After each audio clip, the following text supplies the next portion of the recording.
I never expected that I would save an unconscious old man on the bus, and this became an opportunity for me to change my destiny. Once upon a time, I was just a doctor's assistant who was repeatedly rejected, stuck in the plight of a third-tier city, and even my studies became a heavy burden on my family. However, today, thanks to a sudden first aid, I instantly became the dark horse of the emergency department from an unknown little doctor. I have no background and no large network of connections, but I have faith and determination, and eventually I became the most legendary doctor in the medical field, breaking all limitations and constraints. Until today, hey guy, thanks for watching. Please subscribe to my channel, and let me know you want next part in the comment section. Chapter 1. I'm sorry, Mr. Lewin, your academic qualifications do not meet our recruitment requirements.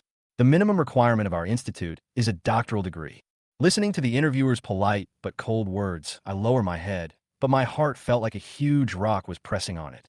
As I walked out of the hospital gate, I let out a long sigh. This was the third hospital I had been rejected by today, without exception. As a person with an undergraduate degree in clinical medicine, finding a decent job in this third-tier city is harder than climbing to the sky. During the 3 years of graduate school, not only did I not receive any salary, but I also had to pay tuition every year, and I also had younger brothers and sisters at home who were waiting for me to support them. My grades have always been good, but I really can't bear to let my parents bear the heavy expenses for me. The bus approached slowly. I took a deep breath, calmed down my depressed mood, and squeezed into the crowded crowd. During the rush hour after get off work, the carriage was bustling and noisy, with the laughter of children mixed with the tired whispers of adults. My cell phone kept vibrating in my trouser pocket. I held the railing with one hand and struggled to take out the phone with the other. Messages from the university class group popped up one after another. Almost all of them were cheers from students who had passed the postgraduate entrance examination. I'm so lucky, my score just passed the national line. I can only go to Kyoto Medical University for graduate studies. Oh. My mother told me to go abroad to study for a few years. Every message in the group was like a needle piercing my heart. I glanced at the chat history and saw the message from Lee Hungjin without surprise. Although the deputy monitor, Lee Hungjin's academic performance was average, he was able to secure a place in the Municipal People's Hospital early on thanks to his family connections. The Municipal People's Hospital, the top tertiary hospital in Manhwa City. It is impossible for undergraduates to get in without some background. I smiled bitterly and turned off the phone screen. I didn't want to look at it anymore for fear that my emotions would get out of control again. The WeChat notification sound rang again. It was from Huawei, one of the few true friends we had in college. Have you found a job? These 4 short words showed my deep concern. I gritted my teeth and replied, not yet. Huawei sent another message. How about studying for a year to prepare for the postgraduate entrance examination? It's really too difficult for us to study medicine without going to graduate school. Of course, I understand that he is right, but the reality is always helpless. It's not that I don't want to, but that I can't. Let me try again. I typed this line, my fingertips felt slightly cold, but my heart felt like it was burning. If it really doesn't work, just go to the community hospital. I added, feeling unwilling. Huawei responded quickly. What a pity you have such good grades. Alas. Yes, a person's starting point really determines how far he can go in the future. The community hospital may be the last straw I can grasp. I put my phone back in my pocket and looked at the street scenes passing by outside the window, not knowing where my future would go. The car was bumpy all the way, and when it was about to arrive at the station, a burst of loud shouting suddenly broke the noise in the car. Someone fainted. The cry exploded in the carriage, and everyone subconsciously looked in the direction where the sound came from. I also turned around suddenly and saw that there was an empty space in the middle of the crowded crowd. An old man was curled up on the ground, with a basket full of vegetables scattered beside him, looking all alone. The expressions of the passengers on the bus were somewhat panicked, and most of them took 2 steps back reflexively. To help or not to help? This heavy question crossed everyone's mind over and over again. I hesitated for a moment, but the oath I made when I studied medicine flashed through my mind, and the hesitation was thrown behind me. I looked around and found a girl a similar age next to me, so I walked over quickly. Hello, can you take a video for me? I lowered my voice and tried to appear calm. The girl was stunned for a moment, looked at the old man on the ground, then looked at me, and immediately understood what I meant. I pointed at the old lady lying on the ground and lowered my voice to the girl next to me and said, I'm studying medicine. I want to go over and see if I can help. After hearing this, the girl was slightly stunned, Then she reacted, nodded quickly, and raised her phone to record the video. With her cooperation, I no longer hesitated, strode through the crowd, quickly came to the old lady's side, and squatted down. I carefully laid the old man flat in the middle of the aisle from his curled-up position, trying to be as gentle as possible to avoid secondary injury. The passengers in the carriage stopped whispering, their eyes filled with surprise, worry, and a bit of complexity. Some people watched coldly, some admired in a low voice, and some had a gloating sneer on their faces. But I didn't care about all that. All my attention was focused on the old man's faint signs of life. I patted the old lady's shoulder gently, speaking in a gentle but urgent tone. "Auntie, can you hear me?" After several consecutive taps, the old man remained motionless, as if he had fallen into a deep coma. My heart sank, and I had a feeling that something was wrong. This was definitely not as simple as a fall. I raised my head and shouted to the crowd, "The old lady has lost consciousness. Driver, please drive to the nearest hospital as soon as possible." The passengers finally realized the seriousness of the situation and started to pass messages around, which soon reached the cockpit.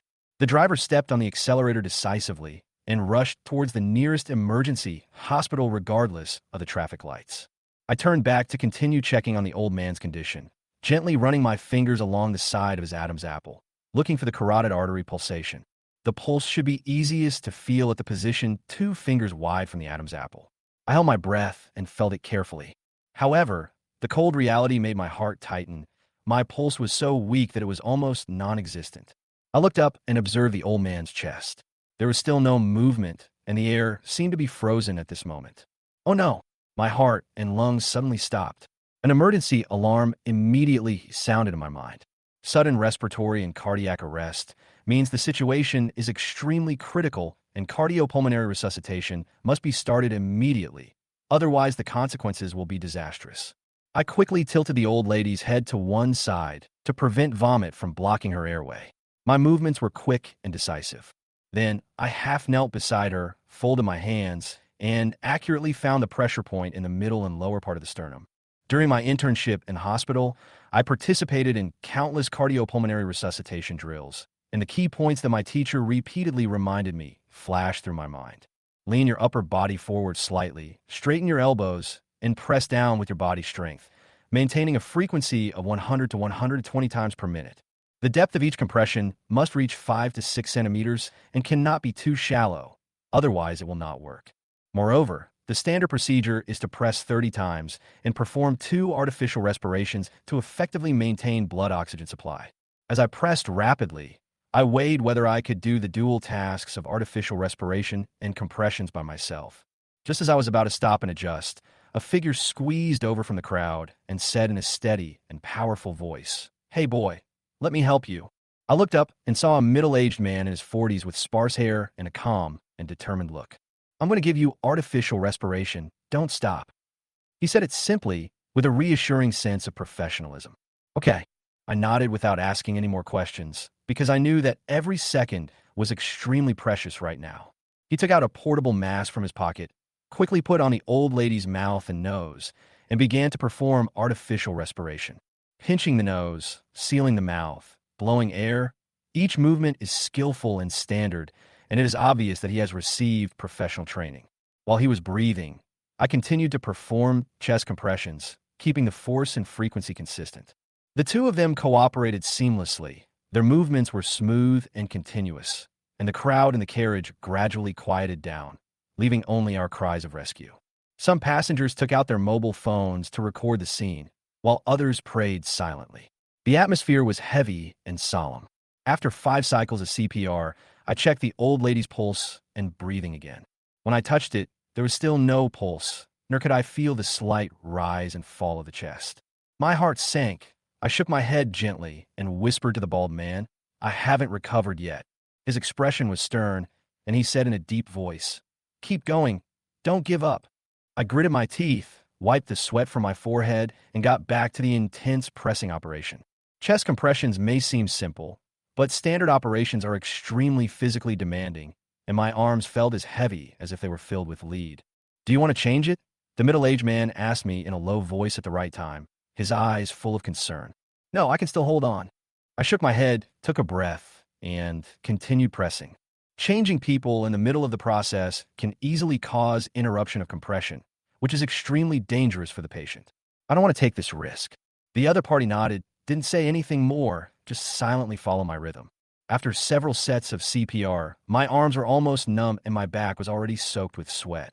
Finally, during another assessment, I suddenly discovered that the old lady's carotid artery was beating slightly.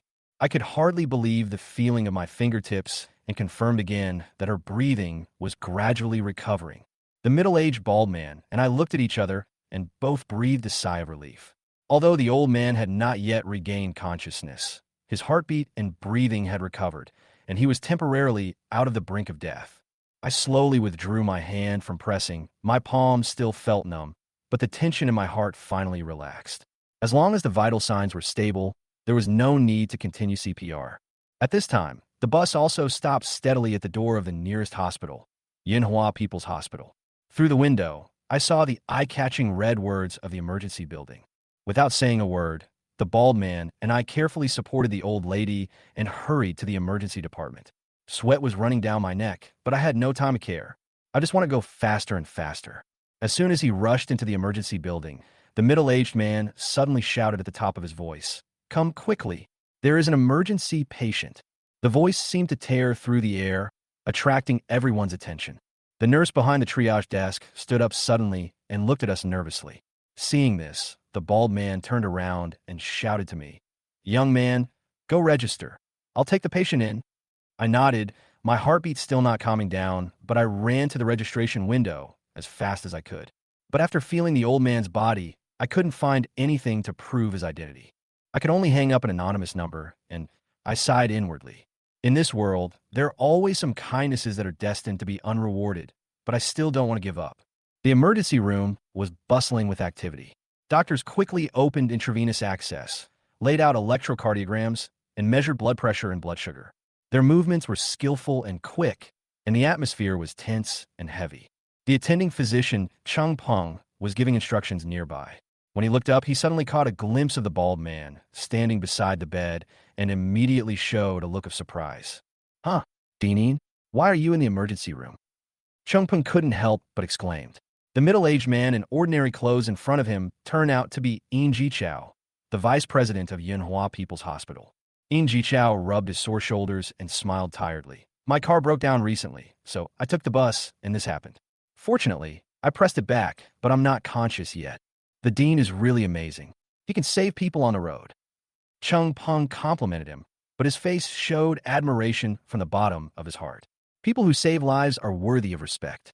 The head nurse came hurriedly with a cup of herbal tea. In Ji Chao took a sip and shook his head slowly. What a pity. It wasn't me who saved him. It was a young man in the car who massaged him very well. Upon hearing this, Chung Peng's eyes showed a bit more appreciation.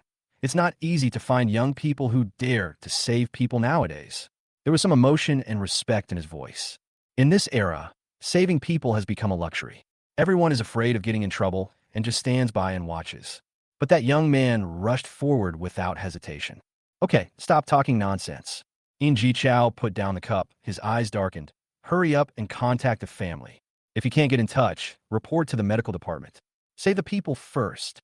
"Got it." Chung Peng immediately stopped laughing. His tone became serious, and he devoted himself to the rescue work again. At this time, I finished my registration, but I did not go back to the emergency room, but just left quietly. My mission was over here. Walking out of the emergency room, I breathed a sigh of relief as a breeze blew past. At this moment, a strange voice suddenly sounded in my mind. It was detected that the host successfully rescued the patient, and the system was successfully bound. The voice was abrupt and clear, as if it was engraved directly into the depths of my consciousness. I stopped suddenly and looked around, but found that there was a crowd of people around me, and no one heard the sound at all. As an old bookworm who is addicted to online novels, my first reaction was, could this be the legendary system? I held my breath, my heart beating violently. The next second, a translucent virtual panel appeared in front of me, with only one line of words on it. System activation 0.1%. I was stunned. That's it? What else? What about the other features? What about the cheat codes? It can't just be a progress bar, right? I blinked and tried to open the interface, but no matter what I did, the panel didn't move at all. The loading progress was as slow as a snail, and it took a long time to move. No way. Is this system a half-finished product? I didn't know whether to laugh or cry, so I had to temporarily put aside all the fantasies in my mind. When I was about to leave the hospital and return to my rental house to continue submitting resumes, I suddenly had a bold idea. Since I'm here, why not try to apply to the Municipal People's Hospital? I was also shocked by this idea. What kind of place is the Municipal People's Hospital? That's where the returned PhDs gather. Undergraduates have no chance at all. But maybe it was the illusory courage brought by the system in my mind. Or perhaps it was an impulse of, it would be a waste if I didn't give it a try. I gritted my teeth, turned around, and walked towards the administrative building. There happened to be several printed resumes in my backpack. Even if I failed, it would only be a waste of a few dollars in printing fees. After asking the front desk about the location of the personnel department, I picked up my resume, quickly went up to the third floor, and arrived at the door of an office. I knocked on the door and said softly, "Teacher, I'm here to submit my resume." A middle-aged woman with red wavy hair was busy typing on the keyboard. When she heard the sound, she looked up slightly with a hint of confusion in her eyes. Nowadays, everyone submits their resumes online. "Young man, didn't you see the notice?" she said with a hint of impatience in her tone. I scratched my head in embarrassment and said with a smile, "Teacher, I just happened to pass by today and wanted to stop by." The wavy-haired woman glanced at me and pointed at the table. "Okay, put your resume here and send an electronic copy to the HR email address later." I thanked her, put my resume in front of her, and turned to leave. But I felt a little uneasy, as if I had done something absurd and bold. After I left, the wavy-haired woman curiously picked up my resume and flipped through it, muttering to herself, "Undergraduate? You must be a relative of some leader." After all, places like the Municipal People's Hospital are so difficult for ordinary people to even get in that those who dare to submit their resumes are either rookies or have powerful backers. After handing in my resume, I walked out of the administration building. The sun was setting, and its afterglow was shining on the hospital gate. I felt inexplicably relieved. Just as I was about to leave, I suddenly saw a figure jogging towards me from a distance. It was a girl wearing a white t-shirt and a short skirt, and her cheeks were slightly red from running. She stopped in front of me and said softly, "Hello." There was a hint of timidity in her voice. I blinked and thought she looked familiar. She didn't explain immediately, but took out her phone and held it in front of me. "This is the video you asked me to take just now." She lowered her head, her cheeks as red as ripe apples. "Oh, thank you." I scratched my head, a little embarrassed. "I didn't expect you to follow me out of the car." "It's okay." "Then, how do I send the video to you?" She raised her eyes sparkling, but quickly looked away. "Let's add WeChat," I suggested with a smile. "Okay," she replied softly, and after scanning the QR code, we successfully added each other on WeChat. After the video was transmitted, the girl didn't say anything more. She just waved her hand and ran away briskly, leaving behind a light back.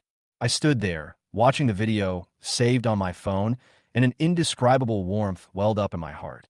During this period, I was running around, looking for a job like a headless fly.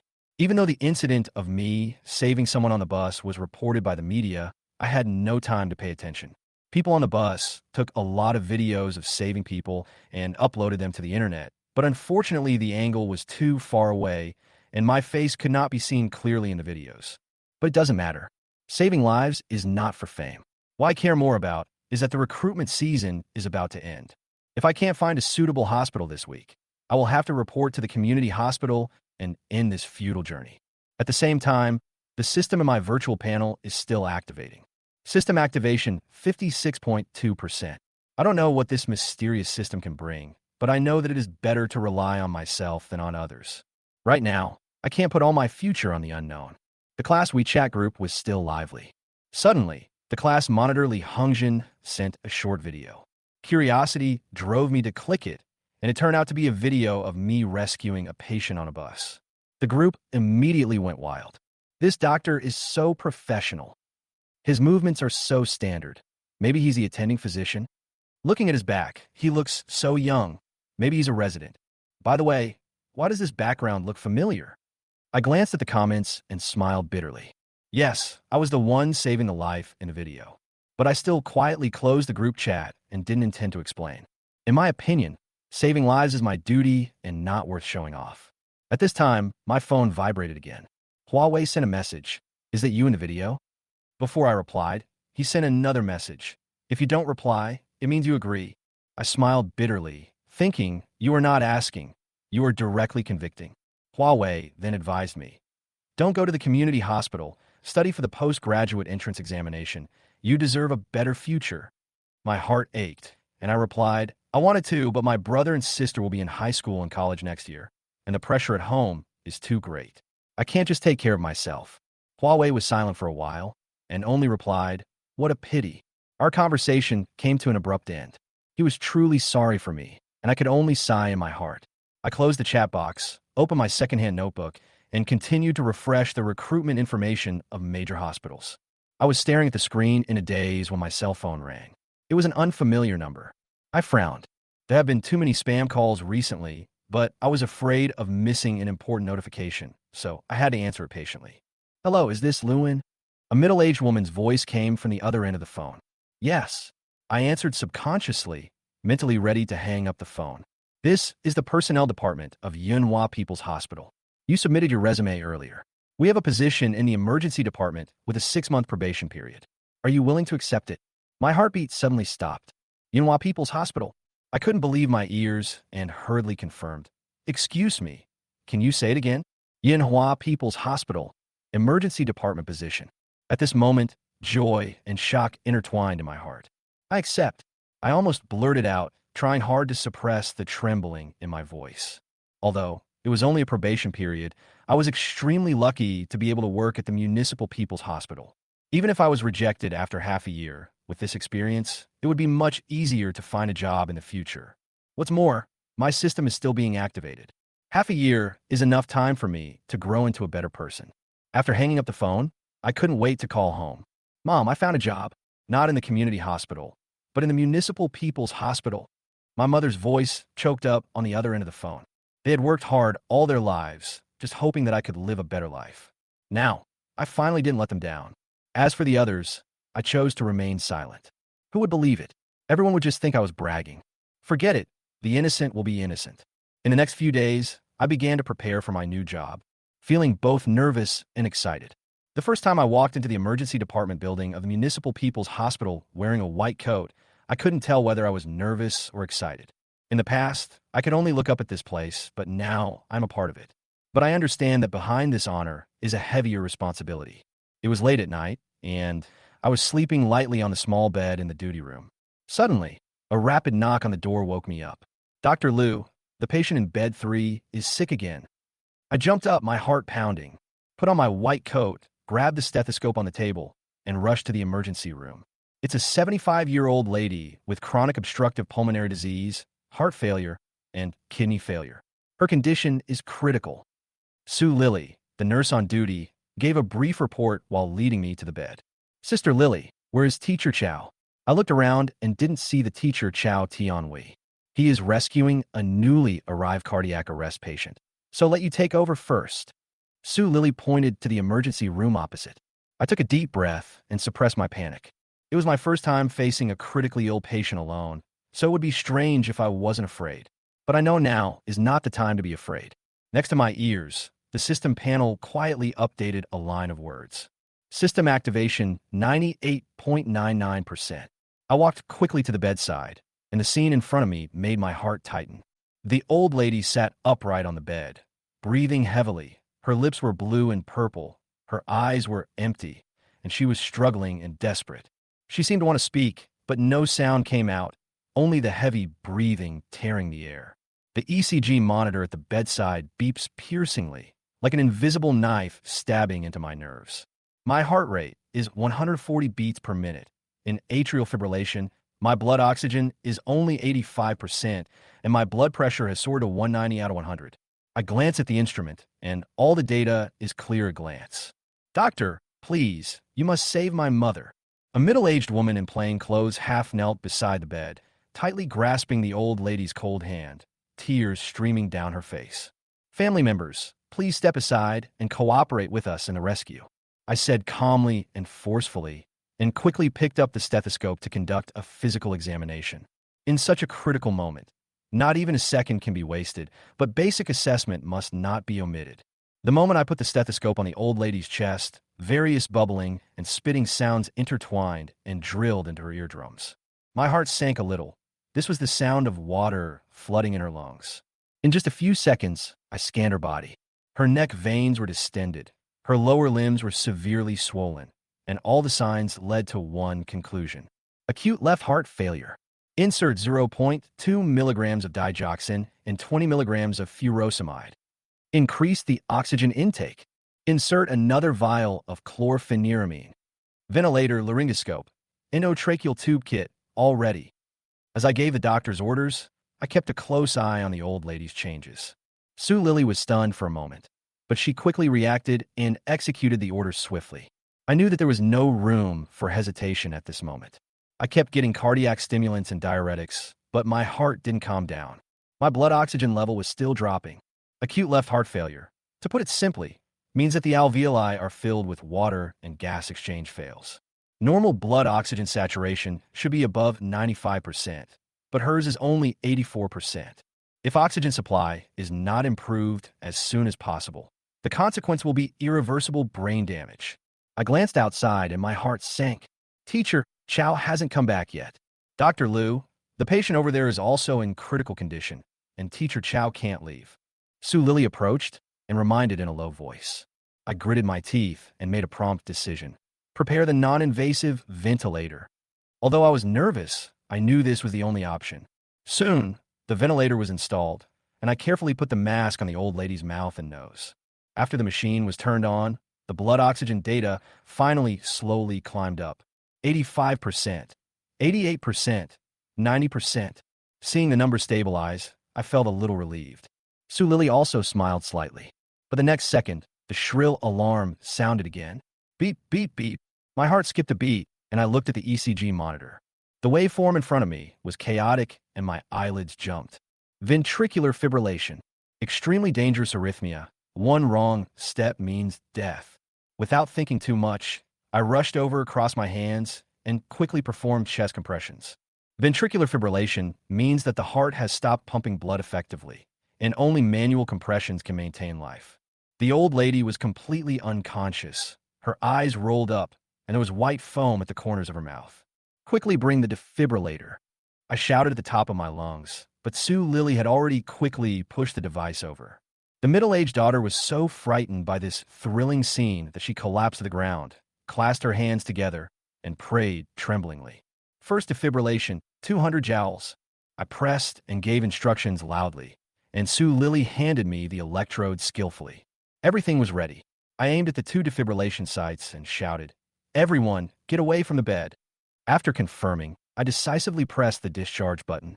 The current passed through the old lady's body, and her body bounced slightly. I stared at the ECG monitor, not daring to blink. The chaotic waveform finally calmed down, and the familiar sinus rhythm appeared. The recovery was successful. Sue Lily exclaimed excitedly. But I didn't relax. Something was wrong with my blood oxygen. 90%, 87%, 84%. The values are visibly plummeting. My heart suddenly rose to my throat again. Sue Lily also looked at me nervously, her eyes full of trust and expectation. I knew that the non-invasive ventilator could not save her. The only solution was endotracheal intubation with invasive ventilator. But my hands were shaking. I knew the intubation procedure, but I had never actually done it. If the intubation is performed rashly, not only will it fail to save her, but it may also cost her life. Taking a deep breath, I tried to calm myself down. His eyes swept over the old lady's face, twisted in pain, and her daughter kneeling beside the bed, trembling and praying. A heavy sense of responsibility weighed on his heart. This is not a drill. This is a real life-or-death situation. I gritted my teeth and made a decision. "Doctor, please, please save my mother." I stood beside the bed, my heart beating wildly. The middle-aged woman next to me was crying, her tears dripping onto the back of the old lady's hand. The atmosphere was so solemn that it was suffocating. "Doctor, please, save my mother." Her voice was choked with sobs, but filled with endless grief. My eyes lingered on that wrinkled face, and I was at a loss. I didn't know how to comfort her, and I didn't even know how to help her. At this moment, I suddenly heard a cold, mechanical voice in my mind. Ding! The system has been successfully activated 100%. A virtual panel appeared in front of me. with 2 lines of small words appearing on it. Congratulations to the host for collecting this sad, emotional energy, low frequency, from Li Shufan. Energy value +1. Detection host collected emotional energy for the first time. Reward a gift package. Emotional energy? I frowned, confused. What the hell is this? Just when I was at a loss, the system prompt sounded again.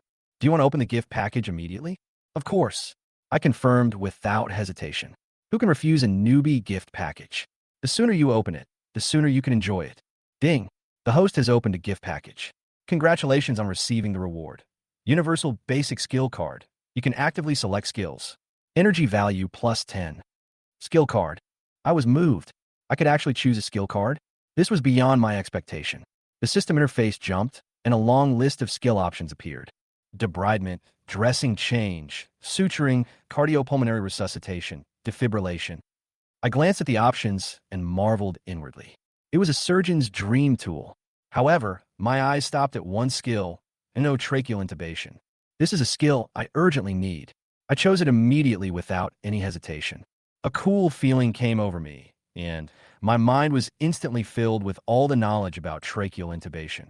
Just as I was about to try it, my vision suddenly went dark, followed by a system prompt. Ding! Entering the system simulation surgery space. After entering the system space, the time in the real world stops passing. I looked around and found myself in an empty space. The system's voice still echoed in my ears. Is this a simulated surgery space? Can I practice surgery here? Special simulation exercise. Tracheal intubation. 100% simulation of reality. Primary skill card remaining time, half an hour. Since this is the first time the host has entered the system's simulated surgery space, the bonus time is half an hour. Currently, the host's remaining simulation exercise time is 59:59. The stagnation of time made me feel excited. This was a training paradise that I could never imagine before. I couldn't wait to walk to the bed in front of me. There was a simulated doll lying on the bed, and all the necessary equipment was neatly placed next to it. It all seemed to be waiting for me to practice. Good opportunity, I exclaimed, quickly put on my gloves, and started my first simulation exercise. Current training project, endotracheal intubation. Remaining training time, 59:40. I began to recall the standard steps for tracheal intubation. First, adjust the doll to a supine position, tilt the head back, and place a pillow under the shoulders to ensure that the mouth, throat, and trachea are in the same longitudinal axis. Then, hold the laryngoscope in your left hand, slowly insert it, and gently lift the epiglottis cartilage. Just as I was about to continue, the system popped up a prompt. Excessive force causes the patient's teeth to fall out. Complications occur. This simulation ends. Rating, F-. Is this the end? I couldn't believe it. I failed on my first try. The grade was an F-, the lowest, but I didn't get discouraged. Taking a deep breath, I adjusted my state and prepared for another challenge. Holding the laryngoscope in my left hand, I gently inserted it and again encountered an error. Rough action, causing the patient's mandibular joint to dislocate. Complications occur. Simulation ends. Rating, F-. Failed again, but I didn't stop. The third time, I carefully operated until the tube entered the trachea smoothly. However, the system prompt sounded again. The catheter was inserted too deep and entered the bronchus by mistake, causing hypoxia and atelectasis on one side of the lung. Complications occurred. This simulation ended. Rating, F. I felt a little heavy-hearted, and the grade was still the lowest, F. However, I did not give up. The system would mark every mistake I made and guide me on the correct way to operate. Every time a complication occurred, the system would pinpoint the error and repeatedly demonstrate the correct operation. This hands-on teaching method allowed me to gain valuable experience in every failure. Finally, I successfully completed the tracheal intubation, although the system still gave a low rating E. See, I can still improve. I smiled confidently. Lewin's operational ability may be average, but his advantage is that he is neither arrogant nor impatient and can humbly correct his mistakes. With the help of the system simulation space, his understanding of tracheal intubation has become deeper and deeper. Operation successful. Simulation ended. Rating E+. Training time remaining, 39:40. Operation successful. Simulation ended. Rating D-. Training time remaining, 25:35. Operation successful. Simulation ended. Rating B+. Training time remaining, 9:05. Operation successful. Simulation ended. Rating A. Training time remaining, 0:03. Until the last moment, I finally mastered the tracheal intubation to level A. With each simulation, the system increased the difficulty. From simple patients of different heights, weights, and skinnies to complex airway problems, I gradually mastered how to deal with each situation. The simulated special exercise, endotracheal intubation, is over. Ding! Congratulations on obtaining the endotracheal intubation, grade A. After 1 hour of simulation training, I got my first A-level operation result in this virtual space. I am quite satisfied with my performance. After all, in reality, it would probably take at least years of training to reach this level. When I exited the system's virtual space, I found that the real time had not changed by a single second. Sure enough, time doesn't pass in reality. The old lady was still lying quietly on the bed, and the ECG monitor showed that her blood oxygen saturation was only 83%. The nurse Sue Lily around her looked anxious, and the old lady's daughter had collapsed on the ground crying. Sister Lily, prepare for tracheal intubation. My voice echoed in the emergency room. Sue Lily was stunned, unable to believe what she heard. Dr. Liu, you are, as a resident doctor who has just started clinical practice, how dare I suggest tracheal intubation? Dr. Liu, do you want to wait for Dr. Chow? She asked hesitantly. No, we can wait, but the patients can't, I said firmly. Before she could react, I'd already walked to the old lady's bedside and quickly opened the endotracheal intubation kit. The operating steps played repeatedly in the system flashed in my mind like a slideshow, and my movements were natural and smooth. First, I put the old lady in a supine position, with a pillow under her shoulders and her head tilted back to ensure that her airway was clear. I held the laryngoscope in my left hand and slowly inserted it along the back of her tongue, lifting the epiglottis cartilage to expose the glottis. Then, I quickly inserted the endotracheal tube, pulled out the tube core, placed a dental pad, and finally quickly removed the laryngoscope. The whole process takes less than a minute. Is this the end? Sue Lily's eyes widened, and it was obvious that she had not yet recovered from the shock. I nodded. Now, connect it to the ventilator, and it will work. Sue Lily stood there with her mouth wide open, totally unable to believe the speed and accuracy in front of her. She had never seen such a fast tracheal intubation operation. I quickly connected the old lady to an invasive ventilator and adjusted various parameters, and the old lady's blood oxygen saturation finally returned to normal. 2 prompts popped up on the system panel. Ding! Congratulations to the host for collecting the gratitude, emotional energy, high frequency, from Li Shufan, energy value +10. Ding! Congratulations to the host for collecting the worship, emotional energy, high frequency, from Sue Lily, energy value +10. The emotional energy of gratitude and admiration, the system can actually collect this? Now is not the time to study this, so I turned my attention back to the old lady on the hospital bed.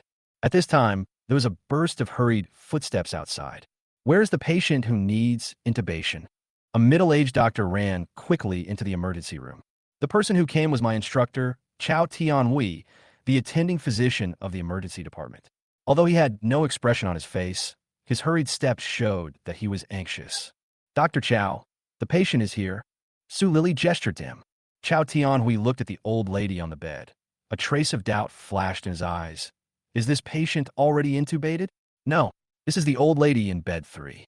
I remember she wasn't intubated before. He looked at me and I nodded slightly. Yeah. But where is the doctor who intubated? Which doctor from the emergency department came? Chow Tian-Hui looked around the emergency room and saw no other doctors. Could he just pass by and leave after inserting the tube? Sue Lily whispered, Dr. Chow, it was Lewin who planted it. Chow Tian-Hui was obviously surprised and immediately turned to look at me. What? Did you insert Xiao Lu? I nodded gently. Yeah. Chow Tian-Hui frowned, walked to the bedside, picked up the stethoscope, and began to listen to the patient's lungs. I knew he was confirming whether the tracheal intubation was successful. Watching Chow Tian-Hui's actions, I couldn't help but smile and whispered to Sue Lily, the blood oxygen level has gone up, so it must be inserted correctly. What else is Dr. Chow checking? Sue Lily also smiled and nodded silently. Chow Tian-Hui stopped auscultating his heart and turned to look at me, his expression somewhat relieved. Xiao Lu, you can do intubation right after graduation? Have you done it before during your internship? I coughed and said with a smile, I've practiced it many times. Although I didn't lie in this sentence, I didn't tell him that I was trained through system simulation. Then the hospital where you're doing your internship is quite bold to allow interns to do it. Chao Tianhui smiled. I just smiled and didn't say anything more. Su Lily on the side interrupted and said, Dr. Chow, we didn't see it just now. Dr. Liu was very skilled in intubation. He finished it before I could react. Chao Tianhui smiled, obviously not taking it seriously. After all, for a young doctor who had just graduated from college to successfully complete the tracheal intubation was already very outstanding. In his opinion, it is not easy for a doctor like Luan, who has just entered the clinic, to complete the operation quickly. Afterwards, Chao Tianhui communicated with the middle-aged woman about her condition. For patients with endotracheal intubation like this, the condition may deteriorate further at any time, and there's even the possibility of respiratory or cardiac arrest again. Chao Tianhui took the middle-aged woman to the doctor-patient communication room. When she heard the description of her condition, she burst into tears. At this time, her husband also rushed over, wearing a slightly old t-shirt with a sallow complexion, messy hair, and bloodshot eyes. Doctor, what is the success rate? The man asked hesitantly. Chao Tianhui remained calm and said calmly, There is little hope. The man lowered his head, his clenched fists looking weak. Then is there any point in continuing treatment? Chao Tianhui was silent for a moment, then slowly said, Now, she's just hanging on to her last breath. She will die if the ventilator is removed. If she continues to receive treatment, she will be transferred to the intensive care unit. But I remind you that even if she wakes up, the prognosis is very poor. After hearing this, the man remained silent and just glanced at his wife. Thank you, doctor. Let's discuss it. Okay, give me a reply as soon as possible. Chao Tianhui nodded and turned to leave the communication room. In the doctor-patient communication room, the man sighed deeply and said, Wife, let's just forget about it, shall we? The wife closed her eyes and tears kept falling. Just because she's not your biological mother, are you going to give up? When a man heard this, he immediately became excited. What do you mean by that? Don't you know how I treat my mother normally? I always save the delicious food for Mom. When she's sick, I take her to see a doctor without hesitation. I also always let her stay at our house for a while during holidays. The wife stopped crying, her voice trembling. My father passed away early, and now my mother is left alone. I really can't bear it. The man sighed and held his wife's hand. I know you feel bad, but the intensive care unit costs thousands of dollars a day. The doctor said that even if you survive this, you won't know what will happen next. Besides, Yang is going to college soon, and we need a lot of money. He paused, his eyes dim. The wife looked worried. Although she understood what her husband said, it was still so difficult to make this decision. Back in the emergency room, Chao Tianhui checked the old lady's condition and carefully observed her vital signs.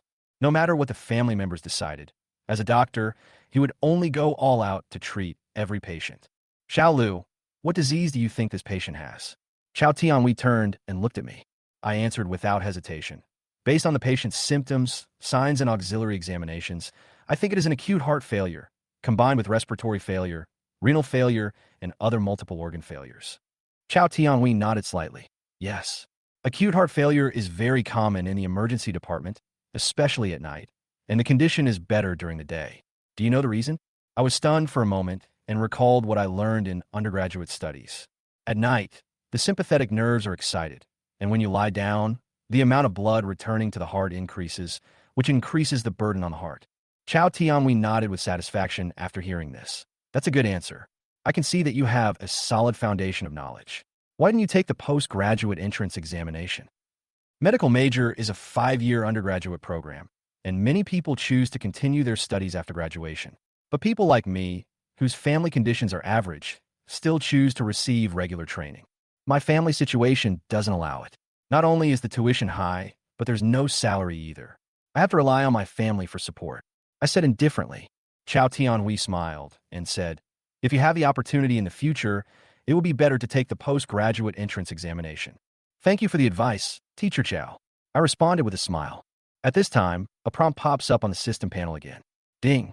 Congratulations to the host for collecting the appreciation, emotional energy, high frequency, from Chao Tianhui. Energy value +10. Seeing this, I was slightly stunned and suddenly felt that the system became more interesting. So far, I have obtained 41 energy points. The system prompts that as long as the energy reaches 100 points, the first form can be activated. 100 points is enough. I smiled and felt that this goal was not too difficult. In less than an hour, I was able to gain 41 energy points. After working the night shift today, I was confident that I could complete the opening. Xiaolu, please take care of the patient in bed 3 first. I'll go check on the other patients. Chao Tianhui picked up the stethoscope and walked towards the other critically ill patients. You need to talk to me about something. Do you have his phone number? Yes. I nodded, confirmed his contact information, and stood beside bed 3. At this time, the old lady's vital signs were temporarily stable. The system gave me some time, and I began to check my emotional system. A virtual panel appeared before my eyes. I whispered, "Open the property panel." The data on the virtual panel was displayed at once. Hostname Lewin. Occupation, résident physicien. Occupational scope, emergency surgery, transferable. Occupational skills, basic skills and levels. Debridement F. Dressing F. Skin suture, not obtained. Vascular suture, not obtained. Cardiopulmonary resuscitation, F+. Electric defibrillation, F+. ECG interpretation, F. Tracheal intubation, A. Gastric tube placement, not obtained. Looking at this information, I couldn't help but widen my eyes. Currently, the only A-level skill is endotracheal intubation. All other skills are F-level. And as for surgical expertise, there's almost no progress. I glanced around and suddenly saw the virtual button flashing above Sue Lily's head. This was the first time I saw the entrance to someone else's panel attributes. I couldn't help but feel curious and immediately clicked on Sue Lily's attribute panel. Name, Sue Lily. Occupation, nurse. Occupational scope, emergency surgery. Occupational skills, basic skills and levels, from low to high, F, E, D, C, B, S. Sputum suction, E. Oxygène inhalation, D. Venipuncture, C. Arterial puncture, F+. Oral care, yeah.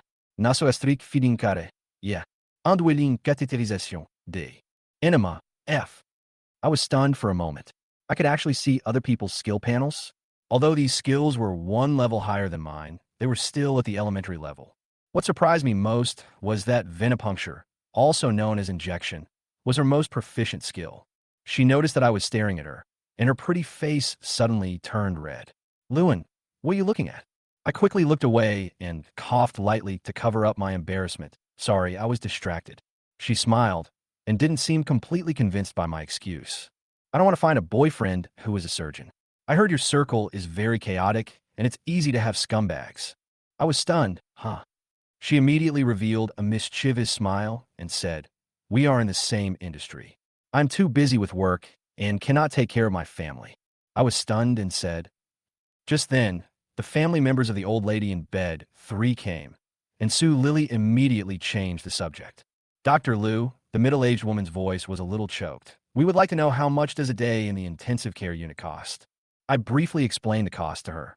The first day's cost is about 10,000 yuan, and the subsequent days may be between 6,000 and 7,000 yuan. After hearing the price, the couple's expressions became solemn. For ordinary families, it is almost impossible to afford such a high cost. "Dr. Liu," the man said hesitantly, "can we choose a regular ward instead of the intensive care unit?" I shook my head. The general ward does not have enough rescue equipment to meet the needs of tracheal intubation. Invasive ventilators are also not available, and the patient can only be transferred to the intensive care unit for further treatment. The man took a deep breath and turned to look at his wife. "Then let me be the bad guy, and we will give up treatment." Hearing this, the wife lowered her head silently, tears sliding down her cheeks.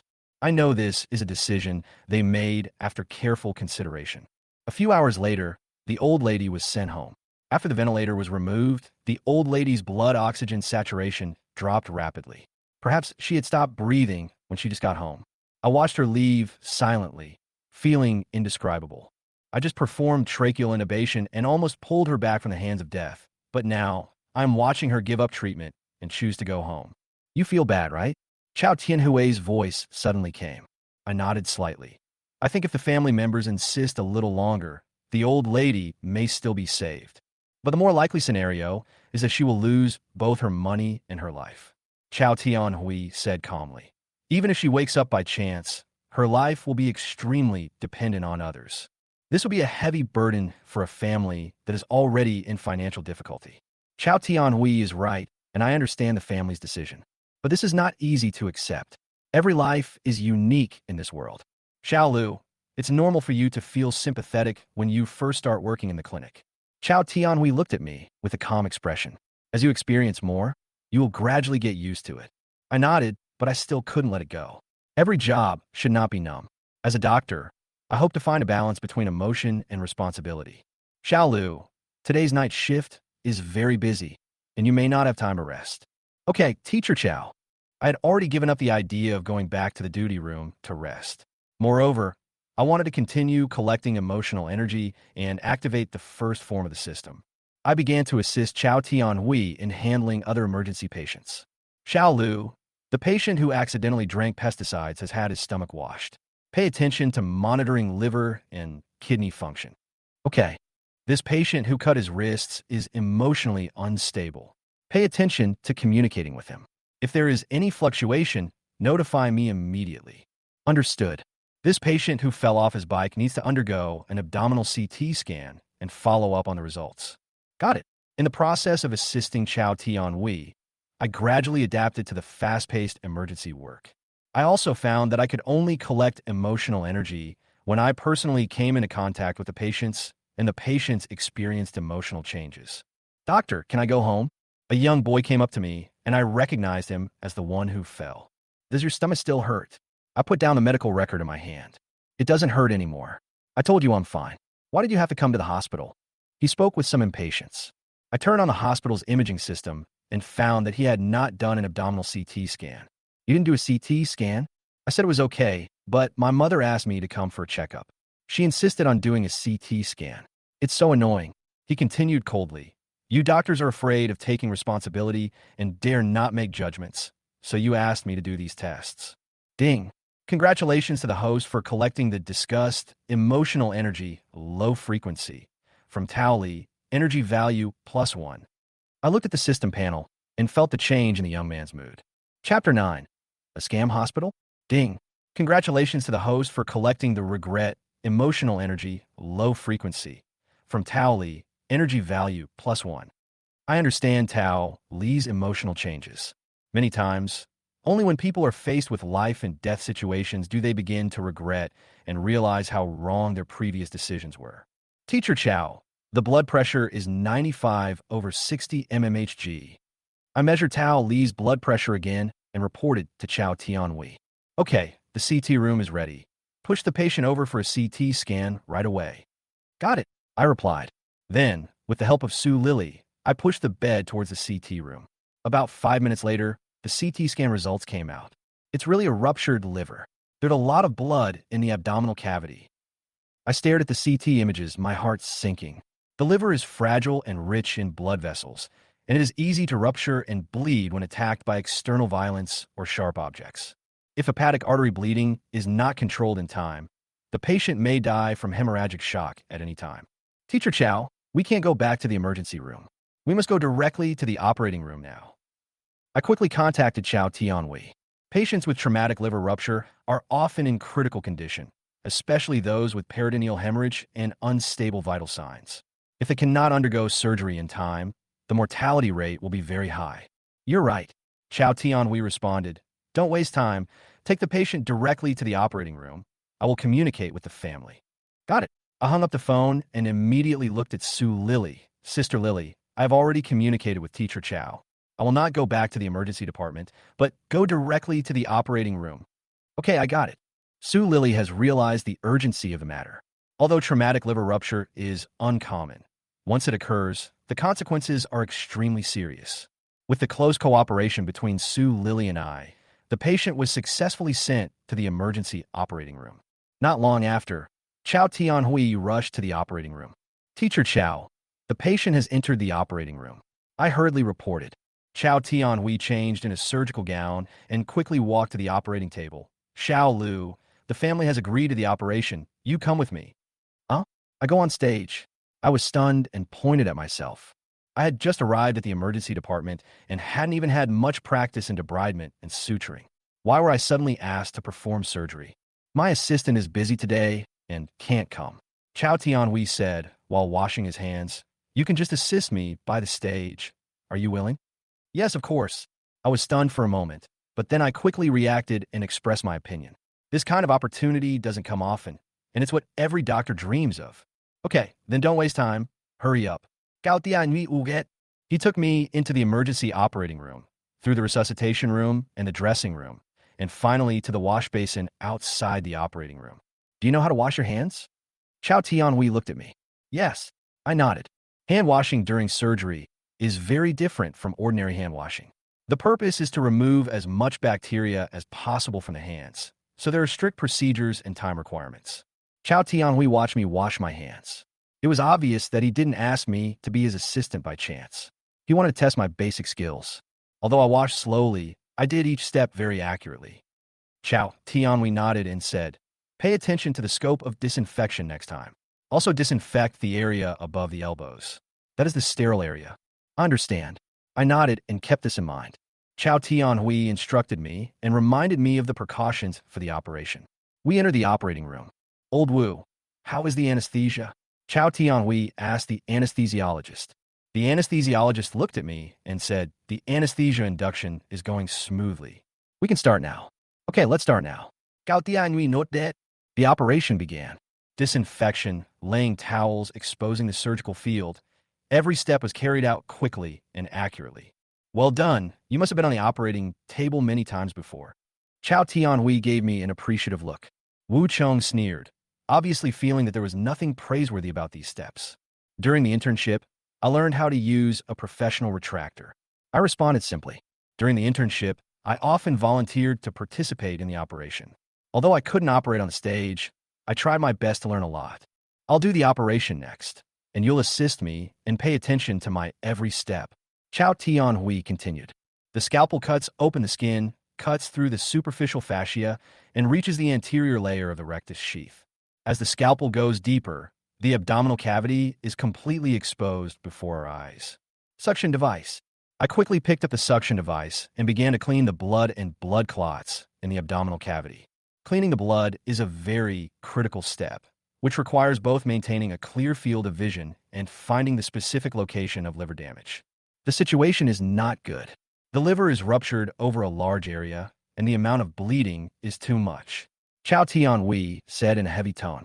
The liver has multiple ruptures on the diaphragmatic and visceral surfaces, and the gallbladder and the left side of the liver bed are torn about 5 centimeters long and 3 centimeters deep.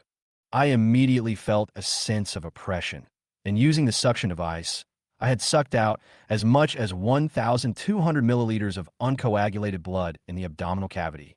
This complex surgical operation is both dangerous and challenging. I know this is an extremely valuable opportunity for me. Chapter 11 Bare Hand Pressing. Ding. Congratulations to the host for collecting the regret, emotional energy, low frequency. From Tao Li, energy value +1. I can clearly see Tao Li's emotional changes. His regret was not only because of the severe pain in his stomach, but also because of his previous decision. When people are in extreme pain, they will understand their previous neglect and irrationality. Teacher Chow, my blood pressure is 95/60th millimeter of mercury. I reported Chow Tianhui, nervous but calm. Okay, the CT room is ready. Push the patient over for a CT scan right away. Chow Tianhui was not panicking at all and quickly gave the order, Xiao Lu. While you're sucking the blood, you have to carefully check the bleeding site. Got it. I took a deep breath and tried to stay calm. This was the first time I encountered a patient with a ruptured liver. I was nervous, but also determined to face the challenge. I put on the bloodstained gloves, held the suction device tightly, and began to look for bleeding points in the patient's liver. No, I can't maintain my blood pressure, Wu Chong said anxiously, with a sense of urgency in his voice. Chow Tianhui was not impatient. He lowered his head to check the surgical field, and sweat began to seep out of his forehead. Xiao Lu, continue to find the bleeding point. I will block the hepatic artery and portal vein first. Chow Tianhui quickly judged and made a decision. In the case of such acute, massive bleeding, it was necessary to temporarily block the blood supply to the liver to buy enough time to clear the blood and find the ruptured tissue. He quickly took out the latex tube, passed it through the omentum foramen and the hepatoduodenal ligament, and successfully controlled the first liver portal. The blood supply artery to the liver was blocked, and the bleeding was immediately controlled. The blood pressure is maintained temporarily. There was a hint of relief in Wu Chang's voice as he stared at the ECG monitor. Xiao Lu, you take over my position and block the liver gate. Xiao Tianhui turned his head and looked at me. Remember to relax the blocking band every 15 to 20 minutes, restore blood supply for 5 minutes, and then block it again. If the blockage time is too long, the liver is likely to become necrotic, so the duration must be strictly controlled. Understood. I quickly took the blocking tape from Chao Tianhui and slowly increased the pressure.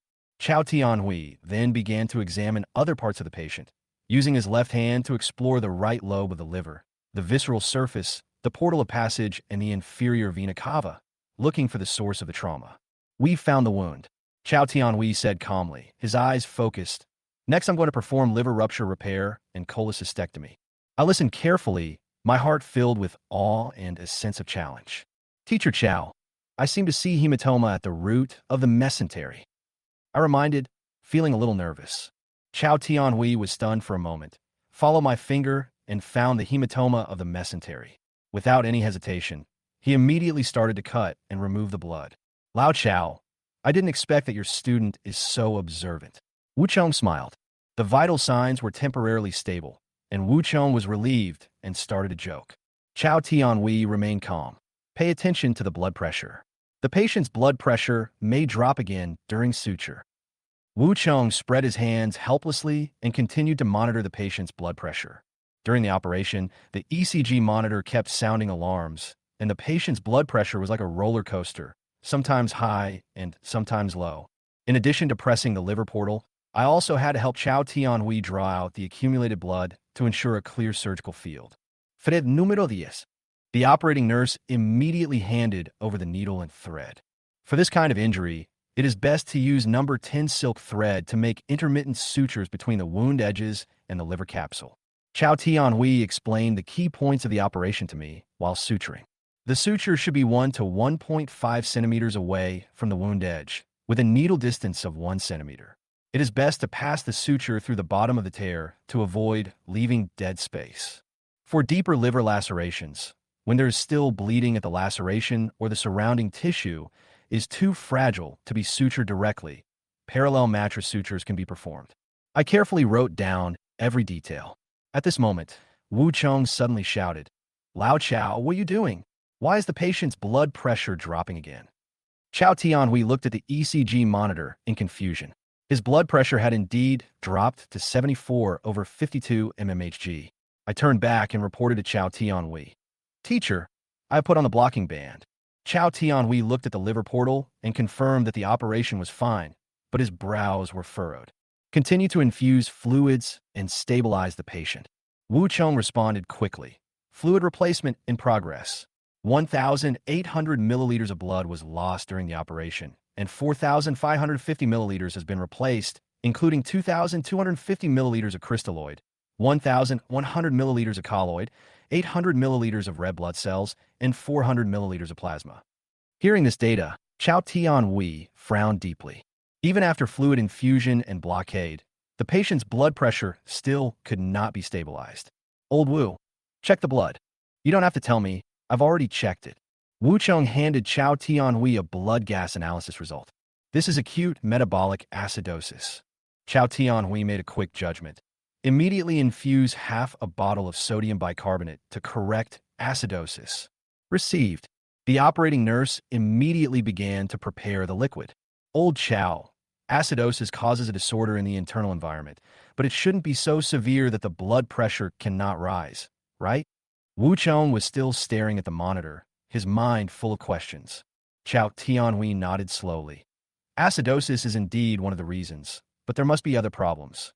A thought flashed through my mind, and I was also thinking, why can't blood pressure be stabilized after so many fluid replacements and blood supply interruptions? Suddenly, my eyes stopped at the patient's liver hilum. Could it be that there was something wrong with the area above the liver hilum band? This thought flashed through my mind, and I couldn't help but feel moved. If this was the case, the effect of the blocking band would be greatly reduced. I quickly extended my right hand and gently touched the patient's hepatic artery to confirm the problem. At this moment, Wu Chong suddenly shouted, "Wait a minute, why is the patient's blood pressure so high?" During the operation, any subtle changes will be monitored. "Lao Chao, what did you do?" Wu Chong turned around and looked at Chao Tianhui. Chao Tianhui looked confused. "I didn't do anything." Wu Chong and Chao Tianhui turned to look at me at the same time. My heart beat faster, and I felt some kind of unspoken connection. Chapter 12, Abdominal Closure. In the tense atmosphere of the operating room, I was pressing the patient's hepatic artery with my bare hands, trying to stop the continuous bleeding. When I looked up, I found that the two teachers' eyes were focused on me, and I couldn't help but feel a little confused. "What am I doing?" I asked myself silently. Teacher Chao Tianhui looked at me with a puzzled look on his face. "Xiao Lu, what did you do?"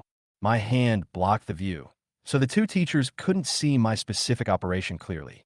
I paused, turned sideways slightly, and avoided their sight. I just pinched here." I breathed a sigh of relief and revealed the surgical area.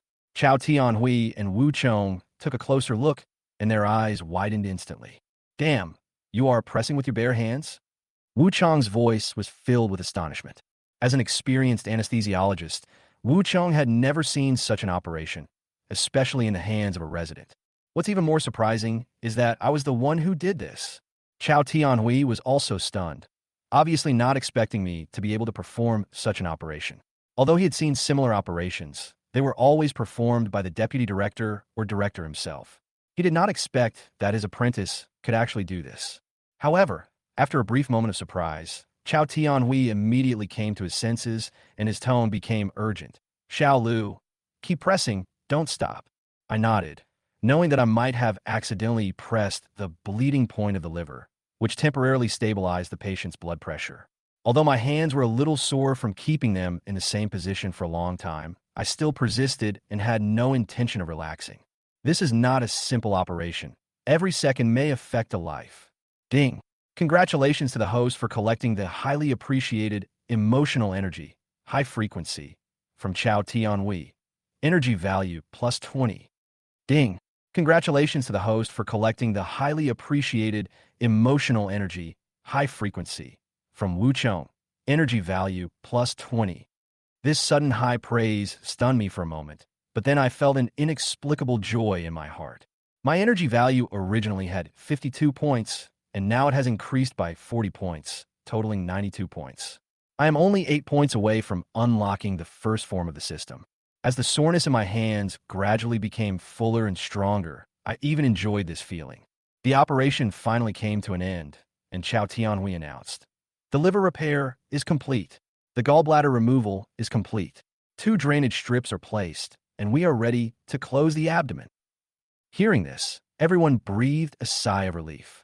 After going through untold hardships, Chao Tianhui finally successfully completed the liver repair, not only removing the necrotic tissue, but also performing a thorough suture.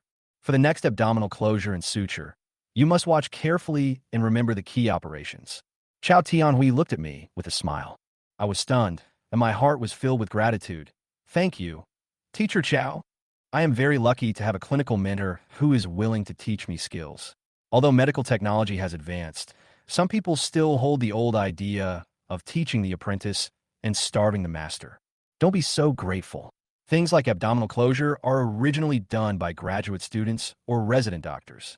Wu Chong said jokingly. Chao Tianhui glared at him and said, "You've been quite jumpy lately. Didn't your sister-in-law take care of you?"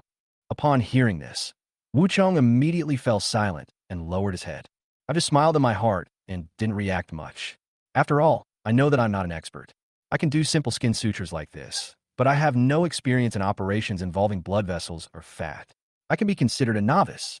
The system's attribute panel also showed that I had not yet learned vascular suture. Even if Chao Tianhui asked me to do an abdominal closure operation, I would have declined. Chao Tianhui continued to explain, although closing the abdomen seems to be the most basic surgical procedure, there are many techniques involved. He said that many big names are usually busy researching new technologies, and even many second and third-tier doctors have not performed closed abdominal surgery for many years, but have left it to residents.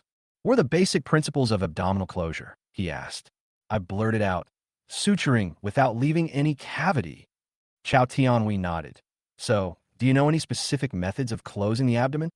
I thought for a while and answered, use absorbable sutures to suture the peritoneum continuously, then suture the linea alba in the same way, and finally use silk sutures to suture the subcutaneous fat intermittently, and then use mattress sutures to suture the skin. Hearing my answer, Wu Chong seemed a little surprised. Xiao Lu, are you really a recent graduate? How do you know this method? I smiled and said, Teacher Wu. Although I just graduated, I have watched the teacher's operations in the operating room before and remembered some of them. Wu Chong gave a thumbs up. He is very insightful. He is really suitable to be a surgeon. However, Chow Tianhui interrupted us. The method you mentioned is a bit fancy. The peritoneum and the linea alba should be sutured with double parallel PDS sutures with wide margins instead of dense sutures. After that, he started to close the abdomen. Although this is the simplest step for a beginner like me, every stitch and every line is a new challenge. While operating, Chow Tianhui patiently explained, the key is to align the linea alba. Avoid getting the peritoneum stuck on the linea alba, otherwise the healing will be affected. Understand. I answered seriously. I also occasionally ask questions. Teacher, what should be the margin for wide margin stitching? That's a good question. Gao Tianhui's fly. Collagen decomposition and edema at the cutting edge will affect healing, so a 1 centimeter wide margin is recommended. The abdominal closure was gradually completed. Wu Chong, the anesthesiologist, did not rush us to suture this time. Usually, he always rushed us because the progress of the operation was related to his off-duty time. When Chow Tianhui finished the last stitch, the atmosphere in the operating room finally relaxed. This emergency liver repair surgery was finally successfully completed. Xiao Lu, this suturing technique is the foundation of surgery. You should practice more when you go back. Gao Tianhui patet mi sao de. Who knows? Maybe next time it will be your turn to suturing yourself. Hearing this, I couldn't help but nodded quickly. Perhaps, next time on the operating table, I will no longer be a bystander, but a doctor who can take charge of the whole operation. Chapter 13, Opening the System, First Form. The operation was finally over. Although the patient was not fully awake and his muscle strength had not recovered, he was quickly pushed into the ICU. Although the operation was successful, the patient was still in critical condition and needed to be closely monitored for all vital signs. The moment I walked out of the operating room, I felt like I was almost drained of energy and I was extremely exhausted both physically and mentally. Here, drink some water. Teacher Chow Tianhui handed me a bottle of electrolyte water, and then he opened one for himself and drank it in big gulps. I took the water and drank half of it in one breath. Teacher, are there many emergency surgeries like this? Chow Tianhui shook his head slightly, with a hint of helplessness in his tone. To be honest, this kind of surgery is not common. I was a little confused. There were quite a few patients with acute abdomen and trauma in the hospital these days. Isn't it strange? Gao Tianhui's my bitli. Because emergency surgery is not taken seriously in the hospital, many emergency patients will be transferred to general surgery, orthopedics, or neurosurgery, and there are actually very few patients that we can take over. I was a little puzzled. Then what about today's patient? Today's patient's condition is too critical to wait. Chow Tianhui changed out of his surgical gown and threw the empty bottle into the trash can. If the patient can wait, he will probably be transferred to the general surgery department. I just came to the emergency surgery department and didn't know much about the situation here. After listening to Chow Tianhui's words, I realized that the emergency surgery department was not very popular. This is busier than other surgical departments, with higher risks, and it is easy to encounter conflicts between doctors and patients. But don't be discouraged.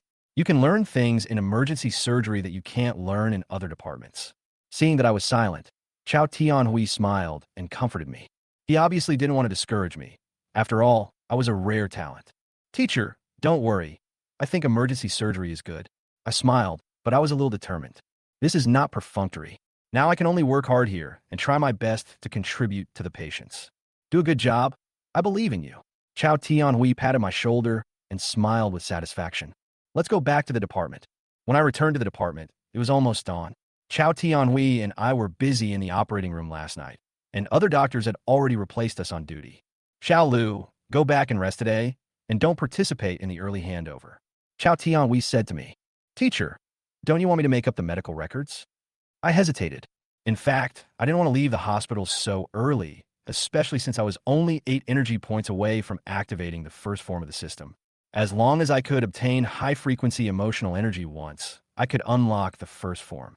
The rest of the team is here too. Go back and get some rest. Don't stay up late and affect tomorrow's work. Chow Tian, we urged. This kind of thing is not worth the loss. I nodded tiredly. Okay, then I'll go back first. Let's go. I said hello to my colleagues in the department, changed my white coat, and left the hospital.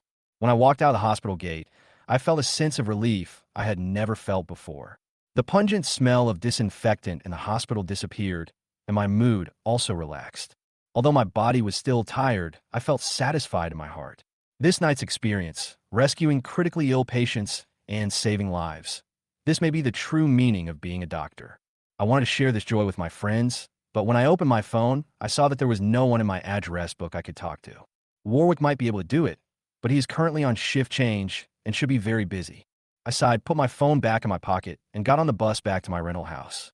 Although the Municipal People's Hospital has staff dormitories, they're only available to regular employees. A temporary worker, like me, is not eligible to live there. However, I'm already very satisfied to have this job in the Municipal People's Hospital, and I dare not ask for more. My rental house is about 10 minutes drive from the hospital, not far away. After getting off the bus, I bought 2 steam buns and a cup of soy milk on the roadside, and then went home.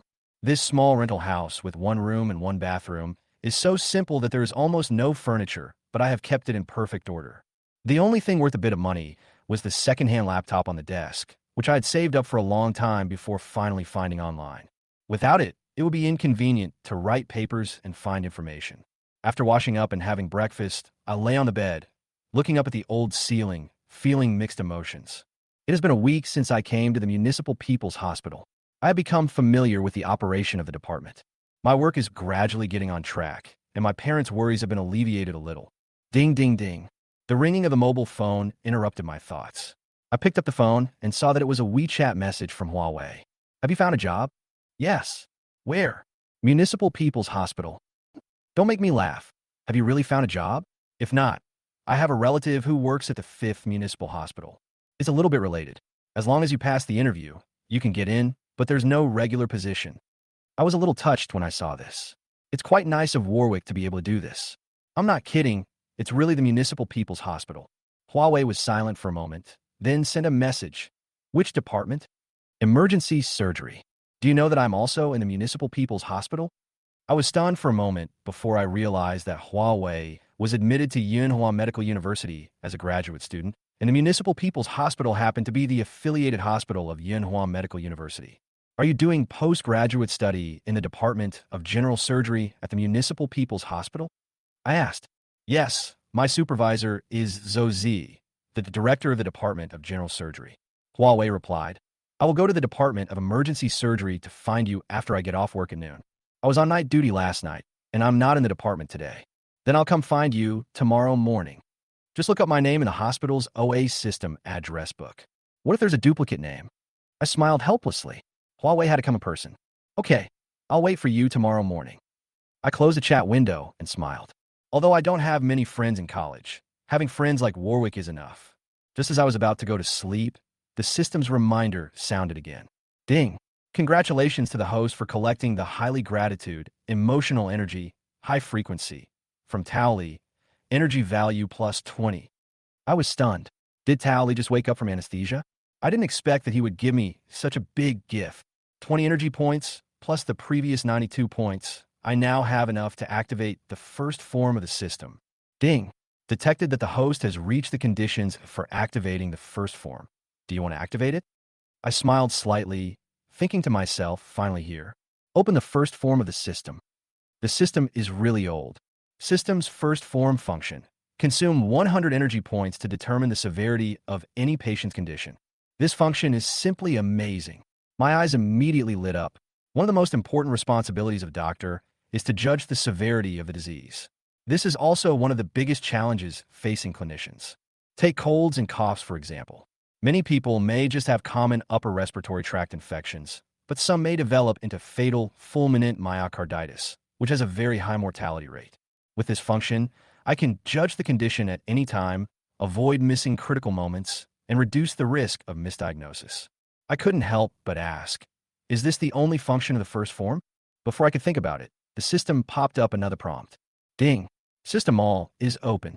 The system interface suddenly switched, and a mall appeared in front of me. I clicked on the mall list, which contained a wide variety of basic and surgical skill cards, and even some equipment specifically for doctors. The system seems to provide more powerful functions. I only need to consume a certain amount of energy to redeem skill cards or equipment. I clicked on the skill card column. It included debridement and suturing, tracheal intubation, cardiopulmonary resuscitation, catheterization, vascular tendon suturing, etc. There are also some advanced surgical skill cards, such as cholecystectomy, appendectomy, gastrectomy, and inguinal hernia surgery skill cards. Each skill card is divided into elementary, intermediate, and advanced levels according to the difficulty level. The beginner skill card for debridement and suturing only requires 30 minutes of simulation practice. The intermediate level requires 1 hour, and the advanced level requires 2 hours. But for some difficult operations, the simulation time is longer, such as cardiac surgery. The simulation time for the primary skill card of cardiac surgery is 5 hours. The intermediate skill card is 10 hours, and the advanced skill card is 20 hours. I closed the skill card column and opened the surgical equipment column. The first piece of equipment was a very ordinary-looking scalpel. The system displayed, ordinary scalpel, sharpness +1. It seemed like an insignificant attribute, but the price surprised me. This ordinary scalpel is priced at 1,000 energy points, while the basic skill card for debridement and suturing only requires 100 energy points. I couldn't help but frown. What's the use of this sharpness +1? Why is it so expensive? Looking at these outrageous prices, I didn't even dare to continue browsing. Now, I don't even have the qualifications to take a look. Let's just work hard to earn energy points. I said to myself. Just as I was about to close the system panel, a line of small words suddenly appeared in the lower right corner. Congratulations to the host for opening the first form, and get a gift package as a reward. I was stunned for a moment and almost missed this important tip. The system is really cunning, hiding such critical information in an inconspicuous place. If I hadn't taken a closer look, I would have missed it. There's a big gift package. I was excited and opened the gift package immediately. Ding! Open the gift bag. Congratulations to the host for obtaining the intermediate skill card. Random. Intermediate skill card? That looks good. I stared at the screen, my heartbeat quickening. But the prompt that followed made me hesitate. Skill cards are random. What can I get? I hope it's an advanced surgical skill card. I said to myself and pressed the confirm button. Ding! Congratulations on obtaining the intermediate skill card for debridement and suturing. Damn, my luck is so bad. I couldn't help but complain in my heart. This intermediate skill card for debridement and suturing is really too ordinary, almost the cheapest one in the system all. But it's better than nothing. I consoled myself that it was a card worth several hundred energy points. Moreover, debridement and suturing is one of the most commonly used skills in emergency surgery. If you can master it, you can also gain a foothold in emergency surgery. Thinking of this, my mood suddenly improved and my tiredness instantly disappeared.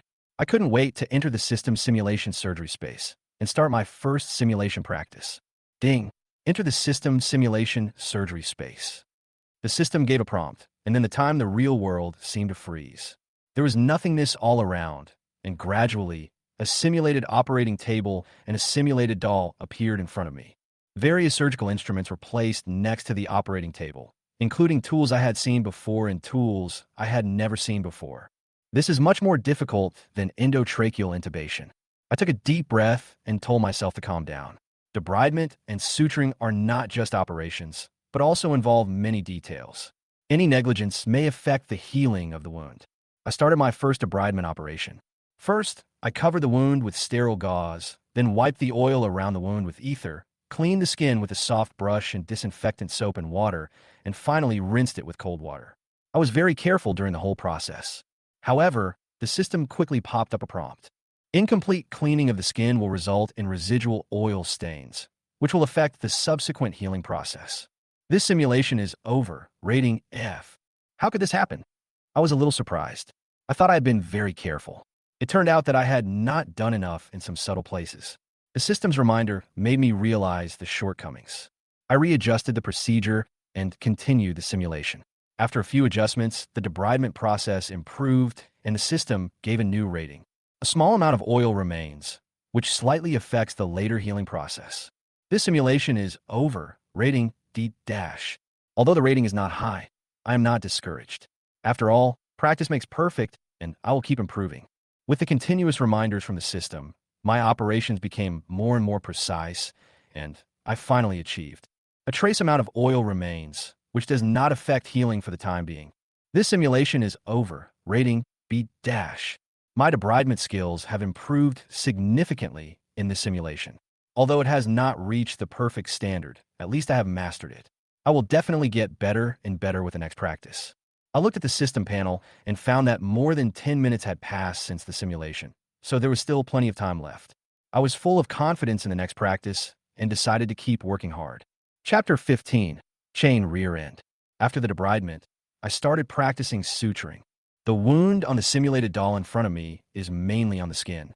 I plan to use the interrupted skin suture method. The suturing steps are actually simple and can be divided into 4 steps: inserting the needle, pulling out the needle, removing the needle, and clamping the needle. Each step has corresponding skills and precautions. I held the toothed forceps in my left hand and gently lifted the edge of the skin. I held the needle forceps in my right hand and used the strength of my wrist and arm to rotate the needle from the outside, pierce the skin along the curve of the needle, and then exit from the opposite incision. When pulling out the needle, I used the toothed forceps to pull it out along the arc of the front end of the needle and adjusted the position of the needle holder to help the needle to be pulled out smoothly. When the needle is about to be pulled out, the resistance has decreased, so I loosened the needle holder and continued to pull out the needle with forceps alone. The sutures are too messy, affecting healing and appearance. This simulation is over. Rating D dash. This result was not unexpected. The system prompts clearly pointed out the areas where I needed to improve. After reviewing the game, I immediately started the second simulation. Tissue shrinkage after suturing affects healing and appearance. This simulation is over. Rating C dash. The operation is time-consuming and uses more sutures. This simulation is over. Rating C. I kept trying different suturing methods, including simple interrupted suturing, figure-of-8 suturing, continuous suturing, U-shaped imbricate suturing, etc. However, the 1-hour simulation time was still not enough. The simulated special exercise, debridement and suturing, is over. Ding! Congratulations on obtaining the debridement and suturing technique, grade C. Compared with endotracheal intubation, debridement and suturing are much more difficult, and I finally managed to get a grade of C. Fortunately, from F- to C, this is already a huge leap. When I exited the virtual space, I felt very satisfied. I had a very good and fulfilling sleep. However, immersed in this sense of satisfaction, I suddenly had a dream. In the dream, I was holding a scalpel, easily handling all kinds of difficult surgeries like a true master, and all the problems were not worth mentioning. I am so powerful in my dream, but in reality, I am just a resident doctor who is working hard to grow. However, I don't think this dream is too far away from me. Because I have worked hard and have the help of the system, I believe that one day I will turn my dream into reality. When I woke up, I felt hungry. I looked at the time, and it was already 2 p.m. I felt dizzy and opened the curtains. The sunlight came into the room. I squinted my eyes and enjoyed the rare silence. The master of the country in my dream is far away from me in reality, but with hard work and the help of the system, I believe this is not just a dream. After going downstairs to eat a bowl of green pepper and shredded pork rice, I returned to my rental house and continued to watch the operation video of debridement and suturing. The virtual space simulation of the system alone is not enough, and a lack of sufficient theoretical knowledge will definitely affect the speed and efficiency of my surgical operation. Just when I was immersed in my studies, my cell phone suddenly rang. I picked up the phone, and it was Corey calling. "Hello, is this Lewin?" A familiar, clear female voice came from the phone, and I knew it was Sue Lily as soon as I heard it. "Sister Lily, it's me. What's wrong?" I immediately picked up the phone. Her voice was a little hurried. There was a pileup in the city center, and there are many injured. Our hospital is closest to the scene, and many patients have been diverted here. The department is short of staff, and the director asked those who are on rest to come over and help. "Okay, I'll be there right away." I agreed without hesitation, quickly put on my coat, turned off the computer, tidied up the room, and rushed to the hospital. This is a good opportunity to gain energy points. The opening of the system mall made me realize how poor I am. It was obviously too late to wait for the bus, so I just hailed a small Chingju bus and quickly rushed to the hospital via shortcut. Emergency Department of Municipal People's Hospital. The corridors and clinics were filled with wounded people. Some had broken bones, some were hit, some had skin cut by glass, and some children were crying because of shock. The whole emergency department was filled with painful cries and nervous calls. I stood at the door of the emergency room and was shocked by the scene in front of me. This was the first time I had encountered such a large-scale accident scene, and the situation was even worse than I imagined. Xiao Lu, you are finally here. Hurry and put on your white coat and go into the clinic to help. Chao Tianhui saw me at the door and greeted me hurriedly. Okay, Teacher Chao, I'll be there right away. I trotted into the duty room and put on a white coat. As soon as I walked out, I met another attending physician, Cheng Peng. Cheng Peng has been in the department for 3 years. He usually works with Chao Tianhui and is his regular surgical assistant. The emergency liver repair surgery last night was supposed to be Cheng Peng's job, but he had something urgent to do, so I took over. Luan, I heard that you accompanied Teacher Chao to the surgery last night. Cheng Peng walked over slowly in a white coat. He was fat, and his white coat was a little tight and didn't fit him well, so he looked a little clumsy when he walked. If he put on a white hat, he would really look like a chef. I was just helping out. The entire operation was basically performed by Teacher Chao. I smiled and nodded. Cheng Peng glanced at me and suddenly laughed. Oh, that's not right. I met Teacher Wu today. He said you did pretty well. Keep up the good work and try to stay in our department for a while longer. He said this with a half smile, then left with his hands behind his back. I looked at Cheng Peng's back and frowned. It seemed to be encouragement, but in fact it was a hint of sarcasm. I knew that he had already decided in his heart that I would not stay here. You'll be disappointed then, I said silently in my heart, straightened my white coat, picked up the stethoscope, and walked quickly to the emergency room. Chao Tianhui is handling the rescue work of critically ill patients in an orderly manner. Xiao Lu, I can handle this. You can go to the debridement and suturing room to help. There are trauma patients over there. Do your best to debride and suture them. If there is anything that cannot be handled, the nurse will notify me. I agreed. Although I felt a little sorry that I couldn't work with Chao Tianhui, it was also good to be able to enter the debridement and suturing room. At least I could do it myself instead of just helping out. But now that I have to follow Fatty Chung, I feel a little uneasy. Chapter 16, read carefully and learn well. In the emergency debridement room, Cheng Peng was wearing gloves and standing beside the operating table to check the wound of a little girl. She was about 4 years old, and although her parents were with her, she kept crying and her mood was very unstable. When I walked into the debridement room, Cheng Peng seemed to have an idea. He turned to me and said, Luan, you help this little girl with the debridement and suture first. LL go out and take care of other patients. Before he finished speaking, Cheng Peng turned and left, leaving me alone to face this difficult patient. I was a little stunned. They were leaving the difficult patients to me, leaving me to deal with the milder ones. However, facing this situation, I could only accept it silently. Wearing gloves and a mask, I walked to the operating table, half squatted, and carefully examined the wound on the little girl's right arm. After removing the gauze from the wound, blood was still flowing out slowly. The wound was about 2 centimeters long, and although it was not deep, there were a lot of broken glass shards around it. What hurt you? I asked the young mother next to me. The car rear-ended another, the glass broke, and she was scratched by the glass. The girl's mother's eyes were full of worry. Doctor, the wound isn't deep, is it? It won't affect the healing of the skin, right? She was obviously worried that the wound would leave scars and affect the child's future appearance. The girl was a little girl, so her mother was more worried about these issues. Scars are inevitable. It's just a matter of depth, I said. Don't worry. We will do our best to clean and suture the wound to ensure that wound healing is not affected. Thank you, doctor. The girl's mother had just finished speaking when her daughter started yelling again. Mom, what is this? She pointed at the UUEP brand stethoscope on the table with a curious look in her eyes. Little friend, this is what doctors used to look at things. Her mother replied gently. The little girl blinked, her curiosity growing stronger. Can I play? Her tone was cute, as if she was full of interest in all new things. No, you can use it when you grow up and become a doctor. The little girl pouted and responded unhappily. Come on, let the doctor take a look at your wound now. I don't want to. She twisted her arm hard and refused to let us touch it. Seeing this scene, I smiled helplessly. Cheng Peng ran really fast. He must have known that this little girl was difficult to serve. Moreover, if the parents were not careful in this situation, they might get into trouble. Be good and wait for the doctor to check your wound. Then we can go home. I don't want to. The little girl turned away with a firm rejection in her eyes. I looked at the wall clock and saw that 5 or 6 minutes had passed and I hadn't done anything. There were still many patients waiting outside. Suddenly, my eyes lit up and I saw the stethoscope on the table. Little girl, do you want to play with this? I half squatted down, gently picked up the stethoscope, and handed it to her. The little girl looked at it, then looked at me, pouted, and said, "But my mother said that children can't play with this. It's okay to touch it, it's okay." I smiled, trying to look friendly. The little girl's eyes lit up, and when she saw that her mother had no objection, she reached out to touch the stethoscope. "Wait a minute, kid."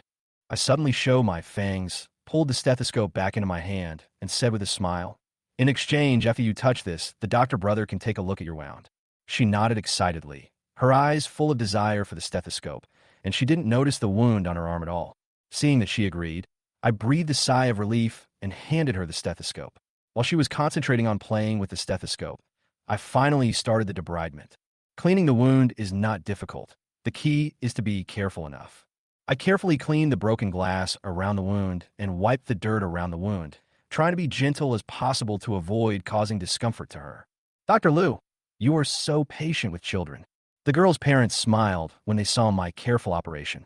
"This is our duty." I waved my hand. "Please help to fix her arm a little. Don't let her move around." "Okay." I picked up the gauze, gently wiped the girl's wound, and then disinfected it with iodine tincture.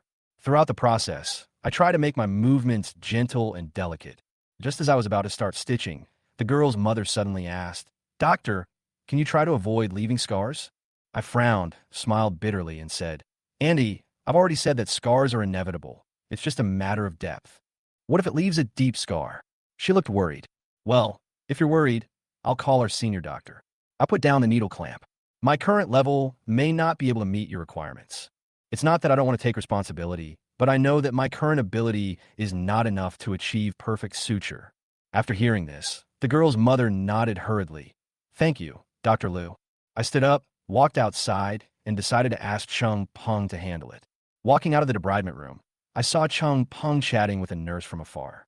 The two seemed to be relaxed, in stark contrast to the tense atmosphere in the emergency room. "Dr. Chung, please don't bully the new doctor in the department." I joked. "How could I bully him?" Chung Peng said, laughing, "I'm just training him. A new doctor should be allowed to learn by himself. Otherwise, how can he learn? But he just got here, and he doesn't even know how to clean the wound. Are you so confident?" "Don't worry. If he doesn't know how, he will come to me. See, I speak of the devil, and he appears." After Chung Peng finished speaking, he turned and left. I walked forward and said calmly, "Teacher Chung, the little girl in the debridement room needs you to suture her wound." "Huh?" Chung Peng frowned. "I think the wound is not deep. Can't you handle it?" I answered patiently, "Teacher Chung, the family has high requirements and wants the senior doctor to sew it up personally." Chung Peng nodded helplessly and stood up. "Okay, I'll sew it up. You just follow and watch." I nodded silently and followed him. Taking advantage of this gap, I opened Chung Peng's attribute panel. Name, Chung Peng. Occupation, attending physicien. Skill, débridement, C+, dressing, C, skin suturing, C, vascular suturing, C, cardiopulmonary resuscitation, C, etc. Chung Peng's skills are mostly at C level, and his suturing skills in the emergency department are only C-. It seems that his level of debridement and suturing is not very high. I was slightly stunned and felt that my suturing skills were pretty good. After entering the debridement room, Chung Peng checked the little girl's wound and smiled. Well, the debridement was done very cleanly, not like a novice. He was obviously a little surprised. My debridement technique was beyond his expectations. But suturing is the key. Chung Peng never concealed his confidence in his suturing skills. Xiao Lu, watch carefully and learn from the next operation. Chapter 17, Dr. Chung. Chung Peng began to suture. For this type of skin wound, simple interrupted suture is the most commonly used clinical method. Each stitch is tied with a separate knot, which is especially suitable for suturing infected wounds. The tension of the incision is shared by each independent knot, and when one stitch is removed, it will not affect the entire incision. However, although he asked Liu and to observe carefully, Chung Peng did not say a word during the entire suturing process and did not give any instructions. If Lewin had not trained in the system's simulated surgical space in the afternoon, he might not have grasped the key points of the operation. Chung Peng's technique doesn't seem to be that good. When Lewin saw Chung Peng's suture operation, he was quite confused. The stitching is a bit messy and the margins are dense, which is not very beautiful. Is this the level of suturing performed by a normal attending physician? If we use this criterion, then wouldn't his current ability be better than that of an average attending physician? Okay, I'm done sewing. After Chung Peng finished sewing the last stitch, he looked at the girl's mother with a smile. Remember to keep the wound away from water. Come back in a week to remove the stitches. Okay, thank you, Dr. Chung. The girl's mother hurriedly thanked him. After that, she took the little girl away. Before leaving, the little girl put the stethoscope back on the treatment table. Xiaolu, please continue to see the next patient. If you have any questions about suturing, come back to me. Chung Peng took off his gloves and disappeared into the debridement room again. Lewin shook his head slightly. There was nothing he could do. After all, he's just a new doctor. Hard and tiring work like debridement and suturing is done by low-level residents. However, if you think about it from another perspective, this is also a good opportunity for him to practice his skills and gain energy. A moment later, Lu and second patient walked into the debridement room. Outside the emergency room, Chung Peng found the long-legged nurse again to chat. Why are you out again? The nurse glanced at Chung Peng. Once it's sewn, it will come out. Chung Peng smiled. Haha, so you're bullying a young doctor? Why don't you find someone else? It doesn't matter. He won't stay for long anyway. With so many graduate students in the department, how could they possibly keep an undergraduate student? Chung Peng was not targeting Lewin. I just feel that he might leave once the probation period is over. There is no need to even go through a probation period, because the Municipal People's Hospital conducts assessments every month and adopts the last in first out system. If you fail, you may be dismissed by the hospital. Therefore, Chung Peng did not take Lewin to heart. Debridement room. Lewin is treating the second patient. The patient was a middle-aged man who was riding an electric scooter on the side of the road when the accident happened and was knocked to the ground by another vehicle. There was an open wound of 2 to 3 centimeters on his left calf. The wound was deeper than that of the little girl just now, and there was a lot of gravel and dust embedded in it. The exposed muscle tissue looks scary, but in fact, the blood vessels and tendons are not injured.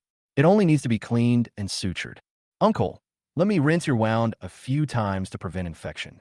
It may be a little painful to rinse with iodine, so please bear with it. Don't worry, my old bones can still bear this little pain. The patient is no longer a child, so Lewin can operate the machine freely. For such deep wounds, the devitalized fascia and muscle should generally be completely removed. In Lewin's mind, he recalled his operations in the system's simulated surgical space. If the muscle does not bleed when cut, or if it does not shrink when pinched with tweezers, it means it is necrotic. But viable muscle should not be removed, lest too much removal affects function. Lewin now perfectly avoids every mistake and complication that occurred during the system training. After rinsing the wound with iodine, as expected, the uncle didn't say anything, but just frowned slightly with all his muscles tense. Uncle, please relax a little. Lewin said, if it hurts too much, just scream. It's okay. The uncle waved his hand. Doctor, just continue the operation. Don't worry about me. Seeing this, Lewin had no choice but to continue operating. He first rinsed the wound with saline solution, and then used a small gauze ball to gently remove dirt, blood clots, and foreign matter from the wound. After ensuring thorough debridement, we are ready to start suturing. The skin was gently lifted with forceps, and the needle was inserted vertically, 90 degrees, into the skin surface, approximately 4 millimeters from the wound edge. Supinate the wrist, and allow the needle to pass through the dermis and rise from the middle of the wound, grasping the needle with forceps as you release the needle holder. With every step, Lewin tried his best to do his best. If he had not trained in the system's surgery simulation space in the afternoon, he might not have been so calm and might have gone out to seek help from Chung Peng. But now, after watching Chung Peng's operation, Lewin has more confidence in himself. Grasp the needle with the forceps again and push it through the skin. As the needle passes through the skin, continue to follow the curvature of the needle, pulling the suture as you go. The last step left is to tie the knot. Loop the suture around the needle holder and grab the end of the suture with the needle holder. Once the knot is tied, use the needle holder to pull the knot to the side so it is not covering the wound. Uncle, I'm done. Lewin tied the last knot and covered it with gauze. The wound is quite deep. You may need to get a tetanus shot. Okay, I'll go in a minute. The uncle looked down at the wound and said, you stitched it pretty nicely. It's really a delicate job. The stitches will be removed in 7 to 10 days.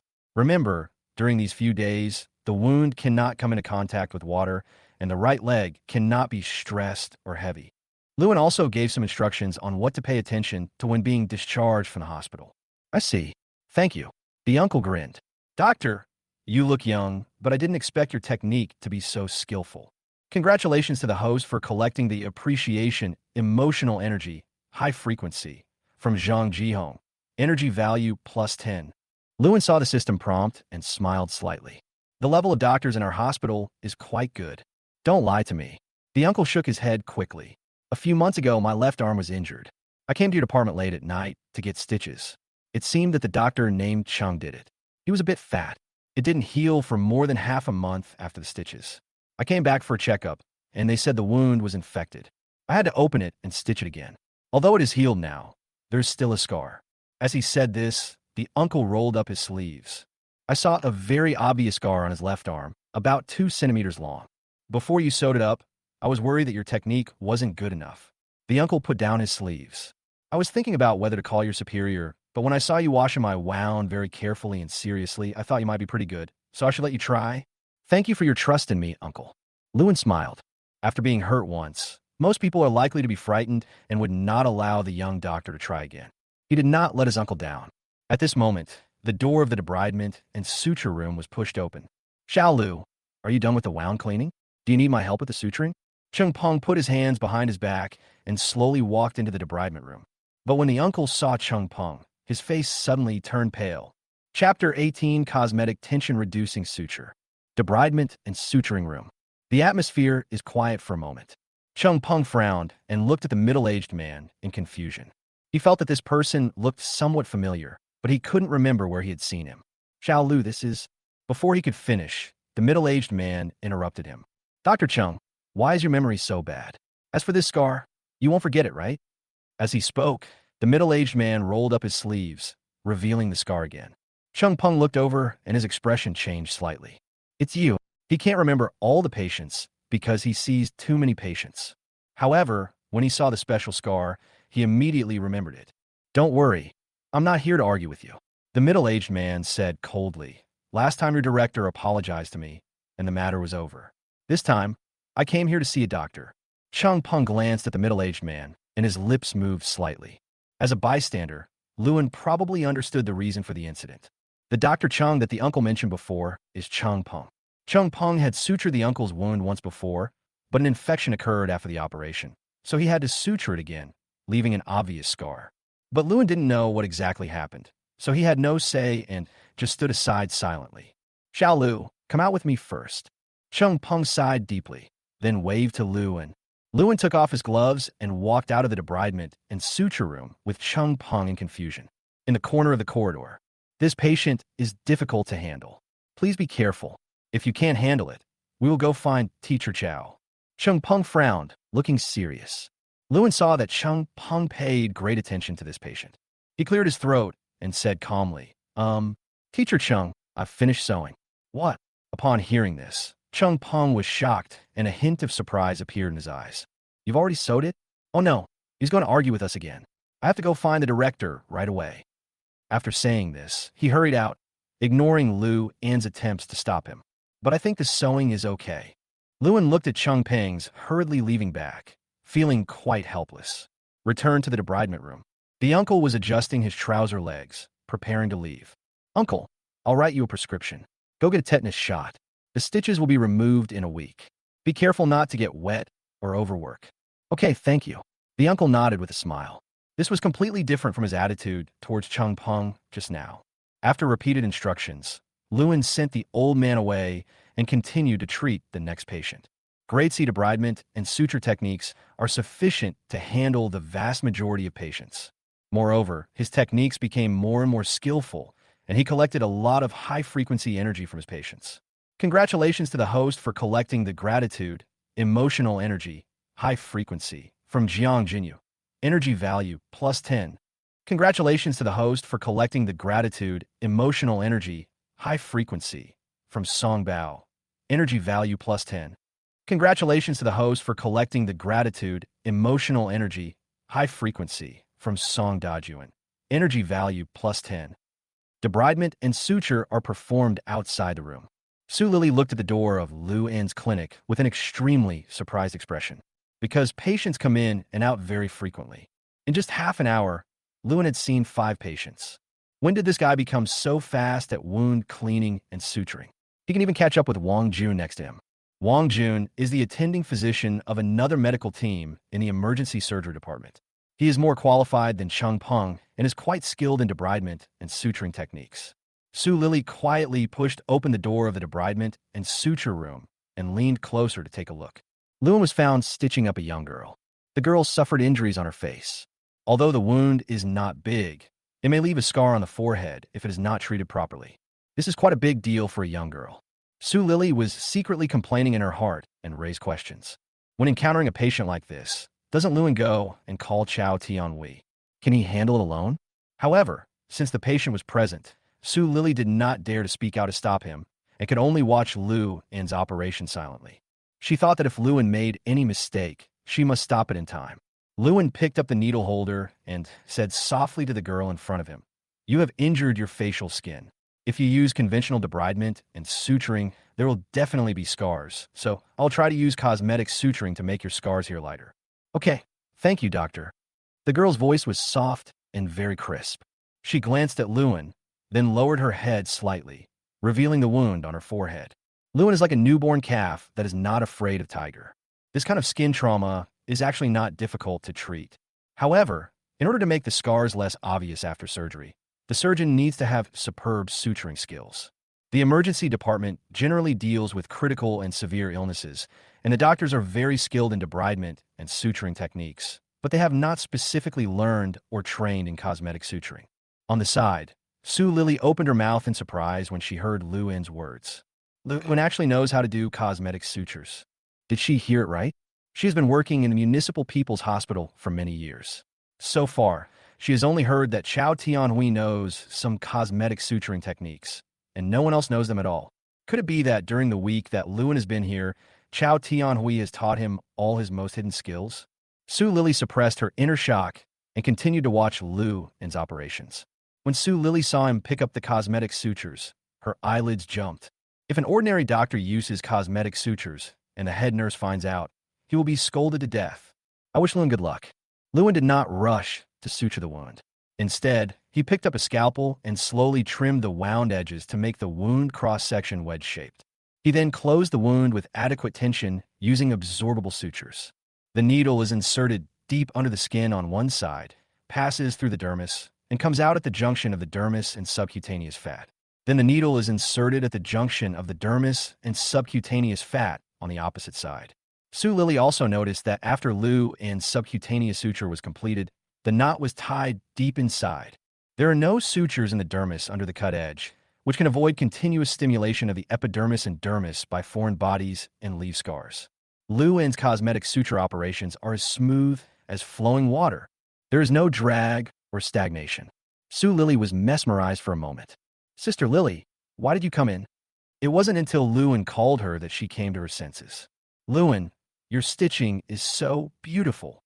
Although she doesn't know how to clean and suture, she has seen it many times and can judge the quality of the suture. Lewin's sutures tightly matched the tissues layer by layer, completely eliminating the dead space. This suturing technique is far superior to that of Chung Peng and others. No wonder he dared to take on this job.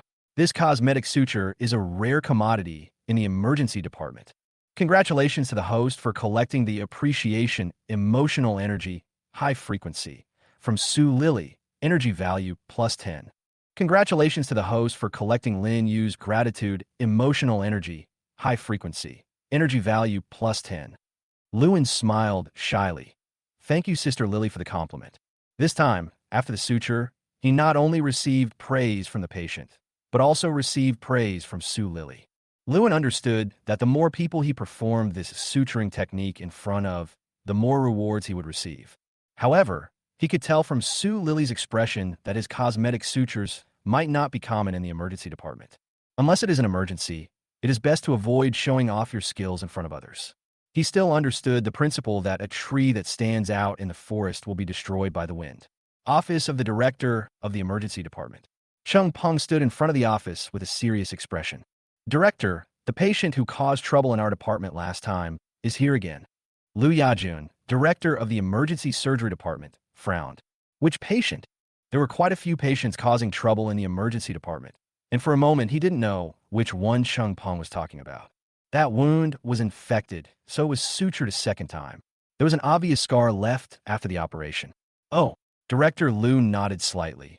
Remembering this patient, it's the one where you didn't clean the wound thoroughly and made mistakes in suturing it. Chung Peng's face flushed red. Director, I really cleaned the wound thoroughly. It was he who didn't take good care of him after he went back. Let's not talk about this. Director Lu waved his hand. I remember that I had an agreement with him at that time. All medical expenses were waived, and he would not pursue the matter. Why is he here again? Chung Peng sighed. Director, he is not here for the last incident. He seems to have been injured again this time, and he is here for debridement and suture. Director Lu nodded and said, then you don't have to show up. Just let another doctor handle it. Hearing this, Chung Peng scratched his head and stammered. Director, the reason I came to see you is that the new doctor in the department took the initiative to suture the patient. You know that this person is difficult to talk to and unreasonable. If the suture is reasonable, I'm afraid it will not end well. Who is the new little doctor? Director Lu looked up at Chung Peng. Luan, who follows our group, is the one who graduated from college. Chung Peng was afraid that Director Lu would not remember Luan, so he specifically emphasized that he had graduated from college. I know him. I didn't expect Director Lu to blurt it out. He has only been in the department for a short time. How dare he start suturing without the teacher's consent? Chung Peng was stunned and said hesitantly, I told him to come to me if he couldn't handle it. I didn't expect him to sew it directly. Bad sewing? Well, I guess so. Chung Peng thought about it. After all, what could a newly graduated undergraduate resident doctor know? He thought back to when he had just graduated from college. Not to mention suturing, he hasn't even mastered the most basic debridement technique. Director Lu lowered his head, thought for a moment, and then stood up. Take me to see the patient. Good. Chung Peng quickly nodded and agreed. Walk out of the director's office. He found out that the patient had gone to get a tetanus shot, so he took Director Lu to the emergency room. At this time, the middle-aged man had just paid the fee and was preparing to get the injection. Here he is, Director. Chung Peng pointed to the corner of the treatment room. Upon seeing this, Director Lu strode forward. The middle-aged man also noticed Director Lu. He glanced at Chung Peng beside him and frowned. Hello, Director Lu. Director Lu nodded slightly. So careless? Where did you get hurt again? The middle-aged man pointed to his right leg. I was riding an electric bike on the side of the road, but I didn't expect to be rear-ended and injured by mistake. How's the wound now? Let me see. Director Lu noticed that the middle-aged man had rolled up his trouser legs. He wanted to see the wound. The middle-aged man shook his head. No need. Dr. Lu from your department has already stitched me up. I'm going to get a tetanus shot, and then I'll go back. When Chung Peng heard this, he became a little anxious. If the patient's wound doesn't heal after he returns, and he comes back to argue, he still cannot be absolved of responsibility. Even though it was Luan who sutured the wound, he was not directly involved, but he and Luan were in the same group, and Luan performed the debridement and suture under his instructions. If a medical dispute arises again, Chung Peng will bear at least half of the responsibility. He stared at the middle-aged man and said, just let us check the wound again. If there is any problem, we will deal with it now to avoid any trouble in the future. Director Lu quickly interrupted Chung Peng and glared at him fiercely, then turned to the middle-aged man and said softly, it's like this, we still routinely check the wound suture situation, which is also responsible for you. Seeing Director Lu said so, the middle-aged man couldn't say much and could only roll up his trouser legs. Director Lu winked at Chung Peng. Chung Peng quickly squatted down and slowly lifted the gauze on the middle-aged man's right leg. He was shocked after just one look. The suture lines were very neat and beautiful, and didn't look like they were made by a resident doctor at all. Xiao Chung, who did you say sewed this? Director Lu also looked surprised. Luan. Chung Peng swallowed his saliva. No, it may be that another doctor came to sew it. I know Lu ends level. Having said that, he himself didn't quite believe it. At that time, no other doctor entered the debridement and suture room. My wound was sutured by Dr. Luan. The middle-aged man's words directly refuted Chung Peng's unreliable guess.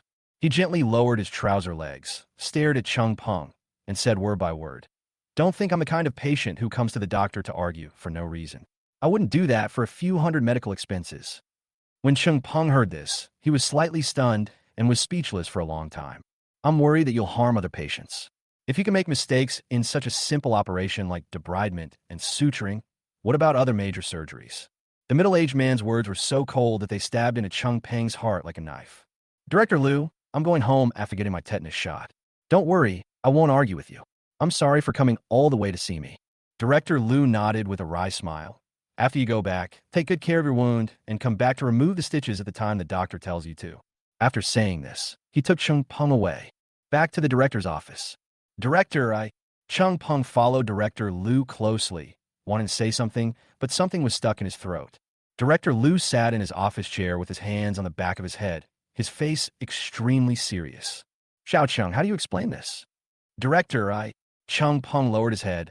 I didn't see the wound suture clearly just now. That's not what I'm talking about. Director Liu shook his head. I mean what the patient just said. You can't even do a simple debridement or suturing. How about a major emergency surgery? Chung Peng pursed his lips and the fat on his face trembled twice. You don't want to say anything, but would you like to defend yourself? Director, I may be a little tired recently. I won't make this kind of mistake again. Tired? Director Liu smiled. Okay, I'll let you rest for a while.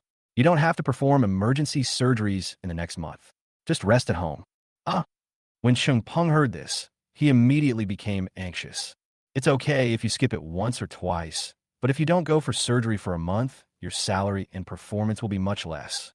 He has a girlfriend now, and he usually has to treat her to dinner, buy her bags, take her to the movies, etc., which costs a lot. Director, I won't do the surgery, and there's no one else in the team. Chung Peng smiled again with a shameless face. You are just an assistant, not the main surgeon. I have only heard that surgery cannot be performed without a main surgeon, but I have never heard that surgery cannot be performed without an assistant. Director Liu snorted coldly. Besides, isn't there a new member of your team called Lewin? After seeing his suturing skills just now, I think he can definitely be the assistant. Upon hearing Director Liu's arrangement, Chung Peng was terrified. If Lewin does a good job, this won't take just 1 month. Then his life will be difficult from now on. No need to say more. Director Liu interrupted Chung Peng directly. That's the arrangement. Go back and have a good rest, and think about it carefully. Seeing what Director Liu said, there was no room for maneuver. Chung Peng was filled with grief and indignation. He had originally been thinking about helping the department solve a potential problem and performing well in front of the director. Unexpectedly, he got himself into trouble. Who should be blamed? It's only the newcomer Lewin. Chung Peng inexplicably developed a feeling of disgust towards Lewin. However, when he thought of Lewin's bachelor's degree, he felt a little more balanced. He is a graduate student of Manhwa Medical University with a prestigious background. He has senior brothers and sisters in every department of the Municipal People's Hospital, but Lewin, with his bachelor's degree, can only be in the spotlight for a while, and he will be fired by the hospital sooner or later. After Chung Peng left the director's office, Director Liu took out Lewin's resume from the drawer. This young man is very interesting. He was recruited by the dean. I thought he was just here to mess around, but I didn't expect him to show off his power to Fatty Chung.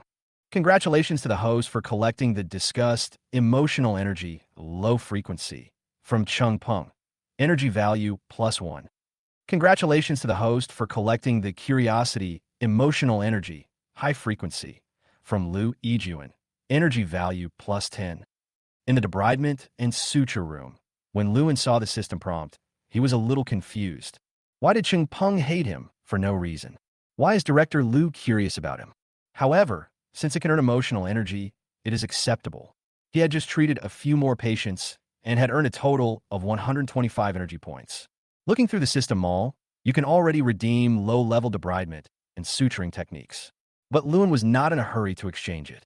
He decided to save up some more, because the most cost-effective one is the intermediate exchange, which only requires 180 energy points, and you can train in the system space for an hour. Thinking of this, Lewin became more and more motivated. His suturing skills are becoming more and more sophisticated. Congratulations to the host for collecting the gratitude, emotional energy, high frequency from Jiang Zixing. Energy value +10. Congratulations to the host for collecting the gratitude, emotional energy, high frequency from Ke Zuanyu. Energy value +10. Half an hour later, Lewin treated the wounds of several patients. He looked at his system panel again. Current emotional energy value, 183 points. Without hesitation, he directly exchanged for the intermediate debridement and suturing technique. Directly enter the system's simulated surgical space. This time, Lewin was familiar with the process and immediately began targeted skin suture exercises.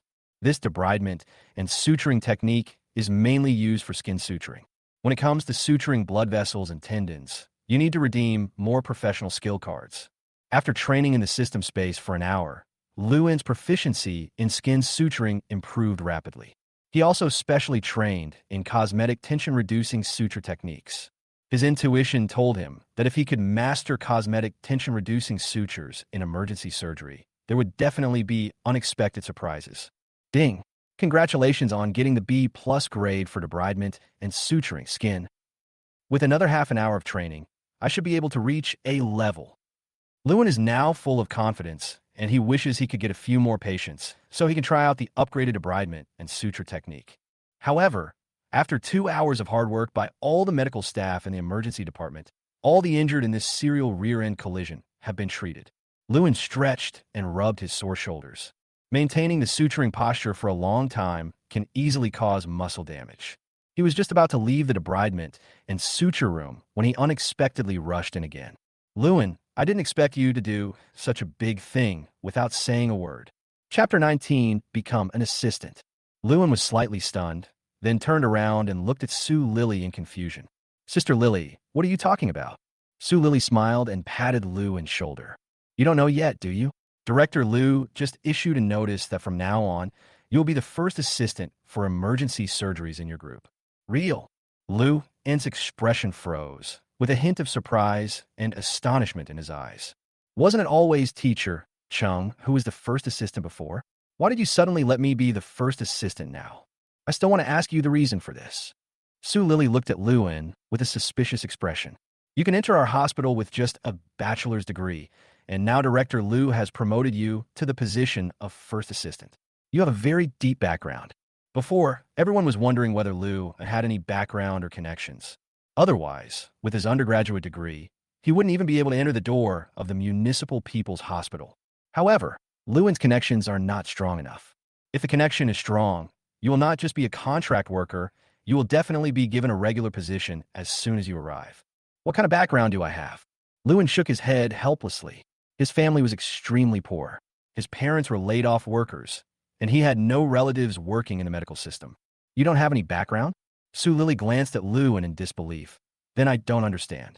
She thought Lewin was being low-key and didn't want to say it. Let's not talk about this for now. You're the surgical assistant today. You should at least treat me to a meal, right? Lewin was a little embarrassed when he heard this. I just started working and I don't have much money. I will definitely treat Lily to a meal when I get my salary. Okay, I'll make a note of this meal. Sue Lily smiled sweetly and left the debridement and suture room with Lewin. As soon as he walked out, he saw his superior, Dr. Chow Tianhui. Teacher Chow was holding the medical records and discussing the patient's condition with another attending physician, Wang Jun. Lewin hurried over, not wanting to give up any opportunity to learn. Nowadays, patients have higher requirements for the aesthetics of wound sutures. It is not like the past when it was enough for the wound to heal, and no one cared whether it looked good or not. Chow Tianhui was talking earnestly about a patient's wound. Especially in our emergency department, we encounter a lot of trauma, many of which are female patients, so this cosmetic tension-reducing suture is very important. Wang Jun nodded in agreement. Lao Chow, what you said makes sense, but ordinary suturing takes us a long time to learn, not to mention cosmetic tension-reducing suturing, which is time-consuming and labor-intensive. It is difficult for us emergency doctors to master it. That's a problem, Chow Tianhui groaned. For many emergency injuries, it's good enough to stop the bleeding quickly and suture the wound. There's no consideration of the subsequent appearance of the wound. So Lao Chow, your suggestion needs to be carefully considered. Okay, then I'll discuss this with the director. Lewin heard that Chow Tianhui hoped to promote cosmetic suture within the emergency surgery department. However, due to many factors, this technology requires higher technical content and higher requirements for operators, and it is difficult to promote it in busy departments such as emergency surgery. After all, in an urgent department like emergency surgery, you can't spend all your time on one patient. The mission of the emergency department is to rescue as many injured people as possible in the shortest possible time. Seeing that Dr. Wang Jun had left, Lewin came to Chao Tianhui and whispered, "Teacher Chao, I think there is a future for cosmetic tension-reducing sutures." Upon hearing this, Chao Tianhui turned around and saw that it was Luan and smiled. "I thought he wanted to learn cosmetic tension-reducing sutures from me. How long have you been in the clinic?" "First, practice the common sutures. I will teach you the cosmetic sutures later." "Okay." Lewin nodded. With these words, he felt relieved. Otherwise, if he showed off his new technologies for no reason, others might suspect him. Follow teacher Chao Tianhui. He is your master, and you can just pass all the responsibility to him in the future. Xiao Lu. Director Lu just came to see me. Chao Tianhui was about to leave when he suddenly thought of something and turned around and said, "Next month, our team will perform emergency surgery. You could be my assistant." "Okay." Lewin immediately smiled. "Don't be too happy too soon." Chao Tianhui put down the medical records in his hand and took a sip of tea. "If you agree to be a surgical assistant, you will be very busy and be ready to be summoned at any time.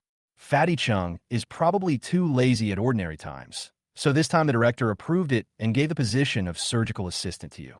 Teacher, don't worry, I don't have a girlfriend right now. I'm always at your service." Lewin knew very well that for him, every opportunity could not be missed easily. A bachelor's degree is a fatal disadvantage in the top tertiary hospitals in the city. "Okay, I feel relieved with your words." Chao Tianhui nodded slightly. He was very satisfied with the student in front of him. "You worked hard today. You don't have to worry about the rest of the department's work. You still have to go to work tomorrow. Go back and rest early." After Chao Tianhui gave a few instructions, he urged Lu to leave the hospital. Return to the duty room. He took off his white coat and put on his ordinary sweatshirt. Then he breathed a sigh of relief. His mind was in an extremely tense state throughout the afternoon, and he then trained for most of the day in the system's virtual space. Now that he had relaxed and was looking back on the scenes of debridement and suture, he felt an inexplicable sense of satisfaction in his heart. Bang, bang, bang. The door of the duty room was pushed open roughly. Chung Peng walked in with a big belly. He glanced at Lewin, said nothing, walked straight to his locker, and took off his white coat. Seeing Chung Peng's attitude, Lewin ignored him. He is not the kind of person who would flatter someone else. After changing his clothes, Lewin left the duty room directly. I'll let you be his surgical assistant for another month. It's only this 1 month." Chung Peng glanced at Lu In's back and snorted coldly. As far as he knew, among the new batch of contract workers, except for Lu, and who had a bachelor's degree, the one with the lowest academic qualifications was also a master's student from a first-class university. If nothing unexpected happens, Lewin will definitely be eliminated in the first month's assessment. Walking out of emergency surgery. It's almost 8 o'clock in the evening. It was already dark, but the hospital was still brightly lit, with patients and their families coming and going in an endless stream. In the hospital, the lights are dim and flickering, carrying all kinds of emotions of the people, such as joy, anger, sorrow, and happiness, and also interpreting the natural laws of birth, aging, sickness, and death. Medicine is a discipline that goes against nature. Darwin's theory of evolution talks about the survival of the fittest. Medicine is a discipline that violates these laws. Lewin felt how lucky he was to become a doctor and explore the secrets of life. Putting aside the distracting thoughts in his mind, he went to the bus stop and caught the last bus back to his rental house. It's better to buy a small electric scooter. Lewin looked at the vehicles coming and going outside the bus window. It will be more convenient to come to the hospital for emergency surgery in the future. After returning to the rental house, he joined several QQ groups of universities that were selling secondhand items. There are several universities nearby, and now it is graduation season, so many graduates will deal with some personal belongings. Sure enough, he actually found a graduate who was selling a secondhand small electric stove. The seller was a recent graduate of Manhua Medical University. The two agreed to meet at the gate of Manhua Medical University at noon tomorrow. After checking the condition of the electric scooter in person, negotiate its price. After washing up, Lewin lay back on the bed. He checked his system panel. After exchanging for the intermediate debridement and suturing skill card, there was very little emotional energy left. However, in just 1 day, he gained a lot. The tracheal intubation reached grade A, and the debridement and suture reached grade B+. Although the system did not directly reward money, Lewin knew that the proficiency of these skills could not be replaced by any amount of material rewards. After working in the emergency surgery department for these days, Lewin also understood something. Mastering a skill can help him quickly gain a foothold in the department. The most obvious one at the moment is debridement and suturing. Whether it is skin and blood vessel suturing or tissue and tendon suturing, it occupies a huge position in the field of emergency surgery. In addition, cosmetic tension-reducing sutures are also very promising.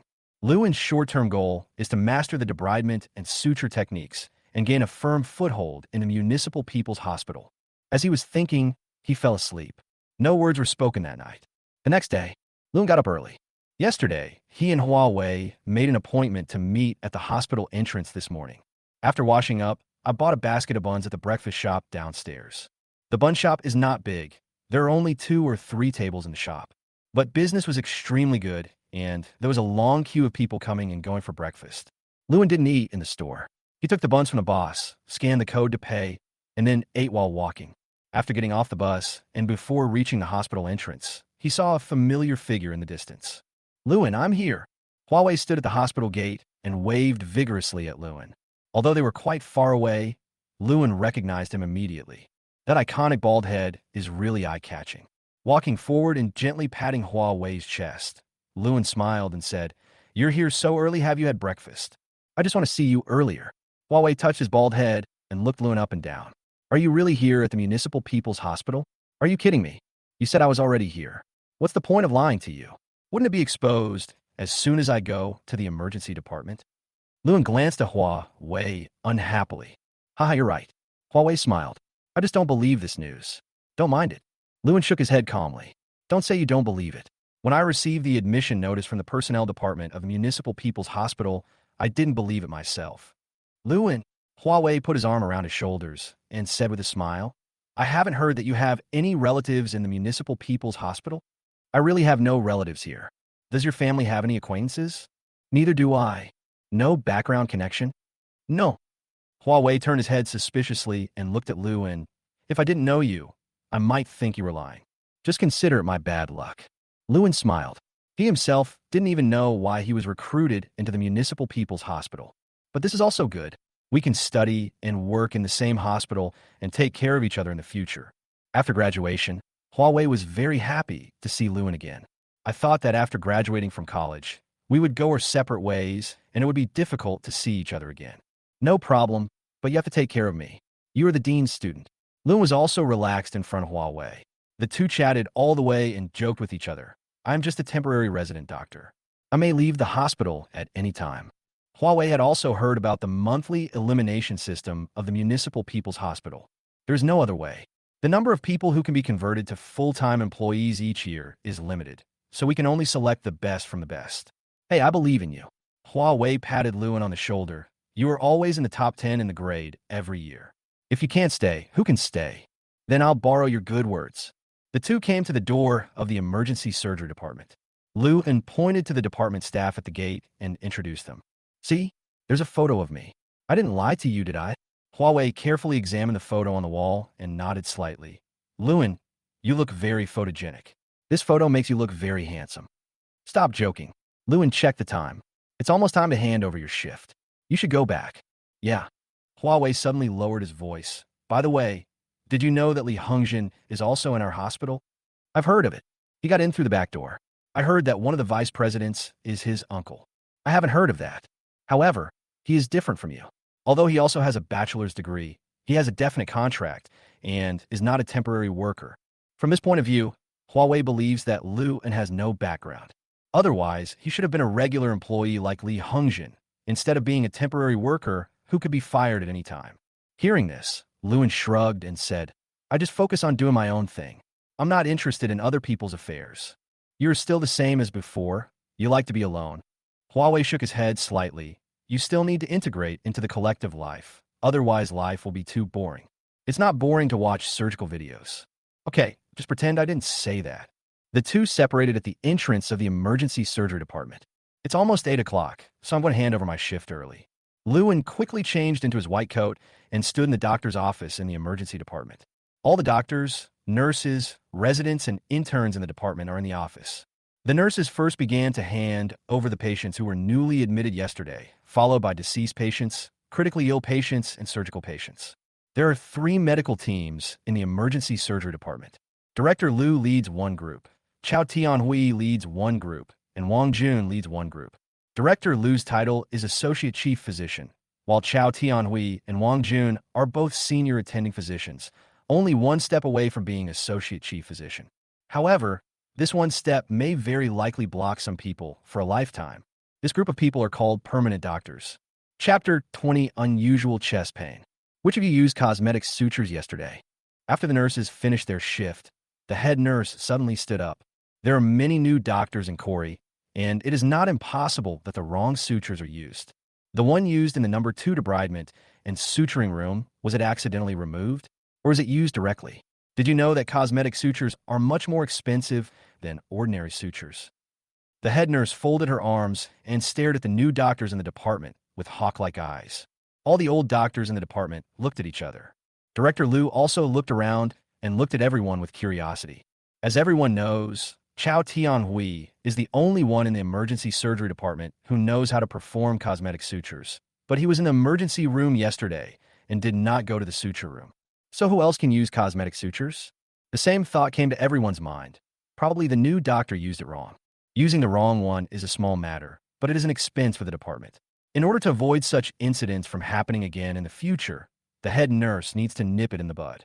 Debridement and suturing room number 2? Chung Peng was slightly stunned. Isn't this the debridement and suture room he used yesterday? No, Lewin was there most of the time yesterday. Did he accidentally use it wrong?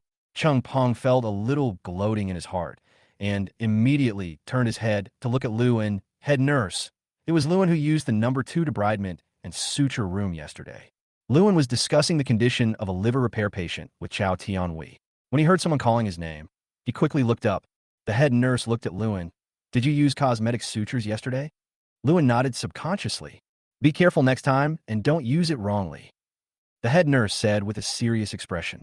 I used it wrong. Lewin was stunned. I didn't use it wrong. Seeing that Lewin was still stubborn, the head nurse spoke earnestly. The sutures you use are the most common ones. I put the cosmetic sutures at the back of the cabinet. How did you find them? The other doctors in the department looked at Liu and in confusion. Chao Tianhui also understood the whole story and looked quite curious. He knew that Lewin was usually very serious and careful in his work and would never make such a low-level mistake. Lewin was slightly startled, then slowly said, head nurse, I use cosmetic tension-reducing sutures. Can I use cosmetic sutures? As soon as he finished speaking, the whole place fell silent. Everyone's eyes were on Lewin, with expressions of shock, suspicion, jealousy, envy, admiration, and many other emotions. Congratulations to the host for collecting the doubt, emotional energy, low frequency, from Chung Peng. Energy value +1. Congratulations to the host for collecting the suspicion, emotional energy, low frequency, from Liu Yijuan. Energy value +1. Congratulations to the host for collecting the shock, emotional energy, high frequency, from Chao Tianhui. Energy value +10. Congratulations to the host for collecting the jealousy, emotional energy, low frequency, from Wang Jun. Energy value +1. Congratulations to the host for collecting the appreciation, emotional energy, low frequency, from Su Lily. Energy value +1. A series of notification sounds overwhelmed Lewin. Most of them were skeptical and shocked, while a few were envious, admiring, and jealous. However, the change in emotions also allowed Liu to see clearly everyone's attitude towards him. He could see clearly who was friendly to him, who was indifferent to him, and who hated him. Similarly, this wave of fame in the department allowed him to gain a large amount of energy in an instant. There were more than 30 medical staff present.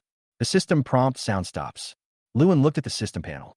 There were currently 165 energy points in total. This was equivalent to what he gained from working for most of the day. Lewin, what did you say? The head nurse was shocked. Do you know how to perform cosmetic tension-reducing sutures? If she remembered correctly, Lewin was the resident doctor who had just arrived in the department not long ago, right? In the emergency surgery department. Only Chao Tianhui knows how to perform cosmetic tension-reducing suture technique. Director Liu was also surprised. From the sutures on the wound of the patient who was pulling skin, he knew that Liu and suturing skills should be good. However, What was unexpected was that he even knew how to do cosmetic sutures. If you say you can do it, does that mean you can do it? It depends on your proficiency. Chung Peng muttered quietly. If you don't talk about your proficiency, you're just being a hooligan.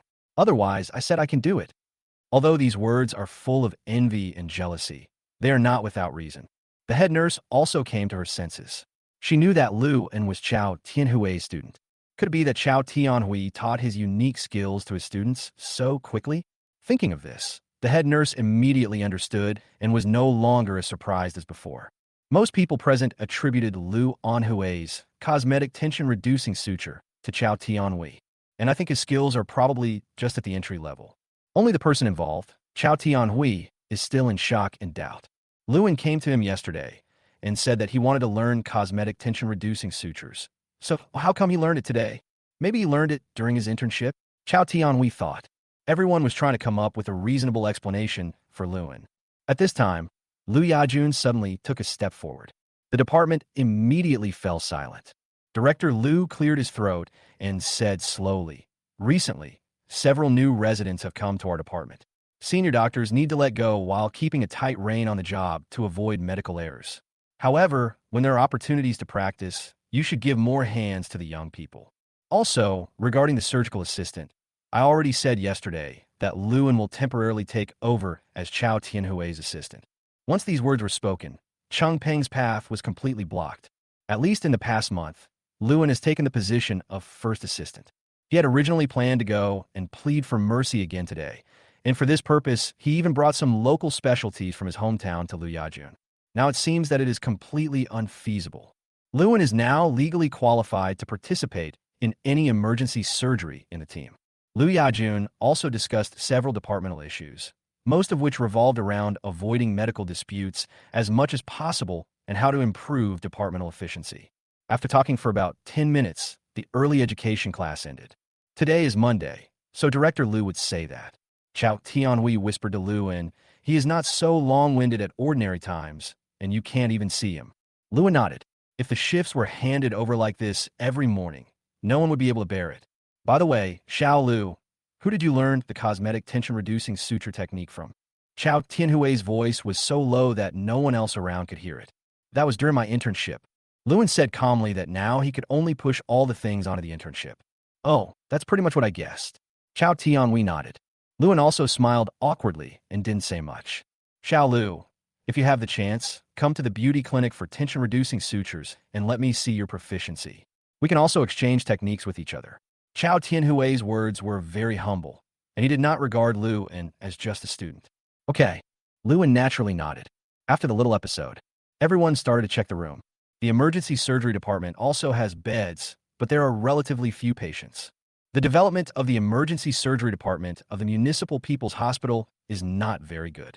Many patients with acute abdomen and who need emergency surgery are diverted to various departments. Most of the patients who stay in the emergency surgery department are poison patients, including those suffering from pesticide poisoning, rat poisoning, CO poisoning, etc., as well as a small number of patients with trauma, acute abdomen, and who have undergone emergency surgery. As a senior attending physician, Chao Tianhui is the senior physician in the group. In fact, it is not in accordance with the rules for the attending physician to be the senior physician, but emergency surgery is special. There are almost no doctors with associate senior titles. Most of them are attending physicians, but there is a certain difference in their seniority. The usual configuration of the team is a senior attending physician with a junior attending physician, as well as several residents, trainees, and interns. Chung Peng is Chao Tianhui's subordinate doctor, and Luan is the resident doctor in the group. In addition, there are several trainees and interns in the group. This is a patient with chest pain. Who can tell me about the differential diagnosis of chest pain? Chao Tianhui began to examine the first patient. His habit during ward rounds is to ask questions. All kinds of strange questions would come out of Chao Tianhui's mouth. Xiaohe, you answer first. He Jinxin is a resident trainee in the group. He comes from a Class 2 hospital in Yanhua City and came here for resident traineeship right after graduation. According to the severity of the disease, the main severe cases include acute myocardial infarction, aortic dissection, pulmonary embolism, tension pneumothorax, followed by intercostal neuralgia, costochondritis, herpes zoster, etc. Chao Tianhui had no expression on his face. This was a very simple question. How do we differentiate between these diseases? This, Jin, who had just graduated, had a lot of thoughts in his mind, but he couldn't express them for a while. You can't even do a simple differential diagnosis. Chao Tianhui frowned slightly. By doing an examination, it took Jin a long time to utter a sentence. If the patient is outside the hospital and there are no conditions for examination, how can you make a quick judgment? Chao Tianhui asked. Jin lowered his head, tapped his toes on the ground, and couldn't utter a word. Chao Tianhui's face was serious. Xiao Lu, you just graduated as well. You should be the same year as Jin. Please tell me about the differential diagnosis. Luan nodded slightly and began to organize his words. These diseases can be identified from all aspects, including symptoms, signs, and auxiliary examinations. For example, acute myocardial infarction usually presents with squeezing pain in the precordial and sternal regions, accompanied by sweating. Most electrocardiograms show ST segment changes and elevated myocardial enzymes. Aortic dissection is a severe, tearing pain in the chest and back. This pain is quite severe and will not subside on its own. Usually there is unequal blood pressure in both upper limbs, and the patient has a history of long-term hypertension. Patients with pulmonary embolism usually have chest pain, accompanied by dyspnea and even hemoptysis, but hemoptysis is only mentioned in textbooks and is rarely encountered clinically. Patients with pulmonary embolism usually have blood clots in both lower limbs. Luan's answer was very fluent, which confused Jin. We are all at the same level. Why are you so much better than them? Upon hearing this, Chao Tianhui nodded slightly. Cheng Peng was secretly resentful in his heart. These are all dead knowledge from books, and it is not difficult to answer them. Chest pain is the most common complaint in our emergency department. We encounter it a lot every day. We first need to differentially diagnose those serious diseases. Xiao He made a very good point on this point. Chao Tianhui began to analyze carefully. However, how to quickly make a differential diagnosis is a skill we need to master. This is because the treatments for many diseases are contradictory. If the diagnosis is wrong, it is likely to make the condition worse. Just as Chao Tianhui was about to continue explaining, a nurse's urgent shout was heard outside the ward. There's a patient in the emergency room. Which team is taking the patient? Come quickly.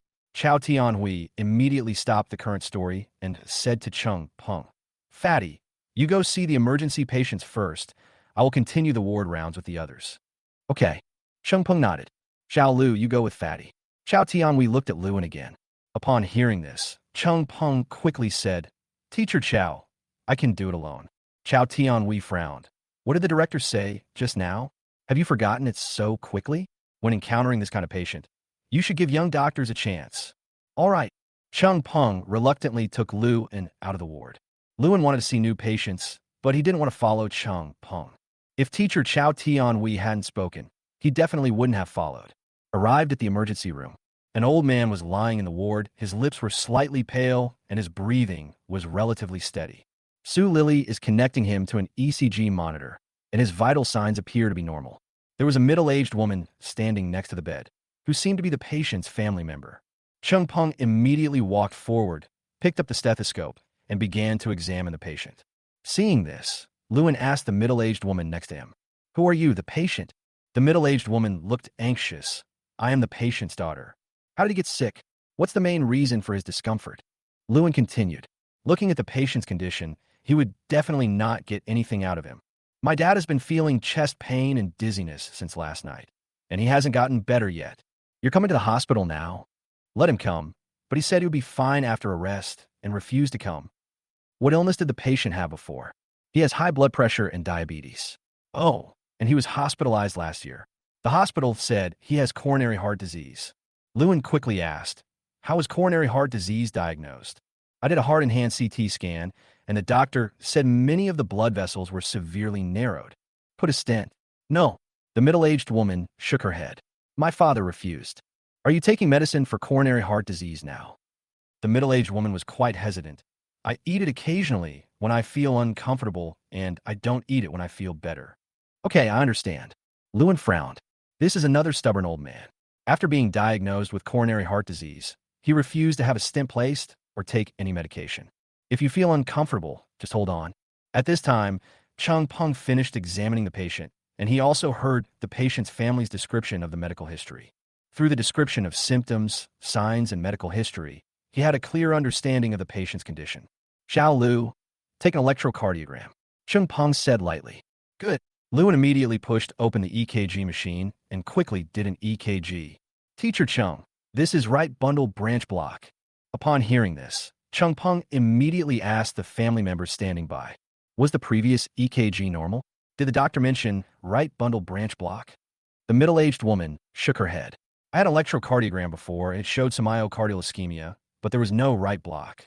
I know, Chung Peng said confidently. Chest pain and tightness, plus new right bundle branch block, combined with the patient's medical history, heart and blood vessel stenosis, I now highly suspect that he has an acute myocardial infarction. Lily, please call the cardiology department for an emergency consultation and ask them to prepare for coronary angiography. Okay. Su Lily quickly ran out of the ward and went to the nurse's station to call the cardiology department. However, Lewin frowned. He always felt that something was wrong. I can't say why, but it's just an intuition or an extra sensitive sense of smell, and I vaguely sensed a hint of danger. The more logical something seems, the more likely it is to be a trap. Chapter 21, The World View is Subverted. Emergency room. The bedside monitor beeped and sounded an alarm. Lewin looked at it intently. The monitoring showed sinus rhythm, ventricular rate 90 to 110 beats/min, blood pressure 80-100/60-70 mmHg, respiratory rate 18 times/min, and blood oxygen saturation 85% to 90%, oxygen inhalation 10 liters per minute through nasal cannula. Blood pressure and oxygen saturation are a little low. Lewin frowned slightly, walked quickly to the old man's side, picked up the stethoscope, and examined the patient again. The main task is to auscultate the heart and lungs to check for dry or wet rales and valvular murmurs. As soon as he put the stethoscope on it, Lewin felt something was wrong. Why are both lungs so clean when auscultated? Lewin held his breath and concentrated, but still could not hear a single dry or wet rales. According to Chung Peng, the patient had a large area of myocardial ischemia and severe heart function involvement, and the clinical manifestations were mostly symptoms of hypotension and pulmonary congestion caused by cardiac pump failure.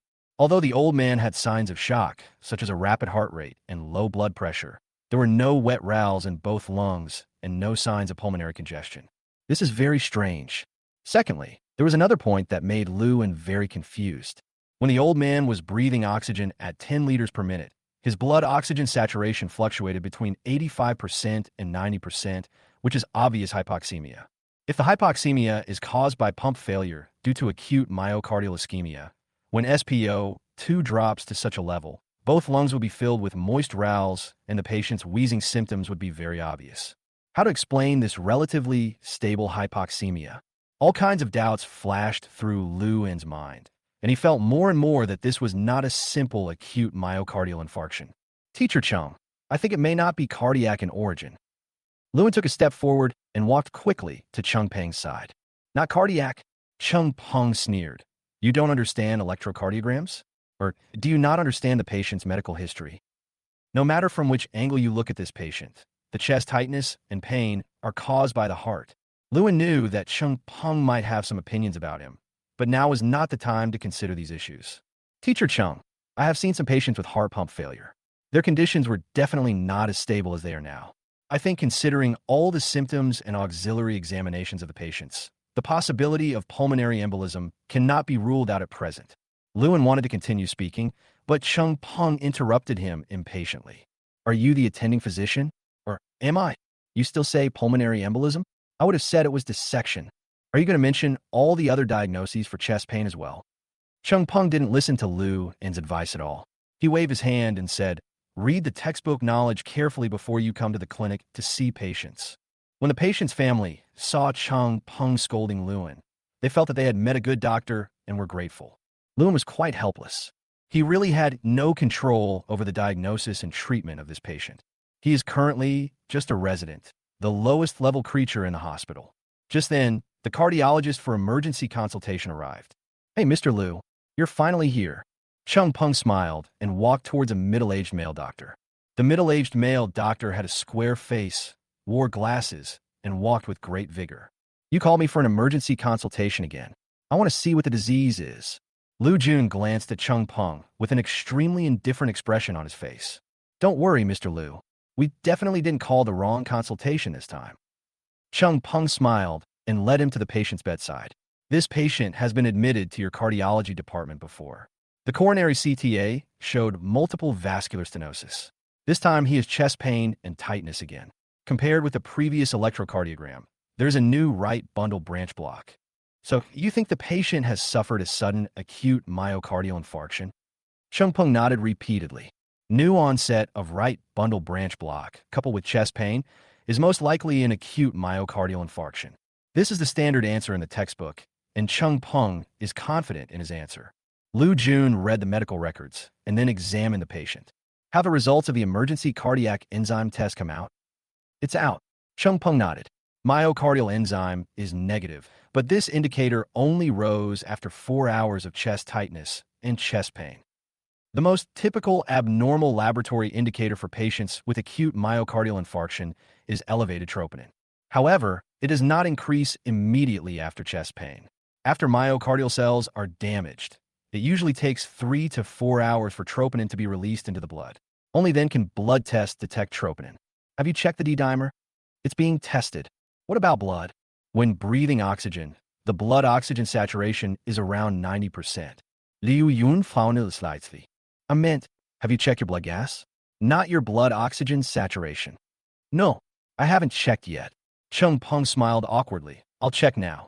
He then called a nurse to take an arterial blood gas. Mr. Liu, you don't want to discuss surgery for this patient? For patients with acute myocardial infarction, the best treatment is interventional therapy. To put it more simply, it means undergoing surgery to open up blood vessels. What's surgery? Lu Jun said calmly. Chung Peng was shocked when he heard this. Boss Lu, don't you do surgery for acute myocardial infarction? Could it be that this patient has some contraindications? He looked back and thought carefully. This patient doesn't seem to have any contraindications for surgery. Who said this must be a heart attack? Lu Jun looked at Chung Peng with sharp eyes. Chung Peng's heart skipped a beat. Impossible. Just then, Su Lily came with the D-dimer test report. Dr. Chung, the results are out. Chung Peng took the test report in a daze, looked down, and was immediately dumbfounded. D-dimer increased by as much as 30 times. This D-dimer is an indicator of the coagulation status in a human body. An increase in its level usually indicates thrombosis, such as pulmonary embolism, thrombosis in both lower limbs, etc. Lu Jun came forward, took a look at the test report, and snorted coldly. You still think this is a myocardial infarction? Chung Peng swallowed, glanced at Lewin in the corner, and then looked at Lu Jun. Boss Lu, could it be a pulmonary embolism? Liu Yun nodded slightly. Yes, it seems that you are quite quick-witted. Patients with heart failure are not in such good condition. They will have severe chest tightness and shortness of breath. Also, the new onset of right bundle branch block you mentioned could be caused by right heart overload, such as pulmonary embolism, in addition to myocardial infarction. After listening to Lu Jun's explanation, Chung Peng was shocked. Isn't this exactly the same as what Lewin just said? Could it be a pulmonary embolism? Then, Mr. Lu, what's next? Please urgently consult the respiratory department and then urgently call the ultrasound room and ask them to do a bedside cardiac ultrasound. Good. Chung Peng nodded repeatedly and took immediate action to make up for his mistake.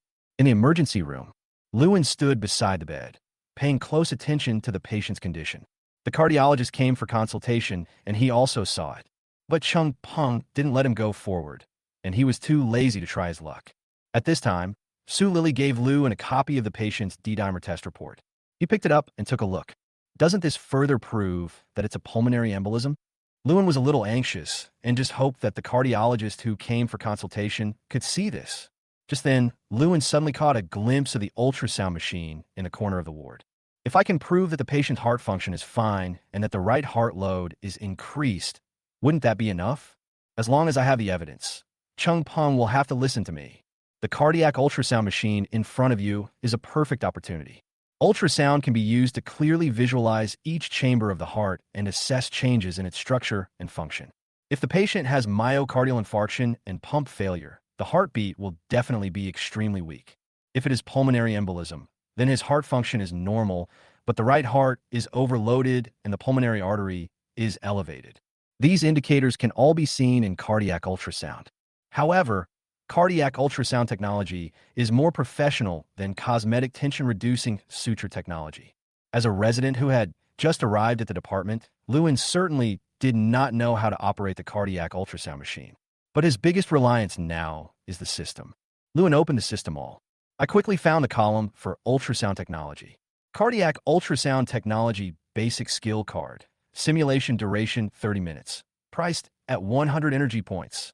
Intermediate cardiac ultrasound technology skill card. Simulation duration 60 minutes. Priced at 180 energy points. I had originally been thinking of saving up my energy points to exchange for suturing skills. But the situation was so critical now that he had no time to think any further. Lewin had an idea and immediately exchanged for the basic skill card of cardiac ultrasound technology. 100 energy points deducted. Currently remaining energy point is 65 points. Then he entered the system simulation space again. This time, there was no operating table. In the empty sea of consciousness, there's an ultrasound machine and a hospital bed. On the hospital bed, there was still that familiar doll. A large amount of knowledge about cardiac ultrasound technology quickly flooded into Lewin's mind. The tremendous energy occupied his brain for a short period of time. Every step of cardiac ultrasound is deeply imprinted in his mind. After the basic theoretical knowledge has been instilled, the next step is the operation simulation. Simulation special exercise. Cardiac ultrasound technology, 100% simulation reality. The remaining time of the primary skill card, half an hour. Lewin turned on the ultrasound machine and adjusted it to the cardiac ultrasound mode. Then put the simulation doll in the correct position and apply coupling agent on the ultrasound probe. The body position is not appropriate and the heart cannot be displayed normally. This simulation is over. Rating F-. Lewin was quite helpless. It's a bad start. Before performing a cardiac ultrasound procedure, the patient needs to be positioned. Generally, the patient needs to be tilted slightly by 45 degrees so that the lung qi and the heart are not at the same level. Especially for patients with emphysema, there is too much gas, which may affect the image quality. Lewin continued to play around with the body position. Only when it is placed in the right position will the system allow him to continue with the next operation. Using the probe too hard and injuring the patient. This simulation is over. Rating F. There are certain requirements for the posture and strength of holding the probe, and Lewin is slowly adapting to it. The probe is placed in an unreasonable direction, and the heart cannot be displayed normally. This simulation is over. Rating F+. Under the close monitoring of the system, every mistake made by Lewin will be pointed out and adjusted quickly. Half an hour is not long, but he made full use of every minute and every second, focusing on training heart function and pulmonary artery pressure measurement. The probe rotation direction is too high, and the development image is poor. This simulation is over. Rating D+. From the beginning, only blurry black and white images could be seen on the cardiac ultrasound screen. Slowly, the outline of the heart and its various chambers can be seen. Lewin began to measure cardiac function and pulmonary artery pressure. The simulation special exercise, cardiac ultrasound technology, is over. Ding. Congratulations on obtaining the cardiac ultrasound technology C level. Lewin felt a little regretful. Because he had no experience with this cardiac ultrasound technology, he only came for temporary simulation training and now has only reached the C level. Fortunately, Lewin has already learned a few simple cardiac ultrasound sections, cardiac function and pulmonary artery pressure measurements. Exited from the system simulation space. Lewin didn't hesitate and immediately walked towards the ultrasound machine in the corner. This scene happened to be seen by Lu Jun, a consulting physician in the Department of Cardiology. He looked quite puzzled. When did the ultrasound room in our hospital become so proactive? They sent someone to do an ultrasound right after I called them. At this time, Chung Pong had just gone out to contact the ultrasound department. They usually order a bedside cardiac ultrasound, but every time it takes half a day for it to come. Lu Jun walked forward and saw that Lewin looked unfamiliar, so he didn't take the initiative to say hello. Lewin pushed the cardiac ultrasound machine to the patient's bedside. He gently turned its back, trying to keep it at a good angle. "Uncle, I'm going to check your heart. Please turn sideways a little." "Okay, that's right. Just this angle, hold on for a while, it'll be fine soon." After applying conductive paste, Lewin took the cardiac ultrasound probe and placed it on the long axis section of the left ventricle of the heart. Soon, The various chambers in the long axis of the left ventricle of the heart were displayed on the ultrasound screen. It feels like the heart function is still okay. It doesn't look like pump failure from an acute myocardial infarction. Lewin muttered quietly. Next, he continued to examine the cross-sections of the 4-chamber heart and the 5-chamber heart. In these echocardiographic views, the patient's left ventricular function was adequate and ventricular wall motion was normal. Please take another look at the pulmonary artery and measure the pressure in the pulmonary artery. Lewin suddenly heard a voice next to his ear. Turning back, he saw that it was Lu Jun, the consulting cardiologist. Oh, okay. He reapplied the coupling agent, adjusted the position and direction of the probe, and placed it over the pulmonary artery. Young man, are you new here? I don't think I've seen you before. Liu Yun est Kesuri. He had applied for bedside cardiac ultrasound many times before, but he had never seen this young man do it. Yes, I just came this year. Lewin nodded, thinking that Lu Jun was asking him if he was new to the emergency department. The two people were not on the same channel, but they asked and answered each other without any obstacles. How's the pulmonary artery? Lu Jun bent over and watched Lewin's operation. While Lewin was operating, he relayed, the pulmonary artery is widening and the pulmonary artery pressure is increasing. What do you think this looks like? Liu Yun asked. Lewin paused, combining the patient's symptoms, signs, auxiliary examinations, and cardiac ultrasound results. I think it is most likely pulmonary embolism. Lu Jun was a little confused when he heard this. He asked Lu about ultrasound diagnosis. Why did it suddenly become a serious clinical diagnosis? Nowadays, the clinical knowledge of technicians in the ultrasound department is so advanced. At the same time, Chung Peng also returned to the emergency room.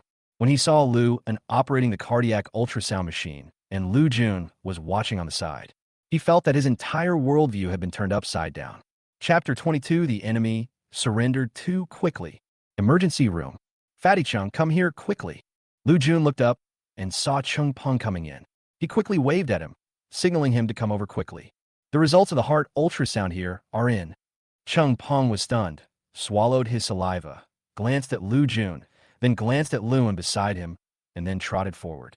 Mr. Lu, what are you talking about? The ultrasound results. Lu Jun smiled, fiddled with the stethoscope in his hand, pointed at Lewin's screen, and said slowly, the guy from the ultrasound department has checked it just now.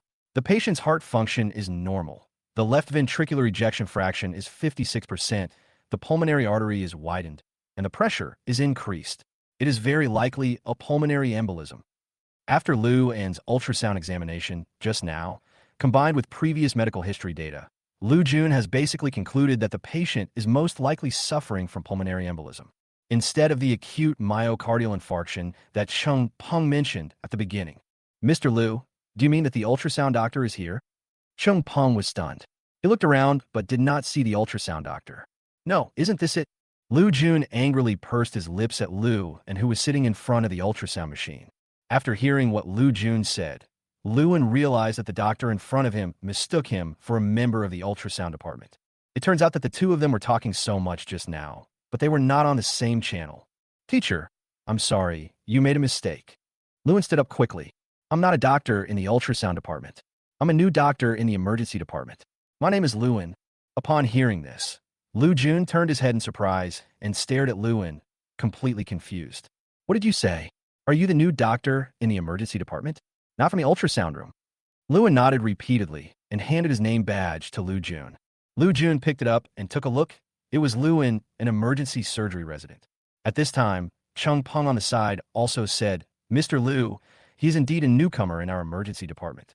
He has only been here for a week. Then, how do you use this? Lu Jun looked surprised and pointed to the cardiac ultrasound machine next to the bed. He has been practicing cardiology for many years, but has not yet learned ultrasound technology. He only knows the basics. But Lewin is just a newcomer. How could he have the energy and time to learn technologies that are not related to his major? Teacher, when I was doing internship before, I learned some things from the ultrasound teacher, including a few simple sections of cardiac ultrasound, heart function, and pulmonary artery pressure measurement. Lewin scratched his head and made up an excuse to get away with it. Chung Peng stood aside and echoed. Boss Lu, this guy is just playing around. It doesn't count. Please don't take it seriously. In fact, this sudden change made Lu Jun a little confused for a while at the beginning. However, as a senior attending physician, he still has the most basic judgment. Fatty Chung, don't say that. I think he's pretty good at ultrasound. Although not as good as those old guys in the ultrasound department, he can find out everything from every section. He can measure heart function and pulmonary artery pressure. Although Lu Jun himself is not very good at doing ultrasound, he has gained a lot of experience and can distinguish the level of ultrasound. This Chung Peng wanted to say something, but swallowed it back. Now, he can only silently hope that Lu N's operating level is not that high. He felt that what happened to Lu N recently was too weird. Cosmetic tension-reducing sutures and cardiac ultrasound technology, these extremely specialized technologies actually appeared at the same time in a resident physician. For a moment, Chung Peng even doubted himself. Are all the young doctors nowadays so capable? Or maybe Lu N is just a special case? Just then, a clear female voice came from the rescue gate. Which patient wants a bedside cardiac ultrasound? Ultrasound Dr. Fong Yu arrived late, pushing a cardiac ultrasound machine. Chung Peng turned around, his face lit up with joy, and immediately spoke loudly. Dr. Fong, you're here. Fatty Chung, aren't you guys checking heart ultrasound? Why did you call me over? Fong Yu pushed the ultrasound machine and came to the bedside with confusion. She saw the cardiac ultrasound machine next to the bed, with the interface of a 4-chamber heart frozen on its screen. Chung Peng quickly said, "We are just laymen taking a look. As for the final ultrasound results, it is up to you professionals to decide." Fong Yu has been working at the Municipal People's Hospital for 6 or 7 years, specializing in cardiac ultrasound. Although she is not the most technically proficient in the department, she is already a leader among the younger generation. Okay, let me take a look. This sounded nice. Fong Yu nodded and walked to the bedside. Seeing this, Lu N immediately gave up his seat. He is confident in his ultrasound skills. After all, they are system certified. Although Chung Peng didn't believe him. As long as the ultrasound doctor completed the operation and the ultrasound report came out, the patient's diagnosis would be obvious. Xiao Fong, you're here. Lu Jun stood beside the bed and nodded slightly to Fong Yu. Teacher Lu, are you here for another consultation? Fong Yu set up the ultrasound machine and saw Lu Jun standing beside her. The two often meet at work and are quite familiar with each other. Fatty Chung suspected that this patient had a heart attack and asked me to come for a consultation. Lu Jun put his hands behind his back and said calmly, "Myocardial infarction? Didn't they say pulmonary embolism on the phone?" Fong Yu frowned slightly. Myocardial infarction is just a preliminary diagnosis. Considering the patient's condition and medical history, pulmonary embolism cannot be ruled out. That's why I asked you to come and do further examination. Lu Jun said softly. Fong Yu nodded slightly after hearing this. Without saying anything more, she immediately started to operate. Take the ultrasound probe and apply coupling gel. Her movements were more delicate and skillful than Lu An's. A professionally trained ultrasound technician must be more capable than Lu An, who looks like a quick product. From a short axis section of the left ventricle, the patient's left ventricular systolic function was normal, and the left atrium and left ventricle had normal structure and size. As soon as Fong Yu got started, she immediately developed the ultrasound image. The image quality is clearer than the one operated by Lu An. When Chung Peng heard this, his heart sank. Just the normal left ventricular systolic function makes the possibility of myocardial infarction extremely low. Can we measure the ejection fraction? Liu Yun asks. Sure. Fong Yu began to operate on the screen and measure the corresponding data indicators. A moment later, she got the result. The patient's left ventricular ejection fraction was around 55%. Just now, Lu N's measurement result was 56%. Because all measurements are done manually, a 1% error is acceptable. There is no impact on the patients. What about pulmonary artery pressure and width? Wait a moment. It will be tested soon. Fong Yu skillfully changed the probe section and placed it in the pulmonary artery. As soon as she put it on, she let out a soft, "This pulmonary artery is not normal." Lu Jun quickly asked, "What did you find?" Fong Yu pointed to the pulmonary artery on the screen and said, "Teacher Lu, look, this is the pulmonary artery. Its blood vessels are obviously widened, the flow rate is slowed down, and the resistance is very high. This means that the blood vessel pressure is very high. It is indeed pulmonary embolism." After hearing Fong Yu's description, Lu Jun became more certain of his judgment. "Teacher Lu, you are right. I highly suspect that this patient has pulmonary embolism." Fong Yu put down the probe in her hand. On the whole, the left heart function is normal. There is no segmental ventricular wall motion abnormality, but right ventricular enlargement and pulmonary hypertension. On the side, Chung Peng was silent. No matter how much he hated Lu En, he had to accept the possible diagnosis of pulmonary embolism at this time. Lu Jun's face darkened, and he looked at Chung Peng beside him. Fatty, have you asked the respiratory department for a consultation? Talk to the family. It's most likely pulmonary embolism, and the area of embolism may be quite large. A pulmonary artery CTA is needed. Thrombolytic therapy can be performed after the diagnosis is confirmed. A respiratory consultation has been requested and should be here soon. Chung Peng looked very nervous. Ordinary pulmonary embolism, which is blockage of small blood vessels, does not affect blood pressure and blood oxygen saturation. However, this patient has unstable blood pressure and poor blood oxygen saturation, which means that the blood vessels in the pulmonary embolism are not small. At this time, the results of the blood gas analysis came out. While breathing oxygen, the patient's blood pressure was only 65 millimeters of mercury. This further proves the diagnosis of pulmonary embolism in the patient. At this time, the senior consulting doctor from the respiratory department also arrived. After understanding the patient's condition and seeing the ultrasound report provided by Fong Yu, the respiratory physician directly diagnosed pulmonary embolism. In this case, there is no need for pulmonary artery CTA results. It should be a large-scale pulmonary embolism. Prepare to discuss thrombolysis with the family. At this time, cold sweat began to appear on Chung Peng's forehead. His own stubbornness almost caused a serious misdiagnosis. If the doctor who came for consultation was not Lu Jun, he would not have made a diagnosis or treated the patient, and instead asked the patient to go directly for coronary angiography, which could have easily delayed the patient's treatment and ultimately led to immeasurable and serious consequences. Congratulations to the host for collecting the regret, emotional energy, low frequency from Chung Peng. Energy value +1. Congratulations to the host for collecting the gratitude, emotional energy, high frequency from Chung Peng. Energy value +10. Congratulations to the host for collecting Lu Jun's appreciation, emotional energy, high frequency. Energy value +10. After a while, the system once again received a lot of gratitude. Lewin also clearly noticed Chung Peng's emotional changes. In the past, his emotions were disgust and hatred, but today they suddenly turned into gratitude. The change before and after is really huge. However, what made Lewin happiest was not how much emotional value the system gained. Instead, they finally figured out the old man's diagnosis, allowing him to receive the most accurate treatment as soon as possible. Xiao Lu, your cardiac ultrasound technology is pretty good. It's almost exactly the same as Fong Yu's, and your clinical thinking is also very good. Lu Jun certainly did not forget to praise Lewin. You haven't decided on a department yet, right? Are you interested in coming to our department in the future? New employees will be assigned to specific departments only after a 6-month probation period. During this period, if other departments are interested in new employees, they can extend olive branches at any time. Hearing this, Lewin smiled and said, "Thank you, Teacher Lu, for your appreciation. The Department of Cardiology is really good, but I still want to stay in the Department of Surgery for the time being. We also have surgeries in the cardiology department, such as coronary artery, electrophysiology, and congenital heart disease." Lu Jun said, "Don't rush to make a decision. When you have an idea later, you can come to me." Okay. Lewin nodded. Chung Peng stood aside quietly. When he heard about Lu Jun's recruitment of Lewin, he was filled with jealousy.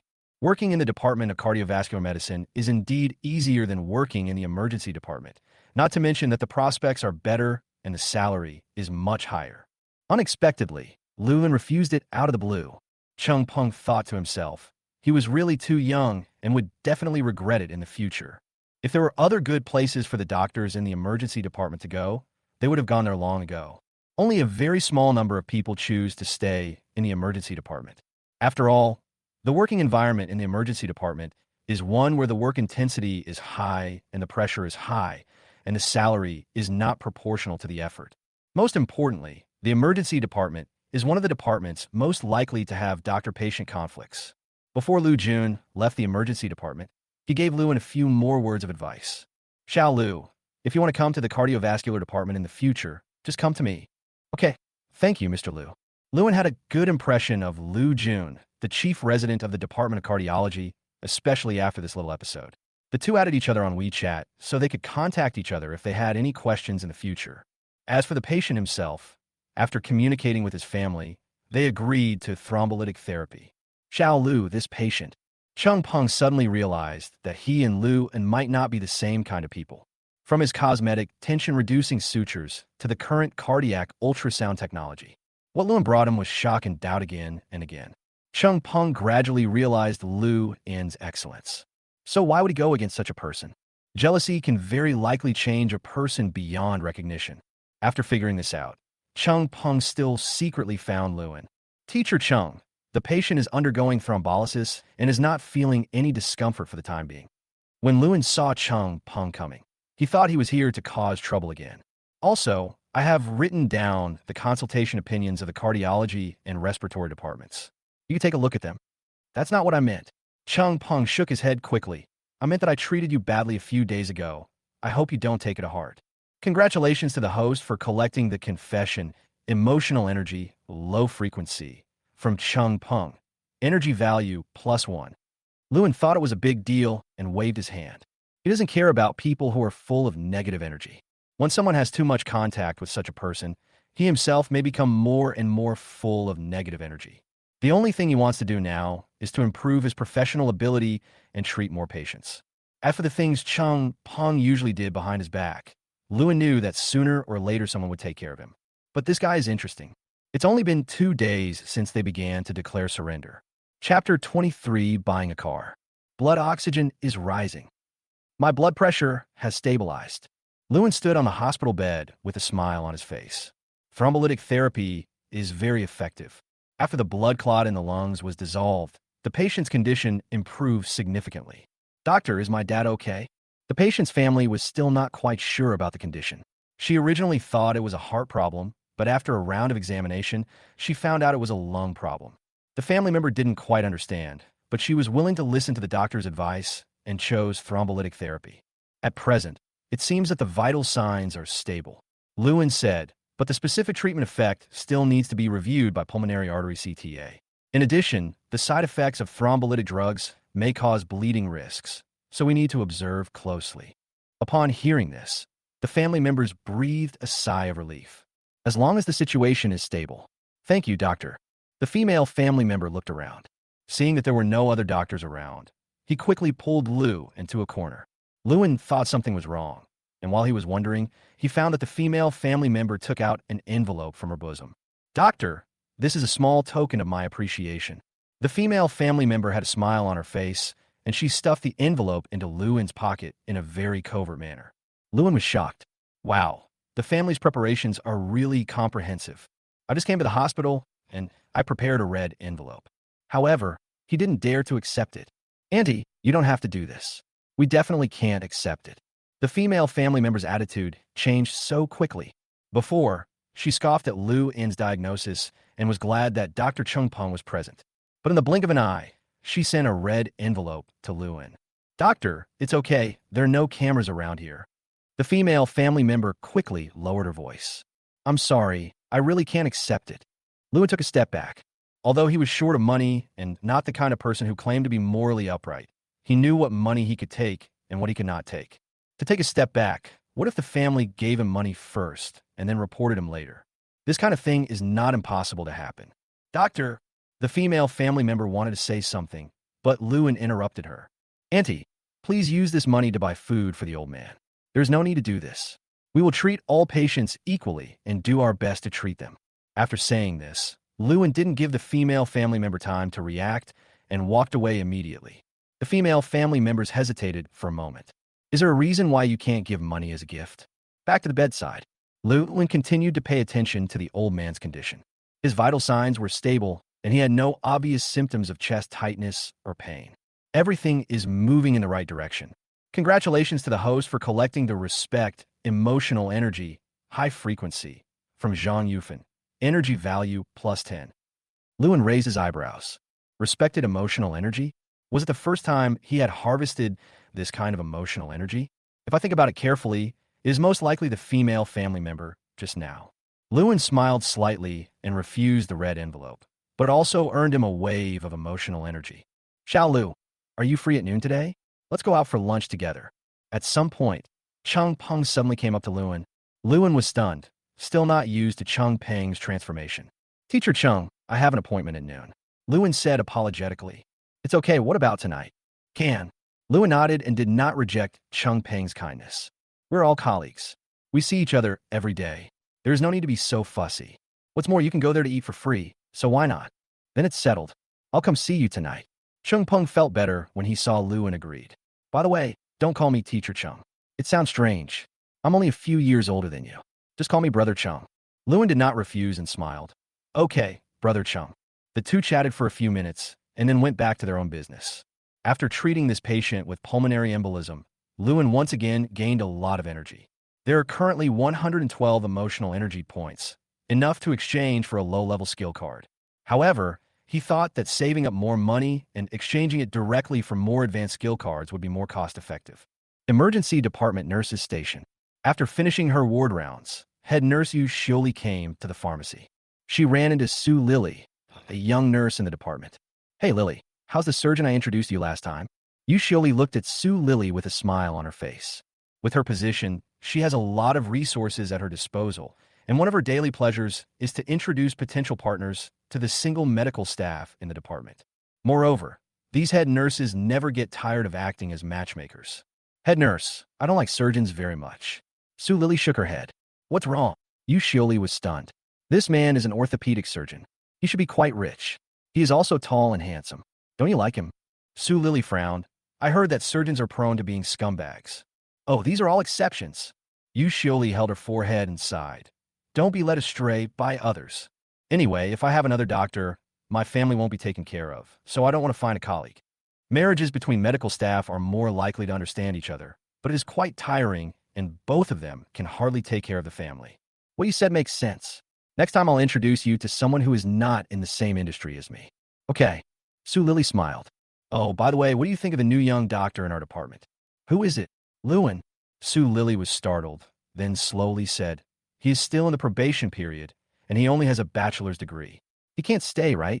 Yu Shioli smiled mysteriously. Then you don't know that this guy has some background. Sue Lily was stunned. She remembered asking Lu this question before, and he strongly denied it at that time. Think about it. With his undergraduate degree, can he enter our hospital? Sue Lily shook her head. That's right. With his conditions, he definitely can't get in. He has someone above him. Yu Shioli pointed toward the ceiling. I heard that a certain dean directly recruited him. Sue Lily was shocked. This relationship was really not simple. At the same time, she was also a little angry. Lewin had lied to her before and said that he had nothing to do with it. Congratulations to the host for collecting the anger, emotional energy, low frequency, from Sue Lily, energy value +1. After receiving the system prompt, Lewin was a little confused when he looked at the panel display. It seems that he didn't offend Sue Lily. Why did I suddenly receive an angry emotion value? Lewin shook his head slightly. If he couldn't figure it out, he didn't need to think about it. This woman's moods could be as unpredictable as the weather. For the entire morning, Lewin devoted himself to treating this critically ill patient with pulmonary embolism. He didn't feel relieved until the thrombolysis was completed. The patient's vital signs are stable, oxygen partial pressure is normal, and there are no complications. The old man on the hospital bed can also start talking and chatting. Doctor, when can I be discharged from the hospital? Lewin smiled helplessly. Master, I may have to observe for a while. Oh, how many days will it take for me to be discharged from the hospital? At least a week. I see. Can I be discharged from the hospital tomorrow? Lewin. He understood the thoughts of these elderly people who wanted to be discharged from the hospital early and were afraid that hospitalization would cost too much money. Fortunately, the patient's family members were always accompanying him and talking to the old man to prevent him from asking about Lu An's discharge from the hospital. At this time, Chao Tianhui finally arrived. As soon as he finished his rounds, he led everyone in his team to the emergency room. Xiao Lu, I just heard that you independently diagnosed a case of pulmonary embolism. Chao Tianhui looked at Lu curiously. Lewin smiled and nodded. Maybe it's just luck. This is more than just luck. Chao Tianhui smiled and looked at the cardiac ultrasound machine on the bed. Can you do cardiac ultrasound? Yeah, I know a little bit. Chao Tianhui didn't believe what Lewin said. You can measure left ventricular ejection fraction and pulmonary artery pressure. This is not just a simple trick. For this new medical student who has only been in the department for a week, Chao Tianhui feels that Lu An's abilities far exceed those of ordinary residents. Teacher Chao, please don't praise me. I'm afraid I'll become proud. Lewin smiled. Young people can be proud, but they should not be arrogant. Chow Tianhui looked at the patient on the bed and began to explain the patient's condition to the doctors in the group. I got off work at noon. Lewin made an appointment with the electric car seller yesterday, and they would meet at Manhua Medical University at noon today. Manhua Medical University is just opposite the Municipal People's Hospital across the street. Lewin crossed the street and arrived at the gate. At this time, most of the graduates have already left school. The new students have not arrived yet, and there are not many people on the university campus. Occasionally, you can see a figure walking quickly, most of whom are the top students who stay in school during the holidays. I looked at the time, and it was already 11:58. There are still 2 minutes left until the agreed time. Lewin looked back at the empty campus, but there was no sign of the electric car. Am I going to be stood up? Just as I thought of this, the QQ notification on my phone rang. I picked up the phone and saw it was the seller's QQ number. Sorry, I'm 10 minutes late. It's okay, don't worry. I'm already here, under the tree at the school gate. I'm wearing a white t-shirt and blue jeans. Lewin had nothing to do as he didn't have to go to work until 2 in the afternoon, so he decided to wait. After all, it is not easy to come across a good secondhand electric scooter. A cool breeze blows on your face. Lewin stood at the school gate and took this opportunity to check his system panel. The skill bar contains all kinds of surgical skills. As long as you can afford the energy value, even the most advanced cardiac surgery and brain surgery skills can be purchased. However, there is no use in exchanging this kind of large-scale surgical skill temporarily. He had no chance to get started, and he didn't have that much energy. Lewin already had a plan in mind. Hello. Suddenly, a crisp and soft voice came from behind. This voice is a little familiar. When Lewin turned around, he saw a girl in white sportswear pushing a pink electric scooter. This time, not only the voice sounded familiar, but the appearance seemed familiar as well. However, Lewin couldn't remember where he had seen it for a moment. The girl was also stunned when she saw Lewin. It's you? The girl asked in surprise. Lewin asked doubtfully, have we really met? The girl didn't say anything, but lowered her head and took out the cell phone from her bag. She fiddled with the phone for a few seconds and then placed it in front of Lewin. Hey, you're my WeChat friend? The interface of the girl's mobile phone was the chat history between her and Lewin. The chat record is very short, and there's only one video. This video is exactly the one Lewin saved someone on the bus a month ago. At this moment, Lewin immediately recalled that the girl in front of him was the one who helped him take the video at that time. Hello, my name is Lewin. Hello, my name is Yenyu. Lewin nodded slightly to the girl, and then his eyes fell on her electric scooter. Why, it's pink. He remembered seeing pictures of the electric donkey, and he remembered it should be white. It's pink. The girl switched her phone to the QQ interface again. There was indeed a photo in the chat interface between the two. However, Lewin now sees that it is indeed pink. Maybe the light was not good last night, so he mistook it for white. A big boy riding a pink electric donkey. This picture is not too beautiful. Although Lewin is not a male chauvinist, he still rejects this small electric scooter, which is obviously not in line with his temperament. Sorry, this color.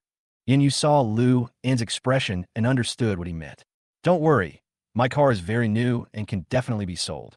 Then I'm sorry to bother you to come over. I just happened to be going back to school, so this was just on my way. Are you from Manhua Medical University? Lewin was stunned. Yes. Yenyu nodded. I graduated this year, but I was admitted to graduate school, so I stayed in school. I just graduated too, and I just started working at the Municipal People's Hospital across the street. Lewin nodded. He didn't expect that she was in the same major and was a graduate student. Then you little donkey. Oh, I lived a little far away before, and it was inconvenient to come to school, so I bought a small electric donkey. Yenyu smiled, but now I've moved back and I don't need it anymore, so I thought about getting rid of it. Yenyu looked at Lewin carefully. Her impression of Lewin still remains on the scene of him rescuing a patient on the bus. I thought we would never meet again, but the world is so small that we met today. You live far away, so you bought an e-scooter? Lewin nodded. I'm in the emergency department. Sometimes I'm very busy and need to get to the hospital in time. The bus is not very convenient, and the taxi is too expensive. It would be more convenient to have a car. Yenyu said, but don't you have a job? The hospital doesn't have a dormitory. I'm still in the probation period and haven't been converted to a regular employee, so I can't live in the employee dormitory for the time being. Lewin spread his hands. Yenyu felt a little fond of Lewin's frank answer.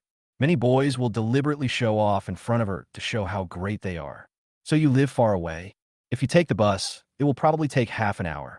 Then you can rent a house closer. Lewin said helplessly. As a newly graduated office worker, I can't afford to rent a house near the hospital. Yin Yu suddenly seemed to have thought of something, bit her lower lip, and said slowly, well, I know there's a very cheap rental house nearby. Do you want to go and have a look? How cheap?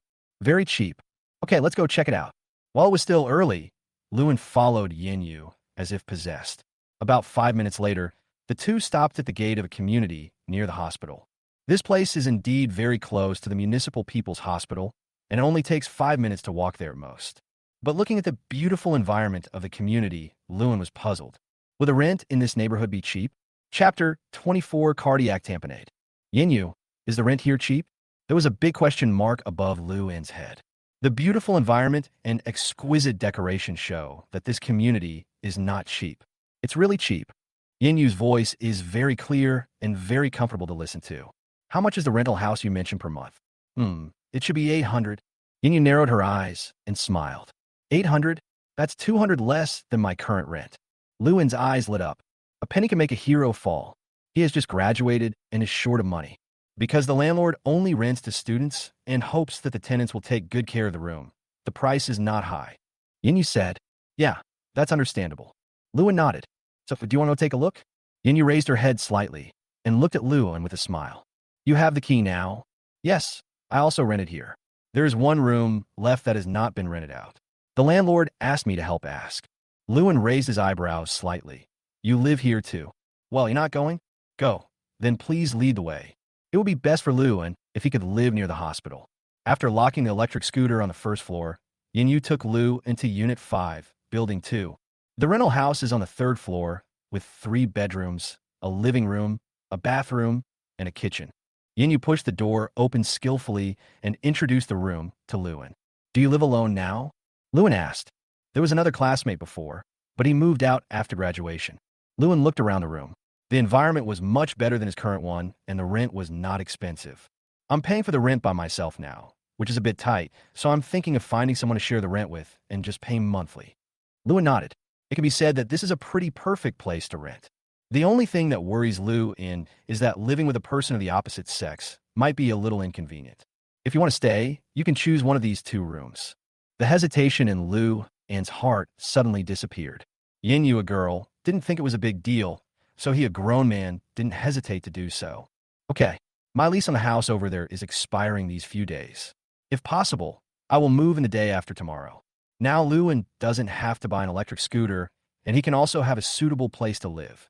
No problem. Yin Yu nodded quickly. Leave me your phone number and tell me before you come. Okay, thank you this time. I want to thank you for helping me share the rent. Then contact me in a few days. Okay, see you later. When walking out of the community, Lewin still felt that it was a little unreal that he had picked up a big bargain. Sure enough, the system may have its own lucky attribute. I looked at the time, and there was still an hour left before work.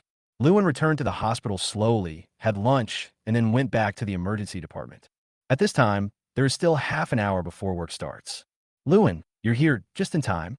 At noon, Dr. Wong received several emergency patients and is too busy now. Can you come and help?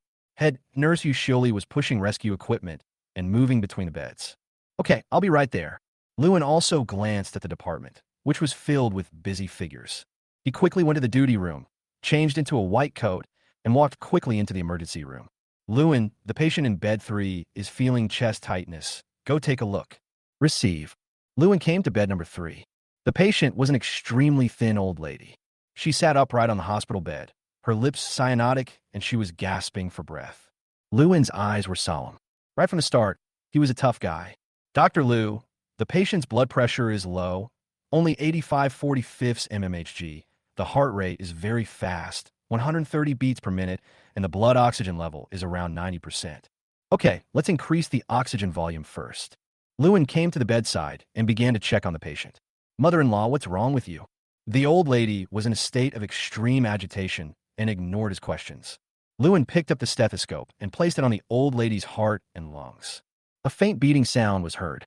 Why is the heartbeat so weak?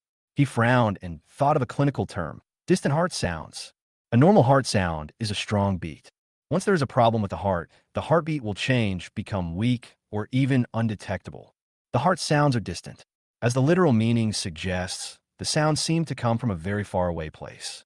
This symptom is common in cases of large pericardial effusion. Fast pulse rate, low blood pressure, distant heart sounds, all symptoms and signs seem to point to this diagnosis. Luan's heart sank. A large amount of pericardial effusion can lead to pericardial tamponade, which can easily cause sudden death. It's a very simple logic. The heart needs to beat to maintain blood supply to various organs. But now there's a large amount of fluid in the pericardium, which hinders the beating of the heart. When the amount of fluid accumulation reaches a certain level, the entire heart is completely wrapped and the heart stops beating. Go and ask Teacher Wong to come over. I suspect this patient has a large amount of pericardial effusion, which has led to pericardial tamponade. The young nurse next to her heard Luan's hurried voice and ran out immediately.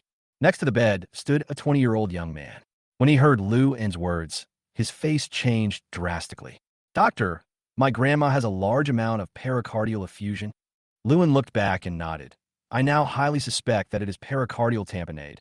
The situation is very critical. Then perform pericardiocentesis right away." "What are you waiting for?" The young man seemed to have some medical knowledge and mentioned pericardiocentesis as soon as he opened his mouth. Luan deliberately glanced at the young man, most likely a medical student. "Don't worry, the senior doctor will be here soon. Once the diagnosis of pericardial effusion is confirmed, they will perform a puncture on you immediately." The young man frowned deeply when he heard this. A minute later, Wang Jun and head nurse Yushioli hurried over. "Which patient has pericardial effusion?" As soon as I entered the emergency room, Wang Jun's anxious voice came over. "Teacher Wang, this is bed number 3. Luan waved slightly, and the two of them came over immediately. "Teacher Wang, the patient has a fast pulse rate, low blood pressure, distant heart sounds, and very low voltages on each lead of the electrocardiogram." Wang Jun also looked very nervous. When you encounter this kind of critical illness, it's time to consider your personal skills. He quickly examined the patient, and the results he obtained were exactly the same as Luan's. "Hurry up and ask the cardiology department to come and perform the puncture." Wang Jun ordered immediately. "Tell them to come quickly on the phone." Yu Shioli nodded and asked the nurse to contact the cardiology department. The young man standing nearby was very nervous when he saw this. "Do we need the cardiologist to come over? Can't you do the puncture yourself?" Wang Jun is a senior doctor, and he explained, "Pericardiocentesis is somewhat dangerous, and the cardiology department is more professional." The young man frowned slightly when he heard this. "Okay, please hurry up." Luan stood closely beside the bed, closely monitoring the patient's condition changes. He looked around and saw no ultrasound machine. Huff, huff, huff. Suddenly, the old woman on the hospital bed began to breathe rapidly. "Dr. Wang, the patient's blood oxygen level has dropped." Head nurse Yu Shioli looked anxious. "Change the mask and breathe oxygen." Wang Jun immediately began to direct the rescue. "Continue to increase the oxygen flow rate and urge the cardiology department." The nasal cannula oxygen inhalation was removed and replaced with mask oxygen inhalation. However, the patient's blood oxygen saturation continued to decline. On the side, Luan was extremely anxious. Increasing the oxygen flow rate and switching to oxygen mask are only temporary solutions and do not address the root cause. The key for this patient is to relieve the large amount of effusion in time and prevent pericardial tamponade. To put it simply, pericardiocentesis must be performed immediately to drain the pericardium. Thinking of this, Luan hurried out of the emergency room. When everyone saw Luan leaving, they thought he had returned to his team to work, and no one paid any attention to him. At this moment, Wang Jun's palms were already sweating. He had never encountered a patient with acute pericardial tamponade before, and now he could only hope that the cardiologist would come as soon as possible. On the other side, Luan walked out of the emergency room quickly. He did not leave, but asked about the ultrasound machine. "Sister Lily, have you seen where the ultrasound machine has gone?" Ultrasound machines are expensive, and there's only one in the entire emergency department. Su Lily was preparing medicine in the dressing room. She was slightly stunned when she heard Lu An's words. "I just saw Dr. Chow using it." "There's only one Dr. Chow in the emergency department, and that's Chow Tianhui." "Okay, thank you, Sister Lily." "Hey, you." Before Su Lily could finish her words, Luan disappeared. "This brat Humph. I'm going to have to punish him later. He even lied to me yesterday." Luan didn't know that Su Lily had already been thinking about him. He came to the emergency room next door, and as soon as he walked in, he saw Chow Tianhui examining a patient with an ultrasound machine. A group of doctors surrounded him. He Jinshin saw Luan and waved at him. "Luan, where are you going?" "I was just looking for you." Teacher Chow was explaining the ultrasound imaging of hypertrophic cardiomyopathy to everyone. I'm in the emergency room across the street. Lewin didn't have time to return to Hejinshin, so he said to Chow Tianhui, Teacher Chow, there's a patient with acute pericardial tamponade over there, and he urgently needs an ultrasound machine. Chow Tianhui was still explaining to everyone, but when he heard Lewin's words, he quickly stood up. Cardiac tamponade? Where's the patient? The emergency room across the street. Okay, let's go there now. Chow Tianhui's face was solemn. Without saying a word, he immediately pushed the ultrasound machine towards bed number 3. Lewin followed closely behind him. Why hasn't the cardiologist arrived yet? The young patient's family members were like ants on a hot pan, pacing back and forth. It's only been 2 minutes. Please wait a little longer. Wang Jun said. Wait? How do you want me to wait? The young family member felt bad, seeing his grandmother in pain. Just then, Chow Tianhui pushed a cardiac ultrasound machine and walked in with Lewin. The patient has acute pericardial tamponade and requires immediate pericardiocentesis. As soon as Chow Tianhui walked in and saw the patient's condition, he immediately spoke loudly. In this life-and-death situation, blood oxygen saturation continued to drop, and Wang Jun was still waiting for a consultation with a cardiologist. Chow Tianhui really had no idea what he was thinking. Xiao Lu, you do the ultrasound first. I will discuss the risks with the family members. Once we are ready, we will do the puncture immediately. Chow Tianhui has learned from Cheng Peng that Lu and can use a cardiac ultrasound machine. Receive. Lu nodded. I am still fresh in my mind about the cardiac ultrasound techniques I just learned this morning, including the location of pericardial effusion. Compared with other views of the heart, pericardial effusion is easier to locate. Of course, this only applies to Lewin now. Most doctors have not learned ultrasound and may not even know how to hold a probe. Lao Chao, Xiao Lu, what are you doing? Before Wang Jun could react, the two began to work together. Teacher Wang, we can't wait in this situation. Lewin quickly picked up the ultrasound probe and coated it with coupling agent. I know, but this. Wang Yun paused. He couldn't say that he was afraid of taking risks, so he had to wait for the person he loved to come. More importantly, he didn't even do pericardiocentesis. Lewin ignored Wang Jun and continued to operate. The ultrasound probe was placed in front of the patient's heart, and the ultrasound screen immediately showed a dark area. You can't see the heart from this cut. Lewin held his breath and concentrated. Of course I can't see the heart, because this dark place is full of fluid. Wang Yun's eyes widened. That's a bit exaggerated. It's all fluid. That's right. Lewin quickly positioned the patient for pericardiocentesis. At this moment, the patient's condition on the hospital bed was getting worse and worse, and his blood oxygen saturation even dropped to 75%. I really can't wait any longer. Lewin glanced at the system panel. The basic skill card for pericardiocentesis required 100 points of emotional energy. He currently has only 86 emotional energy points. At this moment, Lewin had no way of obtaining more energy. At this time, it is simply impossible to rely on the system. Seeing that the patient's condition was getting worse and worse, Lewin knew he couldn't wait any longer. You can only rely on yourself. Even though Chow Tianhui might be back in the next second, the patient on the hospital bed was in critical condition. I really can't wait any longer. He quickly opened the puncture kit, and it only took him a few seconds to disinfect the drape. Then he picked up the puncture needle and inserted it directly into the apex of the heart, as guided by the ultrasound without any hesitation. There's no time to give anesthesia at this time. Puncture is one injection, and anesthesia is also one injection. There's not much difference. After all, there's too much fluid, and as long as the needle doesn't touch the heart, there won't be too many problems. The needle penetrates straight into the pericardium. Lewin didn't dare to go too fast, so he pushed it in slowly, pulling it out every time he pushed it in. When he encountered resistance, he didn't dare to use force and could only adjust the direction silently. Finally, pulsating blood suddenly emerged from the syringe. In a critical moment, the needle hits the mark. On the other side, Chow Tianhui was communicating with the family members about the risks of puncture. I had just mentioned a few common puncture complications when I was interrupted by a young family member. Dr. Chow, don't be so long-winded. I agree to do pericardiocentesis. Please do it quickly. The young family member picked up the informed consent form for pericardiocentesis and signed it immediately. Chow Tianhui was slightly stunned when he saw this, and then said, Okay, let's do it right away. The worries were resolved. As soon as he returned to the bedside, he suddenly saw the puncture needle at the apex of the patient's heart. Chapter 25 banner. Next to the bed was a cardiac ultrasound machine.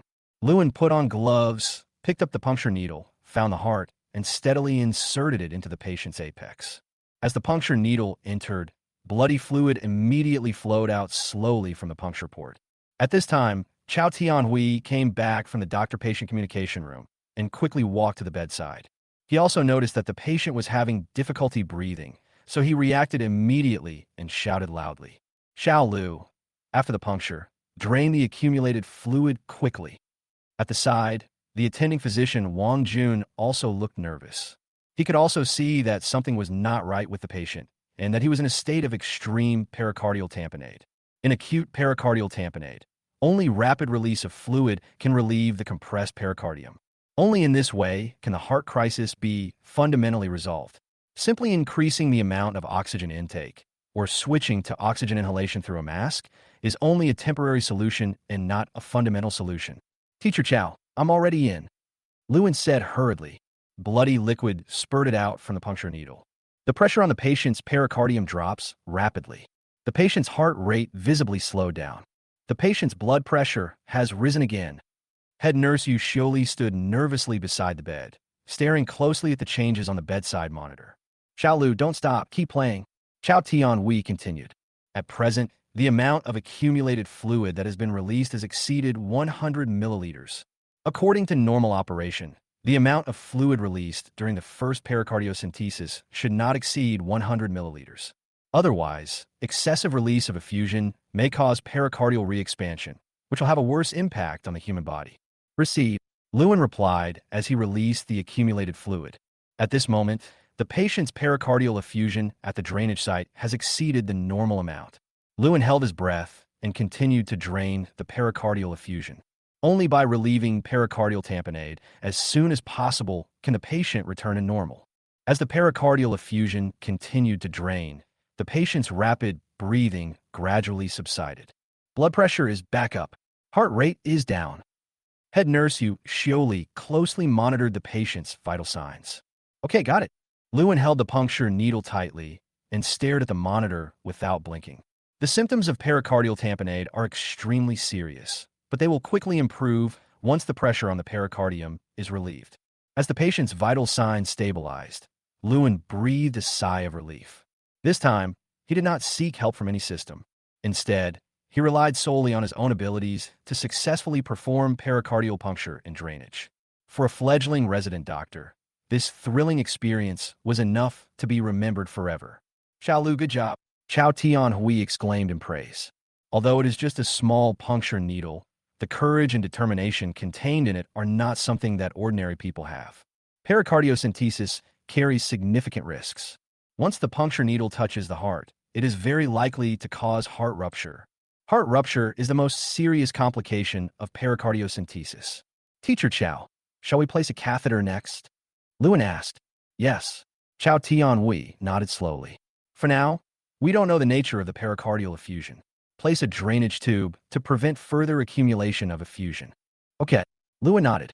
As long as the puncture is successful, the subsequent drainage and catheterization operations will be much simpler. He gently held the puncture needle and began to place the drainage device on the patient's pericardial puncture. Lao Chao, this time it's all thanks to you. Chief Physician Wang Jun sighed with lingering fear. Chao Tianhui looked at Lu and helplessly. Why are you thanking me? Didn't you see that it was Xiao Lu who did the puncture? At the critical moment, Wang Jun hesitated and let Lu and take the responsibility, which Xiao Tianhui despised. He did well because you, his teacher, taught him well. Wang Jun smiled quickly. He knew that he had made a mistake. If it weren't for Lu An's superb operation, the consequences would have been disastrous. Therefore, he could only try to minimize his operations. Wang Jun kept smiling apologetically. Lewin put the entire drainage device in place and made sure it was correct before taking off his gloves. Sister Lily, don't put too much pericardial drainage fluid today. Lewin said, be sure to remember the specific amount of drainage fluid on both sides. Don't worry, we will hand over to the next shift of nurses. Su Lily nodded slightly. She assisted the patient's family in dealing with the puncture site. The patient's drainage fluid is bloody. Generally speaking, bloody drainage fluid is more likely to be of a tumor nature. A clear yellow liquid is commonly seen in cases of inflammation and transudate. In other words, the patient's bloody fluid may be caused by some bad reasons. After measuring her blood pressure and heart rate again, the old lady's condition gradually stabilized. Her breathing rate also slowly calmed down. Teacher Wang, the pericardiocentesis has been successful. I'm leaving now. Lewin placed the ultrasound probe and gently wiped the blood off the patient's skin. Okay, thank you. Just then, Lu Jun, the consulting cardiologist, finally arrived. In fact, the entire pericardiocentesis process takes no more than 5 minutes. Lu Jun's arrival time was also within the time limit for emergency consultation. However, the patient's condition suddenly changed. It took Lu less than 5 minutes to perform pericardiocentesis. Old Wang, haven't you already had the puncture done? Lu Jun came to the bedside and checked the patient's condition. Actually, we were originally planning to wait for you to do the puncture, but the patient suddenly developed severe breathing difficulties, so Wang Yun explained. You don't have to wait for me. With the ultrasound machine, pericardiocentesis is quite safe. Lu Jun said lightly. For cardiologists, pericardiocentesis is an extremely common and safe procedure. However, for emergency doctors, operations involving the heart are extremely dangerous. You should pay attention to checking some tumor-related indicators for the bloody fluid that was drained. Lu Jun carefully checked the fluid drained from the patient. Heart tumor. Wang Jun was stunned. Lu Jun shook his head and said slowly, heart tumors are generally rare. You should be alert to pericardial metastasis of other tumors, such as pericardial metastasis of lung cancer. Yes. Wang Jun nodded. We have kept the drainage fluid and are ready to send it for testing.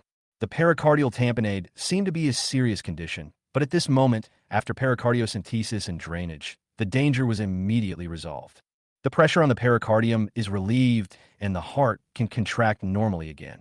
Congratulations to the host for collecting the appreciation, emotional energy, high frequency, from Yu Xioli, energy value +10. Congratulations to the host for collecting the appreciation, emotional energy, high frequency, from Chao Tianhui, energy value +10. Congratulations to the host for collecting the surprise, emotional energy, high frequency, from Wang Jun, energy value +10. The system sent a prompt that Lu An's emotional energy value increased again. He discovered that every time everyone pretended to be powerful, their energy levels would rise significantly. Pretending, although that was not his intention, but being able to gain a large amount of energy made him feel very good. Maybe it's not impossible to continue like this for once. Lewin thought to himself. He is not a person who likes to show off, and he believes in the traditional Chinese Confucian philosophy of moderation. But now it seems that doing things under everyone's eyes can gain a lot of emotional points, which is always better than doing things silently by yourself. Look at the system panel. The total emotional energy value has reached 114 points. After Lewin and Chao Tianhui left, head nurse Yu Xioli was still by the bed, directing the rescue of the patient. The patient has been bedridden for a long time recently. Please pay attention to whether there are bed sores. Pay attention to intermittent suction of sputum, and the patient's drainage bag should be measured every day and reinforced to prevent it from falling off. Only after doing all this did Yu Xioli feel relieved. Recalling the thrilling scenes during the rescue just now, she was still frightened. Fortunately, Lewin responded promptly. Otherwise, who knows what would have happened? Wang Jun, the attending physician, was stunned by the situation and was completely unable to react. Hey, Lily, look at this young man, Lewin. His performance just now was really good. As the head nurse of the emergency department, Yu Xioli has met many doctors. As a new resident, being able to respond quickly in a critical situation is enough to make people look up to him. The most important thing is that his puncture operation was appropriate and he successfully performed the drainage and resolved the crisis. It's okay. Although Lewin lied to her, she had to admit that Lu An's operations were smooth and without any delay, and he could be considered a leader among his peers. Su Lily recalled carefully that among the resident doctors who came to the hospital at the same time as Lewin, there seemed to be no one better than him. Lily, you better hold on tight. Don't let someone from other departments snatch it away. Head nurse Yu Xioli has always believed that internal digestion is the best option. Head nurse, please stop teasing me. Su Lily didn't have much feeling for Lewin. Although Lewin is tall and handsome, at their age, he is no longer just an animal of appearance. The partner's background and family are all within their consideration. I'm serious. I think Lewin is a good guy. Let's take another look. Sulili Juliet Halips. Leaving the emergency room with bed 3. Xiao Lu, next time you do something like this, don't do it on your own. Chao Tianhui took Lu into the duty room and spoke earnestly. You don't have a medical license yet. If something goes wrong, you'll be in big trouble. Of course, Lu knew the ins and outs of this. I heard before that there was a senior brother who didn't have a practicing medical certificate, but he started working independently. Just on the day he was on duty, a patient in the department suddenly suffered respiratory and cardiac arrest and died. Afterwards, the teaching teacher was severely punished. However, because his senior brother was a surgeon and did not have a medical license, the hospital leaders directly revoked his qualification for becoming a regular doctor. Understand, Teacher Chow. Lewin said the situation is more critical this time. Otherwise, I wouldn't. Yeah, I know. Chao Tianhui nodded slightly. Chao Tianhui takes Lu An's usual performance in the department seriously. He is not the kind of person who likes to be in the spotlight. But next time you encounter an emergency like this, don't be soft-hearted. I'll cover you up. Chao Tianhui suddenly changed the subject. He was quite supportive of Lu An's actions this time. If Lewin hadn't reacted in time, the patient might not have been able to survive peacefully. Thank you, Teacher Chao. Lewin smiled. I'm your teacher. Why are you thanking me? Chao Tianhui waved his hand. I see you have pretty good skills with a cardiac ultrasound machine. Where did you learn that? During my internship, Lewin replied calmly. It's internship time again. Chao Tianhui was stunned. He felt that many of Lu An's skills, such as tracheal intubation, cosmetic tension-reducing sutures, and cardiac ultrasound technology, were learned during his internship. Which hospital did you intern in? I'm at the first hospital in Manhwa City. The First People's Hospital? I remember that their internship was not so relaxed. Chao Tianhui can only regard the First People's Hospital as in recent years. The teachers have been bolder in letting go, allowing students to make rapid progress. Okay, I understand. You can go back now. Chao Tianhui had many doubts in his mind. In the past, doctors and patients were older, but he still kept these things in his heart. As soon as the two finished talking, Lewin opened the door. There are still many patients in the group, and he needs to introduce them one by one to check on them. Come to the bedside of a patient with pulmonary embolism. When the old man saw Lewin coming, he struggled to stand up. Uncle, please don't move, don't get up. Lewin hurried forward. The old man was half leaning on the hospital bed, his lips looking slightly redder. Dr. Liu, I just want to ask, when can I be discharged from the hospital? Lewin shook his head helplessly. You just need to rest and avoid fatigue. You don't need to rush to be discharged from the hospital. Lewin instructed, you took thrombolytic drugs this morning. We need to monitor you carefully in the next 2 days to avoid any complications. The old man's expression was a little gloomy when he heard this. Dr. Liu, can't you be discharged from the hospital now? Cannot. Lewin nodded solemnly. Now that you're discharged from the hospital, all the treatment you did before is in vain. The old man nodded and half leaned on the hospital bed. Just at this moment, the patient's daughter, the female family member, ran over. Lewin took 2 steps back. He was afraid that the female family member would give him another red envelope. Dr. Liu, what are you doing? No, I'll just stand back for a while. The female family member saw Lewin moving far away from him and thought he was going to leave the ward. After saying that, she slowly took out a yellow flag from her bag. Here, this is for you. The female family member took out the flag from her bag and slowly unfolded it. I saw a line of small words appear on the flag. Master of Medicine, bringing people back to health with his miraculous hands. Is this a pennant? Lewin had seen many banners, but they were all given to other doctors by patients or their families. He himself has never accepted any banner. Just as he was surprised, a prompt suddenly popped up on the system panel. Congratulations to the host for collecting the Thank You, Emotional Energy, Ultra-High Frequency from Li Mei Yirong. Energy value plus 100. Chapter 26, Ultrasound Teaching. 100 emotional energy points? Lewin was suddenly stunned. Is this the effect of the banner? The bonus is so powerful that it is 10 times the normal emotional energy value. He originally wanted to refuse, but at this time, Lewin silently took the banner from the female family member. Then on behalf of the emergency department, I will accept your kindness. With the banner in hand, the world is mine. This is Lewin's mentality now. In the past, he always thought that the banners were spiritual praise from patients to doctors. Now, he realized that the banner was an even greater benefit to him. These 100 energy points are enough to exchange for a primary skill card. When the female family member saw Lu and accept the banner, A smile appeared on her face. Even if you don't want to accept the red envelope, you have to accept this banner. In her heart, these doctors still care about reputation. Lewin smiled and held the banner. Sue Lily hurried over and took a picture of him. I'll send it to you later. I'll make an album to collect these photos. Sue Lily looked at Lewin in the photo and thought he was quite handsome. If he can really stay in the emergency department and gain a foothold in Manhwa People's Hospital, it might be a good choice. Back to the doctor's office. While taking the time to write the doctor's orders, Lewin began to sort out his emotional energy. In the system panel, he now has a total of 246 energy points. Look at the properties panel again. Host name Lewin. Occupation, resident doctor. Occupational scope, emergency surgery, transferable. Professional skills, basic skills and levels, from low to high. F, E, D, C, B, S. Debridement, skin B+. Tendon and other wound sutures, not available yet. Vascular suture, not available yet. CPR, F+. Defibrillation, F+. ECG interpretation, F.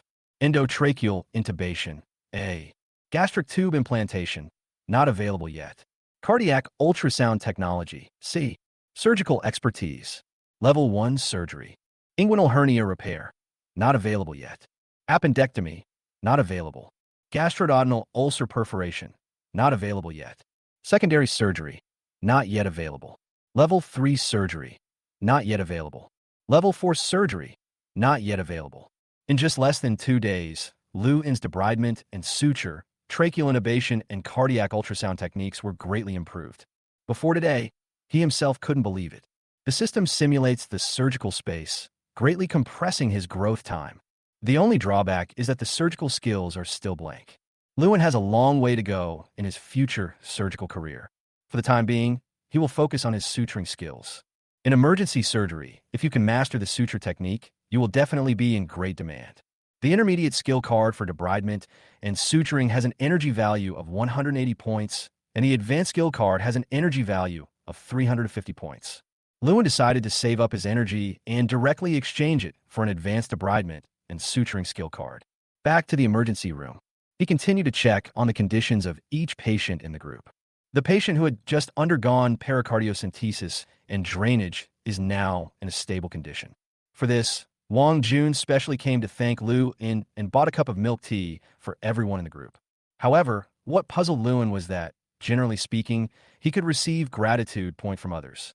But this time, Wang Jun's superficial thanks did not translate into the system's thank you emotional energy value.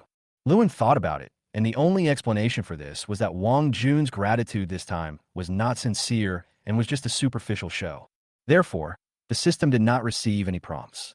From this point of view, Lewin felt that his system was quite powerful and could directly judge the true face of others. Xiao Lu, can you teach us how to use the ultrasound machine? Suddenly, Chung Peng came up to Lewin with a smile on his face. The other doctors in the group also nodded quickly. Ultrasound technology is a very practical technology in clinical practice, especially in emergency surgery. If this technology is available, it will be very beneficial for the diagnosis and treatment of diseases.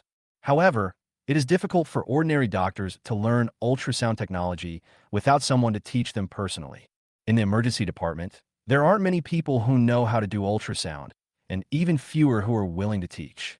Of course, Lewin nodded, but my level is just getting started. There's not much I can teach you. Other doctors may be secretive and unwilling to give away their skills. But Lewin is different. He has the support of the system and is not afraid that others will surpass him. On the contrary, if he teaches the technology to others, Lewin himself can also receive various emotional energy values. It's a win-win situation. It's okay. Chung Peng showed off his big belly. We are just beginners. It's enough for us to learn a few common heart sections. Teacher Chow is usually too busy and doesn't have much time to teach us. He Jinshin nodded repeatedly. I think what Teacher Chung said is right. Seeing that everyone was very interested, Lewin did not refuse. It just so happened that the department was not busy at the moment, so he had time to demonstrate the basic cross-sections of cardiac ultrasound to everyone. Seeing this, He Jinshin immediately pushed out the ultrasound machine from the emergency room next door. Let's first look at the structure of a normal human heart. Lewin asked an intern to be a model and lie on an empty bed. Through the practical demonstration of various cross-sections of the heart, Chung Peng, He Jinshin, and others began to formally learn cardiac ultrasound. In fact, this technique still needs more practice. The quality of ultrasound images has a lot to do with your techniques. Lewin said, sometimes the angle of the probe is very important. Lewin's teaching method is different from others. He would explain the key steps of each operation and let everyone experience in person. Although the content of cardiac ultrasound technology was not large this time, everyone gained a lot. Even a chief physician like Chung Peng has gained a lot of insights under Lewin's teaching. Moreover, he can now personally make 2 sections of the long axis and short axis of the left ventricle of the heart. Congratulations to the host for collecting the thank you emotional energy, high frequency, from Chung Peng, energy value plus 10. Congratulations to the host for collecting the thank you emotional energy, high frequency, from Yuhi Jinshin, energy value plus 10. Congratulations to the host for collecting Zhou Ponpon's thank you emotional energy, high frequency, energy value plus 10. The teaching is completed. The 3 doctors in the group all gave Lu in 10 energy points. This teaching session was not long, but I gained a lot. In the system panel, the total emotional energy value reached 276 points. After a busy day, I finally got off work. Lewin and Hua Wei met again at the hospital gate. Old Lu, do you have time this weekend? Hua Wei asked as soon as they met. Weekend? Lewin was stunned. I seem to be on duty. What's wrong? Didn't you read the news in the class group? Li Hengxin organized a dinner party for all the classmates in Yanhua City. I don't have time to watch it, and I'm not interested in watching it. Lewin shook his head.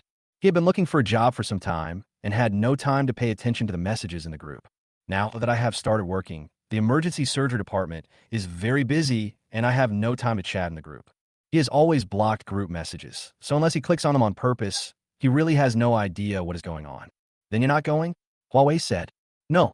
If you go, help me explain it to my classmates. If you're not going, what's the point of me going? Huawei waved his hand. Have you bought that electric donkey? Speaking of this, Lewin thought about what happened at noon. I'm not going to buy it. I'm going to rent a house near the hospital. Hey, when did you treat yourself so well? The rent near the hospital is not cheap. I found a cheap place to live in first. When the hospital allocates a house, I will move in. Okay, be sure to tell me if you have any difficulties. Huawei nodded. He thought Lewin found a small rental house with relatively poor conditions. Don't worry. If there are any difficulties, I will contact you as soon as possible. The two had dinner in the cafeteria. Huawei returned to the hospital's graduate dormitory, while Lewin took the bus back to his rental house.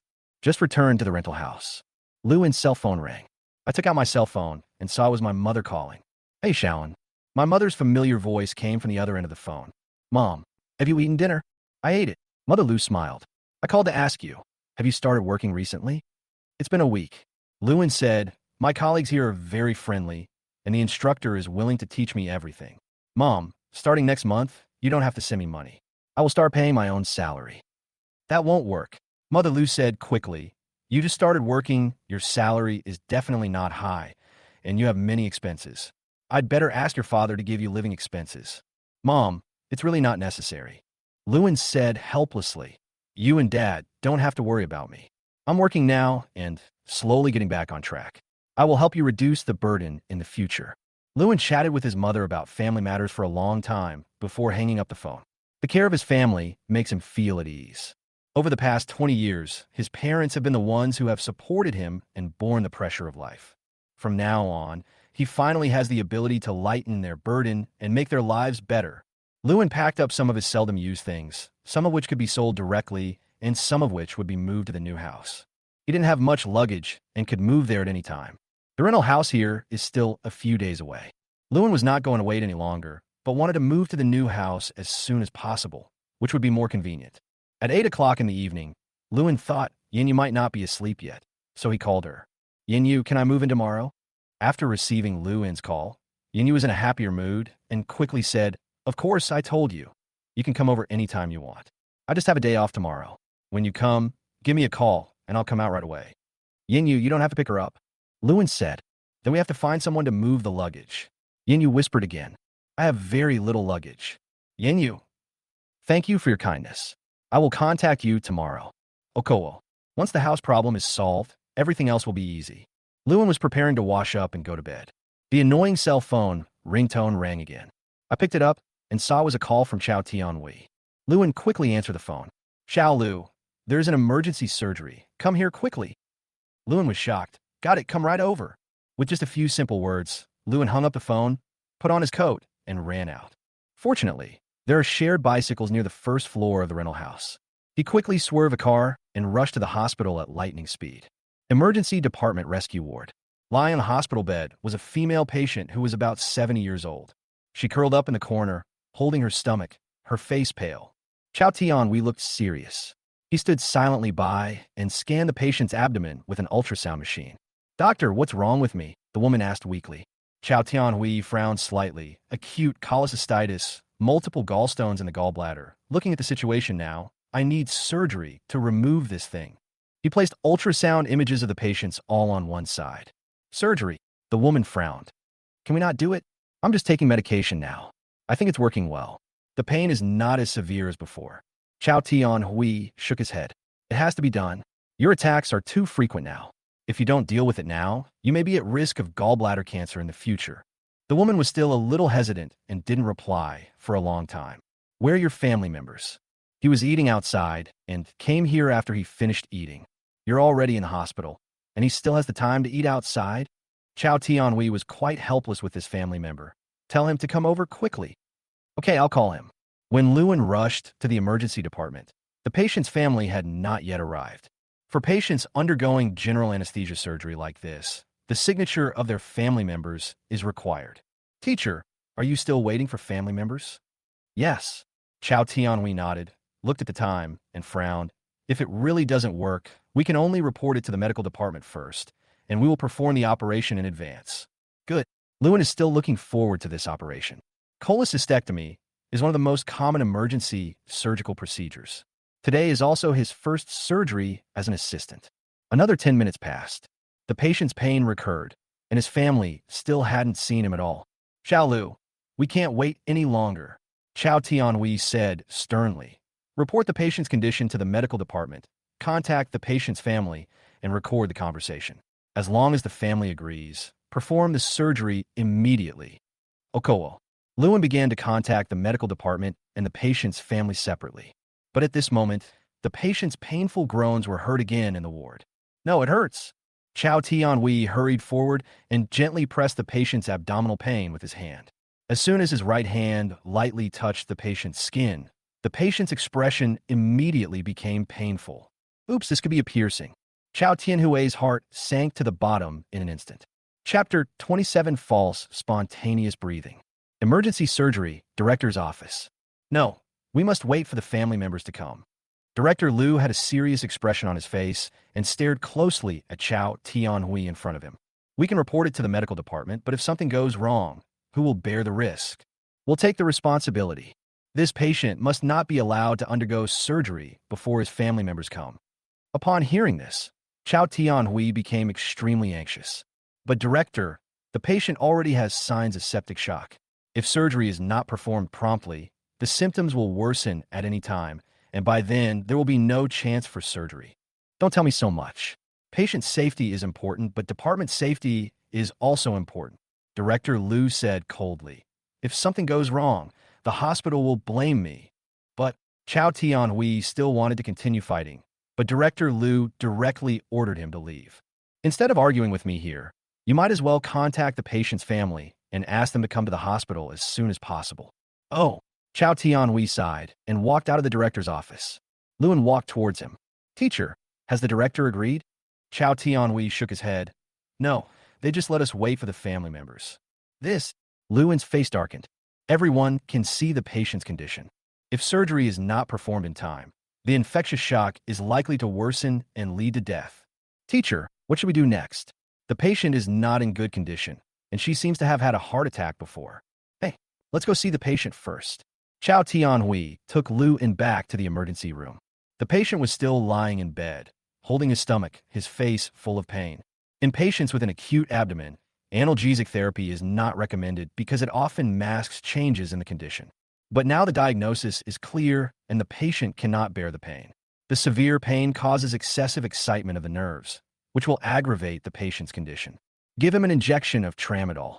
Chao Tianhui looked at the head nurse Yu Shioli beside him. When did the patient's family say they would come? At least 2 hours. Chow Tian-hui was stunned. Didn't you say you were going to eat out when you called me? The family member was eating out of town and rushed back immediately. The fastest time is 2 hours. Chow Tian-hui's expression froze. After 2 hours, given the patient's current condition, the daylily has gone cold. No, I need surgery right away. I can't wait. Chow Tian-hui said in a deep voice. On the side, Lewin was also constantly thinking about a solution. The head of the emergency surgery department is Director Liu. If he does not agree to perform the operation, Chow Tian-hui certainly cannot force him to do it. But what if we step out of this circle and find a higher level leader?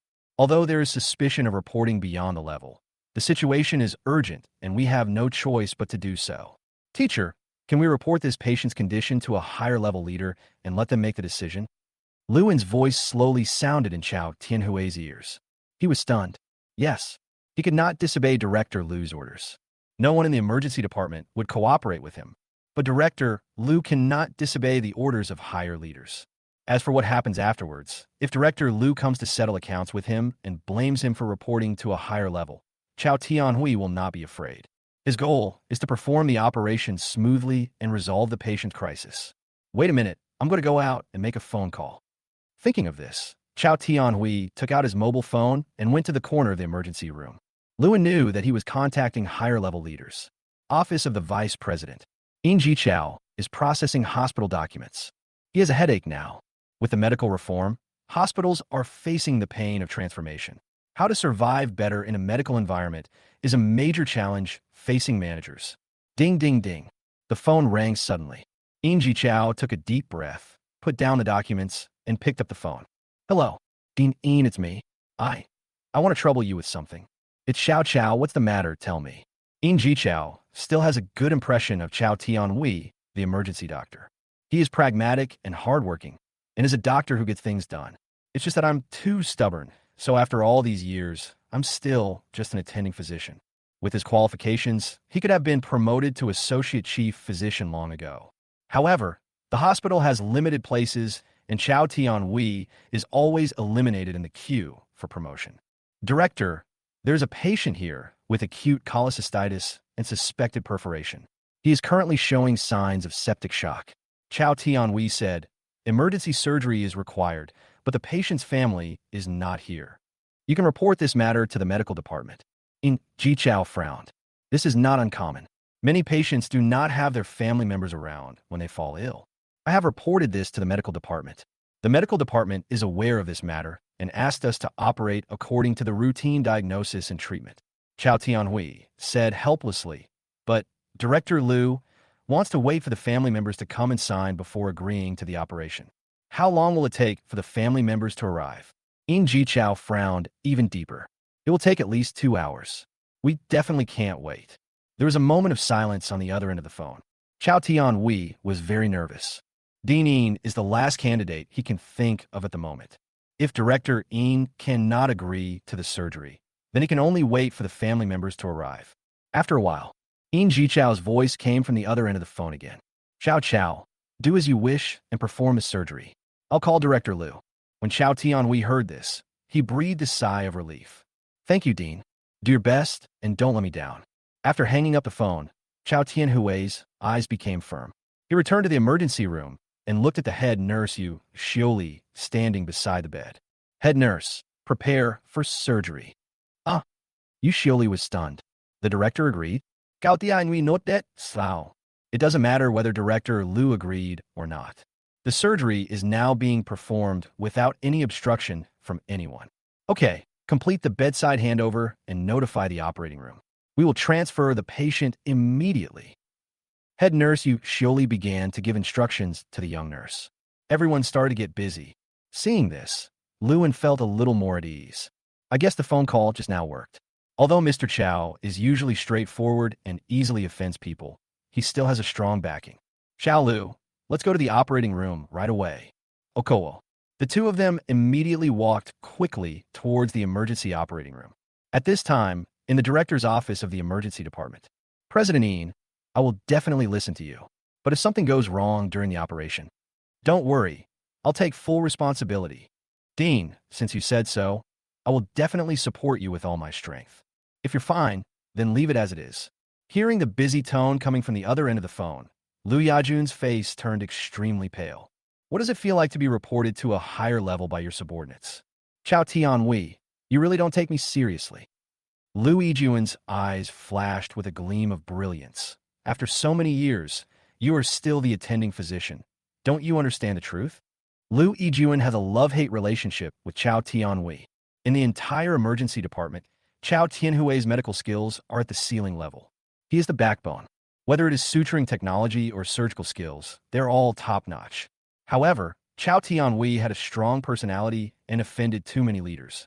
In Jichao and Chao Tianhui arrived at the emergency department of the Municipal People's Hospital almost at the same time, but In Jichao was already the director of the department, while Chao Tianhui was still an attending physician and had no hope of being promoted to associate chief physician in recent years.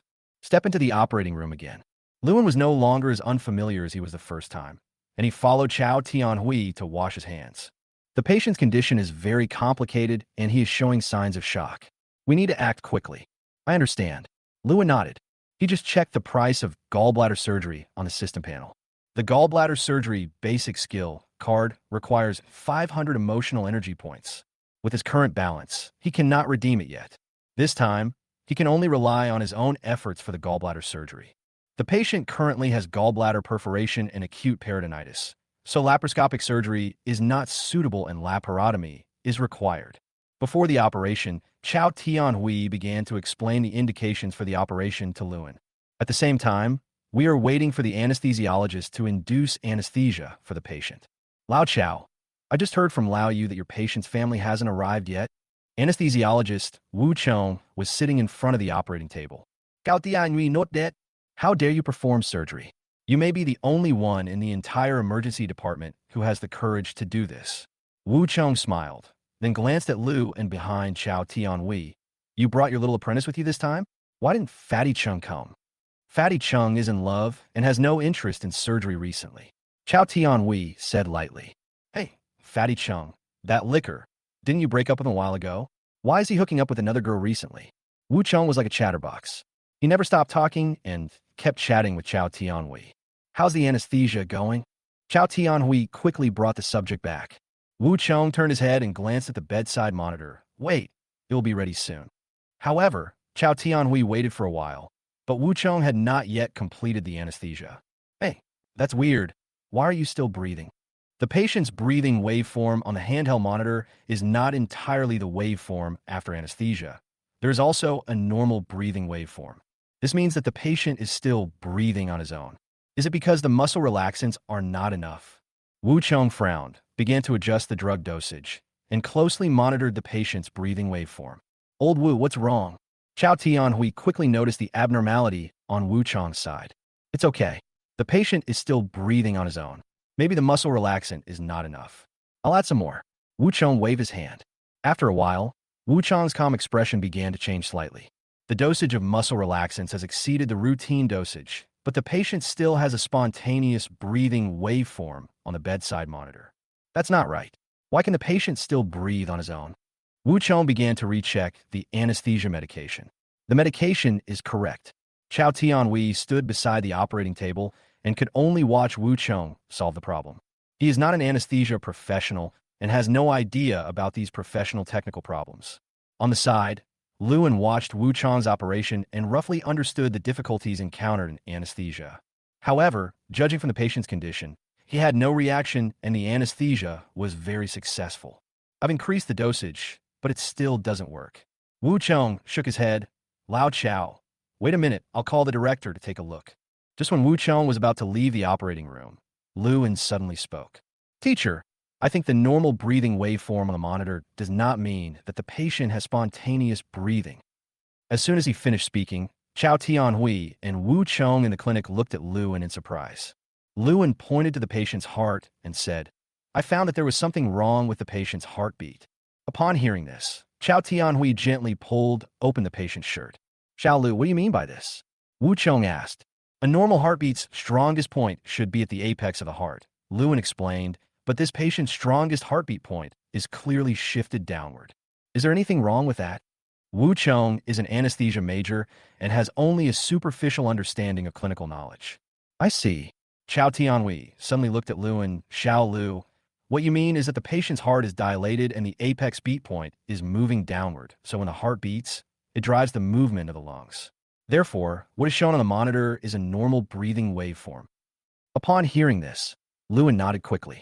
He noticed the patient's heart disease while he was in the emergency department. He also reminded Chao Tianhui at that time, but he didn't care. That makes sense. Wu Chong's eyes lit up.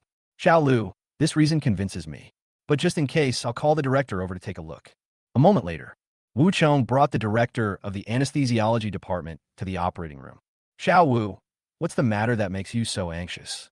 The director of the anesthesiology department, Xiong Xiong, walked in quickly. Director, it's the breathing waveform of this patient on the monitor. Wu Chong explained, the muscle relaxant is sufficient, but a normal breathing waveform can still be seen. Xiong Xiong nodded, walked to the operating table, and began to check the anesthesia records. Well, this amount is definitely enough. Then he began to observe the breathing waveform. This normal waveform is intermittent. Suddenly, his attention turned directly to the patient on the operating table. I see. The problem should be with this patient. Xiong Xiong picked up the stethoscope and began to listen to the heart. He performed careful auscultation in various valve regions. Chao Tianhui and Wu Chong looked at each other and understood Lu En's idea, which was probably right. After a moment, Xiong Xiong put down his stethoscope and a confident look appeared on his old face. Xiao Wu, no wonder you don't know the reason. Most people really can't find this problem. Wu Chong coughed lightly, then whispered, Director, is it a heart problem? Xiong Xiong's voice paused, and a hint of surprise flashed in his eyes. Hey, tell me about it. Wu Chong recalled what Chao Tianhui had just said, and said slowly, it's because of the patient's heart disease. Her heart is dilated and the apex beat point is moved down. So when the heart beats, it drives the movement of the lungs. It's not actually autonomous breathing. As soon as he finished speaking, Xiong Xiong looked at Wu Chong with a surprised expression. Chapitre 28, Averting danger. Xiao Wu, I didn't expect you to be so amazing. You can even think of this reason. You guys will do a bedside ultrasound later to check the patient's heart condition. The spontaneous breathing waveform on the monitor is the activity of the heart driving the lungs. The waveform generated in this case is fake. Director Xiong Xiong was still confident in himself a few minutes ago, and the young anesthesiologist might not have thought of the principle of spontaneous breathing. But before he could pretend, Wu Chong told him the correct reason. Hey. Wu Chong smiled and nodded at Lu and who was standing beside him. Director, this is not really my idea. It was the idea of Lu In, the new doctor in the emergency department. Xiong Xiong was even more surprised when he heard this. He turned and looked at Lu and who was standing next to Chao Tianhui. Are you the new kid? Then it's not a good idea for you to choose surgery as your major. Why don't you come to our anesthesiology department? I'll make you a full-time employee right away. Xiong Xiong smiled. If it had happened before, Lewin might have been really moved. If you can get a regular job quickly and get your salary earlier, why not do it? But now that he has been blessed by the system, he will not be satisfied with just the anesthesia profession. Surgery is the field where he can realize his ambitions. Director Xiong, you are so unkind. You are trying to poach my employees right in front of me. Chao Tianhui pretended to be cold. Oh, you have a lot of talent in the emergency department. It's not like our anesthesiology department, which is short of people every year and has people resigning every year. Xiong Xiong smiled. Isn't it normal for me to poach a few people? Others can go to the anesthesiology department, but Lewin is not for sale. Chao Tianhui said this half jokingly and half seriously. Okay, you little Chao, your mouth is still so poisonous. Let Lewin stay with me for a while. I guarantee that he can be converted to a regular employee. Xiong Xiong smiled and shook his head. In the emergency surgery department, can I become a full-time employee? Chao Tianhui asked back. Okay, you guys continue with the surgery. I won't bother you anymore. After saying that, he left with his hands behind his back. Operating room. The interlude of spontaneous breathing waveform ends. Anesthesia induction was normal. The operation officially began. The patient lies in the supine position with the upper abdomen aligned with the lumbar bridge of the operating table.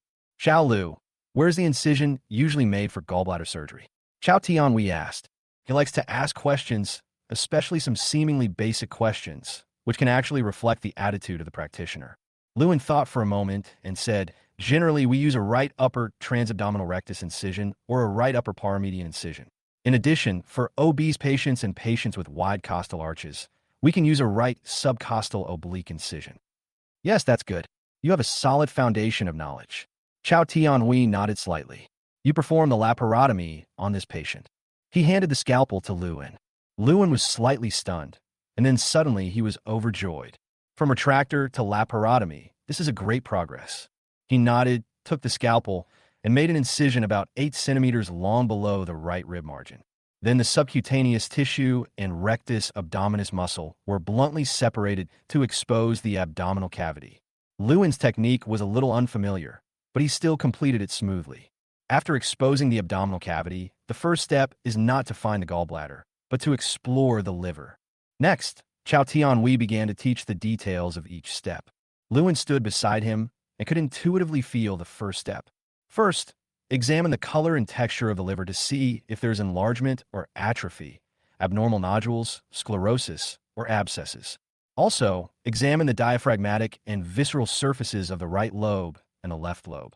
Secondly, we need to examine the shape and size of the gallbladder, whether it has edema, congestion, necrosis, perforation, etc., whether the gallbladder can be emptied by gently squeezing it, whether there are stones in the gallbladder, whether there are stones in the gallbladder neck and cystic duct, and the adhesions around the gallbladder. The basis of surgery is anatomy. The basis of gallbladder surgery is to be familiar with the structure of the gallbladder triangle. Chao Tianhui clamped the neck of the gallbladder with an oval forceps, pulled it slightly to the upper right, and then used a knife to cut the peritoneum on the left side of the gallbladder neck along the outer edge of the hepatoduodenal ligament. This step is to expose and treat the cystic duct. During the separation process, the forceps clamped on the neck of the gallbladder can be constantly pulled to make the cystic duct slightly tense for easy identification. Just as Chao Tianhui was about to continue the operation, he suddenly discovered that blood was oozing out of the surgical area. Oh no, it's bleeding. Chao Tianhui's eyes tightened. His hands did not slow down at all as he began to look for the bleeding point in the abdominal cavity. Wu Cheng immediately stood up from his seat in front of the operating table. Lao Chao, the patient's vital signs are temporarily stable. Okay, I understand. The patient may be bleeding from the gallbladder artery. Chao Tianhui's face was as gloomy as water. Cystic artery bleeding is a serious complication of gallbladder surgery.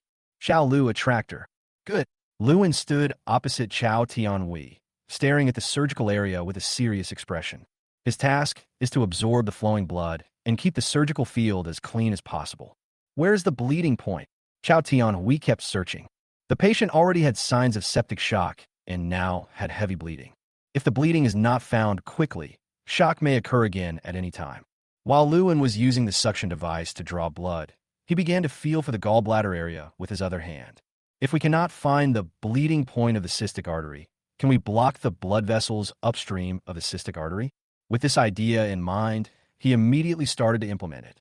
The anatomical and physiological diagrams of the gallbladder area kept replaying in my mind. Isn't the upstream blood vessel the hepatic artery?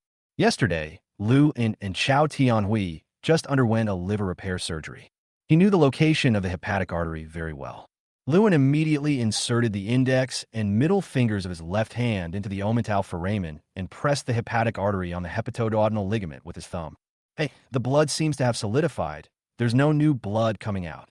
Sure enough, after compressing the hepatic artery, the patient's bleeding slowly stopped. When Chao Tianhui saw this situation, he immediately reacted to Lu and's actions. Xiao Lu, keep pressing. Receive. Taking advantage of this gap, Chao Tianhui was quickly looking for bleeding points. Lewin was not idle either. He pressed the hepatic artery with one hand and asked about the bleeding point with the other hand. The view of the operating area was poor, and he had to hold a suction device. Teacher, I found it. Lewin's tone was very excited. This search was effective. After Lewin's careful inspection, he found that the bleeding point was in the blind spot of the gallbladder. In the operating room. What's going on? He searched for a long time in the same surgical field of view, but found nothing. However, it took Lewin several minutes to find the bleeding point. I still remember that in yesterday's liver repair surgery, it was also him who found the bleeding point and finally stopped the heavy bleeding. I'll stop the bleeding, Xiao Lu. You continue to apply pressure. Chow Tian, we finally breathed a sigh of relief. As long as the bleeding can be stopped and the vital signs are stable, the operation can continue. After the bleeding stopped, he continued the operation. The gallbladder serosa is incised under the serosa at the junction of the gallbladder and the liver surface on both sides, 1 to 1.5 centimeters away from the edge of the liver. Because of the inflammation, it's not easy to separate them now. At this time, we can use our fingers or a gauze ball to separate along the loose space under the serosa. If the gallbladder wall is thickened and adheres to the surrounding tissues and is difficult to separate, a small amount of sterile saline or 0.25% procaine can be injected under the gallbladder serosa and then separated. Use your fingers and a small gauze ball to separate the gallbladder along the incised subserosal space, starting from the bottom of the gallbladder and gradually moving downward to the body. As the operation progressed, Lewin became more and more adept. Although it is not a full-scale simulation like in the system, it is not possible to give an evaluation in a timely manner. However, the real surgical experience in reality has further improved his surgical skills. As the operation ended, a prompt popped up on the system panel again. Congratulations to the host for collecting the thank you, emotional energy, high frequency, from Chow Tianhui, energy value plus 10. Congratulations to the host for collecting Wu Chong's surprise, emotional energy, high frequency, energy value plus 10. The emotional energies of the two are quite different. Chow Tianhui was grateful, while Wu Chong was surprised. Xiao Lu, I saw you were still a bit unfamiliar with surgery yesterday, but today you seem like a completely different person. You're improving so fast. Wu Chong stood aside, ready to start inducing resuscitation on the patient. Teacher Wu, please don't praise me. I am very clear about my own skills. Lewin smiled. The reason why Wu Chong gave the emotional energy value a surprise was that he didn't quite believe in Lewin's skills. What he said just now was obviously exaggerated and false. Oh, Lao Chao, I really envy you for having such a good student. Wu Chong shook his head and sighed, then smiled helplessly. Director Xiong was right when he came over just now. We lose a talented person every year. Many of those who came in with me have left, and I am the only one left at the post. The Department of Anesthesiology serves all the departments and is the busiest department. During the operation, the anesthesiologist needs to monitor the patient's vital signs at all times. Therefore, the hard work of anesthesiologists is difficult for outsiders to perceive. Go to the hospital leader and ask for someone. We looked for them, but it was useless. People came and left the next year. So we wanted to poach some of this year's new recruits. Everyone else is welcome, but I won't even talk about Lewin. Chow Tianhui had a smile on his face just now, but when he heard the word poaching, his face turned dark again. Okay, let's not talk about it. Wu Chong smiled helplessly at Lewin. The operation is officially over. Thanks to the efforts of surgeon Chow Tianhui, they successfully removed the patient's gallbladder, cleared the abdominal fluid, and pulled the patient back from the brink of death. Call. Walking out of the operating room, Lewin stretched. It feels so good to have completed the surgery. In particular, thanks to their efforts, the patient is now out of danger. It was late at night outside, but the hospital was still crowded. Lewin and Chow Tianhui returned to the emergency surgery department together. Xiao Lu, go check the patient's vital signs and the drainage strip placed in the abdominal cavity. Chow Tianhui patted Lu and shoulder. I heard that the patient's family is here and is in the director's office. I'll go meet them. Okay. Lewin did not refuse. Although it was not his night shift as a surgeon, it was his job to check on the patient's postoperative condition. Arrived at the intensive care unit. The patient was still in a hazy state of resuscitation. He could answer questions, but his whole state was groggy. Lewin personally measured the patient's blood pressure, performed an electrocardiogram, and checked the drainage placed in the abdominal cavity. Everything is getting better now, and the condition is stable. Lewin explained the nursing precautions to the night doctor. At the same time, nursing precautions were also explained. If the abdominal distension and vomiting are not serious, the patient can start eating liquid food the day after the operation and gradually increase the amount of food. If the patient has severe abdominal distension and intestinal paralysis, he or she should continue to fast for 1 to 2 days after surgery and perform gastrointestinal decompression, if necessary. After doing all this, Lewin prepared to leave the hospital. As soon as I walked into the duty room and changed my white coat, Chow Tianhui walked in quickly. Xiao Lu, come with me. The patient's family wants to see you. Oh, okay, I'll be right there. Lewin was quite helpless. He had to put on the white coat he had just taken off immediately. Teacher, what's going on? I heard that the patient's family members have a special status. Oh, Lewin didn't think much about it. He followed Chao Tianhui all the way to the office of Liu Yajun, director of the emergency surgery department. In the office, Liu Yajun and a middle-aged couple sat opposite each other. Director, Lewin is here. I'll go back first, Chao Tianhui said when they met. Okay, go ahead. Liu Yijun waved his hand, then looked at the middle-aged couple in front of him with a smile. This is the doctor in our department, Lewin. The middle-aged man among them was wearing a Zhongshan suit and quickly stood up from the sofa. He had a square face, a beard, and a sturdy build. Hello, Dr. Liu. Hello. Lewin nodded. Dr. Liu, thank you and Dr. Chao for the surgery just now. My mother is out of danger. The middle-aged man walked forward and shook Lu's hand solemnly with a sincere expression. I consulted relevant experts. If you hadn't overcome all difficulties and taken such a big risk to perform the surgery directly, the consequences would be disastrous. After saying these words, the middle-aged man still felt scared.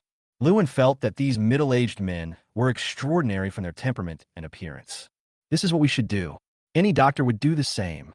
Lewin would not take credit for himself. Besides, the whole operation was not performed by him, but by Teacher Chao.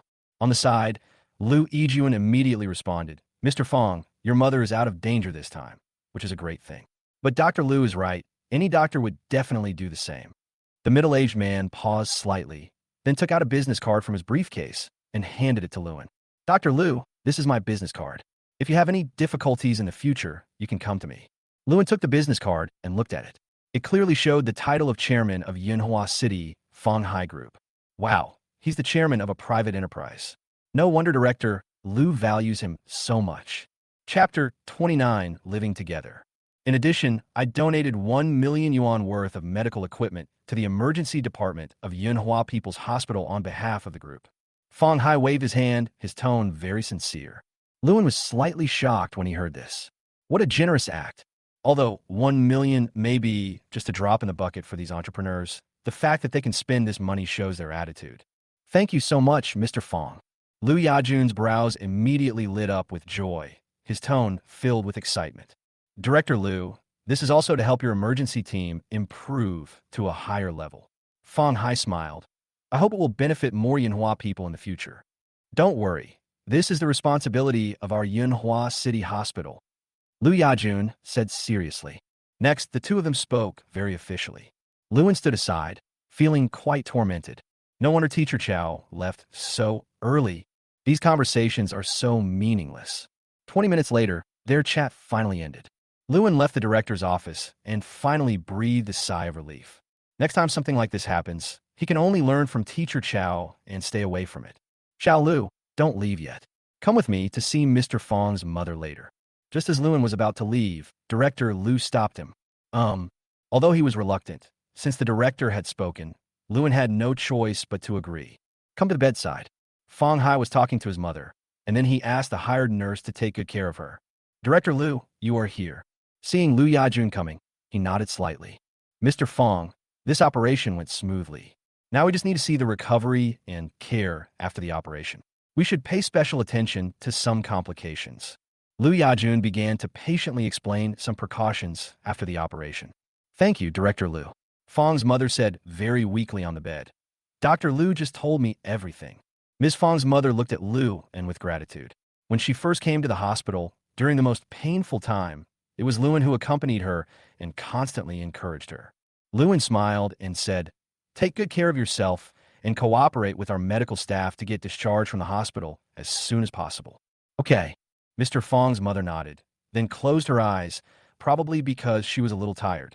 There are nurses here to take care of you one-on-one. Just let Annie have a good rest. Liu Yijun said to General Fong. Fang Hai nodded. Okay, then I'll trouble Director Liu. Everyone walked out of the intensive care unit, and a young man in a suit and tie leaned against the door as if he had been waiting for a long time. He saw Fang Hai and immediately walked over to him quickly. Mr. Fong, I have something to report to you. Fang Hai nodded slightly, then said to Liu Yijun, Director Liu, I'll ask my assistant to stay here with you. If there is any emergency, please contact him at any time. Okay. Liu Yijun nodded, then left with Lewin, in a corner of a corridor in the hospital. Have you investigated the matter clearly? Fong Hai's gentle smile had faded. The man in the suit nodded. Well, I asked the nurses in the emergency department and the doctor on duty. It was their director, Liu Yijuan, who refused the surgery. Dr. Chao Tianhui and Dr. Luan both insisted on the surgery. Fong Hai turned his head to look at Director Liu Yijuan's office, with a flash of surprise in his eyes. With Chao Tianhui being the attending physician, I'm afraid he can't force the operation if the director refuses, right? As the head of a large enterprise, he saw the problem at a glance. I heard that the situation was at a stalemate for a long time. Later, Chao Tianhui contacted the hospital leaders directly and reported the case to higher authorities. Only then was he given the authority to perform the operation. Which leader did you report this to? I'm afraid only the parties involved know this, but I asked Chao Tianhui about his interpersonal relationships. He only has a good relationship with Vice President Yingji Chao. The leader who reported is most likely him. Fong Hai nodded and patted the man in the suit on the shoulder. Okay, Xiao Feng, thank you for your hard work. It's not hard, Mr. Fong. These are all small matters. Feng Shi said quickly. It is a great opportunity to be able to work alongside Mr. Fong. In the next period of time, I will trouble you to look after my mother in the hospital. If there is any situation, please report it to me directly. As for the 1 million yuan donation, please put on hold for now. Okay, I will ensure that I complete the task. Feng Shi stood up straight immediately. Also, if Dr. Chao Tianhui and Dr. Liu and have any difficulties or needs, please try to meet them. As for Dean Yingji Chao, please contact him on behalf of the group. Okay. After Fong Hai explained these things, he left.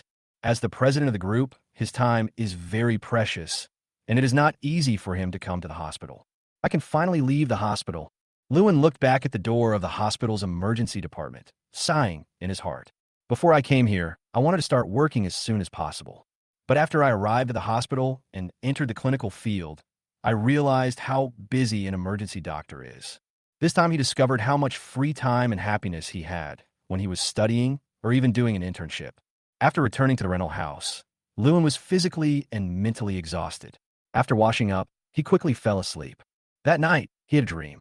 I dreamed of many people, including my parents, younger brothers and sisters, and people I knew in the hospital. The only thing that remained unchanged was his identity as a doctor. In his dreams, he was still treating patients. The next day, in the early morning, Lewin woke up early. I bought a basket of buns and soy milk in the alley, and then rode a shared bicycle to the hospital. Xiao Lu, you're taking a break today, right? Why are you here so early? Head nurse Yu Xioli had just arrived at the hospital and met Lu at the entrance of the emergency department. I found a rental house nearby and will move in today. I thought I'd come early to check the house and then get off work. Lewin smiled. Oh, it's good to live nearby. It will be convenient for work in the future. Yu Xioli smiled and then changed the subject. Xiao Lu, you probably haven't found a girlfriend yet, right? Lewin shook his head. No. He spent his entire college life studying. The other 3 guys in the dormitory have girlfriends, but he's a single guy. While others enjoy the flowers and the moon, he keeps company with books. Because Lewin knew that with his conditions, he was not qualified to have a relationship in college. What's more, in Lewin's opinion, how could a girlfriend be as interesting as medicine? That's perfect. I'll introduce a few to you. They're all very pretty. Yu Xioli's eyes lit up when she heard Lewin's words, and her matchmaker attribute was aroused again. Lewin waved his hand quickly. No need, head nurse. My mind is on work now. Girlfriends and other things are stumbling blocks on his medical path. Oh, you're already old enough to date? Don't resist. Yu Xioli said earnestly. In a few years, your parents will urge you to do it. Thank you, head nurse. I won't need it for now. Lewin still shook his head. Okay then, if you need anything, be sure to tell me. Seeing this, Yu Xioli had to give up for the time being. During the morning handover time, Liu Yajun came specially and focused on discussing Fong Hai's mother. Everyone needs to pay special attention to this patient. If there are any changes in his condition, be sure to notify me and the head nurse in a timely manner. When it was time for ward rounds, Liu Yajun came specially and checked on Fong Hai's mother with Chao Tianhui. Lao Chao, thank you for your hard work during this period. Liu Yijuan seemed to have forgotten that he refused the surgery last night. You have to take good care of the postoperative care. Don't worry, Director Liu.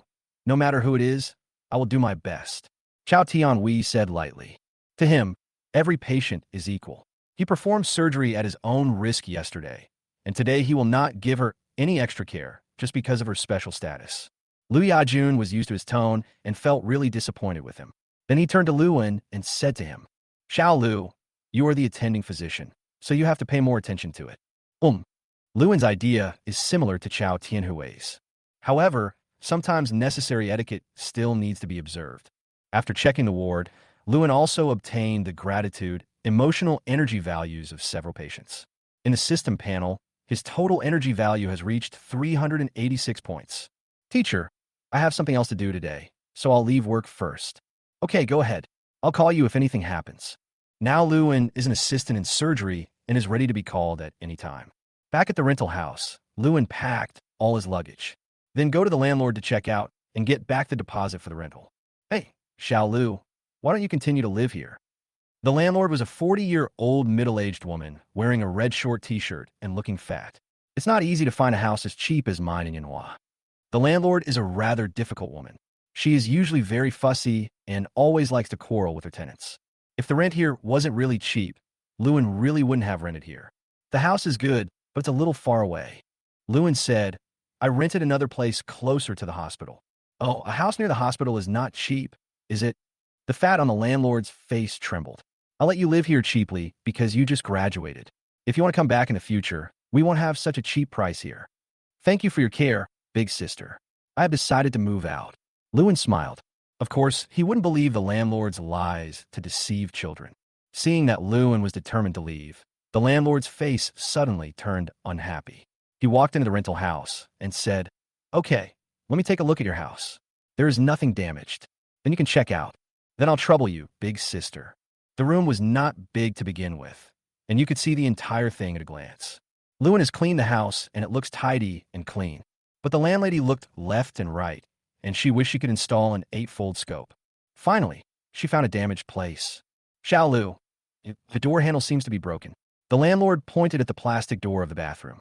Luin said calmly, Sister, this was broken when I came here. I asked you to find someone to fix it, but no one came. The landlord crossed his arms and said in confusion, That's impossible. Before renting out each room, I will make sure nothing is damaged. This handle costs 30 yuan. I will deduct it from your deposit.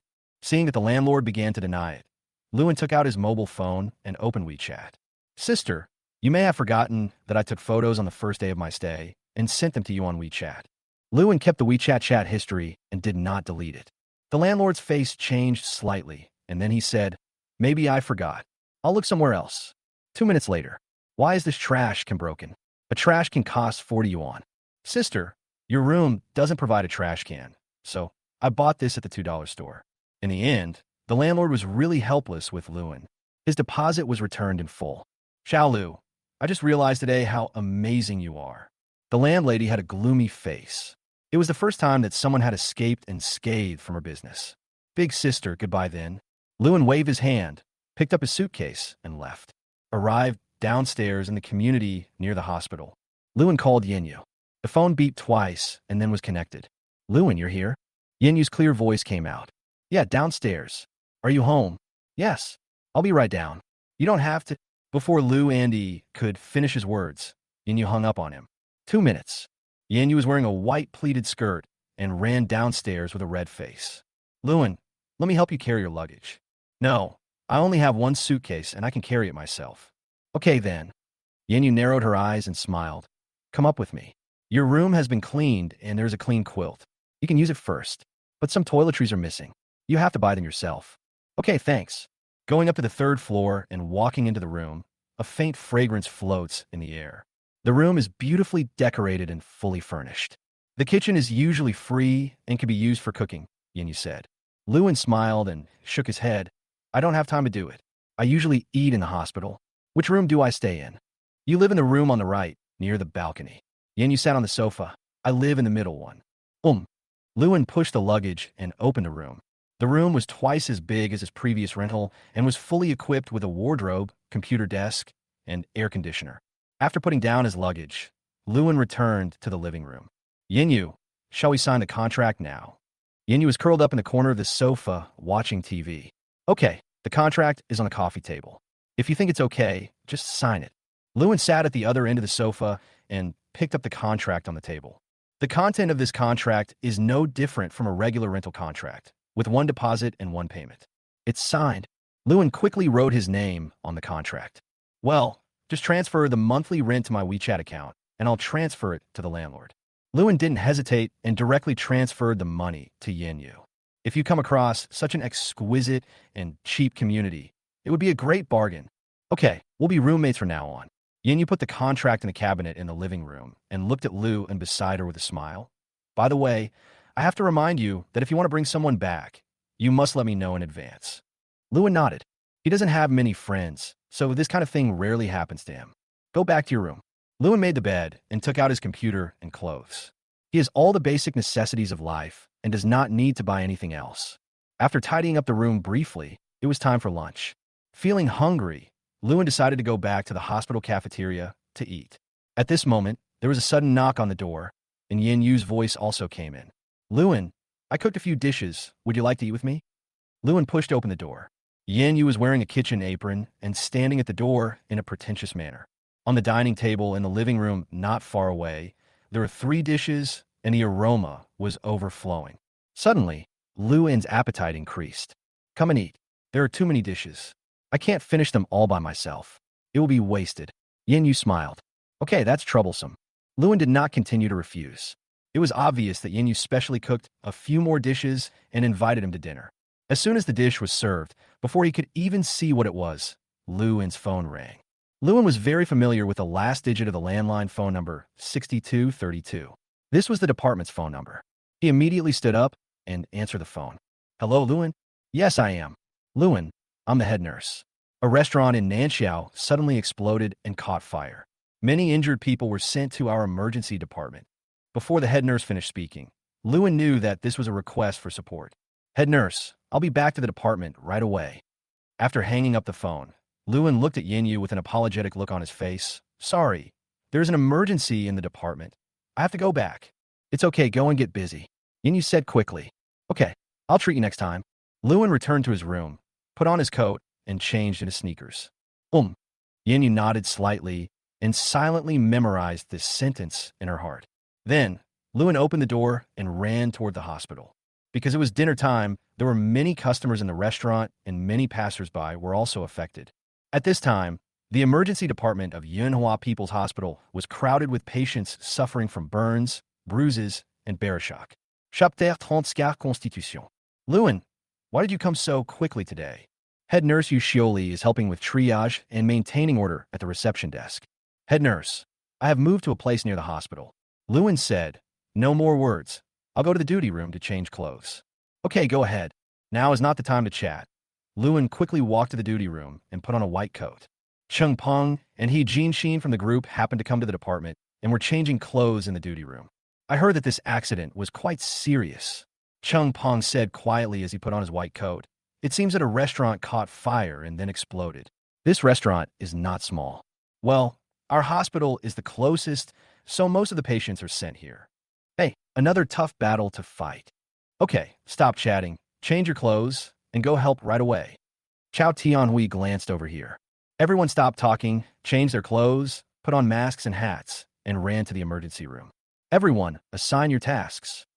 As the commander-in-chief of the rescue, Chao Tianhui assigned everyone to appropriate positions. Fatty Chung, you are experienced. Go to the emergency room and help me rescue the seriously injured. Cheng Peng nodded immediately and ran towards the emergency room. Xiao Lu, go to the debridement and suturing room. You will mainly be responsible for external injuries. If you encounter a patient that I cannot handle, ask the nurse to notify me to handle it. Yes, teacher. Lewin was very satisfied with Chao Tianhui's arrangement. The only skill he can show off at the moment is debridement and suturing. Xiao He, you are responsible for helping out, measuring blood pressure, doing electrocardiograms, and doing blood gas tests. Receipt. Like Lewin, He Jinxin is a new resident with limited clinical experience and can only do odd jobs. Lewin was able to be arranged in the debridement and suture room, which was also the result of his own hard work. After receiving their respective tasks, everyone began to rush to their respective posts. Lewin was not in a hurry to go to the debridement and suture room. In his system panel, there are still 380 energy points. Without any hesitation, Lewin thought about it and directly switched to advanced debridement and suture techniques. In emergency surgery, debridement and suturing are one of the most practical techniques. Consume 360 energy points to obtain advanced debridement and suturing skills. Enter the system simulated surgery space again. The advanced skill card will be valid for 2 hours. Lewin's current debridement and suturing skin skill is a B+ level. With this advanced skill card, he can definitely raise his debridement and suturing level to a higher level.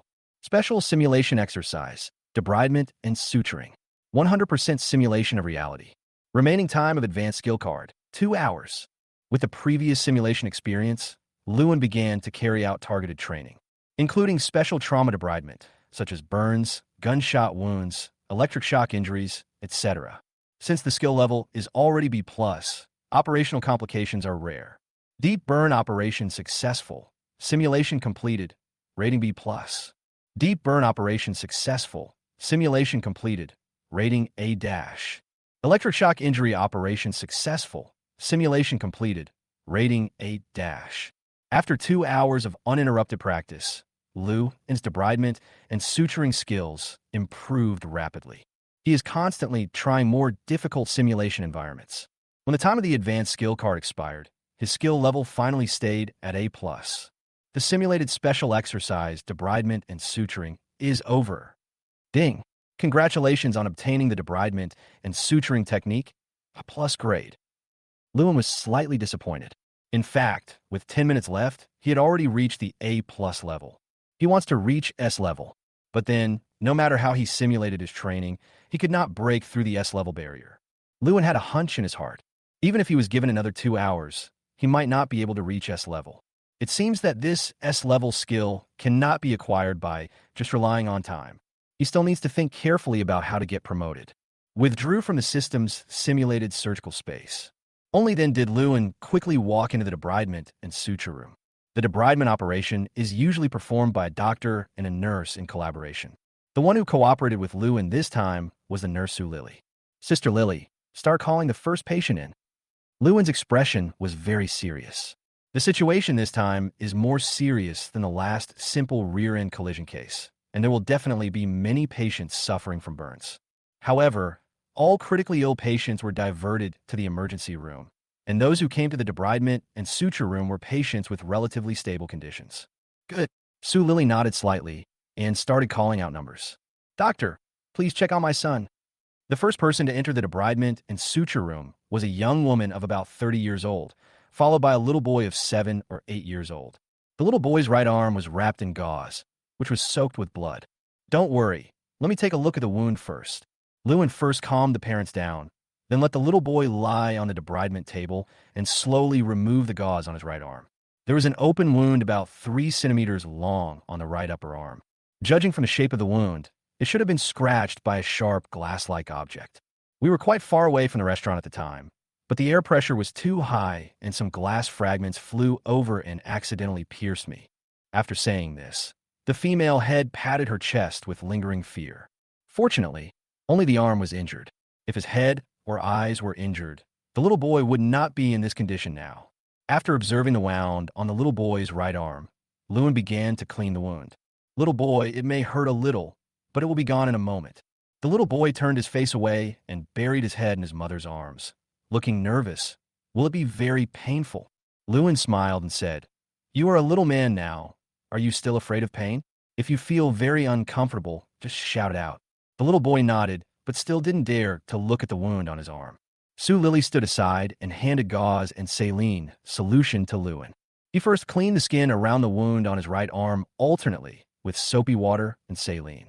The wound is then rinsed with normal saline and 3% hydrogen peroxide solution to remove bacteria, mud, tissue fragments, and foreign matter in the wound.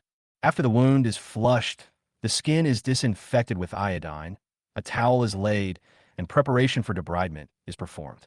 Although this operation seems simple, Lewin did it very carefully. He strived for perfection in every step. Moreover, the patient is still a little boy, so we should treat the wound as well as possible to avoid any complications. On the side, Sue Lily watched Lew in carefully cleaning and suturing the wound, and was slightly surprised. She had just seen Lewin's debridement and suturing techniques a few days ago, and they were far from being so skillful. How long has it been since then? His suturing skills have improved so much. Next, I'm going to give you some anesthetic. Lewin looked at the boy's mother. There's some necrotic tissue next to the wound. I'm going to trim the edges. The little boy's mother nodded nervously. After the anesthesia, Lewin began to examine the internal condition of the wound. Remove blood clots and foreign matter from the wound. Remove necrotic tissue and trim the wound edges. The last step is suturing. Lewin decided to use layered suture. Sister Lily, give me the 5 to 0 line. Okowo, with a needle and thread in his hands, Lewin concentrated on the operation. The A+ level debridement and suture technique only began to truly demonstrate its power at this moment. The movement of every needle and thread, the position of every stitch, are just right. Lewin performed interrupted sutures on the muscle layer and subcutaneous tissue layer, and tied the knot in the tissue slightly deeper below the suture. Sue Lily was stunned when she saw Lewin's skillful suturing operation. In the emergency surgery department, she had only seen this kind of suturing technique performed by Chow Tianhui. Sister Lily, another 6 to 0 line. Sue Lily looked a little stunned, and it was only after Lewin called her twice that she came back to her senses. Oh well. She quickly pulled out the 6 to 0 sutures. Lewin took over the 6 to 0 absorbable suture, sutured the dermis horizontally with interrupted sutures, and passed through the dermis laterally. Then, crossed the corresponding dermis layer on the opposite side laterally, tighten the suture, align it neatly, and tie a knot to ensure that the skin edges are well aligned. Sister Lily, get another 7 to 0 line. Ugh. Subsequently, Lewin used 7 to 0 non-absorbable nylon sutures to suture the outer layer of skin intermittently. The distance between the needle hole and the wound edge was kept at 1 to 2 millimeters, and the distance between needles was 3 to 4 millimeters. Observe the connection between the wound edges on both sides to ensure the appropriate distance and that the skin at the wound is flat and tension-free after suturing. Finally, Lewin applied erythromycin ointment on the sutured incision. It's over now. Doesn't it hurt? He looked at the little boy with a smile. Before he knew it, tears welled up in the little boy's eyes. It hurts. Lewin burst out laughing. Not bad. You're quite brave and didn't scream. He took off his gloves, touched the boy's bowl-shaped head, and then said to the woman beside him, "Remember to come to the hospital to remove the stitches in 5 days. Don't come into contact with water for the next few days." "Thank you, doctor." The little boy's mother thanked him repeatedly. Congratulations to the host for collecting the gratitude, emotional energy, high frequency, from Lee Meili, energy value +10. Lewin's operation just now was smooth, and there was no pause at all, and the sutured wound was so beautiful. Even a layman like her could see that the doctor's suturing skills were extraordinary. Before leaving, the little boy's mother looked at Lewin's name tag and remembered his name, as she would come to him again when she needed her stitches removed. "Lewin, you just used a cosmetic suturing technique, right?" After the little boy left, Sue Lily asked in a low voice. Lewin nodded. "Well, the patient is still young, so it would be bad if scars were left behind. Suturing can effectively reduce subcutaneous tension. The smaller the subcutaneous tension, the smaller the scar, which in turn helps improve the repair effect. This little boy is really lucky to have met you." Sue Lily smiled. If he had met another emergency doctor who could so well, it would be good. Lewin smiled and said, "Call the next patient." Okowo. The door of the debridement and suture room was gently pushed open. The second patient walked in slowly. She was a young girl of about 20 years old, wearing a pink dress and dressed exquisitely. But now it looked a little dusty, and there are quite a few tears on the skirt. She limped in and sat opposite Lewin. "Where are you hurt?" Lewin asked softly. The girl's eyes were still a little wet, as if she had been crying. Hearing Lewin's voice, she slowly stretched out her right leg and saw a wound about 5 centimeters long on the outside of her right leg.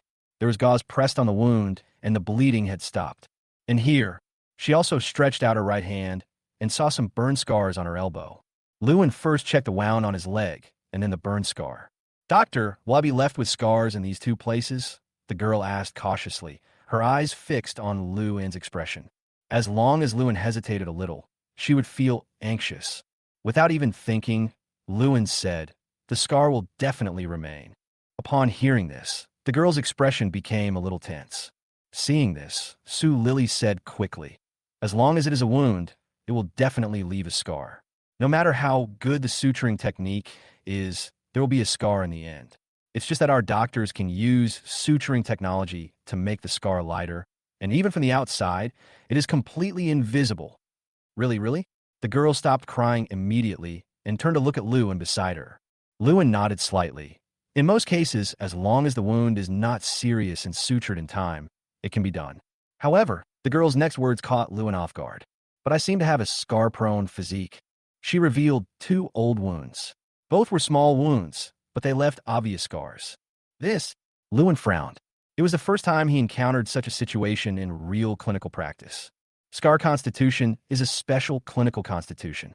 People with this constitution will have keloids after skin injury, and the formation of keloids has no obvious relationship with the cause and severity of the skin injury. Minor trauma, such as daily vaccinations, ear piercings, or even inconspicuous trauma can cause keloids in people with scar-prone constitutions. On the side, Sue Lily was also slightly startled. Scar-prone constitution, that's hard to say. When the girl saw the expressions of the 2 men, her heart sank again. It's not that there's no solution. Lewin thought about it. When the girl heard this, Lewin ignited her inner hope again. She quickly asked, "Doctor, do you have any other solution?" "Cosmetic suturing techniques, combined with drug treatment," Lew said slowly. In the system's simulated surgical space, he had encountered this kind of simulated person with a scarred physique. In addition to using cosmetic tension-reducing suture techniques, medication is also needed to reduce scar formation. And compared with ordinary people, this scar is definitely more obvious. However, I can only try my best, and I certainly can't guarantee a 100% effect. Lewin explained, "If you can accept it, I can try to help you with cosmetic sutures." "You can't guarantee the effect?" The girl hesitated for a moment when she saw how young Lewin was. She gritted her teeth and asked, "Doctor, can I go to another hospital to ask now?" Lewin said slowly, "If you want to go to another hospital, of course you can. But your wound needs to be sutured as soon as possible. After a long time, no matter what suture method is used, scars will be left in the end. If you want to go to another hospital, try to go as early as possible."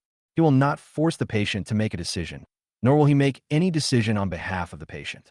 After hearing what Lewin said, the girl hesitated for a moment and finally left the emergency department of Manhwa People's Hospital. Chapter 31. Go and return. "Xiao Lu, are you just going to let her go like this?" Su Lili whispered. "I can't do anything about it. She doesn't trust us. If we continue to let her stay for debridement and suturing, it might backfire."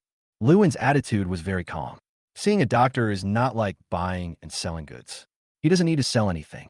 The patients have to decide for themselves where to get treated. Although I am confident in myself, if something goes wrong, it may cause unnecessary medical disputes. Well, that's true. Su Lily nodded slowly. Although this girl looks harmless, who knows her true character? If something really goes wrong after the suturing, it would be a waste of time. But I want to ask you a question. Has your suturing skills improved again?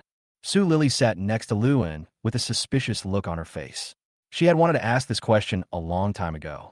There were patients present all the time, and she didn't find a suitable opportunity. "You discovered all this?" Lewin was slightly stunned, then smiled. A+ level debridement and suture technique should not be underestimated. Even a layman can immediately see the difference between his current skills. Just by looking at your speed and technique in stitching, I can tell that you are quite skilled.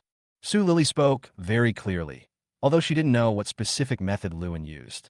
"And the cosmetic tension-reducing suture surgery you use, at least in our Manhua emergency department, except for Dr. Chow, no one else should be better than you. Sister Lily, you have so much confidence in me." Lewin smiled. According to the system's rating, Lewin knew that the A+ level was roughly equivalent to the level of a chief physician in a tertiary hospital. Su Lily raised her eyebrows slightly. "I don't have confidence in you. I have confidence in your skills. Without further ado, shall I call in the next patient?" "Well, go ahead." Lewin nodded. The third patient, different from the previous ones, was a middle-aged man with burns.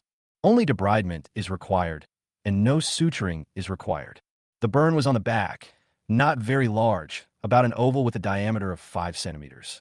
Many blisters have formed on the wound. It should be just a mild to moderate burn.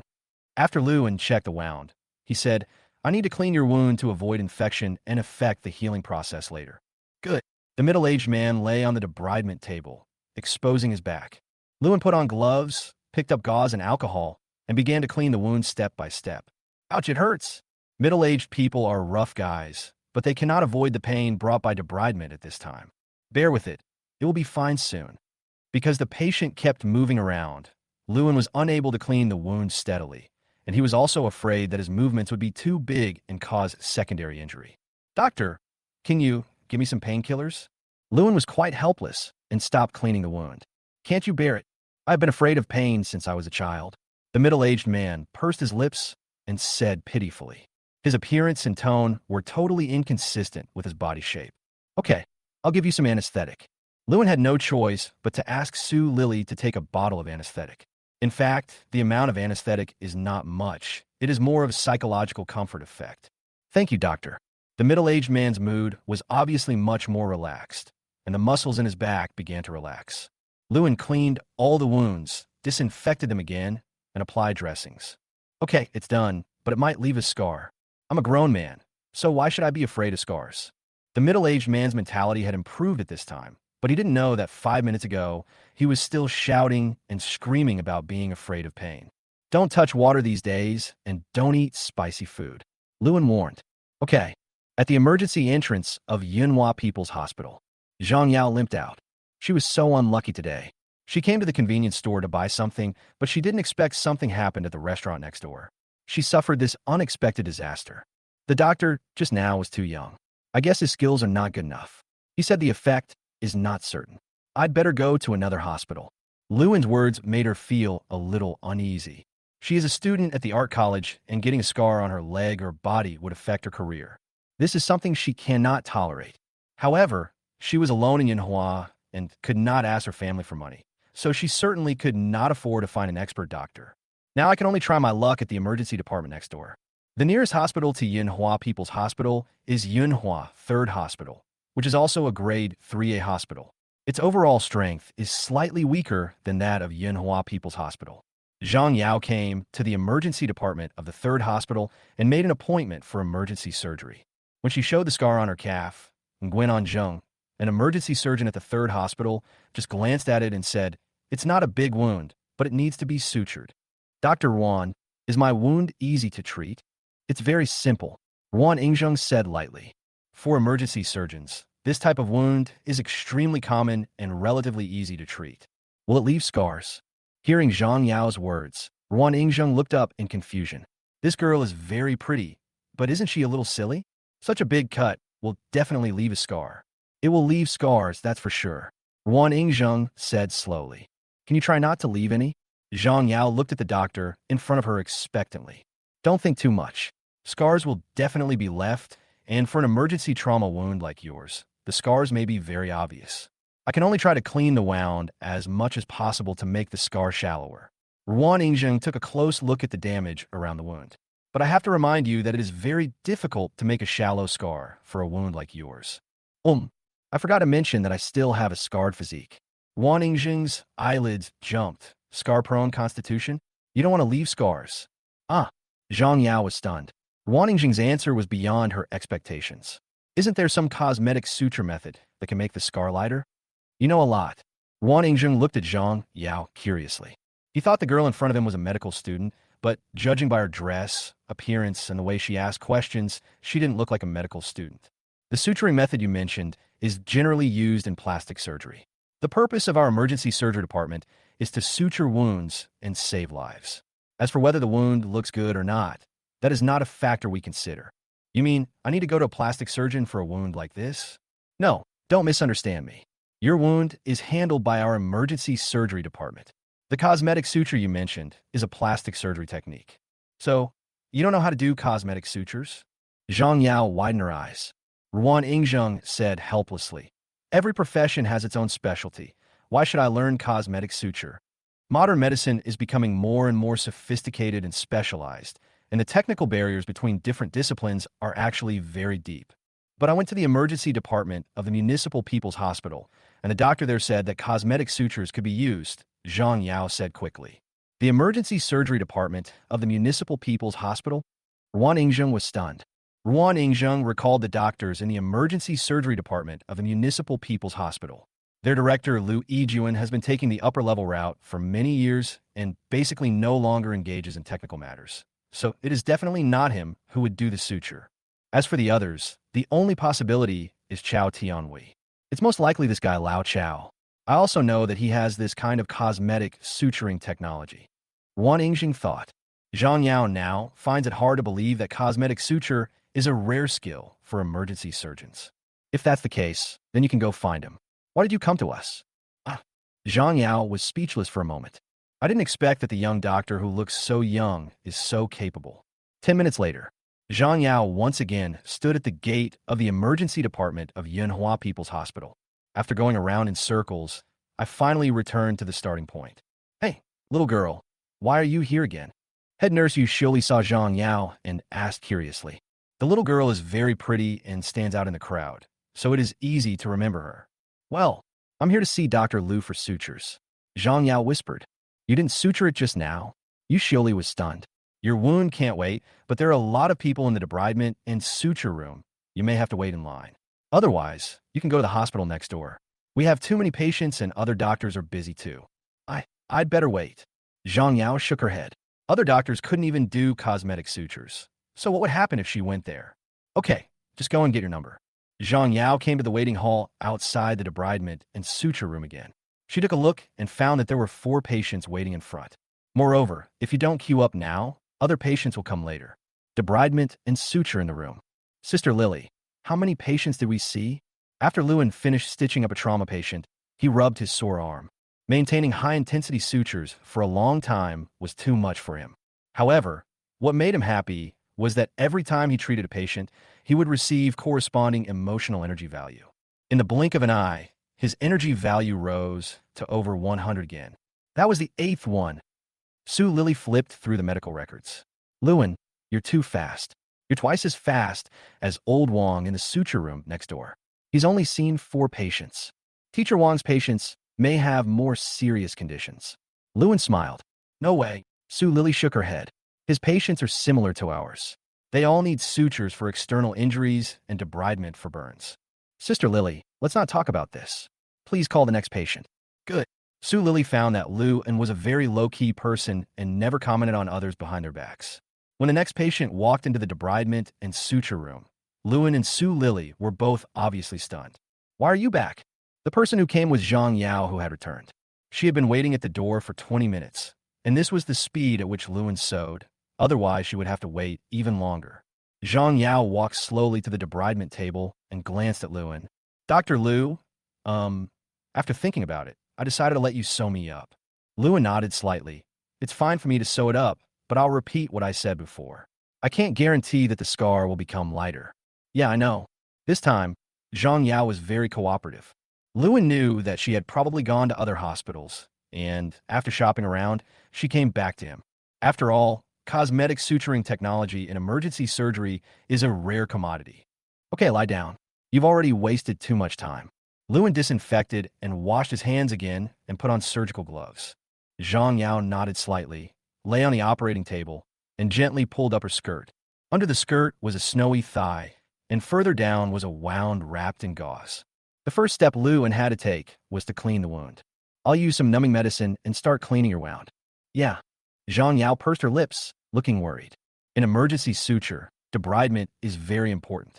Liu Ang had no intention of showing any mercy to women. He had to thoroughly remove foreign matter and necrotic tissue from the wound, and then rinse it repeatedly with saline 3 times. For wounds without anaerobic infection, regular hydrogen peroxide cleaning is not recommended to reduce irritation to the wound.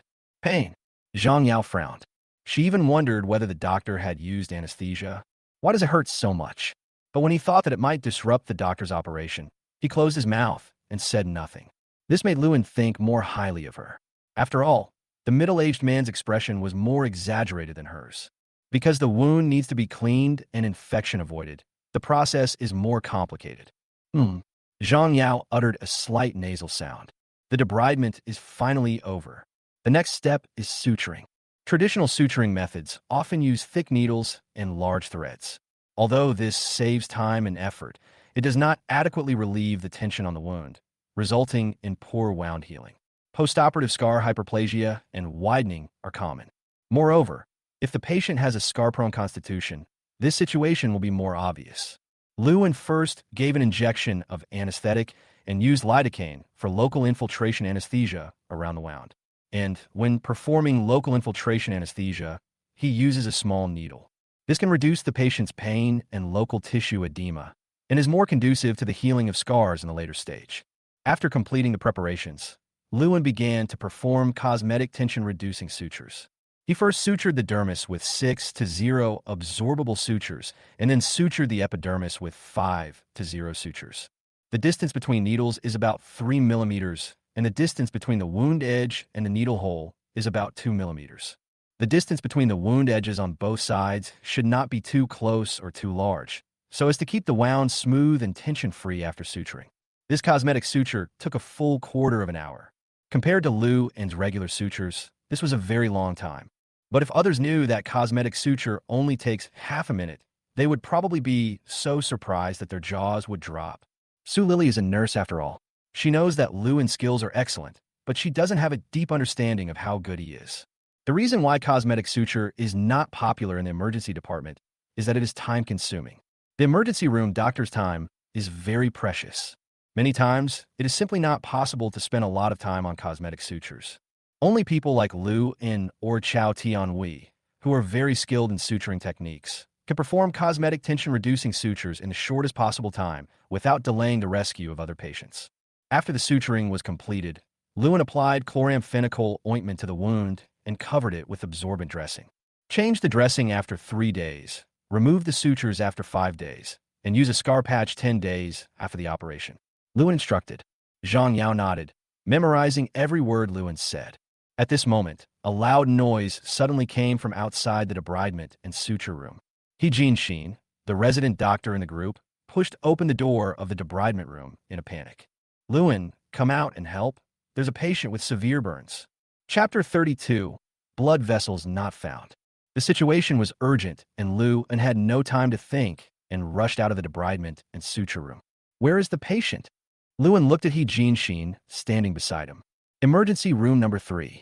He Jinshin pointed towards a room not far away. Lewin immediately rushed forward, followed closely by He Jinshin and Su Lily. Go into the emergency room. What came into view was a patient with severe burns all over his body. There was not a single intact piece of skin on his body, only his face was exposed. He was screaming in pain. The scene was so shocking that people dared not look directly at it. Where's Teacher Chow? Rescuing a patient in shock. Where's Director Liu? Not in the department. Which other senior doctor is there? They are all trying to save the patients. When Lewin heard He Jinshin's response, his heart sank slightly. This was the first time he had seen this type of burn, and it was also the first time he had to deal with it alone. Notify Teacher Chow immediately and ask him to come here as soon as possible. No matter what, the first thing he has to do is to save the patient's life. Open the intravenous access quickly and replenish fluids at full speed. Lewin began to issue medical orders for emergency treatment. There was no senior doctor on the scene, so he was the only one who could keep the situation under control. Burn patients lose a large amount of body fluid, and volume resuscitation is the most critical measure. The patient is now in a state of shock, with blood pressure of only 70/40 mmHg. If you don't replenish fluids, you will die at any time due to organ failure. Lewin, the patient doesn't have any healthy skin. Where do you want to inject the needle? Su Lily stood beside the bed, looking at the patient covered with burn marks, not knowing where to start. The skin all over the body was burned, and the important blood vessels for infusion could not be found. Can't the peripheral veins be penetrated? I can't find a vein. Su Lily shook her head. Lewin's heart sank. Infusion is actually venous puncture, and he is also a layman in it. He has even less experience than Su Lily. Sister Lily, go find the head nurse and ask her to come. I've looked for her, but she's also trying to save the patient, so she can't come over for the time being. This is really like adding insult to injury. Lewin took a deep breath and tried to calm himself down. He kept thinking about rescue strategies in his mind. I still have 130 emotional energy points. Looking at the data in the system panel, Lewin quickly opened the system all. Quickly find a skill card for venipuncture. Venipuncture basic skill card. Price, 100 energy points. In fact, exchanging for primary skill cards is quite a loss. But now Lewin has no time to think too much. He immediately acquired venipuncture skills, a skill not often used by doctors. The only way he could think of to break the impasse now was through systematic simulation training. Conscious entry system simulates surgical space. Simulation special exercise, venipuncture, 100% simulation of reality. The remaining time of the primary skill card, half an hour. Routine infusion drips are actually a type of venipuncture. These include peripheral venipuncture and central venipuncture. What Lewin is going to practice now is not the conventional venipuncture, but some uncommonly used veins, such as the femoral vein, great saphenous vein, etc. If necessary, he would cut open the vein and insert a tube directly for infusion. The first puncture method Lewin chose was femoral vein puncture. The simulated doll lies flat on the operating table, with its punctured lower limb slightly abducted and externally rotated. The puncture point is 1.5, 3.0 cm below and inside the center of the inguinal ligament and on the inner side of the femoral artery pulsation. Incorrect puncture of blood vessels, accidental injury to the femoral artery. Complications occurred. This simulation ends. Rating, F-. If you start off badly, arteries and veins often run together, and it is easy to puncture the wrong vessel. If an artery is accidentally injured, the consequences will be very serious, especially when puncturing the subclavian vein. If the artery is injured, the clavicle blocks the arterial point, and it is difficult to stop the bleeding by compressing. Make persistent efforts. After finding the puncture point, Lewin continued with the puncture.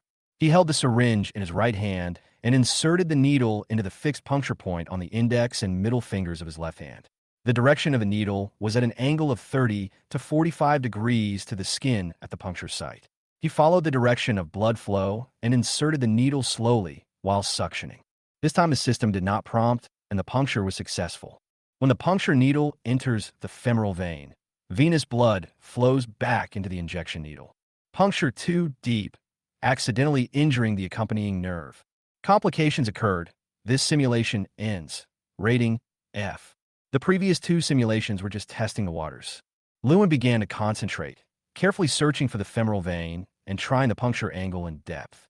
Operation successful. Simulation ended. Rating D. Once the operation is successful, the surgery rating immediately rises. He was not satisfied with the puncture of the femoral vein, and all the conventional and unconventional veins were simulated. Each intravenous puncture did not take long, which gave Lewin enough opportunities to try. Operation successful. Simulation completed. Rating B+. Primary skill card remaining time, 4:35. With less than 5 minutes left, Lewin began to set various difficult conditions for his puncture. For example, vascular malformations, severe burns, etc. Time is limited. Lewin has to race against time. Operation successful. Simulation completed. Rating B+. Operation successful. Simulation completed. Rating B+. Operation successful. Simulation completed. Rating A-. But near the end of the time, his rating just broke through the B+ level and reached the A level. During this simulation training, Lewin was extremely focused and did not dare to slack off at all. Because once he returns to reality, he will face the test of life and death. Time runs out, and consciousness returns to reality. Lewin took a deep breath and tried to calm himself down. "Sister Lily, give me the puncture needle, let me try." Sue Lily looked at Lewin in disbelief. It is outrageous to let a doctor give the injection when there are nurses present. Then go find a set of catheterization equipment. For this patient, puncture alone is definitely not enough. Lewin reminded her again, and Sue Lily came back to her senses and prepared according to his request. She couldn't find a vein now, and there was no other way, so she could only let Lewin try. Treat a dead horse as if it were alive. Lewin was fully armed, put on gloves, picked up the puncture needle, and began to search for the femoral vein and great saphenous vein. When he encounters a scabby skin area, he must first perform debridement, otherwise it will be more difficult to find the blood vessels. I touched the patient's remaining skin tissue, felt his muscle tissue, and felt the pulsation of his blood vessels. Lewin's heart was as calm as water. The people around him didn't dare to make a sound, for fear of disturbing his operation. Suddenly, an urgent alarm sounded from the bedside monitor. "Lewin, the patient's blood oxygen has dropped." Jean Sheen reminded anxiously. Lewin looked back. Sure enough, the blood oxygen saturation, which was originally 96%, dropped to 89% in an instant. The patient's condition became more agitated. He groaned in pain, and his shrill cries echoed in the emergency room. Chapter 33. It's all worth it. It's terrible. My laryngeal edema is pressing on my airway, and I'm suffocating. This thought immediately popped into Lewin's mind. This situation is very likely to occur in patients with severe burns, especially those who have accidentally inhaled dust, soot, and other substances in the environment. Blood oxygen continues to drop. Lewin immediately stopped, looking for a vein, and picked up a scalpel from the treatment tray beside him. What he needs to do now is an emergency tracheotomy. For patients with severe laryngeal edema, this is the only method that can relieve suffocation. Time waits for no one, let alone patients. If you hesitate, you will fail. The steps of tracheotomy flashed quickly through my mind. During his internship, he assisted his teaching teacher in performing multiple tracheotomy operations. Lewin found the patient's thyroid cartilage. From its lower edge to the area close to the suprasternal fossa, incised the skin and subcutaneous tissue along the anterior midline of the neck. The upper boundary of the incision is 1 centimeter below the cricoid cartilage, and the lower boundary is 1 horizontal finger above the suprasternal fossa. He then used vascular forceps to separate the sternohyoid and sternothyroid muscles and their fascia along the midline. Expose the isthmus of the thyroid gland and use a small hook to pull the isthmus upward to expose the trachea.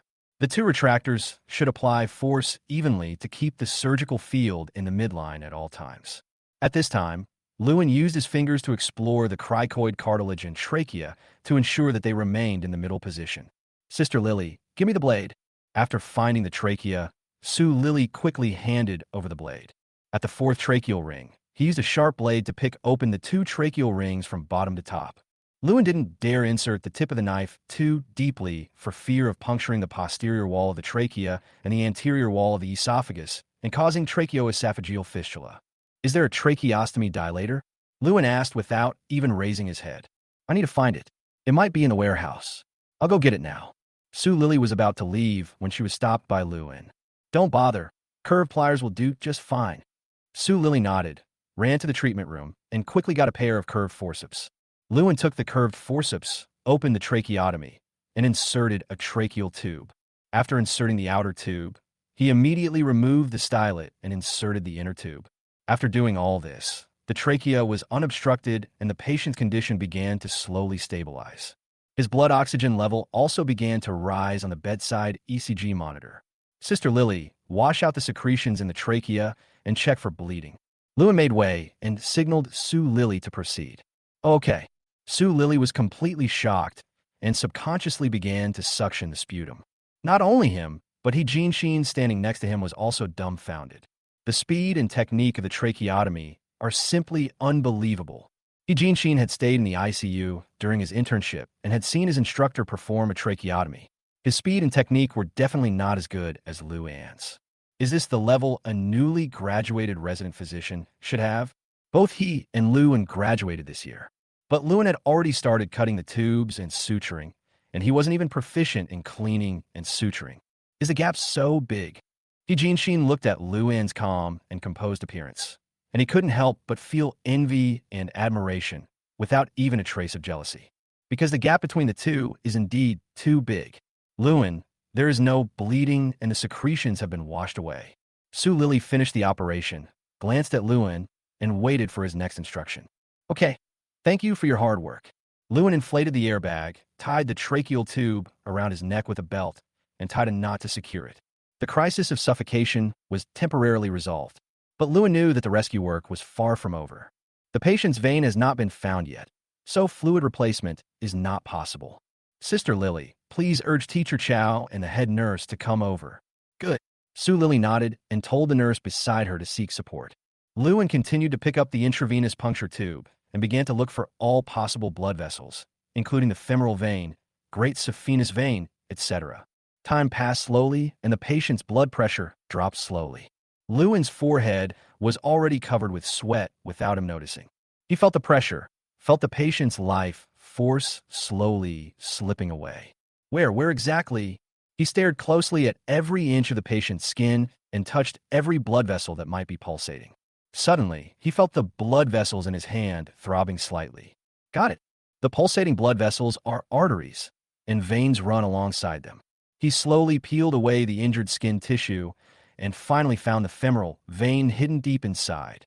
For puncture, finding the blood vessel is half the battle. Next, Lewin performed the intravenous catheterization operation in one go. Sister Lily, quickly connect the fluid, refill at full speed. Receive. Lewin knew very well that one intravenous access was far from enough for this kind of patient. In addition to the peripheral veins, he also tried to find a central vein.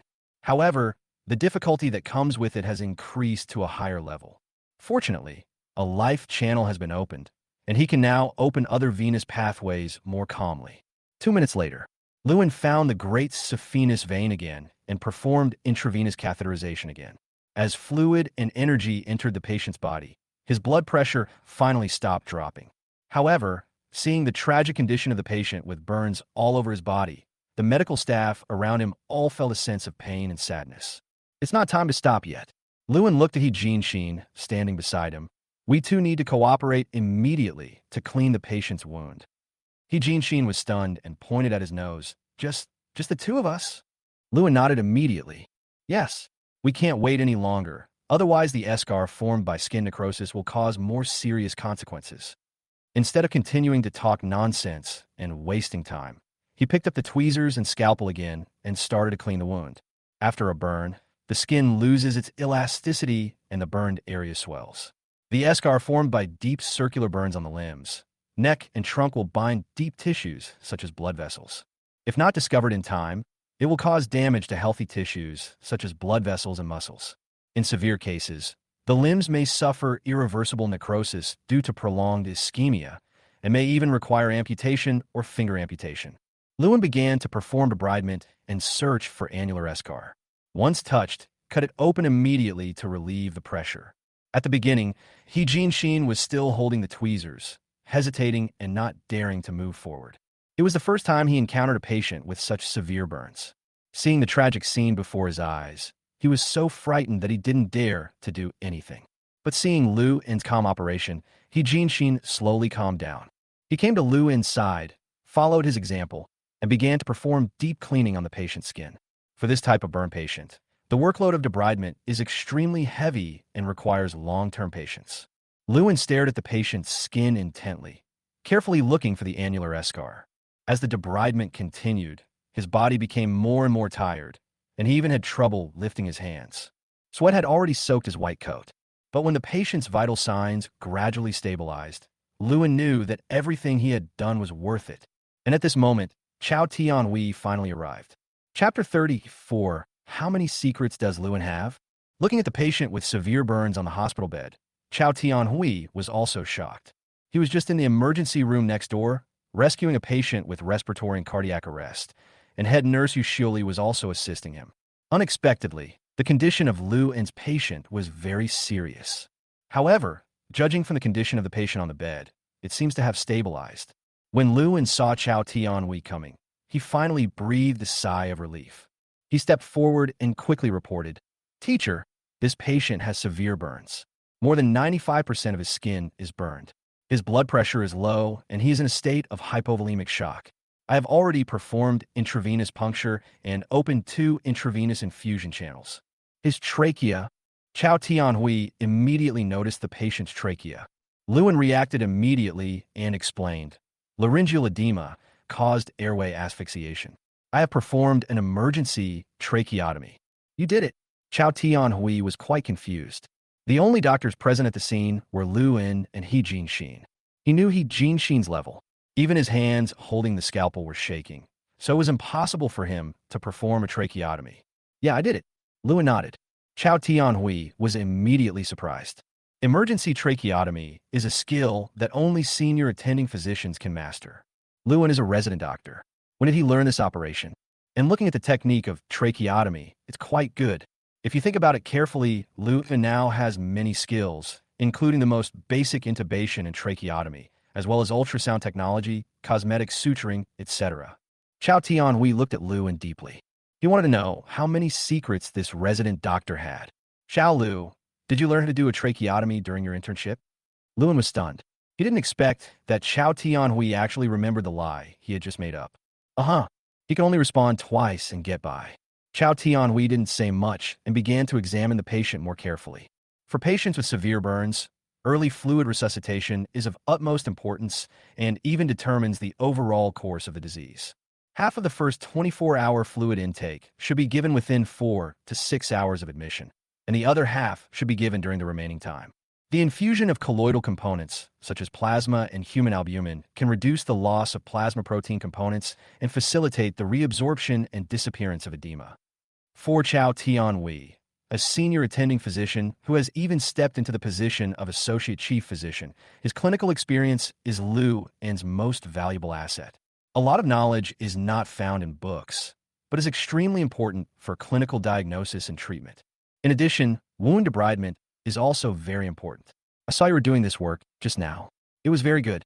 Chow Tian-Hui cast an admiring look at Lu En and He Jianxin. Lu En was relatively calm, but He Jianxin was very excited. This was the first time Chow Tian-Hui praised him since he joined the department. Chow Tian-Hui is a well-known scoundrel in the emergency department. The main reason was that he was very angry at work and often sent patients away, and he had a rather cold personality, so it was extremely difficult to hear a good word from him. He Jianxin immediately felt that following Lu En would definitely be the right thing to do. That's all we're going to do with this patient for now. His vital signs are stable, but we still need to take care of infection. I'm going to go see other patients first. Xiaolu, I'll leave this to you. Receive. After Chow Tian-Hui explained these things, he left. Lu En continued to clean the wound. He mainly dealt with the eschar, but He Jianxin lacked experience and could only perform simple debridement.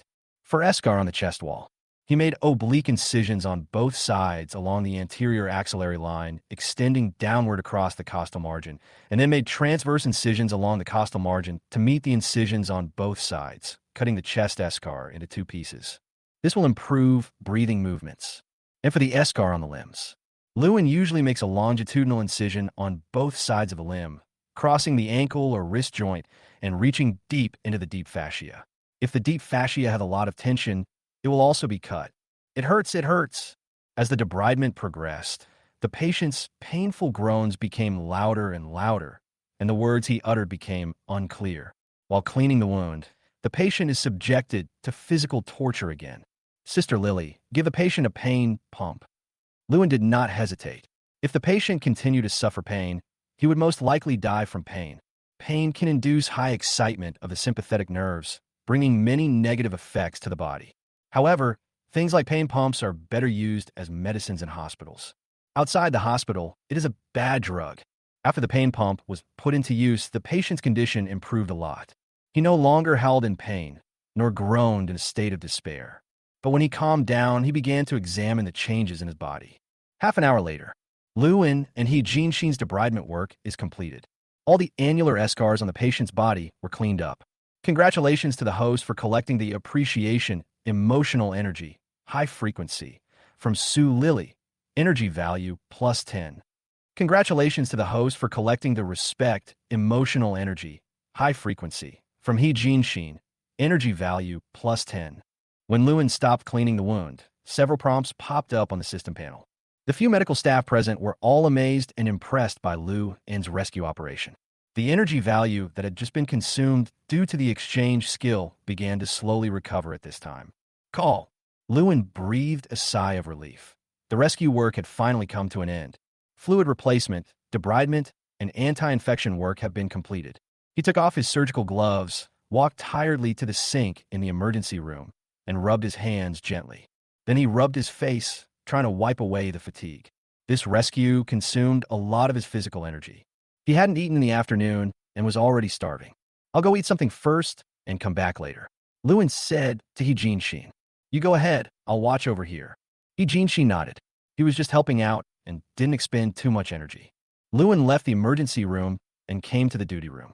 I checked the time on my phone and it was already 8 o'clock in the evening.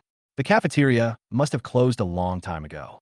Fortunately, he had put a bag of potato chips in the cabinet, which really came in handy at this moment. After eating a bag of potato chips, the feeling of hunger disappeared immediately. Just at this moment, a chaotic cry and shouting came from outside the duty room. Judging from the source of the sound, it should be emergency room number 3. Could it be that there is something wrong with the patient just now? Lu En wiped the food residue from the corner of his mouth, quickly put on his white coat, grabbed the stethoscope, and ran out. Chapter 35. Kill, kill, kill. Outside the number 3 emergency room, a middle-aged woman was kneeling on the ground. Her face was covered with tears, and her crying was sad. My son. Beside her, Sue Lily was holding her arm, trying to calm her down. Auntie, don't get excited. He is no longer in danger. But he is so young, and this is what happened. Why is his life so miserable? The middle-aged woman kept crying and shouting. The sound directly alarmed most of the patients in the emergency department and even attracted the security guards. Sister Lily, what's going on? Lewin walked forward. Sue Lily saw Lewin coming and whispered in his ear. This is the family member of the severely burned patient just now. After seeing the patient, hey. Lewin was silent for a moment. Indeed, it is difficult for anyone to accept such a major change in a loved one, especially in the case of severe burns. How is the patient's condition? Lewin glanced into the emergency room. The condition is relatively stable for the time being, but his mood. Sue Lily shook her head and sighed. Although she had come into contact with many burn patients, this was the first time she had such a serious one. Lewin walked into the emergency room. The patient was staring at the ceiling with his eyes open without any focus. Thanks to the use of the pain pump, he no longer cries out in pain. Perhaps he heard footsteps coming from the door. He turned his head slightly and saw the doctor who had just performed first aid on him. Thanks. His voice was a little unclear, but Lewin could barely hear it clearly. You're no longer in danger of death. Take good care of yourself and don't think too much.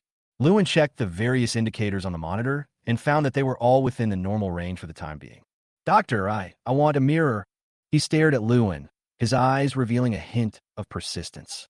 Looking at the scars all over his body, Lewin's voice suddenly got stuck in his throat. The trauma caused by burns to the human body is not only physical, but also more mental torture during the subsequent care. Your wound will need to be washed and dressed later, and will be bandaged up for you. Before Lewin finished speaking, the patient interrupted him. I want a mirror. Where are the mirrors in the emergency department? Sorry, I don't have a mirror here. You don't have a cell phone?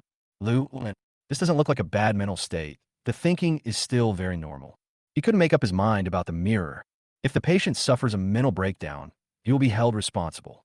Another hour passed. All the patients affected by the accident have been treated. As a newly admitted resident doctor, Lewin was not on the front line. He spent most of his time in the debridement and suturing room, where he successfully debrided 9 patients in total. Moreover, the patient with the most serious burns in the accident was successfully rescued by Lewin. Lewin's performance was seen by everyone. Everyone was curious about this resident. In everyone's common perception, residents are still considered to be doing miscellaneous work. When it comes to rescue, especially an emergency like today, it still requires a chief physician or even a higher-level physician to take charge and handle the situation. However, Lewin's dazzling series of operations today, including tracheotomy, intubation, and debridement, made people re-understand the term resident physician. In particular, when everyone in the department learned that Lewin was still an undergraduate, they were all shocked. In this era, when people with a postgraduate degree can only enter county hospitals, it is quite rare to work in a tertiary hospital with a bachelor's degree. You came to our hospital with a bachelor's degree? Isn't that too fake? Don't you think so? The fact that he was able to stay as an undergraduate student shows how good Lewin is, doesn't it? Haven't you heard the gossip? Lewin has someone above him. For a time, there were many different opinions. Lewin heard everyone's discussion, but didn't pay too much attention to it. He doesn't have many friends in the department. It's not that he has a bad personality or is aloof. On the contrary, people who know him know that Lewin is easy to get along with. It's just that he knows better what he wants and what his goals are. So after work, he would do his own things and rarely hang out with other colleagues. Emergency department, doctor's duty room. Chow Tian-Hui gathered all the medical staff who came for emergency support. Everyone has worked hard tonight. Someone will take over the shift later. Everyone go back and rest first. Liu Yajun was not in the department, but was on a business trip. As the most senior physician, Chow Tian-Hui was temporarily responsible for coordinating the personnel arrangements of the entire department. After long hours of intensive work, most medical staff are exhausted. Lewin thought that he could finally go back and rest, and he relaxed completely. The support from the system only enhanced his professional ability, but did not strengthen his physical fitness. This also made Lewin realize that he usually neglected physical exercise. The body is the capital of revolution. Once the body breaks down, no matter how good the technology is, it will be useless. Lewin said hello to his friends in the group and went home. Fortunately, the new residential area I rented is very close to the hospital. He walked for about 5 minutes and arrived home. I opened the door and saw the lights in the living room were still on.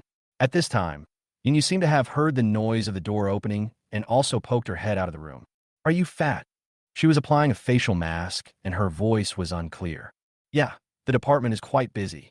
Lua nodded at her. There are some leftovers in the kitchen. You can heat them up. Yinyu pointed to the kitchen table. I didn't eat much, so there's still a lot. Talking about the issue of eating, Lewin remembered that he only ate a bag of potato chips in the evening. Later, I finished my work and didn't feel very hungry anymore. Now that he was completely relaxed, and after Yinyu's reminder, he was actually a little hungry. Seeing Lewin was a little hesitant, Yinyu immediately knew that he must not have eaten, so she pushed open the door and walked out wearing pink pajamas. Put in the microwave, it'll be quick. No need to trouble you. I can do it myself. Lewin hurried to the kitchen. Seeing this, Yinyu smiled, then stopped and stepped back, then eat, and remembered to wash the dishes. Okowo. After saying that, she closed the door. Lewin came to the kitchen and saw a plate of stir-fried meat and scrambled eggs with tomatoes on the dining table. But he hardly touched the food. I'm doing this to avoid wasting. He thought to himself before putting the two dishes in the microwave for a few minutes and then started to devour them. Lewin originally thought that girls like Yin should be spoiled and would be lucky enough to be able to cook a meal. But to his surprise, the food tasted really good, at least better than that in the hospital cafeteria. It feels good to have someone cook for you. As soon as this thought took root in Lewin's mind, he was immediately shocked by himself. Is there anything more important than work and study? Kill this horrible thought immediately. Chapter 36, I don't regret it either. After finishing his meal and washing the dishes, Lewin went to wash up. There was a thin layer of mist on the bathroom mirror, and you must have just finished washing it not long ago.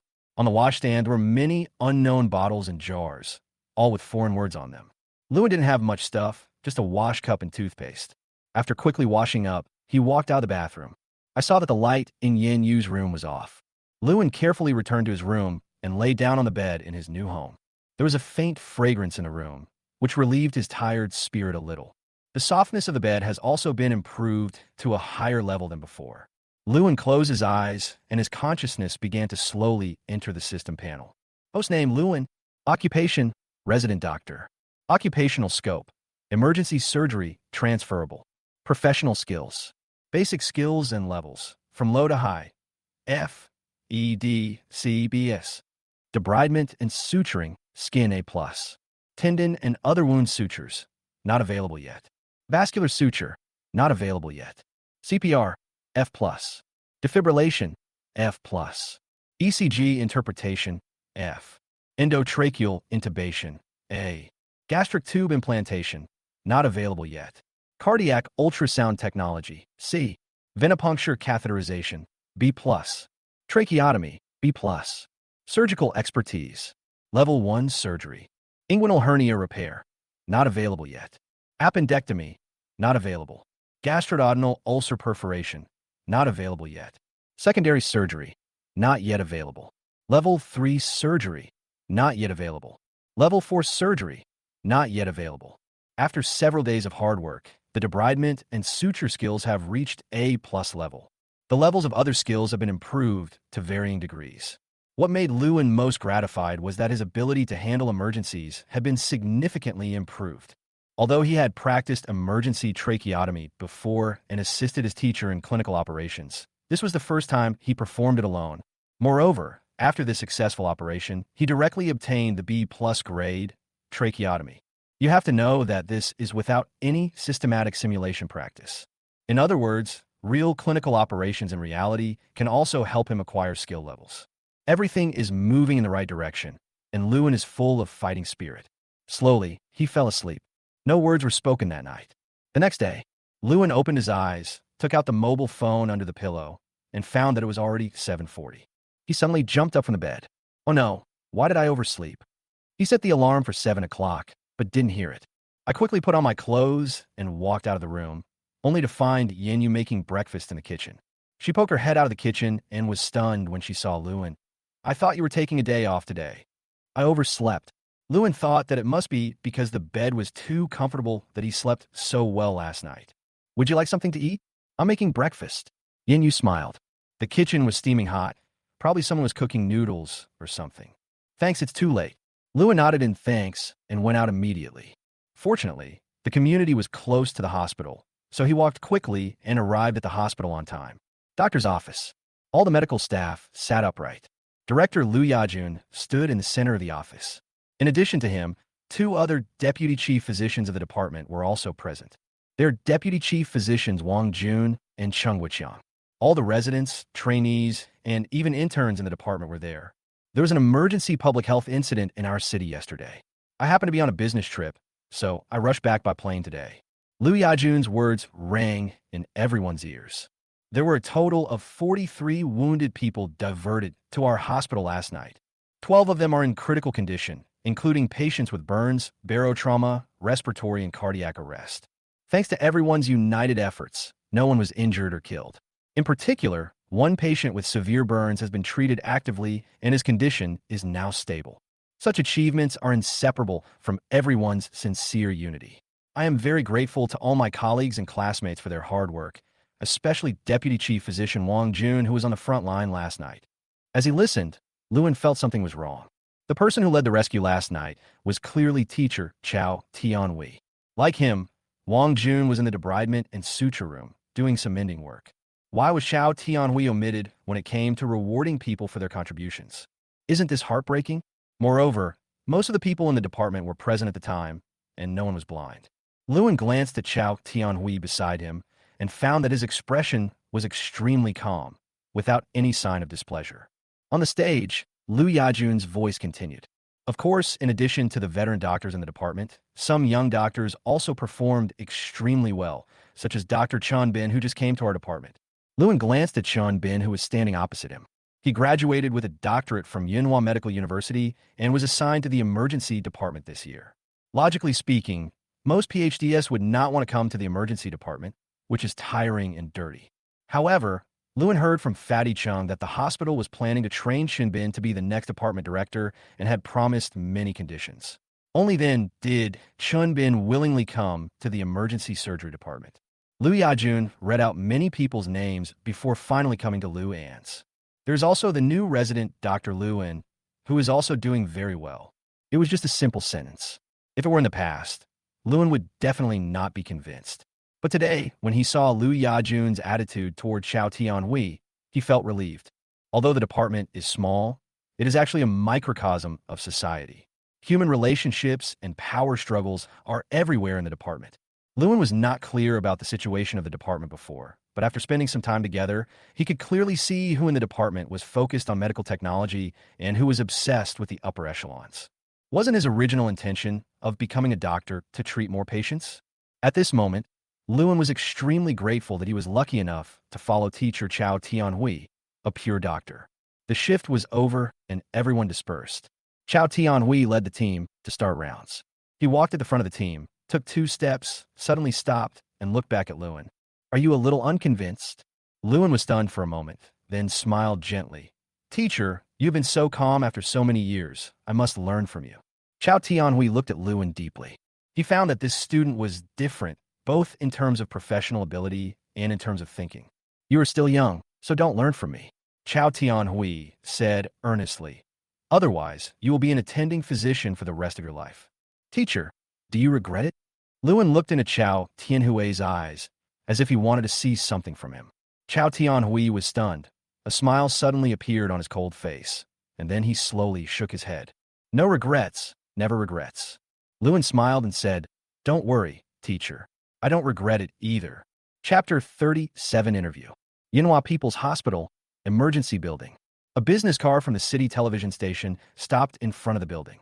The task my boss gave me today was to interview the medical staff who participated in the emergency treatment yesterday. Field intern reporter Xia Bingbing got out of the car wearing a white sports casual outfit. The leadership's intention is to highlight the hard work of medical staff in rescuing people and their spirit of unity, and to mitigate the negative impact of this public event. First, let's focus on completing the mission. But if we can dig up some big news and find some outstanding rescue stories to attract attention, that would be great.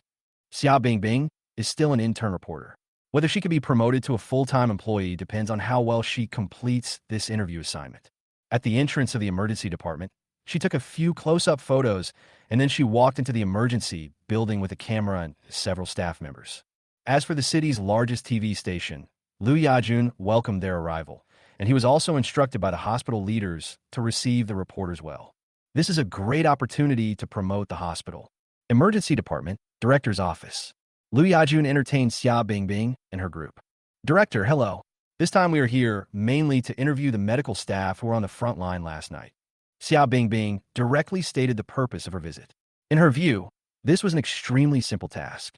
Interview the medical staff, interview the patients who were injured last night, and then organize the interview transcripts to highlight the efforts of medical staff.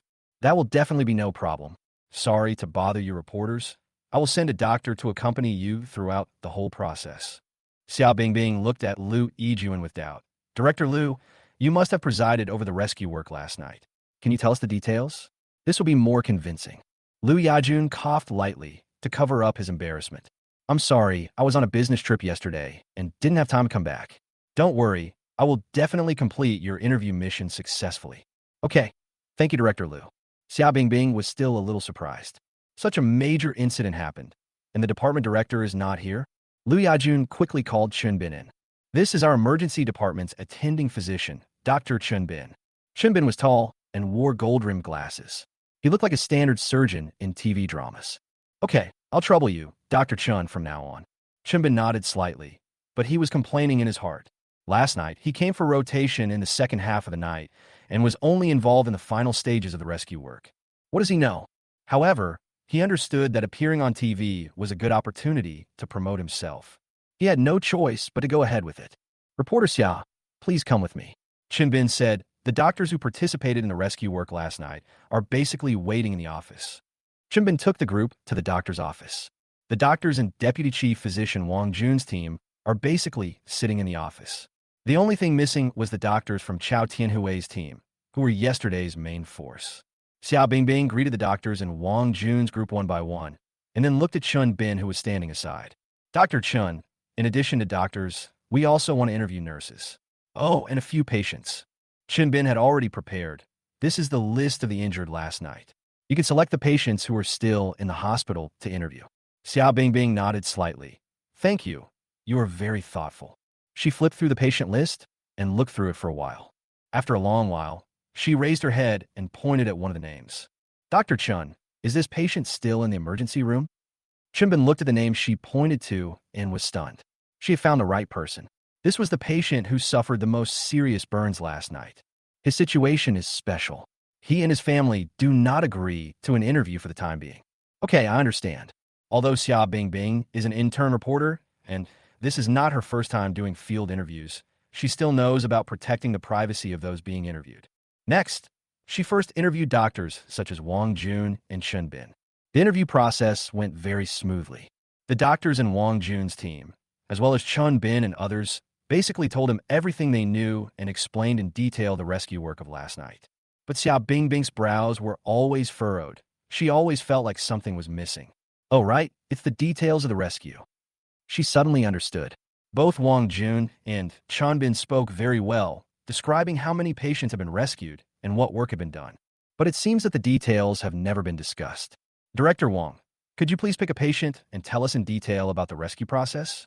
Xia Bingbing began to put forward her request. It would be best if it had some twists and turns and was a little thrilling. Is there any? The nature of journalists is to be curious. Ordinary rescue is too dull and is not uncommon in daily life. I think so. Wang Jun paused. Right. Xia Bingbing blinked. Director Wang, is there one? She was already cute, so when asked, Wang Jun nodded quickly. Yes. Okay, let's go check it out. Afterwards, Wang Jun brought Xia Bingbing to a patient on whom he had performed debridement and suture work yesterday. When I arrived at the ward, the patient was drinking porridge in big gulps and chatting happily with his family members. That's it. Several black lines appeared on Xia Bingbing's forehead. She thought the patient was lying on a hospital bed with various monitoring devices strapped to his body. Wang Jun was still introducing the patient's condition to him. The patient had a very deep wound on his leg. It took half an hour to clean the wound before it was finally healed. Now that she was there, Xia Bingbing, based on her excellent professional qualities, finished interviewing the patient. spent nearly 2 hours in the emergency department. Xia Bingbing's mission was basically completed. There are interviews with medical staff, interviews with patients, and some introductions to the department by Director Liu. However, she always felt that her interview was missing something. Thank you for accompanying me, Dr. Chun, my colleagues, and I will go around the department on our own. Is that okay? Okay, if you need anything, you can always come to us. Xia Bingbing had a press card hanging around her neck, which allowed her to enter most areas of the department, except for some pharmacy and dressing rooms. After walking around the ward and the observation room, she didn't find anything worth interviewing. At this moment, she suddenly saw 3 or 5 doctors walking out of an emergency room. Hey, why didn't I see them in the office just now? Xia Bingbing thought that the doctors she had just met in the office were all the doctors in the emergency department. At this time, Chao Tianhui was explaining to everyone the key points of burn patient care. For patients with severe burns like this, in addition to preventing infection, the most important thing is to discuss the possibility of skin grafting in a timely manner. Xia Bingbing's ears stood up straight as she keenly caught words like severe burns and skin grafting. She had a hunch. The explosive content she wanted might be about these doctors. Chapter 38, Getting Out. Xia Bingbing stood aside, silently waiting for Chao Tianhui's lecture to finish. In fact, Lewin and others had already noticed Xia Bingbing and other uninvited guests. Judging from their equipment, they should be TV reporters. Severe burns are relatively rare in our department. We can learn a lot from this patient, especially the series of rescue measures taken by Lewin yesterday, including emergency tracheotomy, debridement, intravenous catheterization, etc. Okay, we've finished our rounds. Everyone go about your business. The doctors in the group were about to leave when Xia Bingbing's eyes lit up and she hurried forward to stop Chao Tianhui. Hello, excuse me, I'm Xia Bingbing, a reporter from the city TV station. Xia Bingbing picked up her name badge and gestured. What's up? Chao Tianhui looked back at Xia Bingbing, his old face still as calm as ever. Forehead. Chao Tianhui's indifference made Xia Bingbing stunned. In the past, when others saw her or her identity, they were very enthusiastic. Why didn't she feel any enthusiasm in front of this doctor? It's like this. I'm here to interview about the emergency that happened yesterday. Xia Bingbing smoothed her hair across her forehead. Go find Director Liu. After saying this, Chao Tianhui prepared to leave. I've already found Director Liu. I want to interview a few doctors now. Before Xia Bingbing could finish her words, Chao Tianhui had disappeared. Lewin was not very interested in this kind of interview, so he followed Teacher Chao and left. This. Xia Bingbing stood there in a daze, feeling a little confused. She originally thought that the in-depth interviews with these doctors would go smoothly, but she was met with setbacks before she even started. Wait a minute, there seems to be another doctor. Cheng Peng was walking at the back, glancing at Xia Bingbing intentionally or unintentionally, muttering something to himself. She looks okay, but her figure is not that great. Xia Bingbing could only seize this last chance, trotting forward and standing in front of Cheng Peng. Hello, I'm a reporter from the city TV station. I would like to interview you. Sure, what do you want to ask? Do I need to give a detailed self-introduction? I'm still single now. The sudden change in style caught Xia Bingbing off guard. She even suspected that the fat doctor in front of her was in cahoots with the aloof doctor just now. Well, I just want to interview and ask about how your medical staff treated the patients last night. Xia Bingbing asked. You've asked the right person. I'm at the scene. Just ask whatever you want to know. Cheng Peng patted his chest and grinned. This was not a lie. Yesterday, he and Chao Tianhui rescued many critically ill patients. Xia Bingbing still had doubts about Cheng Peng. Isn't it all about debridement and suturing? Are there any rescue operations for critically ill patients? The critically ill patient that Wang Jun just talked about left a deep impression on her. He was just a simple emergency patient, and the rescue process was smooth without any ups and downs. Yes, of course. Cheng Peng coughed lightly and said, We were the ones who treated the patient with the most serious burns last night. Xia Bingbing's eyes lit up, really? Cheng Peng pointed to the emergency room number 3 and said, It's right there. Can you tell me the details? Of course, but you have to wait until I finish writing the doctor's orders. Okay, no problem. Lewin had no idea what happened to Cheng Peng, and even if he knew, he wouldn't care too much. He received a new task today to drive a car. This is a rite of passage for every emergency medicine resident. The first priority when we arrive at the scene is to determine the severity of the patient's condition. If the vital signs are unstable, we need to take appropriate measures in a timely manner. Chow Tianhui patiently explained to Lu and the things that need to be paid attention to in an ambulance. He really likes this student from the bottom of his heart and hopes to teach him to the best of his ability. You must remember that the most important thing is to accurately judge the patient's condition and then communicate with the patient's family. Receive. Lewin still had some expectations for his first driving mission. Lewin, I wish you good luck. He Jinshin looked at Lewin with some sympathy. He had already followed an ambulance on a call a few days ago and had seen all kinds of patients. If it was a serious emergency call, it would be easy to deal with. If you encounter a situation where a cat or dog is sick and someone calls an ambulance, you won't even have time to cry. Lewin was just about to ask about the specific details of the dispatch when he heard a familiar voice calling from his ear. Where's the doctor who's going out today? Get ready and leave immediately. Su Lily came to the doctor's office and began to urge. This driving shift is the most difficult to join. It is dirty, tiring, and you may encounter many accidents. It would be fine if you could follow a reliable doctor, but if it is a young doctor who cannot handle things in a timely manner, then you will have to be sent to the hospital as soon as possible. Lewin immediately stood up from his seat. Sister Lily, it's me. I'm ready and can leave any time. Su Lily was stunned. Lewin, what a coincidence I met you again. It just happened to be scheduled today. Okay, let's go. Su Lily quickly pulled Lewin away. The ambulance is ready to go. Lewin and Su Lily got in the car together. The destination of this trip is not far away, the nearby Xinyuan community. A 70-year-old woman suddenly had difficulty breathing. Su Lily said, "That's all the information I got over the phone." Lewin nodded. However, the symptom of shortness of breath alone involves too many diseases, including cardiac, pulmonary, and even many uncommon diseases. We still have to go to the scene to analyze the patient's disease in detail. The ambulance was quickly dispatched. By the way, Lewin, do you think what Director Liu said at the morning meeting today was really too much? Su Lily muttered softly. Wang Jun and Chen Bin were just there to help. They didn't contribute much.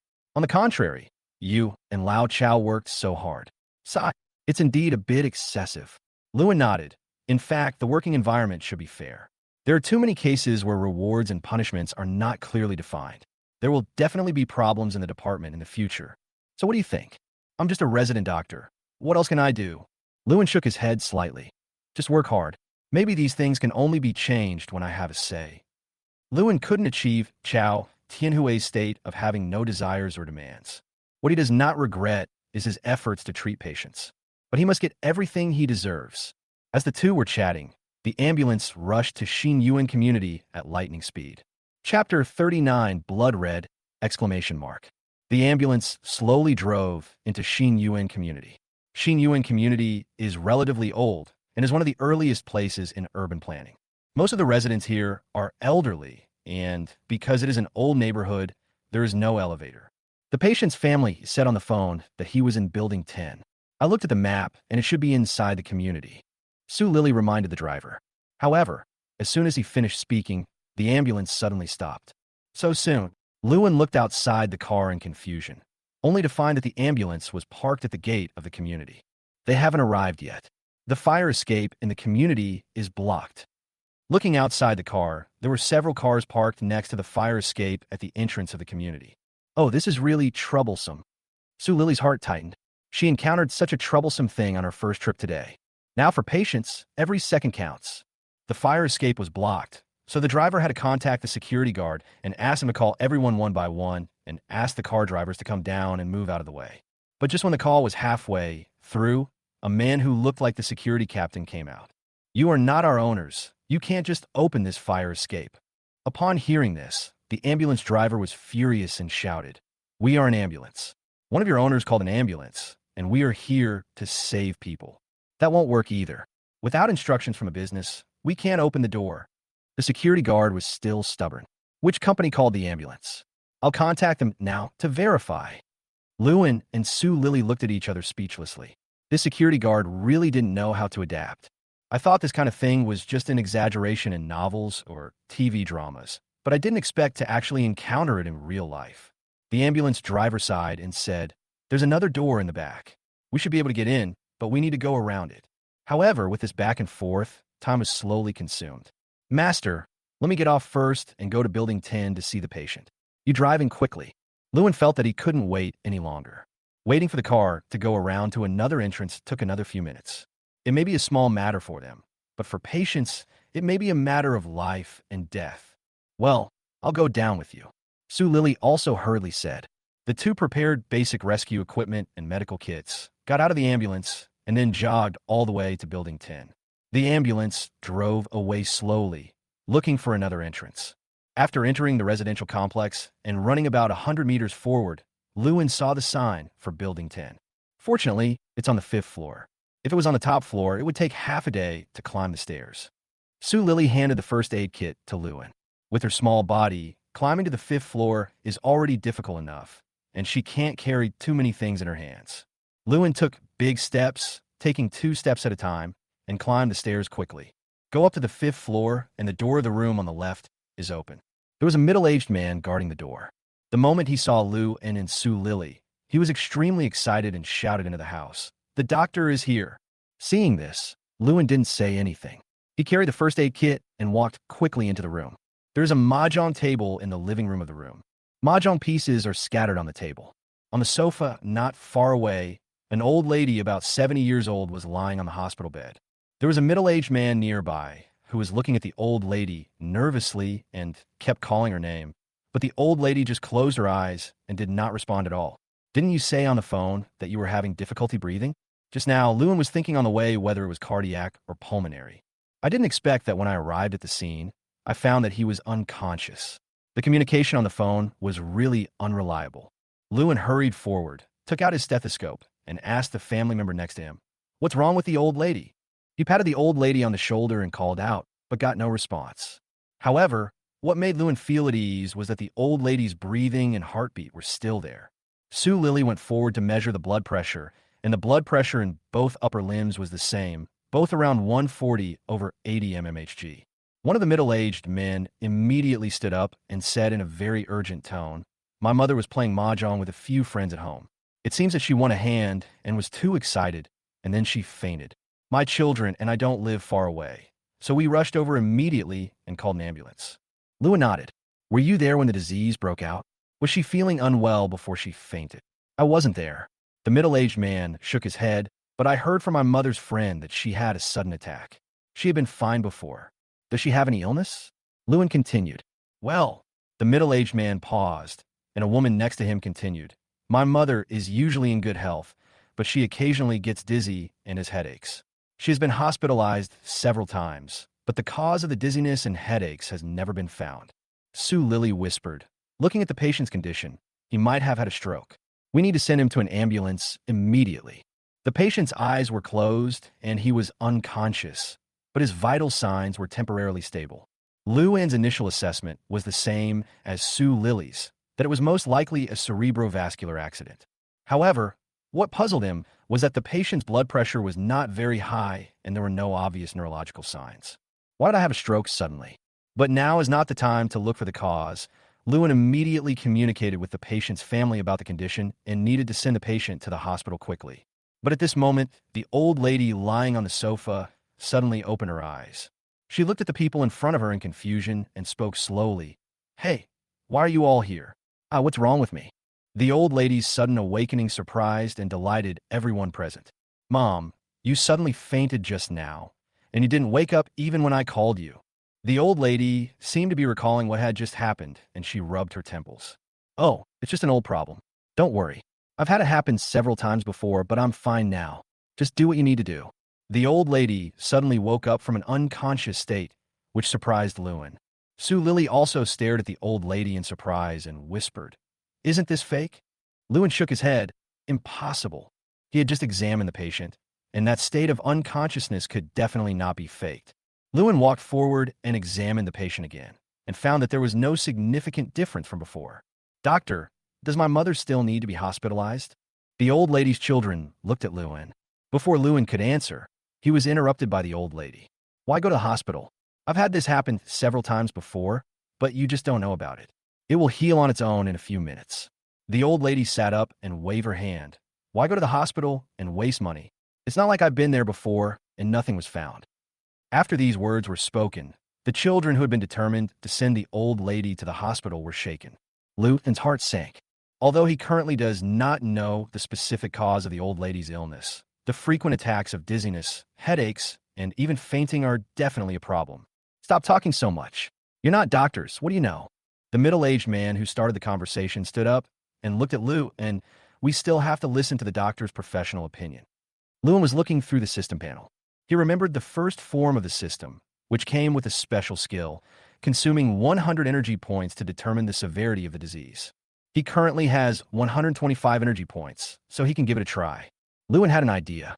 Consume 100 energy points to activate special skills. Diagnose the condition. At this moment, a blood-red virtual exclamation mark suddenly appeared above the old lady's head. Is Chapter 40 really just a TIA? Warning. Exclamation marks indicate critically ill patients. This patient has an extremely high risk of death. The system prompt that followed made Lewin feel nervous. The word used by the system is critical and severe. This shows that the patient in front of us is not suffering from simple dizziness or benign syncope. The old lady is most likely to have a serious illness, but it has not shown any symptoms yet, and previous examinations have not revealed any signs of it. We must go to the hospital. Lewin's tone was extremely firm. He looked at the middle-aged man in front of him and said word by word, "The old lady may suffer another acute cardiovascular and cerebrovascular accident at any time. Hemiplegia, stroke, or even sudden death are all possible." The more critical the moment, the more Lewin knew he had to get straight to the point. If you explain your condition in a long-winded way, it is likely that your condition will not be taken seriously. Just as Chao Tianhui repeatedly told him before going out on the road, he must accurately judge the severity of the patient's condition. The people around were originally chatting, but were suddenly stunned by Lu In's words. Isn't the old lady chatting happily with her family? Why did it suddenly get to the topic of stroke, hemiplegia, and even sudden death? Even Su Lily, who was standing by, was surprised. It's okay to talk about the patient's condition, and it's okay to wake up the family members appropriately, but why did Lewin just go for it? Have you ever seen a game of Landlord where someone uses a king bomb right away? Or has Ultraman used a big move right away when he appeared? Doctor, I know you're doing this for my own good, but I've been to the hospital many times before, and nothing has ever been found. The old lady turned her gaze to Lewin. She felt that the doctor in front of her was too young, even too young. This kind of doctor should only be at the resident level. Is he reliable? There are also several family members helping out. Don't make a fuss about it. Isn't everything fine now? I went to the hospital's emergency room for a checkup, but found that many tests and medicines were not reimbursed. Yeah, I've been to the hospital so many times, and they couldn't find anything. Why should I go again? There are many people in this family, but everyone is talking at the same time, and no one can reach consensus. Lewin frowned. Time and illness wait for no one. Their ambulance doesn't wait for anyone. At this time, the middle-aged man who had just spoken stood up again. Everyone stop arguing. The doctor has already said this. What are you still arguing about? The middle-aged man glanced at the crowd. It seemed that he had a high reputation in the family, and everyone immediately quieted down. Mom, go to the hospital for a checkup. We'll feel more at ease. You don't have to worry about the money. The old lady wanted to resist a few more times, but seeing that her eldest son said so, she could only nod. Even though there are many people in this house, and even though she has many children, if something really happens, only the eldest son can be relied upon, and the other children can be ignored. Lewin was relieved when he saw that the old lady agreed to go to the hospital. No matter what, going to the hospital means your life safety is guaranteed. So, several young people helped the old lady and sent her to the ambulance. In the ambulance, Lewin conducted a more thorough physical examination of the old lady. He picked up his stethoscope and listened to the patient's heart and lungs. Auscultation of the lungs was very clean, and Lewin did not hear any dry or wet rowels. But when he placed the stethoscope on the heart valve, a very faint noise reached his ears. The ambulance was moving forward rapidly, and noisy sounds were heard from outside the window from time to time, making Lewin unable to tell whether it was noise from the outside world or noise from his heart. However, he still kept to keep in mind about this. Emergency department, Manhwa People's Hospital. Lewin and the family pushed the old lady into the emergency room. How is the patient? As an emergency doctor, Chung Peng ran forward immediately and handed over the patient to Lewin. The patient suddenly fainted an hour ago, which lasted for dozens of minutes. He recovered on his own and currently has no limb paralysis, facial paralysis, or incontinence. Lewin briefly described the medical history. He has a history of migraines, but denies any other medical history, such as hypertension or diabetes. Chung Peng nodded slightly and performed another neurological examination on the old lady. The neurological examination was normal, with no pathological signs. The patient no longer has any symptoms. Should we consider TI? Transient ischemic attack, abbreviated as TI, is also called transient ischemic attack or mini-stroke. It refers to brain dysfunction caused by a decrease in cerebral blood flow in a short period of time. Each attack usually lasts for a short time, usually a few seconds, minutes, or hours. Symptoms often come and go quickly, leaving no sequelae after recovery. Hearing this, Lewin shook his head slightly. If it was just TI, how could the system indicate critical illness? This old lady's illness is definitely not that simple. If it's not TI, then what else could it be? Chung Peng looked at Lu in confusion. Lewin did not answer directly. He paused for a moment and then said slowly, "Is there anything wrong with the patient's electrocardiogram?" Chung Peng signaled to the intern next to him to pull an electrocardiogram. "Look, it's sinus rhythm, just some sinus arrhythmia, no other problems." Seeing this, Lewin frowned deeply. He picked up the stethoscope again and placed it on the auscultation area of the old lady's heart valves. After a while, he put away the stethoscope. "How's it going? Any questions?" Lewin shook his head. The vague noise made him hesitate to make any conclusion. Beside the bed, the old lady's children were whispering to each other. They didn't dare to confront their eldest brother, but they still dared to complain about the doctor, saying that they shouldn't come to the hospital, that the doctor's skills were not good enough, and that they couldn't diagnose any disease. Chung Peng quickly pulled Lu into a corner of the ward. "Lewin, this is your first time on a mission, so you may not understand much. If you encounter a patient who is not seriously ill, or if the family members do not want to come to the hospital, forget it. The medical insurance will not reimburse the pre-hospital emergency room and the emergency department fees. But I think the patient's illness is definitely not simple." Lewin's eyes were unusually firm. He believed that his system would not act without purpose. The blood-red exclamation mark could not be as simple as TIA. "Hey, you are really, what can I say?" Chung Peng shook his head helplessly. "Your clinical experience is still not enough. This patient is a typical TIA." Just as the two were talking, a hurried shout suddenly came from the bed not far away. "Dr. Chung, come quickly. The patient is sick again." When the two heard the call, they were shocked and immediately ran towards the bed. At this time, the old lady was lying on the hospital bed with lifeless eyes. The corners of his mouth were crooked and saliva was flowing from his lips. The family members nearby kept calling her name, but received no response. Chapter 41. Should patients with cerebral infarction undergo cardiac ultrasound? Did the patient have another TI? Chung Peng couldn't help but exclaimed. With such frequent attacks, it's not just a TIA. Lewin was now actually somewhat thankful that he had brought the patient to the hospital. If the patient falls ill at home, rescue may not be so timely. Chung Peng quickly stepped forward, examined the old lady again, and measured her vital signs. Blood pressure 146/77 mmHg. Pulse rate 121 beats/minute. Respiration 22 times/minute. Blood oxygen saturation 96%. Vital signs, everything is normal. However, when Chung Peng conducted another neurological examination, he found something wrong. The patient is in a state of malfunction. The pupillary light reflex is normal. Right facial paralysis, right upper limb muscle strength is grade 0. Right lower limb muscle strength is grade 5-, and left side muscle strength is normal. Lu and Chung Peng looked at each other and could see the heaviness in each other's eyes. This should be an acute cerebral infarction, Chung Peng said in a low voice. Lu nodded. Combined with the symptoms of unilateral facial paralysis, limb paralysis, and aphasia, the most likely possibility is acute cerebral infarction. Request an emergency neurology consultation immediately. Chung Peng began to give medical orders. The young nurse beside him nodded and quickly started contacting the Department of Neurology. In contrast to the anxiety of Lu and Chung Peng, the old lady's children were unusually calm at this moment. "My mom had this happen before, many times, and she woke up not long after." "Yeah, why are you so nervous? Everything will be fine in a few minutes. Don't talk about going for a checkup again. What a waste of money." Even the old lady's eldest son stood aside calmly, not appearing too nervous or impatient. When Chung Peng saw the family member's reaction, his nerves immediately became tense. He is afraid of family members who don't know the severity of the disease. What if it turns out to be a serious illness and the family members are totally unable to accept it? Then a doctor-patient conflict will arise. Dear family members, I now highly suspect that the patient has acute cerebral infarction, and the area of infarction is not small. The condition is quite critical. Before Chung Peng could finish his words, he was interrupted by one of the old lady's younger sons. Absolutely impossible. Doctor, please don't scare me. I'm not a child. I don't believe what you say.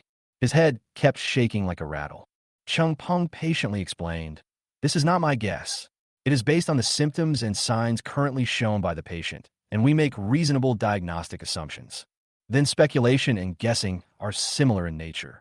The younger son shook his head and started to act like a rogue. Chung Peng licked his tongue and suddenly felt a little dry in the mouth. He explained for a long time, but the family members didn't take the old lady's condition seriously at all. While Chung Peng was communicating with the family about the condition, Lewin stood by the bed and continued to check on the old lady's condition. Although the patient is a middle-aged woman, she does not have any risk factors for arteriosclerosis, such as hypertension, diabetes, and smoking.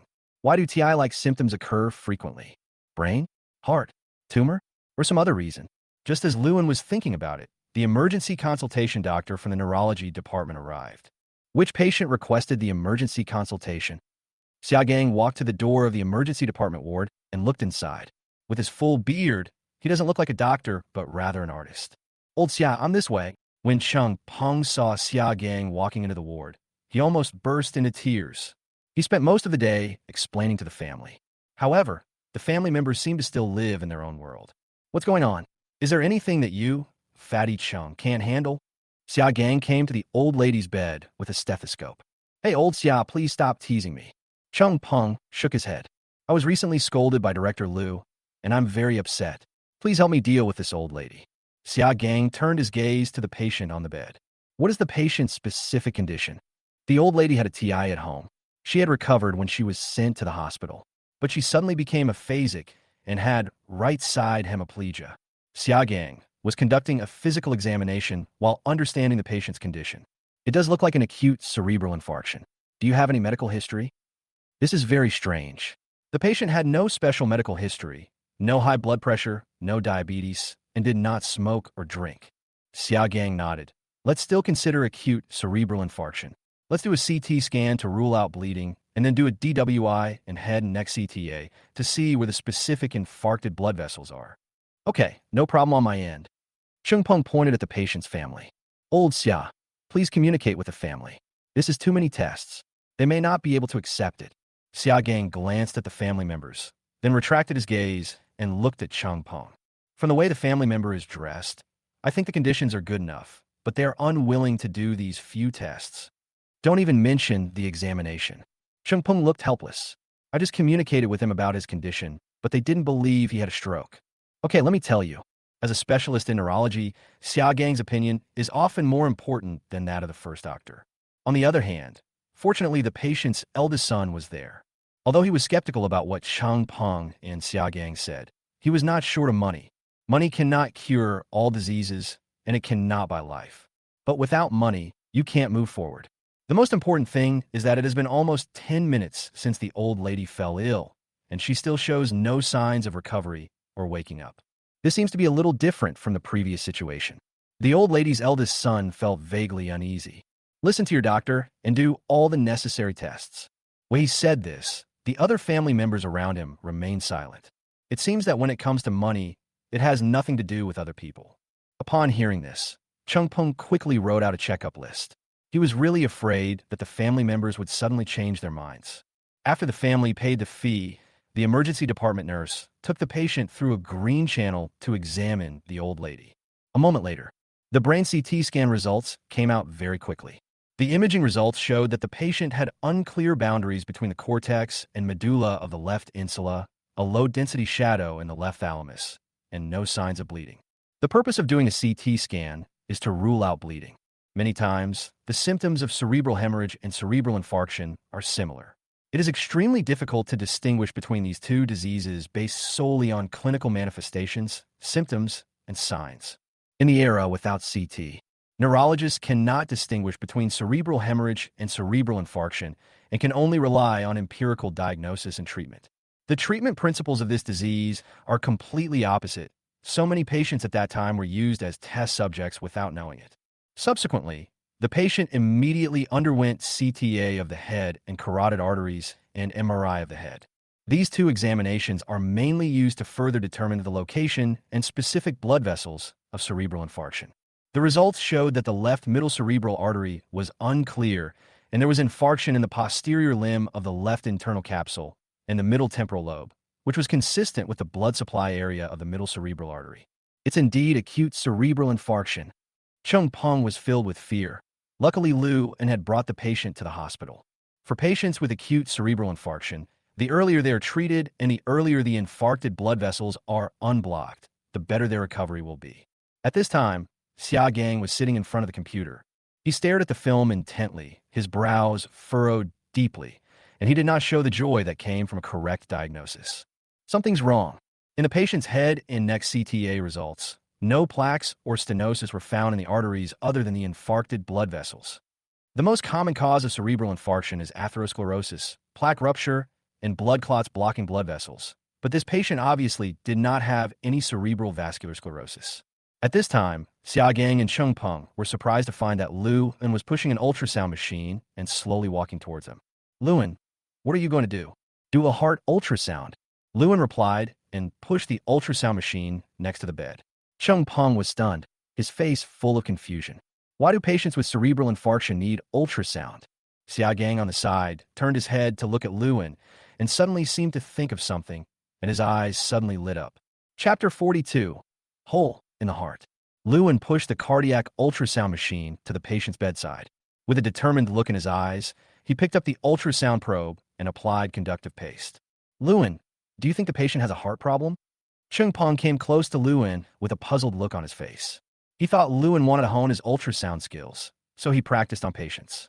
When the patient was first admitted to the hospital, I checked the electrocardiogram, and, as you can see, it was normal.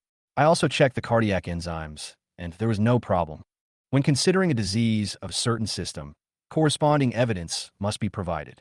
Otherwise, it would be considered over-medicalization. Do you think the patient does not have cerebral infarction, but another disease? Chung Peng continued to ask. Lu En paused for a moment while holding the ultrasound probe, then turned to look at Chung Peng. The diagnosis of acute cerebral infarction is confirmed. What I want to find out now is actually the cause of the patient's cerebral infarction. After saying this, Lu En placed the ultrasound probe on various cross-sections of the old lady's heart, looking extremely focused. Chung Peng was stunned. Looking for the cause of the cerebral infarction, he still didn't quite understand. As emergency doctors, what they have to do is to rescue patients and solve current major diseases and conflicts. As for further causes or pathogenesis, they're usually left to specialists. Xia Gang stroked his beard and glanced at Lu En with slight admiration. Fatty Chung, is this the new doctor in your department? I thought I had never seen him before. Yes, he's a new employee this year and has been in the department for less than a month. Chung Peng nodded. Very good, with strong clinical thinking ability, and can also do cardiac ultrasound. Are the new recruits nowadays so introverted? Xia Gang's sudden words made Chung Peng a little confused. Old Xia, do you know what Lu En is doing? Of course I know. He's doing a heart ultrasound. Chung Peng slapped his forehead and glanced at Xia Gang unhappily. Aren't you talking nonsense? I definitely know they're doing an ultrasound. What I'm asking is why. Xia Gang smiled and said, do you think that cerebral infarction must be caused by brain? Chung Peng shook his head. Of course not. In addition to brain-related diseases, some are heart-related. For example, patients with atrial fibrillation may have blood clots in their hearts. Once the blood clots fall off to the cerebral blood vessels, they may cause cerebral infarction. Having said this, Chung Peng paused slightly. But the patient's electrocardiogram has been done, and it's in sinus rhythm, not atrial fibrillation, so cardiogenic cerebral embolism has been ruled out for the time being. Xia Gang heard this and shook his head slightly. Fatty Chung, your clinical thinking is limited, but it's not your fault. After all, you are not a specialist. What's wrong? Is there any other heart reason? Chung Peng raised his eyebrows. Xia Gang nodded at Lu Anu, who was doing a cardiac ultrasound. Look carefully. The answer will be revealed soon. Lu En stared at the ultrasound screen intently. As the ultrasound probe moved, the old lady's heart structure slowly appeared on the screen. Hey, you new doctor's ultrasound skills are pretty good. Xiaogang sighed.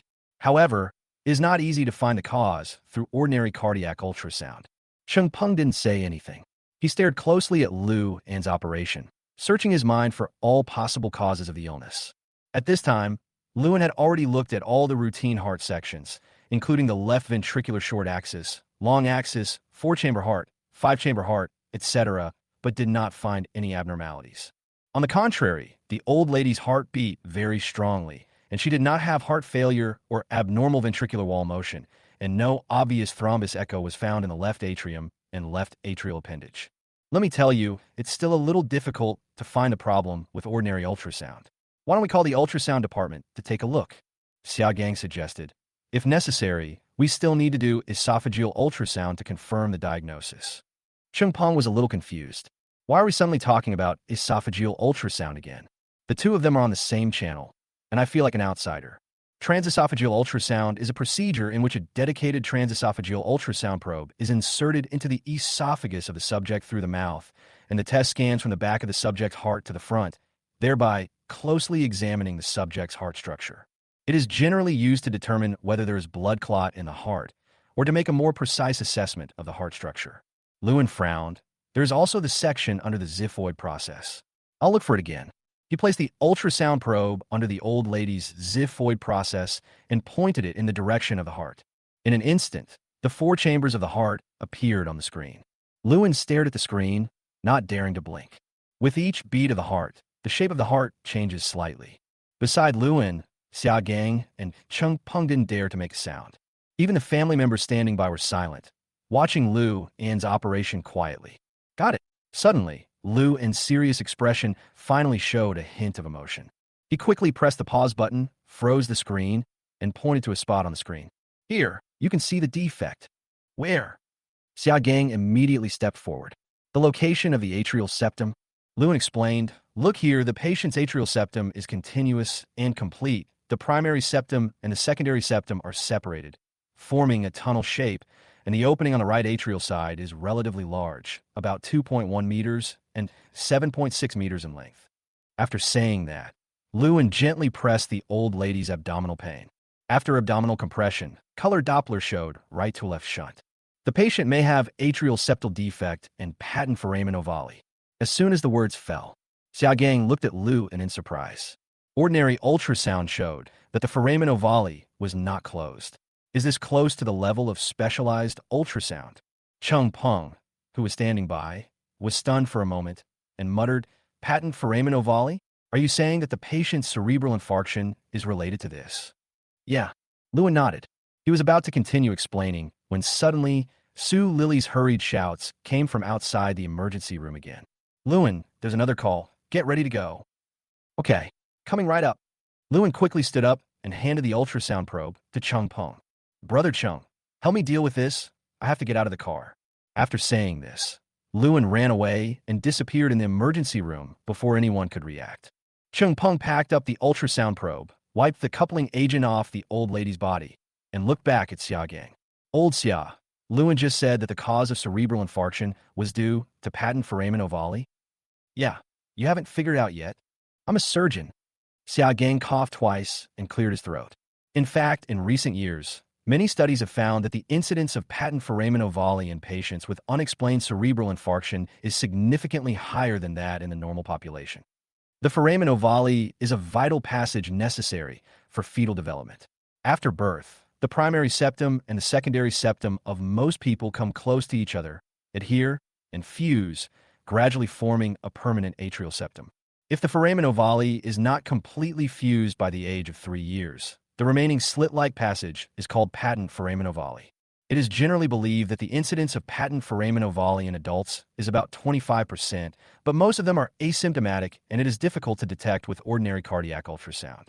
Xiaogang continued to explain, the most likely mechanism for patent foramen ovale to cause cerebral infarction is paradoxical embolism. Paradoxical embolism refers to the clinical phenomenon that blood clots originating from the venous system enter the left heart system through shunts at the heart or lung level, causing systemic circulation embolism. In addition to causing cerebral infarction, it can also lead to myocardial infarction, gastrointestinal ischemia, renal infarction, peripheral arterial embolism, etc. Oh my God, The cause of cerebral infarction can be like this. When Chung Peng heard Xia Gang's explanation, his eyes widened. This was the first time he knew about this pathogenesis. In fact, it's not his fault. He is an emergency surgeon by profession and usually focuses on mending. He knows very little about this new research progress in internal medicine. At the side, the old lady's eldest son was also confused. Doctor, are you saying that my mom had a hole in her heart, and that hole caused a stroke? Xia Gang was stunned for a moment, then nodded. You can understand it that simply. So the current treatment measures are first to dissolve the blood clots, and if necessary, surgical embolization. Finally, the hole may need to be sealed, otherwise there may be further cerebral infarctions. Lewin didn't know what would happen to the old lady. He had already set off again with the ambulance. 10 minutes later, when he arrived at the crime scene and saw the scene in front of him, he was stunned. In front of me is a boy about 7 years old, lying on the lawn in the park, wailing in pain. He was covered in blood, his right arm was broken below the shoulder joint, with only some skin tissue connected and blood gushing out of the wound. Chapter 43, Keep Hope. The scene was in chaos. The boy's painful cries, the parents' sobs, and the discussions of the onlookers were heard continuously. Lewin and Sue Lily ran forward quickly, carrying the first aid kit. Where are the child's parents? What's going on? Lewin half-crouched beside the boy. The wound on his arm was bloody and looked extremely scary. How did he get hurt? As Lewin spoke, he put on gloves and checked the boy's wound. Next to the boy, a young woman was sobbing with tears in her eyes, and her voice was a little distorted. My son was playing here with a group of kids. A firecracker was thrown from somewhere and hit him, exploding on his right shoulder. We heard the noise and rushed over and saw him covered in blood. Lewin's heart sank when he heard the young woman's words. It's not a festival. Where did the firecrackers come from? The damage caused by firecrackers is high-energy explosion injury. All blood vessels, muscles, and nerves are damaged, making it difficult to reattach the severed limb. Looking closely at the boy's right arm, there was only a little skin left connecting his right lower arm below the shoulder joint, and his bones were shattered. It was indeed impossible to restore this limb. Sister Lily, stop the bleeding first. If the bleeding can't be stopped, he won't be able to get to the hospital at all. After Lewin said this, he began to check the wound on the boy's shoulder, looking for a ruptured blood vessel. If the bleeding cannot be stopped, such a long period of blood loss is likely to cause hemorrhagic shock and lead to organ failure. It was the first time that Sue Lily saw such serious explosion injuries, and she was shocked at first. After calming down a little, she began to help Lew and stop the bleeding. It should be a ruptured axillary artery or vein. Lewin turned over the bloody wound and quickly found the bleeding blood vessel. Before debridement and suturing, the most important thing is to assess the extent of the wound and find the bleeding point. Lewin conducted many targeted trainings in the system-simulated surgical space, so he ligated the ruptured axillary artery and vein as soon as possible. However, since it was an explosion wound, the wound surface was full of contaminants and even had a lot of gunpowder left. Besides, the boy's mother cried heartbreakingly. She looked at the boy's miserable condition and felt extremely regretful. My little treasure. It's Mom's fault for not keeping an eye on you. It was my fault. Next to the young woman, a man was gently supporting her. They should be a couple. The man's expression was also very ugly. However, he did not break down like the woman. Instead, his face was ashen, his eyes were dull and without any focus. Lewin looked at the surrounding environment. There were many cameras, and there were basically no blind spots at the crime scene. The damage this incident caused to the boy is indelible and irreversible. One family member will accompany us to the hospital, and the other will stay to call the police. Lewin said to the relatively calm man beside him, "The child is still in danger, and we can't save him. There is no way to save him. All we can do now is to save his life." Luthen always kept Chao Tianhui's advice in mind, judged the severity of the illness, and communicated with the family in a timely manner. The whole arm is gone. The man's face became even uglier, and he was about to cry. The woman's crying became louder and louder. As Lewin helped the boy onto the stretcher, he explained, "It is difficult to repair a limb from a high-energy explosion. If he can save his life, we can only consider installing a prosthetic limb later." We know." The man suppressed the pain in his heart. "I will stay and call the police and let my wife and father go to the hospital with me." "Good." Lewin nodded, and together with Sue Lily, they successfully put the boy into the ambulance. Two family members also followed. "Master Sue, hurry up. The patient is in a serious condition." As soon as he got in the car, Lewin urged the ambulance driver, Master Su. Good. Master Su also saw the boy's miserable condition and understood the seriousness of the matter. He stepped on the accelerator to the bottom, and the ambulance shot out like an arrow from a broken string. Got in the ambulance. Lewin continued to check the boy's wounds. In addition to the fact that one of his arms was already missing, he had a large wound on his right arm, blast wounds on his face, and his ears were badly damaged. The base of the right ear was blown apart, and a small part of the auricle was missing. He had just performed an emergency hemostasis, but there was still a lot of residual gunpowder in the wound. If the wound is not cleaned in time, infection will occur later, which will affect wound healing. Now Lewin could only pray that the ambulance would come faster, faster. On a stretcher, the boy closed his eyes, twisted his body, and wailed and murmured, It hurts so much. The boy's mother kept wiping away her tears and tightly held the boy's other uninjured hand. Xiao Bao, Mommy is here. Don't be afraid. Just then, the ambulance suddenly stopped. Lewin quickly raised his head and looked towards the driver's seat. Master Su, why did the car stop? It's blocked. How strange. This road was never blocked before. Master Su is also very anxious. But if we take other roads, it will probably take more than 10 minutes. This road is the shortest. And if we take the detour now, we can't go back. Lewin looked out the car window and found that there was a long traffic jam. What should we do now? Ugh. The boy's mother kept looking back and forth outside. Her sobs echoed throughout the ambulance. Wait a minute in the car. There's a traffic police officer ahead. I'll go down and ask what's going on. Master Su opened the car door and got out. He came back soon with a very serious expression. The traffic police said there was a car accident ahead, and many cars were rear-ended. It will take at least 10 minutes to clear the road. Lewin's heart tightened. It's more than 10 minutes away from here to the hospital's emergency department. In total, it takes at least 20 minutes to get to the hospital. However, the patient's wound is seriously contaminated, and if it is not treated properly, it will definitely affect the later healing. The boy is now missing an arm. If the wound continues to get infected, my life might be in danger. Sister Lily, prepare some cleaning supplies for me and help me clean the wound. Lewin's voice suddenly sounded in the ambulance. When Su Lily heard the voice, she was stunned for a moment. She looked up at Lewin with a hint of surprise in her eyes.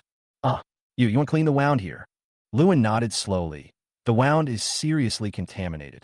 It may be too late to go to the hospital for debridement.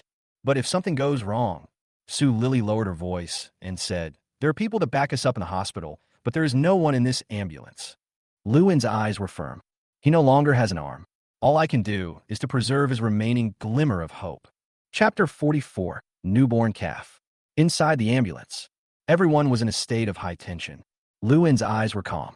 He put on gloves and a mask, opened the debridement bag, and began this extremely special debridement operation in his life. To be honest, if there was no system support, Lewin might not dare to give it a try. He was not born alone in this world. If something happens to him, what will happen to his family? However, now he has the help of the system. If he still hesitates when encountering such a thing, what is the difference between him and a salted fish? Thinking of this, Lewin's eyes became more determined.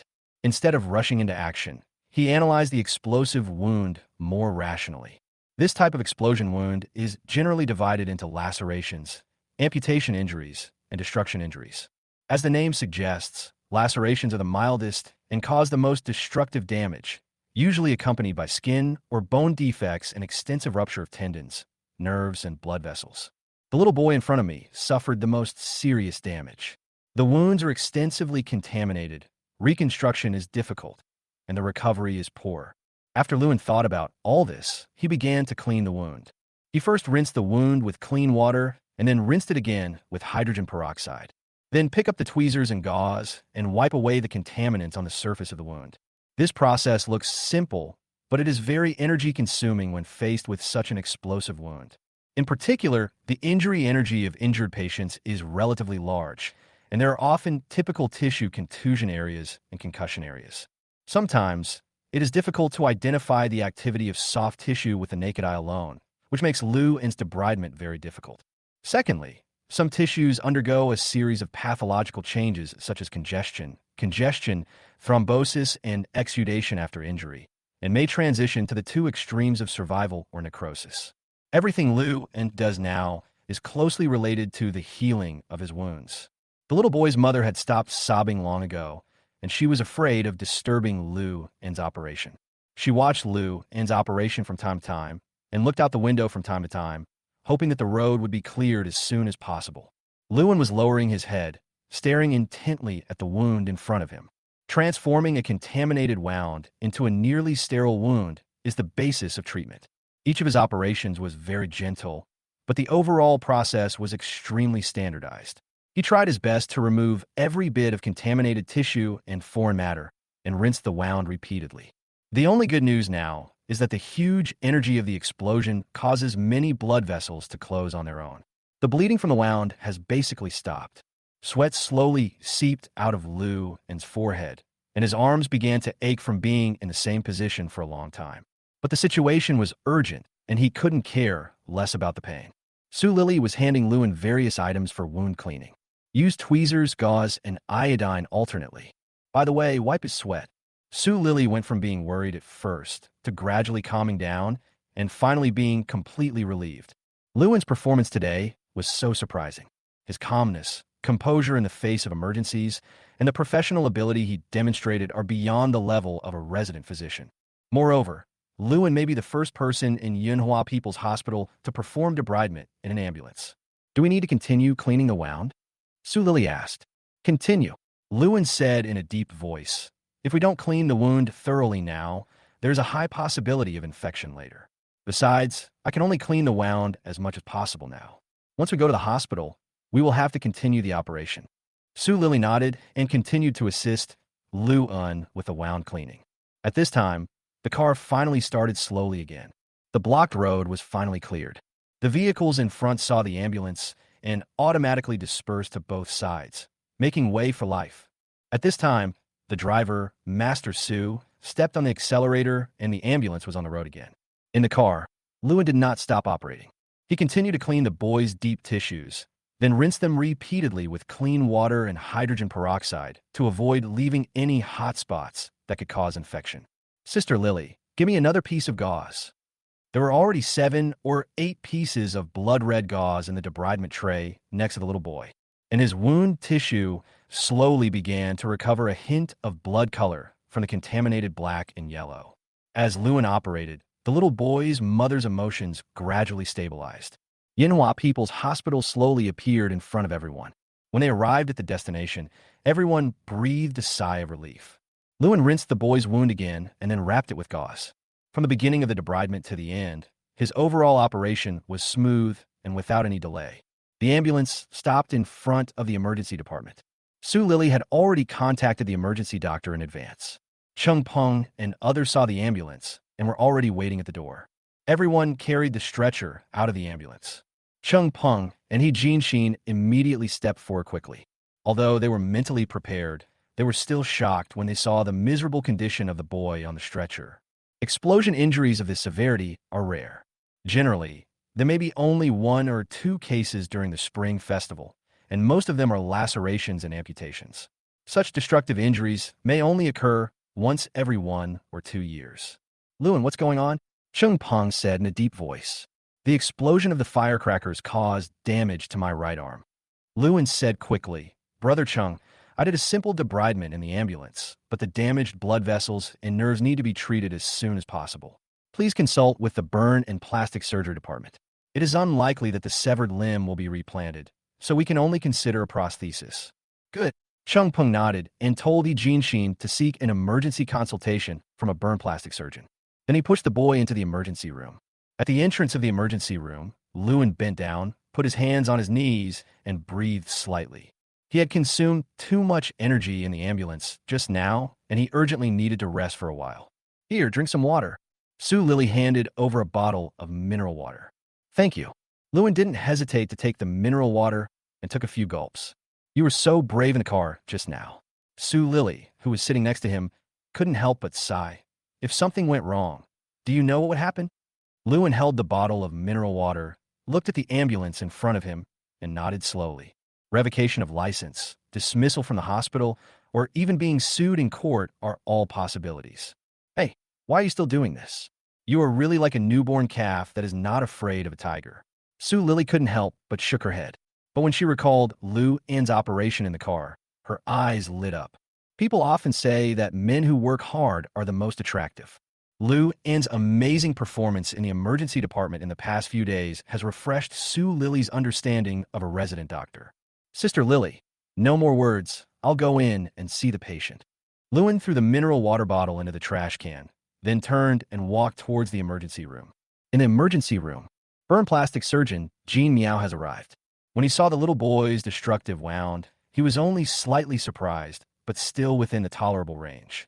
This level of blast injury may be rare for doctors in other departments, but for their burn plastic surgery department, they still see several cases every year.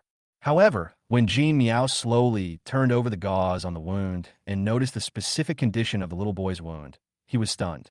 The patient had just arrived at the emergency department, but his wound had already been cleaned. Moreover, the debridement technique was extremely skillful, and most of the contaminated areas were cleaned up, reducing the risk of postoperative infection to a minimum. Without several years of clinical training, it would be impossible to reach this level. Fatty Chung, did you clean this wound? Jean Meow looked at Chung Peng suspiciously. As far as he knew, Fatty Cheng's medical skills were only slightly better than those of ordinary resident doctors, and he definitely could not reach this level. It's not me.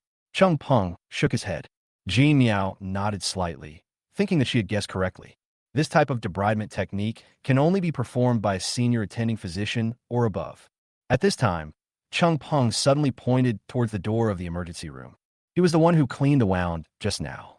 Upon hearing this, Jean Meow immediately raised his head and looked forward. What came into view was a doctor who was a little younger than Chung Peng. Chapter 45, Triggering the Job Change Option. Fatty, you are kidding me. If I remember correctly, he should be the new resident in your emergency department. Jean Meow couldn't help but shook his head and smiled. He felt that Fatty Chung was probably just teasing him. This level of debridement cannot be performed by a resident physician. That's right. Lewin is new to our hospital. How could I joke with you? Chung Peng was slightly startled. He had not had time to carefully check the condition of the little boy's wound, and he directly called for an emergency consultation with the burn and plastic surgery department. Come and see for yourself.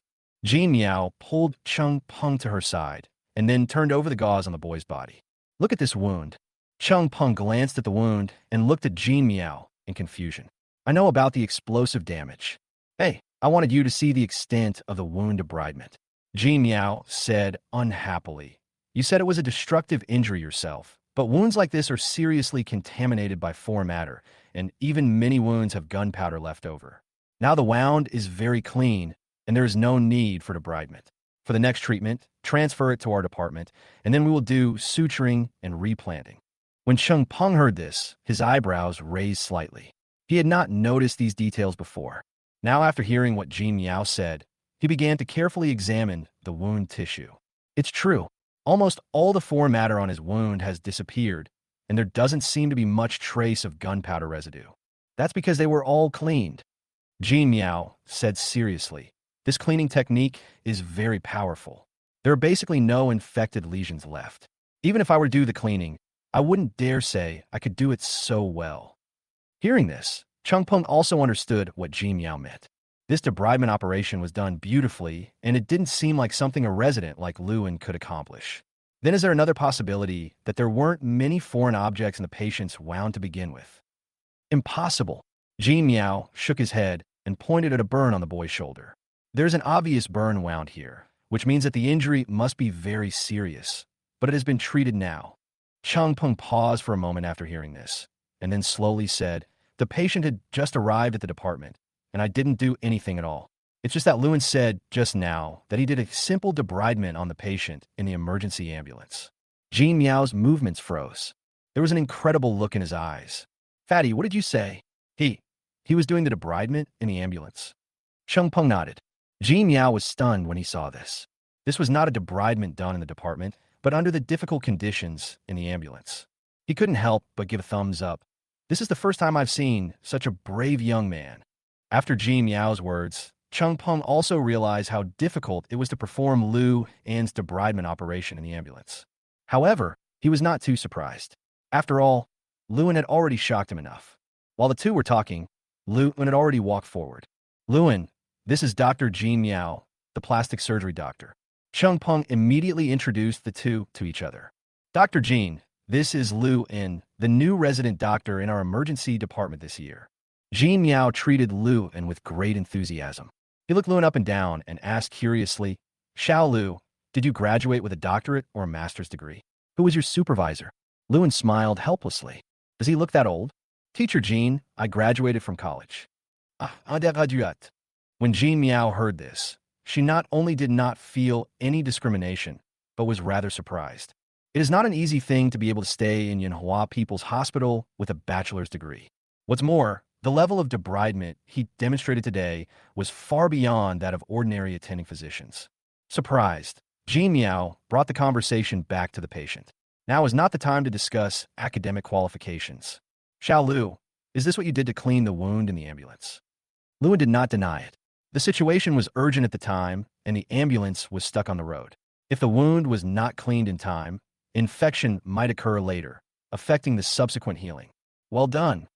Jean Miao patted Luin on the shoulder and said, if you hadn't cleaned the wound in time, the probability of infection would definitely be more than 80%. Cheng Peng knew that what Jean Miao said was not an exaggeration. The healing of many wounds depends on the degree and timeliness of debridement. Congratulations to the host for collecting the appreciation emotional energy high frequency from Jean Miao. Energy value plus 10.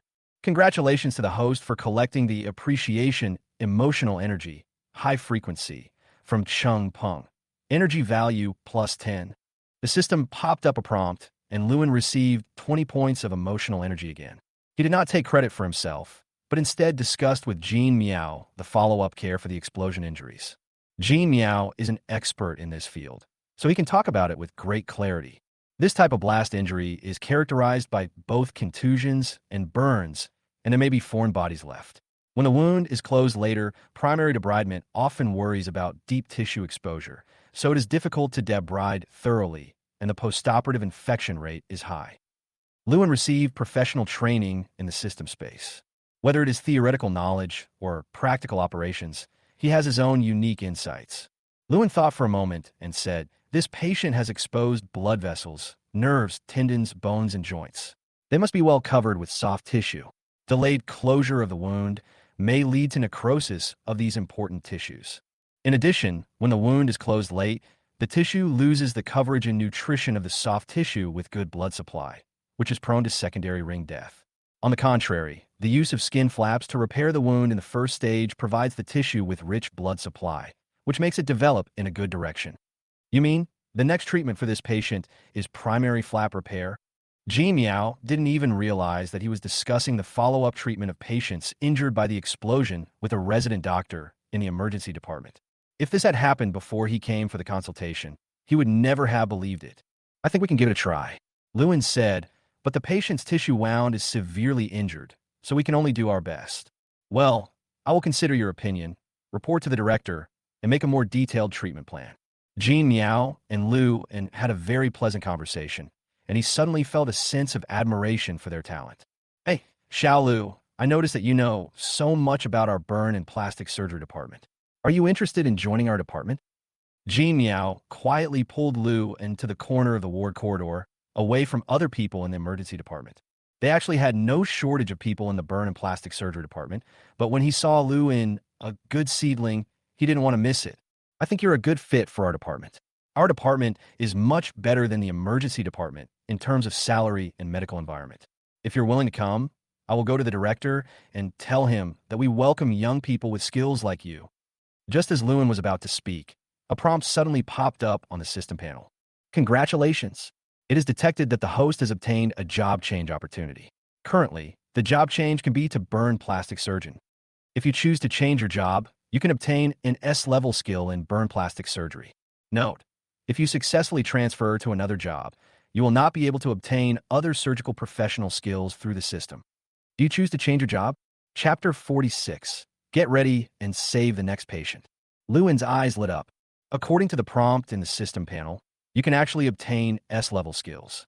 From what he currently knew, in the system simulation space, the skills could only be upgraded to A+ at best. To upgrade an A+ level skill to S level, special conditions may be required. Just because of this requirement, S level skills are destined not to become commonplace. However, Lu En's current A+ level of debridement and suture skills are sufficient to deal with most patients. So, you can imagine how powerful S-level skills would be. And from other people's reactions, we can tell that his current debridement and suturing skills are comparable to those of many senior attending physicians. As for doctors above the deputy director level, they don't do any cleaning at all. To be honest, Lewin was a little moved. If he chooses to go for plastic surgery, it means he automatically gets the chance to become a regular employee. This really kills two birds with one stone.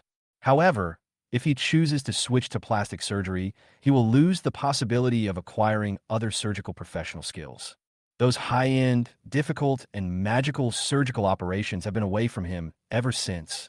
Only children make choices. Adults want them all. Lewin thought. In the system panel, with his current occupation as an emergency surgeon, he can obtain most of the surgical basics and surgical skills. There is no need for him to kill the goose that lays the golden eggs by choosing a single plastic surgery option. As for S-level skills, as long as he can figure out the rules and conditions for upgrading, he will be able to obtain them sooner or later. Thank you, Mr. Jean. I'm sorry, I don't have any plans to go to other department for the time being. Lewin said apologetically, if I have this idea in the future, I will definitely come to you first. The fact that Jean Miao made the decision to poach him in person shows that she values him highly enough. Although he could not agree, he should give Jean Miao enough respect. What? Jean Miao was stunned, looked around, and then lowered his voice and said, your emergency department is dirty and tiring, and there are many medical disputes. Our plastic surgery department is easier than yours, and we earn a lot. Why don't you consider it? Jean Miao stared at Lewin closely and couldn't suppress the admiration for him in her eyes. As long as you nod now, I think we can lobby our director for you successfully. Thank you for your support. Lewin shook his head slightly. I have thought about it. Oh, okay. Jean Miao didn't know why Lewin was so determined and could only sigh slightly in her heart. If you want to transfer departments, feel free to come to me. Thank you. Lewin thanked him again. The two met by chance, and he was flattered that Jean Miao trusted him so much. However, he already has detailed plans for his future. Unless it is a hidden profession with no skill restrictions, he will never change his job. Okay, tell Fatty Chung that the little boy just now was taken directly to our plastic surgery department. Okay. Lewin nodded. After saying this, Jean Miao left the emergency department directly. Looking at his departing back, Lewin suddenly recalled that when he was in the operating room, the director of the anesthesiology department, Xiong, seemed to have said something similar to poaching to him. But why was this job change option not triggered at that time? Could it be that the then director of the anesthesiology department, Xiong, was just joking, and Jean Miao's invitation this time was sincere? Lewin thought about it for a long time, but couldn't figure it out, so he stopped thinking about it. Back to the emergency room. Lewin checked the condition of the little boy with the broken arm again. His condition is currently stable, and because of the timely debridement, there is no risk of infection. Even so, it is impossible to restore the value of a broken limb. The next treatment plan needs to be transferred to the plastic surgery department for further designation. Beside the bed, the little boy's mother sat there quietly, wiping away tears from time to time. She has slowly begun to accept her child's illness. Lewin watched silently from the side, feeling unhappy. Don't be sad. You've done a great job. At some point, Chao Tianhui walked up to Lewin and patted him gently on the shoulder. He had already learned about the little boy's condition from Fatty Chung. If I could do better, don't push yourself. Modern medicine is not omnipotent. Even if I were there, I couldn't do better than you. Chao Tianhui checked the little boy's wound and was quite satisfied with Lu En's debridement skills. As long as we can do it and have a clear conscience towards the patients, that's enough. You still have too little clinical experience. You need to be caring when treating patients. That's right. But as a doctor, you can't be too emotionally invested in your patients. If you get hung up on one patient, what will happen to the other patients? What you need to do is to immediately compose yourself and be ready to rescue the next critically ill patient at any time. Chao Tianhui's voice was not loud, but it sounded slowly in Lu En's ears and was deafening. The support of the system can improve his clinical skills and clinical thinking, but his exploration of human nature requires him to experience it with his heart. After adjusting his mood, Lewin had nothing else to do, so he began to arrange various matters for the little boy's admission to the plastic surgery department. A moment later, the little boy was successfully transferred to the plastic surgery department. Lewin's responsibility also came to an end. Lewin, I heard news from the crime scene. As soon as she returned to the doctor's office, Sue Lily came up to Lewin. The police investigation revealed that a child who was 3 or 4 years older than the patient threw the firecrackers in the wrong direction, which led to the tragedy. Lewin didn't know what to say. Many times, a mistake made by one of us may cause lifelong harm to others. The same is true for the child who threw the firecrackers crookedly, and for these doctors as well. All he can do is probably, just as Teacher Chow said, to have a clear conscience toward the patients. In the emergency room next door was the first patient with acute cerebral infarction that Lewin brought back that morning. He took the time to take a look and saw the old lady lying on the hospital bed, her eyes still tightly closed, unable to speak. After confirming the cerebral infarction, the neurologist started giving her thrombolytic therapy. If the blood clot could be melted, that would definitely be the best outcome. If her condition does not improve, she will need surgical thrombectomy. Back in the duty room, Lewin took a short rest. As an emergency doctor following a vehicle, he has to make the most of every minute and every second of his rest time, because you never know what kind of weird patient you will encounter next time you go out on a mission. Chapter 47. You are sick and need treatment. Half an hour later, the emergency phone rang and Lewin drove out again. This time, he followed the car to an upscale residential area 2 kilometers away. When Lewin and Sue Lily carried a stretcher and arrived breathlessly at the home designated by the emergency call, they only saw an old man sitting on the sofa watching TV leisurely. "Excuse me, who called the ambulance?" Lewin asked in confusion. Looking at the condition of the old man in front of him, he didn't look like he was suffering from any acute illness. The old man looked back at Lewin, but did not respond. At this time, a woman dressed very fashionably walked out of the living room. She wore heavy makeup, had red wavy curls, and wore high heels. "Well, I called the ambulance." Lewin turned his head in confusion and looked up and down at this energetic woman. "Excuse me, are you feeling unwell?" The wavy-curled woman shook her head and pointed at the old man sitting on the bed. "I called the ambulance, but the patient is my father." Lewin frowned and walked slowly to the old man. "Uncle, are you feeling uncomfortable right now?" The old man shook his head. "No, everything is fine." "Everything is okay? Then what's wrong with you?" Lewin turned around and looked at the wavy-haired woman. For a moment, he couldn't find any evidence of an ambulance. "Don't worry, this is what happened." The wavy-haired woman sat on the sofa calmly. "My dad had stomach problems before, and it was time for a follow-up check. I contacted MANHUA Central Hospital with him, and we have an acquaintance in that hospital who arranged a bed. But there was a lot of traffic at this time, so I wanted to call an ambulance to take us there. Don't your ambulances have green lights all the way?" After hearing this, Lewin now had a black question mark face. Sue Lily on the side was also stunned. What kind of brain circuit is this that can come up with such an operation? Lewin was stunned and spoke slowly. "I'm sorry. First of all, our ambulance will go to the nearest hospital. Not for you to choose the hospital. Yanhua Central Hospital is at least half an hour's drive from here, and how much time is wasted going back and forth? Secondly, our emergency ambulance is responsible for rescuing critically ill patients. Your father's condition does not fall into that category at all, so..." Sue Lily added a sentence from the side. "So you are wasting emergency medical resources." The wavy-haired woman raised her eyebrows when she heard that and crossed her legs, looking quite excited. "It's not like I won't give you money for the trip. Are you guys going to send me off or not?" Before Lewin could say anything, Sue Lily frowned and said, "It's against the rules. We definitely won't send you there. You can take a taxi. Stomach disease is not an emergency. What if my dad takes a taxi and has a seizure on the way? Can you take responsibility for that?" The wavy-haired woman showed no sign of weakness and confronted Sue Lily head-on. Lewin stood aside. His head was full of confusion. He would rather see 10 critically ill patients than encounter such a thing once. At this moment, the wavy-haired woman suddenly took out her cell phone. "I won't say any more to you. You are the ambulance from Yunhua People's Hospital, right? I will contact your leader directly and see if he could deliver the ambulance or not." After saying this, she actually stood up and made a phone call. A few minutes later, she hung up the phone with a smile. At this time, Sue Lily's cell phone rang, and she was slightly stunned. The caller ID showed that it was head nurse Yushioli. "Why would the head nurse call me?" Seeing her pick up the phone immediately, Lewin whispered a few words, then hung up with a grim face. "Sister Lily, what's wrong?" Lewin asked puzzledly. Sue Lily's face was extremely grim. "The head nurse said that a leader called her and asked us to take good care of the patient and send him to his destination." It is true that a higher-ranking official can crush people to death. Lewin could only sigh. The wavy-haired woman looked at Lewin and Sue Lily with disdain. Well, I'll tell you, stop nagging me. You still have to send me off in the end. Lewin really has no way to deal with these people. No matter what they do, they always want to use backdoors and connections. They may not really want convenience, but just want to show how powerful they are. In the end, there was no choice but for the ambulance to take the wavy-curled woman and her father to Manhwa Central Hospital. Along the way, Sue Lily remained silent. Lewin was also quite helpless. The round-trip journey basically took the entire morning.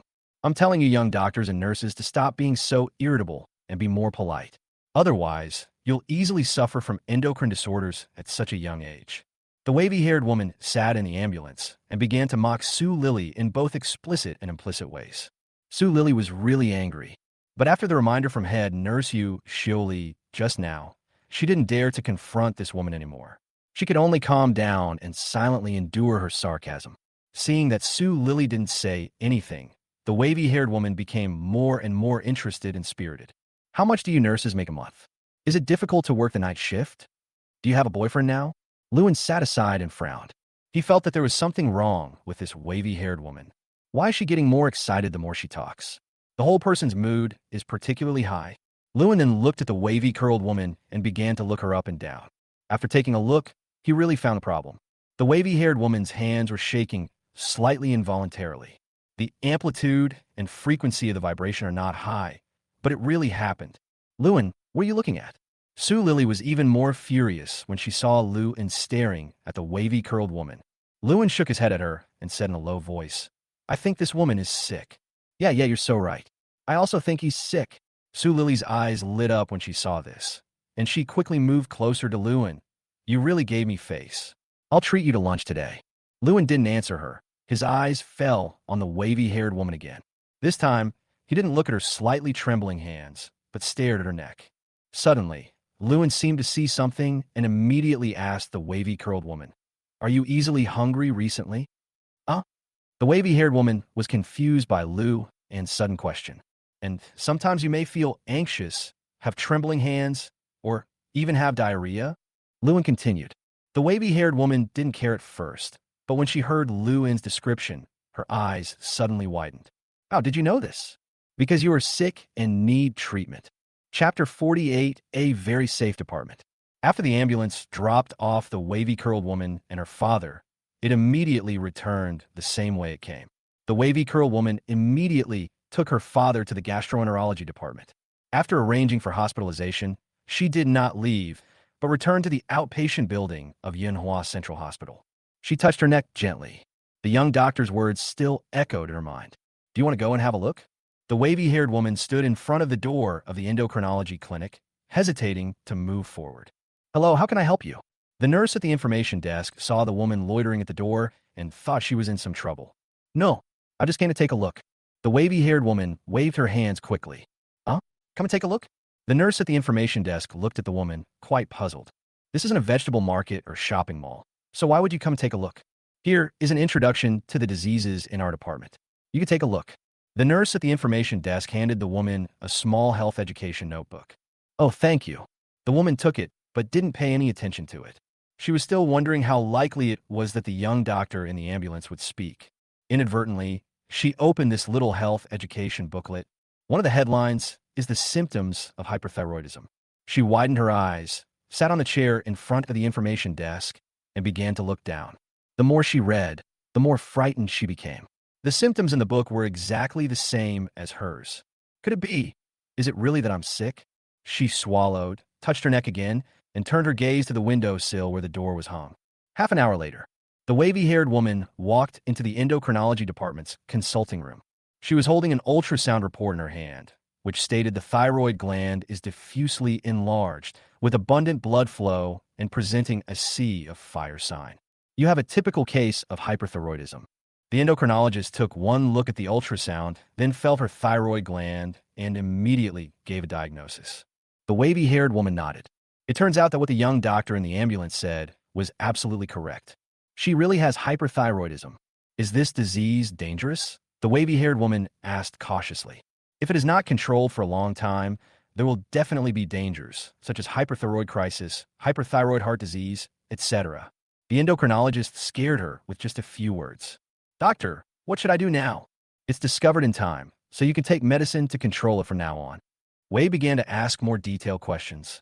In the ambulance, Lewin also received a prompt from the system panel. Congratulations to the host for collecting the thank you, emotional energy, ultra-high frequency from Wei Yufan, energy value plus 100. It is really not easy for her to be able to thank others. What made Lewin happy was that this wavy-haired woman gave him an ultra-high frequency, emotional energy. He really had no idea how the system made the judgment. The previous thanks were basically plus 10 emotional energy value, and if there was a banner bonus mechanism, it would also be plus 100. So what mechanism did this wavy-haired woman trigger? Lewin lowered his head in deep thought. The energy value between the two differs by 10 times. If he can figure out the principle behind it, it would be a huge improvement for him. However, after thinking for a long time, until the ambulance returned to Manhwa People's Hospital, he still hadn't come up with a reasonable explanation. Lewin, get off the bus. It's time for lunch. Let's go eat together. Okay. Lewin nodded. They have a 2-hour break at noon for them to eat and sleep. Lewin first went back to the duty room and changed out his white coat. You are not allowed to enter the hospital cafeteria wearing a white coat, otherwise you will be caught by the hospital infection control office and deducted points, and even the hospital's performance may be deducted. Lewin, please bring me a lunchbox. Fatty Cheng walked in and met Lewin. Are there any dietary restrictions? Look at my body shape. What can I avoid eating? Chung Peng waved his hand quickly. All right, I don't eat fish, vegetables, tofu, or cilantro. You can just take care of the rest. There's nothing to avoid. Lewin, this fat guy deserves a beating. Lewin and Su Lily came to the hospital together. It was time for dinner. The two waited in a long line and only got their hot meals when their stomachs started rumbling. Lewin ordered himself 2 meat dishes, 2 vegetable dishes, and a soup. Lewin had just found a seat and was about to sit down when he ran into a beautiful figure. Huh? Why are you in the hospital? Lewin looked up and saw Yinyu wearing a brown pleated skirt. She smiled, holding the plate, and sat opposite Lewin. Every time Lewin saw her, he found that she was full of energy and didn't seem to be unhappy at all. My supervisor asked me to join the team early, and I officially came to the department today. Yinyu smiled. It's not time for school to start yet, but most graduate supervisors will let students join groups in advance. Which department are you from? Lewin took a bite of rice and asked casually. Guess what? Yinyu kept it a secret and started to finish her lunch. Endocrinology? It is unlikely that girls will choose surgery. In the field of internal medicine, the most suitable jobs for girls are nothing more than easy departments such as rheumatology, immunology, and endocrinology. Yinyu shook her head and smiled. No. Rheumatism, immunity? No. It can't be surgery, right? Yinyu was stunned for a moment and looked at Lewin curiously. Do you think I look like a girl who works in surgery? Lewin really took a closer look at Yinyu. He has a thin body and not much muscle. He doesn't look like a surgeon. Many surgical operations take a long time, and it is impossible to persist without sufficient physical strength. I'll give you one last chance. Yinyu blinked. Let me give you a tip. In my department, the patients are more dangerous, but the doctors are safer. Safe. Lewin was slightly stunned. Since there are patients, it is definitely not an auxiliary department. But when we specifically mention the word safety, it has a deeper meaning. Lewin suddenly smiled and looked at Yinyu in front of him. Oncology department? Sharp. Yinyu smiled and gave Lewin a thumbs up. When I was choosing my department, my father told me that if a cancer patient is cured, it's because our medical skills are good. If he is not cured, it's because his disease is too serious, so it's not easy to have medical disputes. Yinyu has a cute smile with 2 sweet dimples at the corners of her mouth. For a moment, Lewin looked dazed. Wait, something's wrong. Where's my knife? Hurry up and kill the demon in your heart. Lewin lowered his head and quickly took a mouthful of the rice in the bowl. At this time, Su Lily finally came back with food. From a distance, she saw Lewin chatting happily with a girl. When she got closer, she saw that the girl was really pretty. Even she, who was so confident, felt a little ashamed of herself. Lewin, this is... Su Lily quietly came to Lu inside. She is... Lewin paused slightly, searching his mind for a term to describe their relationship. Good friend? The two of them have only known each other for a few days, so it shouldn't be counted. Roommate? This doesn't seem so good. It was this meal of hers that caused Su Lily to misunderstand. Oh, no need to say more, I understand. Women's imagination is extremely powerful. Lewin was stunned. He didn't say anything. What did Su Lily know? Yin glanced at Su Lily, then whispered, Lewin, this is... She's an emergency department nurse, my colleague. Lewin answered without hesitation. Oh, I understand. Yin nodded with a smile. Because of Su Lily's joining, the three of them felt a little awkward. Everyone didn't continue chatting. They quickly finished their meal and returned to their departments. Lewin also brought a bowl of fried noodles for Fatty Chung, because the food in the cafeteria basically did not meet his requirements. Chapter 49. The Inside Story of Plastic Surgery. Su Lily returned to the department. She was not in a very good mood. Xiao Chong, I want to switch shifts with you this afternoon. Wang Chong and Su Lily came to the hospital at the same time, and they have a good relationship. Lily, what's wrong with you? Before lunch, I saw that you were in a good mood. Wang Chong did not refuse, but he saw that Su Lily seemed depressed. Nothing. There are always those days in a month. Su Lily could only tell a lie. Okay, then I'll take your place as the driver this afternoon, and you'll take my place in the observation room. Su Lily came to the nurse's lounge. After a while, head nurse Yu Shili followed in. As the head nurse, she needs to always pay attention to the status of her subordinates. Lily, if you feel particularly uncomfortable, go back and rest. I'll send another person to the observation room. Su Lily shook her head. No need, head nurse. I can do it. I just don't want to go out on the road. Don't you want to go out? Yu Shioli was stunned. The doctor going out today. Is Lewin, isn't it just right for you, too? Head nurse, stop talking. He already has a girlfriend. Su Lily shook her head slightly. No way, I just asked him a few days ago, and he said he's single now. Of course not. I ran into his girlfriend at lunch today. Yu Shioli was stunned. No wonder I kept introducing him to someone, but he always refused. It turns out he already has one. Why doesn't this kid tell the truth? Otherwise, I wouldn't introduce him to someone. Who knows what he's thinking? Su Lily shook her head and stopped thinking about it. As a nurse in a tertiary hospital, she is also good-looking, and many people in and outside the hospital are pursuing her. She also didn't want to focus her energy on a temporary worker who hadn't been converted to a regular employee. Okay, I didn't do a good job on this. Head nurse Yushioli was kind-hearted and apologized repeatedly. Then you can change shifts and don't worry about Lewin. Lewin has returned to the duty room. He, the person involved, had no idea what was going on. Even if he knew, he would sneer at it, saying that these things were simply fabricated. Now that being in a relationship would also affect work, he doesn't even think about these things. However, Lewin felt that his inner demon problems were getting more and more serious recently. The number of times the sword is drawn is increasing. Lewin, the thrombolysis of the old lady who had a stroke this morning, was successful. He was just thinking about something when Fatty Chung pushed the door open. Lewin immediately sat up from the bed in the duty room with a look of surprise. Really? Well, I just want to take a look. She's awake and can talk, but her legs and feet are a little unsteady. That's great. The thrombolytic effect is so obvious. She is out of danger for the time being. Her family must come to thank you, but you were out on a road trip and her family didn't find you. The old lady is still in our emergency room. She has been transferred to the Department of Neurology. When her cerebral infarction condition improves, we will have the occlusion surgery at an appropriate time. Lewin was also filled with emotion. If he had not spent 100 energy points and used the system's diagnose the condition skill, he might have really mistaken the old lady's condition for an ordinary TIA and missed the best time for treatment. Brother Chung, you should eat soon. I brought you a bowl of fried noodles. Lewin pointed toward the table. Fried noodles? Chung Peng took off his white coat and hung it on the wall. Is the food in the cafeteria so bad today? It's not that it doesn't taste good, it's your request. Can the cafeteria meet it? Lewin was quite helpless. He really didn't know how Chung Peng grew so fat. His height is at most 172 centimeters, but his weight is over 100 kilograms. Chung Peng shrugged, sat next to Lewin, and started eating. By the way, this month's newcomer assessment is about to begin. Lewin was stunned. So fast. It feels like I haven't been in the hospital for long. Our hospital is very abnormal. We have to conduct assessments for new employees every month, and those who rank low are directly fired. This is also the tradition of Manhua People's Hospital, not keeping idle people and maintaining competitiveness.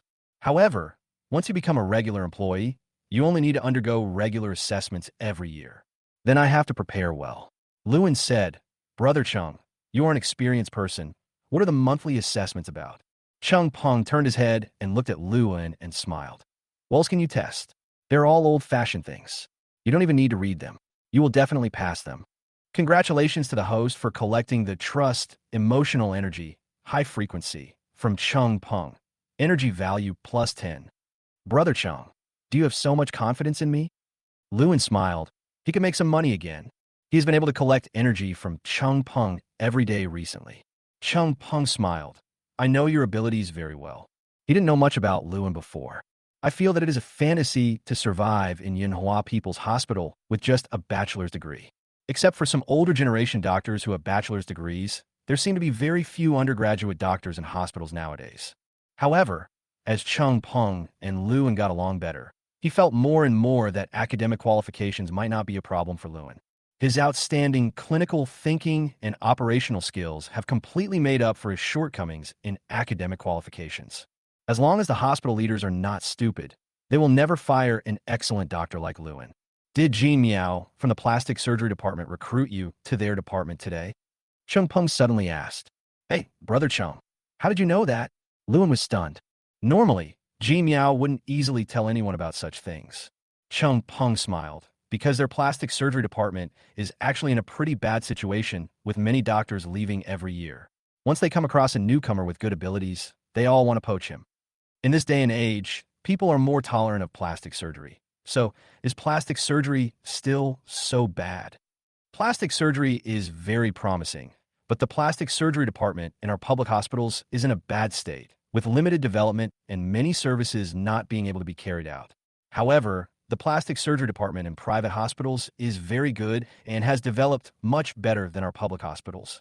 Chung Peng said, so if you have the opportunity to transfer to other departments within the scope of our hospital, don't go to plastic surgery, go to breast and nail surgery, orthopedics, or neurosurgery.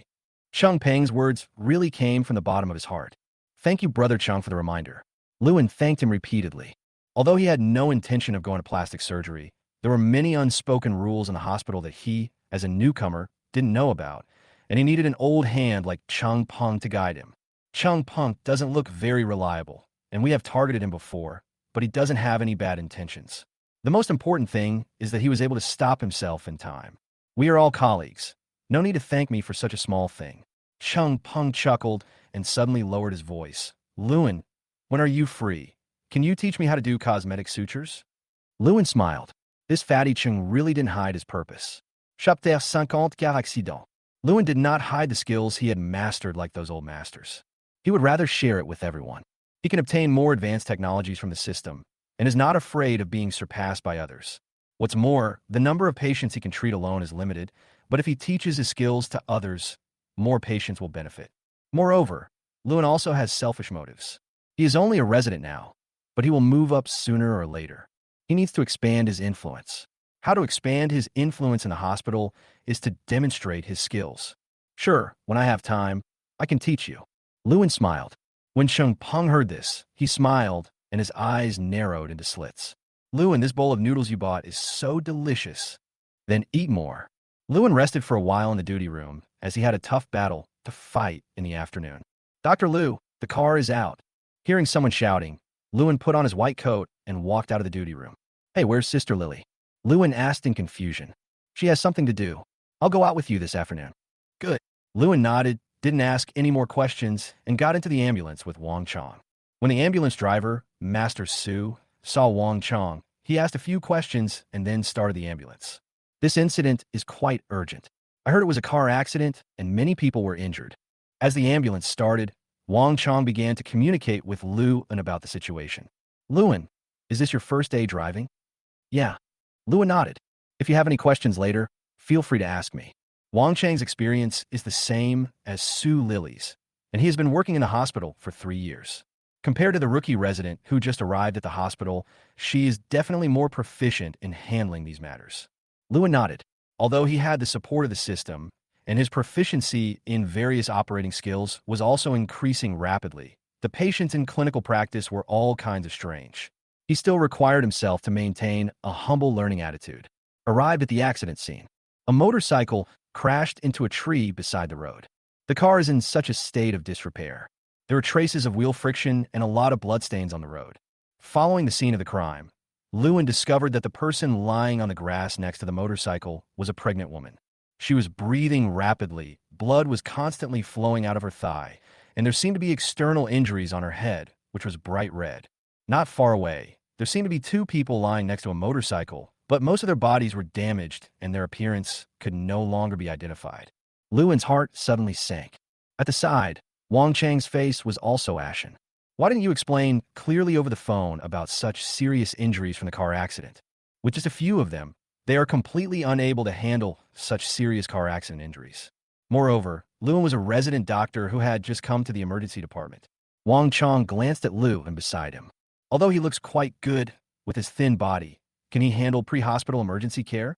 Fong Fong, call the hospital and ask for help. The situation at the scene is more serious than we imagined. Fong Fong is another nurse accompanying us and is still in the internship period. When she saw the tragic scene, her little face turned pale with fright. I'll call the department now. Her voice was trembling. Just as Wang Chang gave the order, Luan had already stepped forward to feel the pregnant woman's pulse. The pulse is extremely weak, but I can feel it. This is a blessing in disguise. Hey, can you hear me? Luan half knelt on the road, leaned close to her ear, and called her softly twice. The pregnant woman was still breathing heavily. She opened her eyes slightly, nodded, and then slowly closed them again. He is still conscious. Luan immediately looked around, but after finding no external danger, he checked the pregnant woman's wound more carefully. She has an open fracture on her right thigh and a skull fracture. We don't know the condition of the fetus inside her body yet. Luan said to Wang Chang, who was standing beside him, I'll start to stop the bleeding first. You go check on the other injured, determine their severity and urgency, and rescue them separately. Wang Chang nodded. She looked at Luan in surprise, thinking that he would be somewhat at a loss. But now it seems that the fledgling resident is a lot calmer than expected. Afterwards, Wang Chang ran to the side to check on the conditions of other injured people. Luan began to bandage the pregnant woman to stop the bleeding. He took out gauze and splints from the first aid kit and stopped the pregnant woman's bleeding as quickly as possible. In trauma surgery first aid, the most important thing is to stop bleeding in time and prevent shock. Although he had not tried similar training in the system's simulated surgical space, as an outstanding graduate of a medical university, he was very proficient in pre-hospital emergency care. Luan used his thumb to press the top of the bleeding blood vessel, that is, the proximal end, pressing the artery against the bone surface, causing the blood vessel to be compressed and closed, thus cutting off the blood flow. Dr. Liu, there are people here, not far away. Wang Chang shouted at Luan at the top of his lungs. Got it, come right over.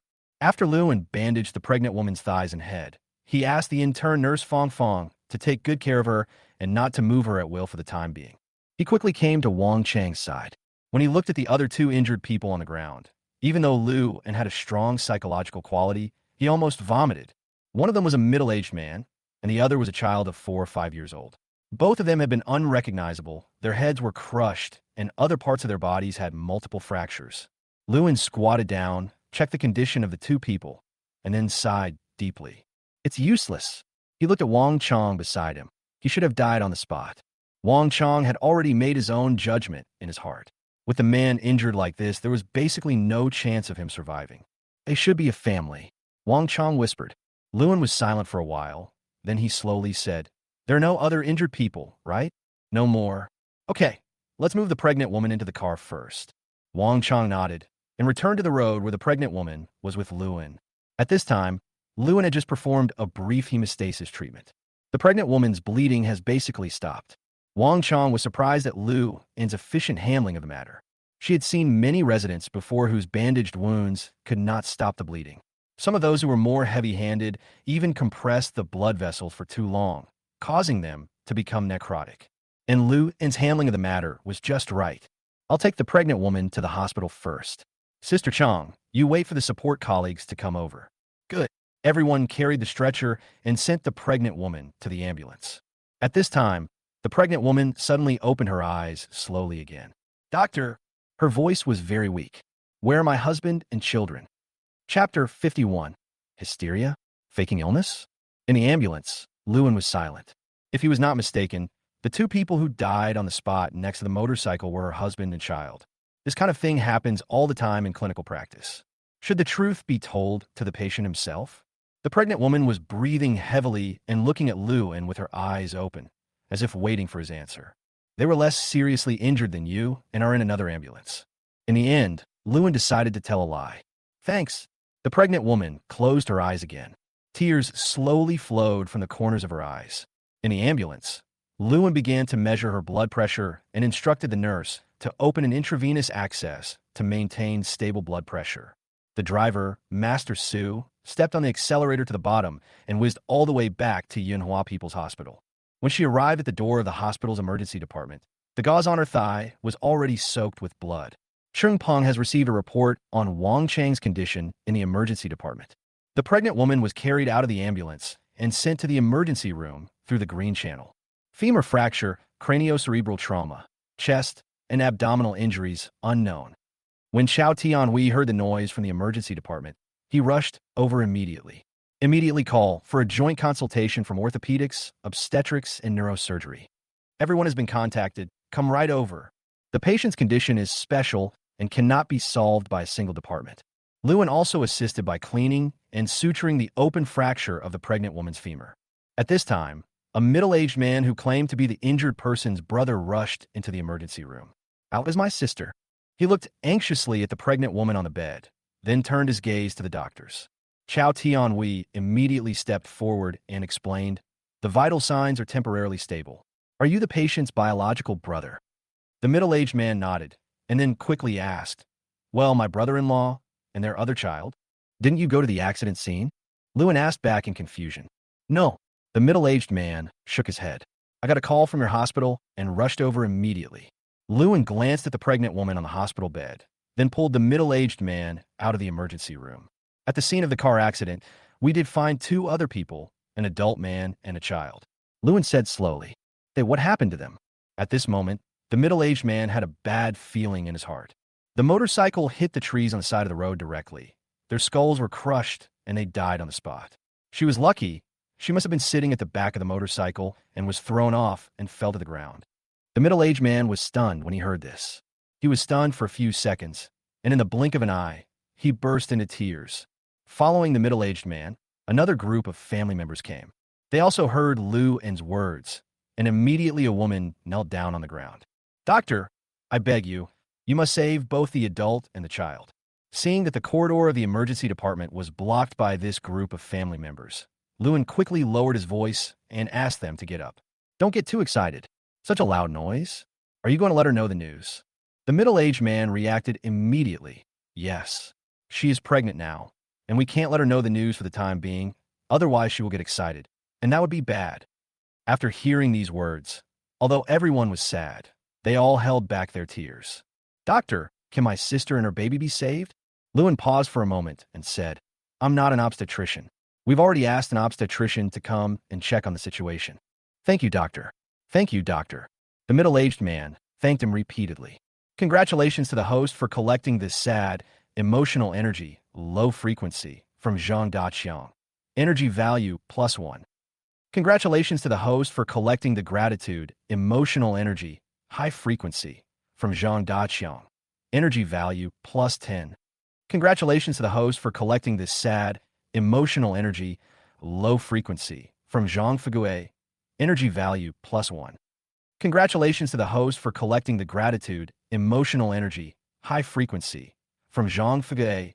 Energy value +10. The system's notification sound kept ringing. The numerous patients' families present kept sending energy to Lewin. In just less than 2 minutes, he gained hundreds of points of emotional energy. In the system panel, his total emotional energy value reached 225 points again. However, he didn't care about these tips at all now. He cares more about the current condition of the pregnant woman. A few minutes later, doctors from obstetrics, orthopedics, and neurosurgery all arrived. The craniocerebral trauma was not serious, and the wound was cleaned and sutured. Open fracture of the femur. Still no emergency surgery was performed. The pregnant woman's vital signs were still stable, and she was eventually transferred to the intensive care unit under the supervision of the obstetrics department. Lewin didn't know what happened to the mother afterwards. He also didn't know whether the child had come into this world safely. He didn't even know whether this survival was a blessing or a greater misfortune. How will this mother and wife face the truth that is bound to be revealed in her future life? He didn't dare to think about it, for fear that thinking too much would drive the doctor crazy. However, Lewin still believed in miracles, believed that he had survived the disaster, and believed that mother and child were safe. Things in the world are unpredictable and life is full of suffering. This time, Lewin didn't need Xiao Tianhui's reminder. After expressing my feelings, adjust your mindset and continue driving. Perhaps these consecutive major accidents have diluted today's bad luck. Next, in the afternoon, Lewin and Wang Chong did not encounter such critical cases again. They only received a few patients with headaches, chest pains, and fevers. During this period, he also admitted an old lady who suddenly fell into a coma after quarreling with her family. When the old lady was sent to the emergency department, she never woke up. This scared the family members. Lewin conducted a comprehensive physical examination and checkup on the patient and found no problems. Blood pressure, heart rate, and blood oxygen are all stable, blood sugar is normal, and muscle strength is normal. Why can't the person wake up? This made both Lu and Cheng Peng sad. Could it be hysteria? Cheng Peng lowered his voice and said to Lu and beside him. Lewin shook his head. Hysterical attack? I don't think so. Hysterical attacks often have symptoms that are more or less performative in nature. But this patient was simply in a coma and did not show any signs of hysterical attack. What else could it be? Cheng Peng was puzzled. Lewin was also a little unsure and whispered, I think she is just pretending. Pretending? Cheng Peng raised his eyebrows and immediately became interested. Then how can we wake her up? Lewin smiled. There is a way, and there is more than one. Huh? Cheng Peng was stunned. Did I hurt her? Lewin shook his head slightly. Of course not. We must not do anything that violates medical principles. Chapter 52. Ginger is still spicy with age. In order to further verify his conjecture, Lewin thought of the special skill of his system, identifying the severity of the disease. However, this time it will consume 100 energy points, and Lewin feels a little painful. After all, this energy value is really not easy for him now. After working hard for most of the day, I only managed to earn 200 energy points. But just in case, and to ensure safety, he decided to use the identification skill. Consume 100 energy points. Then, a green smiley face appeared above the old lady's head. The patient is a mild case and is not in danger of death. Call. Lewin breathed a sigh of relief. Sure enough, there was no problem. His guess was correct. This old lady is not suffering from hysteria, nor any other disease. She is simply acting up. Emergency observation room. The old lady on the hospital bed still had her eyes tightly closed, and her breathing was even, as if she was sleeping soundly, but she couldn't be woken up. Lewin called the patient's family to a corner. We have done all the head examinations and have not found any problem so far. There is no cerebral hemorrhage, cerebral infarction, or other mental illnesses. After hearing these words, the patient's family members became a little anxious. Doctor, is it because the examination equipment here is not advanced enough to detect the cause? Do we need to transfer to another hospital? Lewin shook his head slightly. I can't completely rule out the possibility you mentioned, but it's unlikely. Then why is my husband still not awake? The patient's family member was an old man with silver hair and deep wrinkles on his face. Taking all the circumstances into consideration, I am currently considering one possibility, which is that it is more likely that she is faking illness. Lewin lowered his voice and glanced at the old lady on the bed. The old man was stunned for a moment. What? Pretending to be sick? Yes. Lewin nodded. Uncle, it seems that the cause of this incident is a quarrel between you two, right? Hey, we are both old enough. There's nothing to argue about. It's just that she likes to worry about things. I said a few words to her, and she became impatient and started to reason with me. The old man shook his head, his eyes revealing a hint of helplessness. Doctor, you said she was pretending to be sick. Now that I think about it, I think it's very possible. She is in good health normally. It's impossible for her to suddenly get sick like this.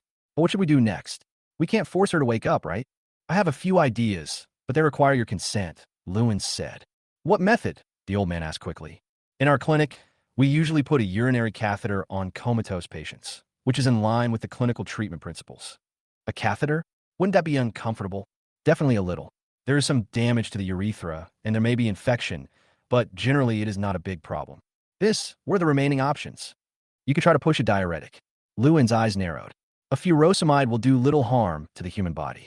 If the old lady is pretending to be sick, she will definitely wake up when she feels the urge to urinate. The old man frowned upon hearing this. Both of Lewin's methods are good, but they will cause some damage to the human body to a certain extent. Doctor, let me think about it and get back to you later, okay? Good.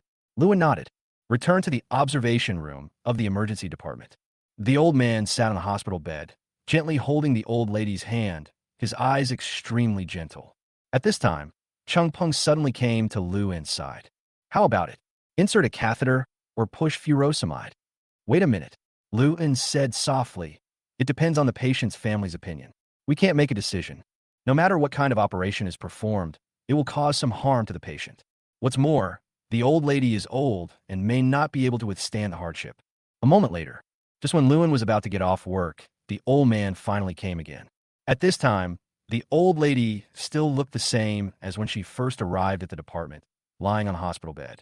No matter how people called her, she never woke up. Doctor, I have a solution, but I may need your cooperation. The old man slowly came to Lu En's side. Lewin suddenly became interested. Master, please tell me. The old man whispered something in Lu En's ear. Lewin smiled when he heard this. Jiang is still old. Sir, okay, I'll cooperate with you, but I can't guarantee whether it will succeed. Don't worry, if my partner is pretending, he will wake up immediately. The two came to the bedside. Lewin started his performance first. He cleared his throat and raised his voice a few notches. Uncle, your wife's current condition requires a catheter because she is in a coma and has no consciousness to urinate on her own.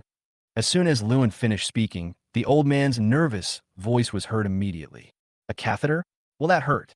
Lewin continued loudly. Of course it hurts, and it is easy to have urinary tract infection in the later stage, and the urethral mucosa is damaged, which may cause pain when urinating. For a full 5 minutes, Lewin kept emphasizing the possible complications of catheterization. Doctor, is it necessary to put in a catheter? Yes, we must do it. This is our standard operating procedure. All unconscious patients need to have a urinary catheter inserted. Oh, what should I do? Should I go to bed or not? The old man seemed very hesitant. He stood beside the bed, pacing back and forth. Uncle, for the sake of the old lady's condition, it's better to go as early as possible. After Lewin said this, he glanced at the old lady on the hospital bed. She still didn't react at all. Lewin smiled. He was really calm. Okay, I'll listen to the doctor.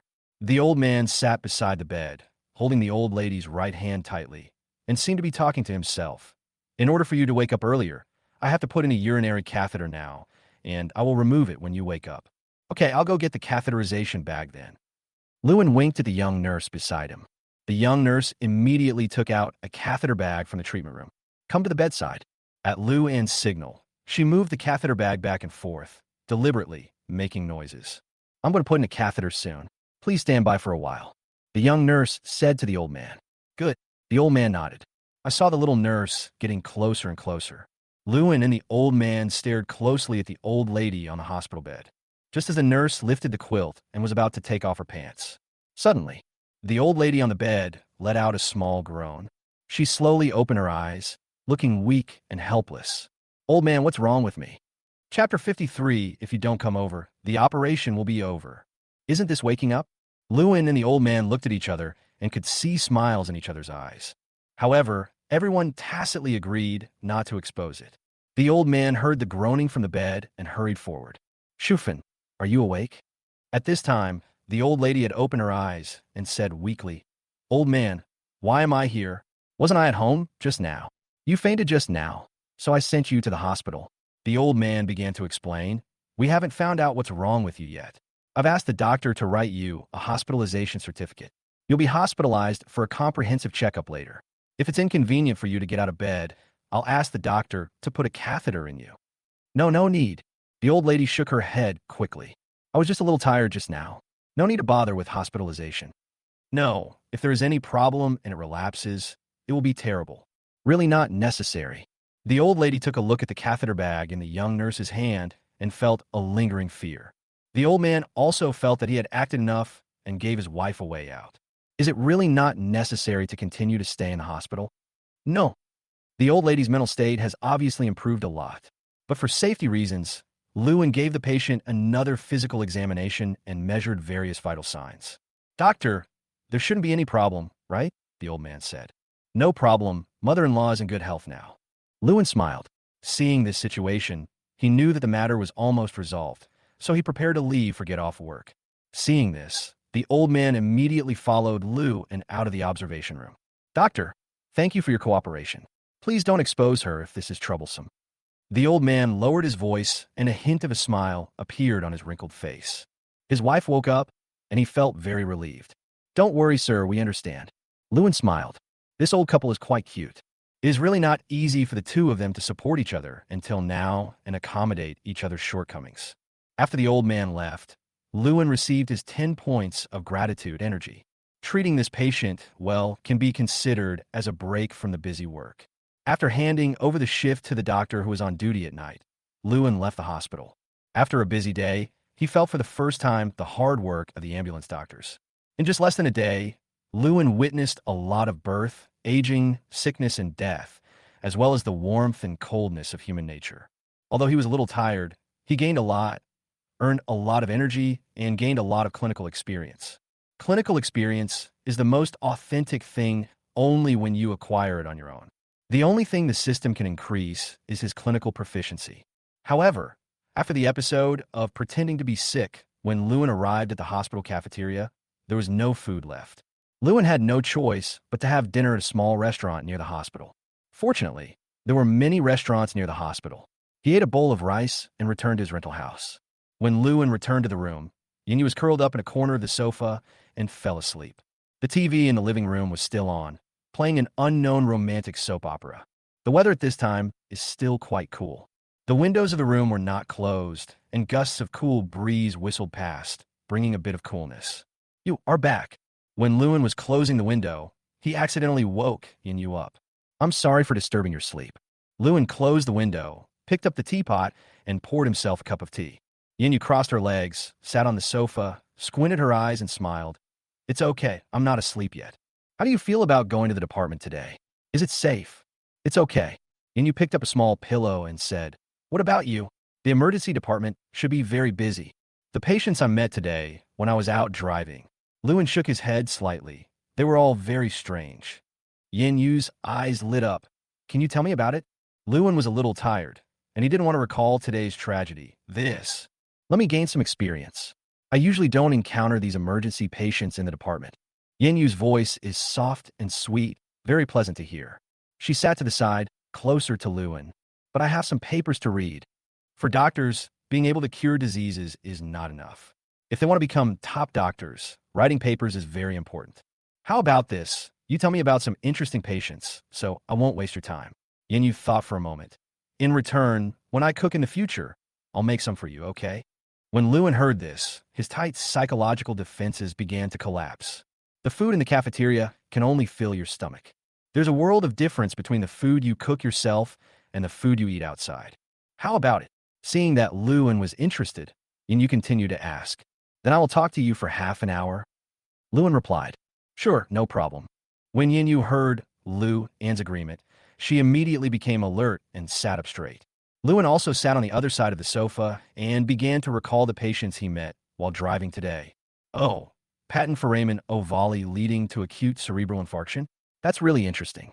This little boy is so pitiful. He has lost his arm. What happened to the pregnant woman? The old lady at the end is so interesting. She even pretended to be sick. You were able to think of a way to wake her up. That's amazing. What Lewin experienced that day was unimaginable for doctors in ordinary departments. At least for Yinyu, who works in the oncology department, this has been a difficult situation to encounter throughout her career. Half an hour later, Lewin looked at the time, and it was already 8 o'clock in the evening. Okay, today's time is up. He stood up from the sofa. Yinyu looked a little unsatisfied, but she still nodded. Well, you should go to bed early. If you come back for dinner in the evening, send me a message on WeChat. Lewin nodded, rubbed his sore arm, and was about to go wash up. Suddenly, the cell phone rang. The caller ID showed that it was indeed Chao Tianhui's call. Lewin had a bad feeling and quickly answered the phone. Hey, Lewin, Corey has emergency surgery. Come quickly. Chao Tianhui's words were simple and clear. Okay, I'll be there right away. Lewin hung up the phone, not caring about the pain in his body. He put on his coat and ran out. Yinyu knew that there must be an emergency in the emergency department, so she didn't ask any more questions and watched him leave. After he closed the door, Yinyu lay on the sofa again. She took out her cell phone and skillfully found a video from the album. It was she who personally shot the short video of Lu and saving someone on the bus. Lewin rushed to the hospital quickly. Instead of going to the emergency department, he went directly to the emergency operating room. Xiao Lu, Lao Chao is in operating room number 3. He wants you to go there quickly. The operating room's management teacher saw Lu and immediately spoke. Okay, thank you, teacher. Hearing the management teacher's urgent tone, Lewin thought the patient's condition was very serious. So he quickened his pace and ran towards operating room number 3. Unexpectedly, when he arrived at the operating room, Chao Tianhui's first sentence left him a little confused. Xiao Lu, if you don't come over, my surgery will be over. Lu, and Chapter 54. Conversation at the barbecue restaurant. In the operating room, Lewin saw the patient's medical records. The current diagnosis is acute onset of chronic cholecystitis. The patient was a middle-aged man in his 30s with a history of chronic gallstones and cholecystitis. The doctor had advised him to undergo surgery directly, but he ignored it. This time, his cholecystitis recurred, causing him so much pain that he had to come to the hospital for surgery. Cholecystectomy is the most common disease in the emergency department and general surgery department. In some cases of acute cholecystitis, emergency surgery will perform surgery directly. However, some patients with gallstones or cholecystitis were transferred to general surgery. Therefore, it is not easy for emergency surgeons to perform cholecystectomy. Normally, Chao Tianhui could complete an operation like this quickly with the help of an assistant. But Lewin was here, and he needed to teach, so it took some time, which was why they said the first words when they met. Of course, Lewin understood Teacher Chao's good intentions. He quickly washed his hands and went on stage. Nowadays, most cholecystectomy operations are performed laparoscopic, which has less trauma, quick recovery, and the completion rate of the operation is comparable to that of open surgery. However, for Lewin now, a resident physician is not qualified to perform surgery alone. He could only hold the mirror silently. The key to laparoscopic surgery is to make a hole and establish pneumoperitoneum. Chao Tianhui began to select a suitable position around the navel, made a 1 centimeter wide surgical incision, inserted a 10 millimeters trocar into the body, established pneumoperitoneum, and at the same time, made a 0.5 centimeters operating hole 3 centimeters below the ribs at the xiphoid process and the right anterior axillary line. Explore the patient's gallbladder triangle and separate the cystic artery and cystic duct based on the exploration results. Chao Tianhui began to carefully explain the surgical procedure to Lewin. The most important thing is to find out the anatomical location of the gallbladder triangle. If the gallbladder is too large, it can be moved to the abdominal wall puncture, the gallbladder can be cut open, the bile can be sucked out with an aspirator, or the stones can be clamped out, and the gallbladder can be taken out of the body after it collapses. Finally, Chao Tianhui used titanium clips to clamp the gallbladder and then removed it in a combined anteroposterior and retrograde manner. After the operation, he checked whether there were any foreign objects left in the body, sutured the surgical incision with absorbable sutures, and cleaned the surgical incision routinely to avoid secondary infection. After watching the entire operation, Lu En's understanding of gallbladder surgery has deepened. This kind of real-life observation is not like the systematic simulation of the surgical space. The experience is different. In the system space, Lewin has the opportunity to try out simulation, but in reality, he can experience the charm of surgery at a closer distance. The hospital has a laparoscopic simulation training room. You can go there to practice when you have time. I'll say hello to the administrator of the training room. The operation was completed, and the opportunity to sew was given to Lewin. Okay, thank you, teacher. A smile appeared on Lewin's brow. Although the system space can be used for training, the energy value is not enough. It is good to be able to use the real training room as a transition. When walking out of the operating room, Chao Tianhui called Lewin. Let's go, it's so late. Let's have a midnight snack together. Lewin was really a little hungry. He had consumed a lot of energy today and didn't eat much at dinner, so he didn't refuse. The two came to a barbecue stall near the hospital. Chao Tianhui ordered dozens of skewers of barbecued meat, as well as some vegetarian dishes, such as potato chips and leeks. When I was a resident doctor, I would come here for a meal every time I got off work late. Later, I became busier and busier, and I had even less time. Teacher, how many years have you been in the hospital? It's been almost 15 or 16 years. You've been busy for so long, and you're still just an attending physician. You can't learn from me. Chao Tianhui ordered a bottle of beer and took a big gulp. Our emergency surgery department has experienced rapid development in the beginning, but has now become somewhat stagnant. Many emergency patients have been diverted to various departments, and our department is actually doing more patchwork. Lewin nodded. He has been in the department for some time, but he has performed only a few surgeries, most of which were debridement and suture. The workload of emergency surgery is greatly affected by overall strength. Currently, the only doctor who can be considered outstanding in Manhwa People's Hospital is Chao Tianhui. Xiao Lu, what are your plans for the future? Work hard in the emergency department first. Lewin picked up a skewer of mutton. The emergency department is very challenging, but you can't stay there forever, right? Chao Tianhui said with a cheerful smile. What are your plans for the future? Lewin was slightly stunned. He has thought about this question countless times since he started working. Teacher Chao, I haven't thought about it yet. He shook his head. Originally, he was just looking forward to a simple job. But now, he has the support of the system, and the emergency department is just a simple start. Well, it's good to be down to earth. Chao Tianhui smiled. Let's talk about the future. It's also good to move forward step by step. The master and apprentice talked about a lot, ranging from work, study to life. Chao Tianhui also told Lewin in detail about his frivolousness when he was young. Lewin seemed to see a young man who was tenaciously pursuing medicine, and despite numerous setbacks, he kept moving forward. Logically speaking, if Chao Tianhui showed a little weakness, he might be able to enter the management level. But he refused. As a result, he is still just a doctor working hard in frontline clinical practice. People like Liu Yajun have already risen to middle-level leadership positions in the hospital. Lewin felt both admiration and sadness for Chao Tianhui's experience. Such a good doctor should shine in clinical practice. However, such a good doctor also needs a better platform and position, not just in a small emergency department. Teacher, I feel a little sorry for you, Lewin said softly. Chao Tianhui smiled and shook his head. It's not worth it. It depends on whether I'm willing to do it. At least until now, I still believe in and love my profession. The two chatted until late at night. Let's go. We have to go to work tomorrow. Chao Tianhui stood up and stretched. It was almost 11 o'clock at night.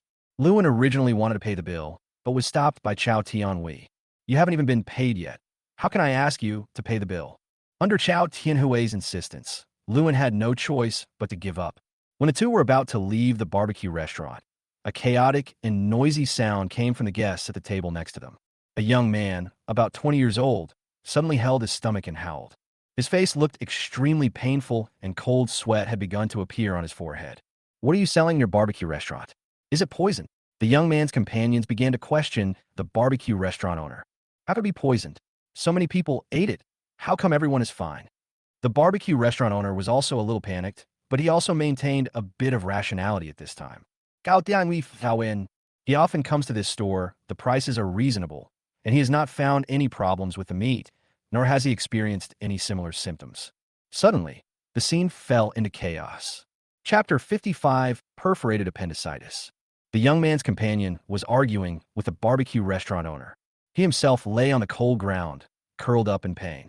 His groans of pain echoed in the streets at night, never stopping. Chao Tianhui saw that something was wrong, so he immediately said to Liu and Xiao Lu, go back first. I'll go check on this guy. He seems to be really wrong. After saying this, he immediately ran towards the young man who had fallen to the ground.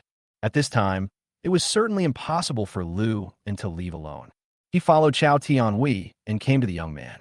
At this time, the young man's companions saw Chao Tianhui's actions and hurried forward to stop him. Hey, uncle, what are you doing? Don't touch him. Chao Tianhui glanced at him coldly. He's almost dying. If you don't check on him quickly, you might as well lose your life. The companions were all startled and looked at Chao Tianhui suspiciously. Don't scare him. He just had a stomachache. The boss must pay compensation. Otherwise, we won't leave. I'm a doctor from Manhwa People's Hospital. Chao Tianhui didn't care about his companion's obstruction at all. Whether he has a stomach upset or is poisoned is not up to you to decide. He wanted to check on the young man's condition and also wanted to help the barbecue restaurant owner out of trouble. After all, he had been eating it for so many years and nothing had ever happened. The owner of the barbecue restaurant is usually diligent and always very kind to people. Are you a doctor? His companions immediately became hesitant to stop him, and seeing the condition of the young man lying on the ground, it seemed that he was not in good condition. But that's not right. They had already discussed it and just pretended to be sick to scare the boss and then extort some money. But now this young man's acting skills are too good. Why did you fall to the ground and not get up? At this time, Chao Tianhui had already stepped forward quickly. He laid the young man flat on the ground in a supine position. Are you feeling uncomfortable now? Is it just a stomachache? Chow Tian-hui asked hurriedly. The young man gasped for air, nodded with difficulty, and then covered his stomach. It hurts. It hurts so much. Does it hurt so much? Gao Tian-hui Wen. Lewin walked forward and began a simple physical examination and felt the young man's pulse. His pulse is extremely fast, at least 120 beats per minute. Moreover, the intensity of this young man's pulse is different from that of a normal one and is much weaker. When Chow Tian-hui touched the young man's abdomen, his abdominal muscles immediately tensed up as soon as he touched his skin. Ouch, it hurts so much. Chow Tian-hui and Lu and both frowned. This is too sensitive. Chow Tian, we should have just pressed it lightly. Teacher, this is really a problem. Chow Tian-hui nodded, and he immediately touched other parts of the young man's abdomen. It hurts here too. The young man continued to groan, and Chow Tian-hui gently palpated his abdomen. After the inspection, Lewin on the side already had his own ideas. You must have felt pain before, right? The young man nodded and lay weakly on the bed. It hurt once yesterday, and it hurt before. Where exactly does it hurt? The area around my belly button. I feel pain on the right side of my stomach now. Upon hearing this, Lewin immediately turned to look at Chow Tian-hui, standing beside him. Teacher Chow, I think it's acute appendicitis, and there's a high probability of perforation. Chow Tian-hui nodded, his face slightly darkened, and then looked at the young man's companions. His condition is very serious. You must send him to the hospital as soon as possible. The companions were all a little surprised. Weren't they colluding to blackmail? Why did it suddenly become really bad? Could it be that these two doctors were hired as shills? But when they were rehearsing, there was no such step. Seeing that they still didn't move, Lewin immediately shouted, "It is very likely acute appendicitis with perforation, and life is in danger at any time." When these words came out, everyone was stunned. Are there any of his relatives among you? The group of young people, who should be between 17 and 18 years old, all shook their heads. No matter what, send him to the hospital first. There's no time to waste. Chow Tianhui also gave some advice. When everyone saw that the two men did not seem to be lying and the young man, lying on the wall, looked extremely worried, one of the young men came up to him quickly and whispered, "Zhang Di, what's wrong with you? Are you really not okay?" The young man called Zhang Di lay on the ground and nodded weakly. "Lao Fong, I can't take it anymore. Please send me to the hospital."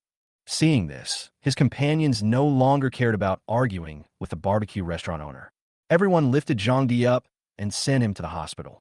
Fortunately, the emergency department of Manhua People's Hospital was right in front of them. Thank you, Dr. Chow. When the barbecue restaurant owner saw Chow Tian-hui and Lewin were about to leave, he hurried forward. If you weren't here this time, I really don't know what I would do. The boss was a relatively honest and dazed man, and he kept thanking Chow Tian-hui and Lewin. Boss, I've been eating here for so many years. I know if there are any problems with your barbecue. Chow Tian-hui said slowly, "Don't worry, as long as it's not food safety. If they come to trouble you again, just call the police." Thank you. The barbecue restaurant quickly bowed to express his gratitude. He said that he wanted to refund the money Chow Tian-hui and Lu and spend on the barbecue. You really don't have to return it. Boss, if you continue like this, we won't dare to eat here again. Chow Tian-hui refused firmly, and then he and Lu and left the barbecue stall. Chow Lu, I'm afraid you can't go home now. Lewin naturally knew what Chow Tian-hui meant. If the diagnosis just now was correct, the patient had acute appendicitis with perforation and absolutely needed emergency surgery. Teacher, I will go back to the hospital with you. Thanks for your hard work. Afterwards, the two returned to the emergency department of Manhua People's Hospital together. As soon as they arrived at the emergency department, they saw the young man who had just been lying on the ground coming back from an abdominal CT scan. Hey, Lewin, why did you and Teacher Chow suddenly return to the department? He Jinshin was on the night shift tonight, and he looked at the two of them in surprise. I was just about to call you. A patient with acute appendicitis and perforation has arrived. Teacher Chow and I met this patient on the road. Lewin had already come to a computer and turned on the CT imaging system. When we looked at the patient's CT film, we saw that the appendix was indeed thickened and swollen, and there was a large amount of exudate around it. Gas may be seen around the appendix, with signs of gas migration. Combined with the patient's symptoms, the diagnosis of acute appendicitis with perforation is obvious. Chapter 56, Let's Gather Together. Perforated appendicitis, which is an absolute indication for surgery. However, Many accidents occurred during the operation. The patient's family members did not come. Only a few of his friends were present. Student, have you informed your parents? After looking at the CT scan, Lewin went to the emergency room. No, they're not here. The young man was lying in bed, having taken medicine and had a 4-drip. His condition is much better than before. Hmm? Not in Yanhua. The young man shook his head. He died a long time ago. Lewin was stunned and silent for a while before he slowly asked, "Where are the other family members?" "Grandpa and Grandma are sick and in the countryside." "Do you have any other relatives in Yanhua?" "There is none left.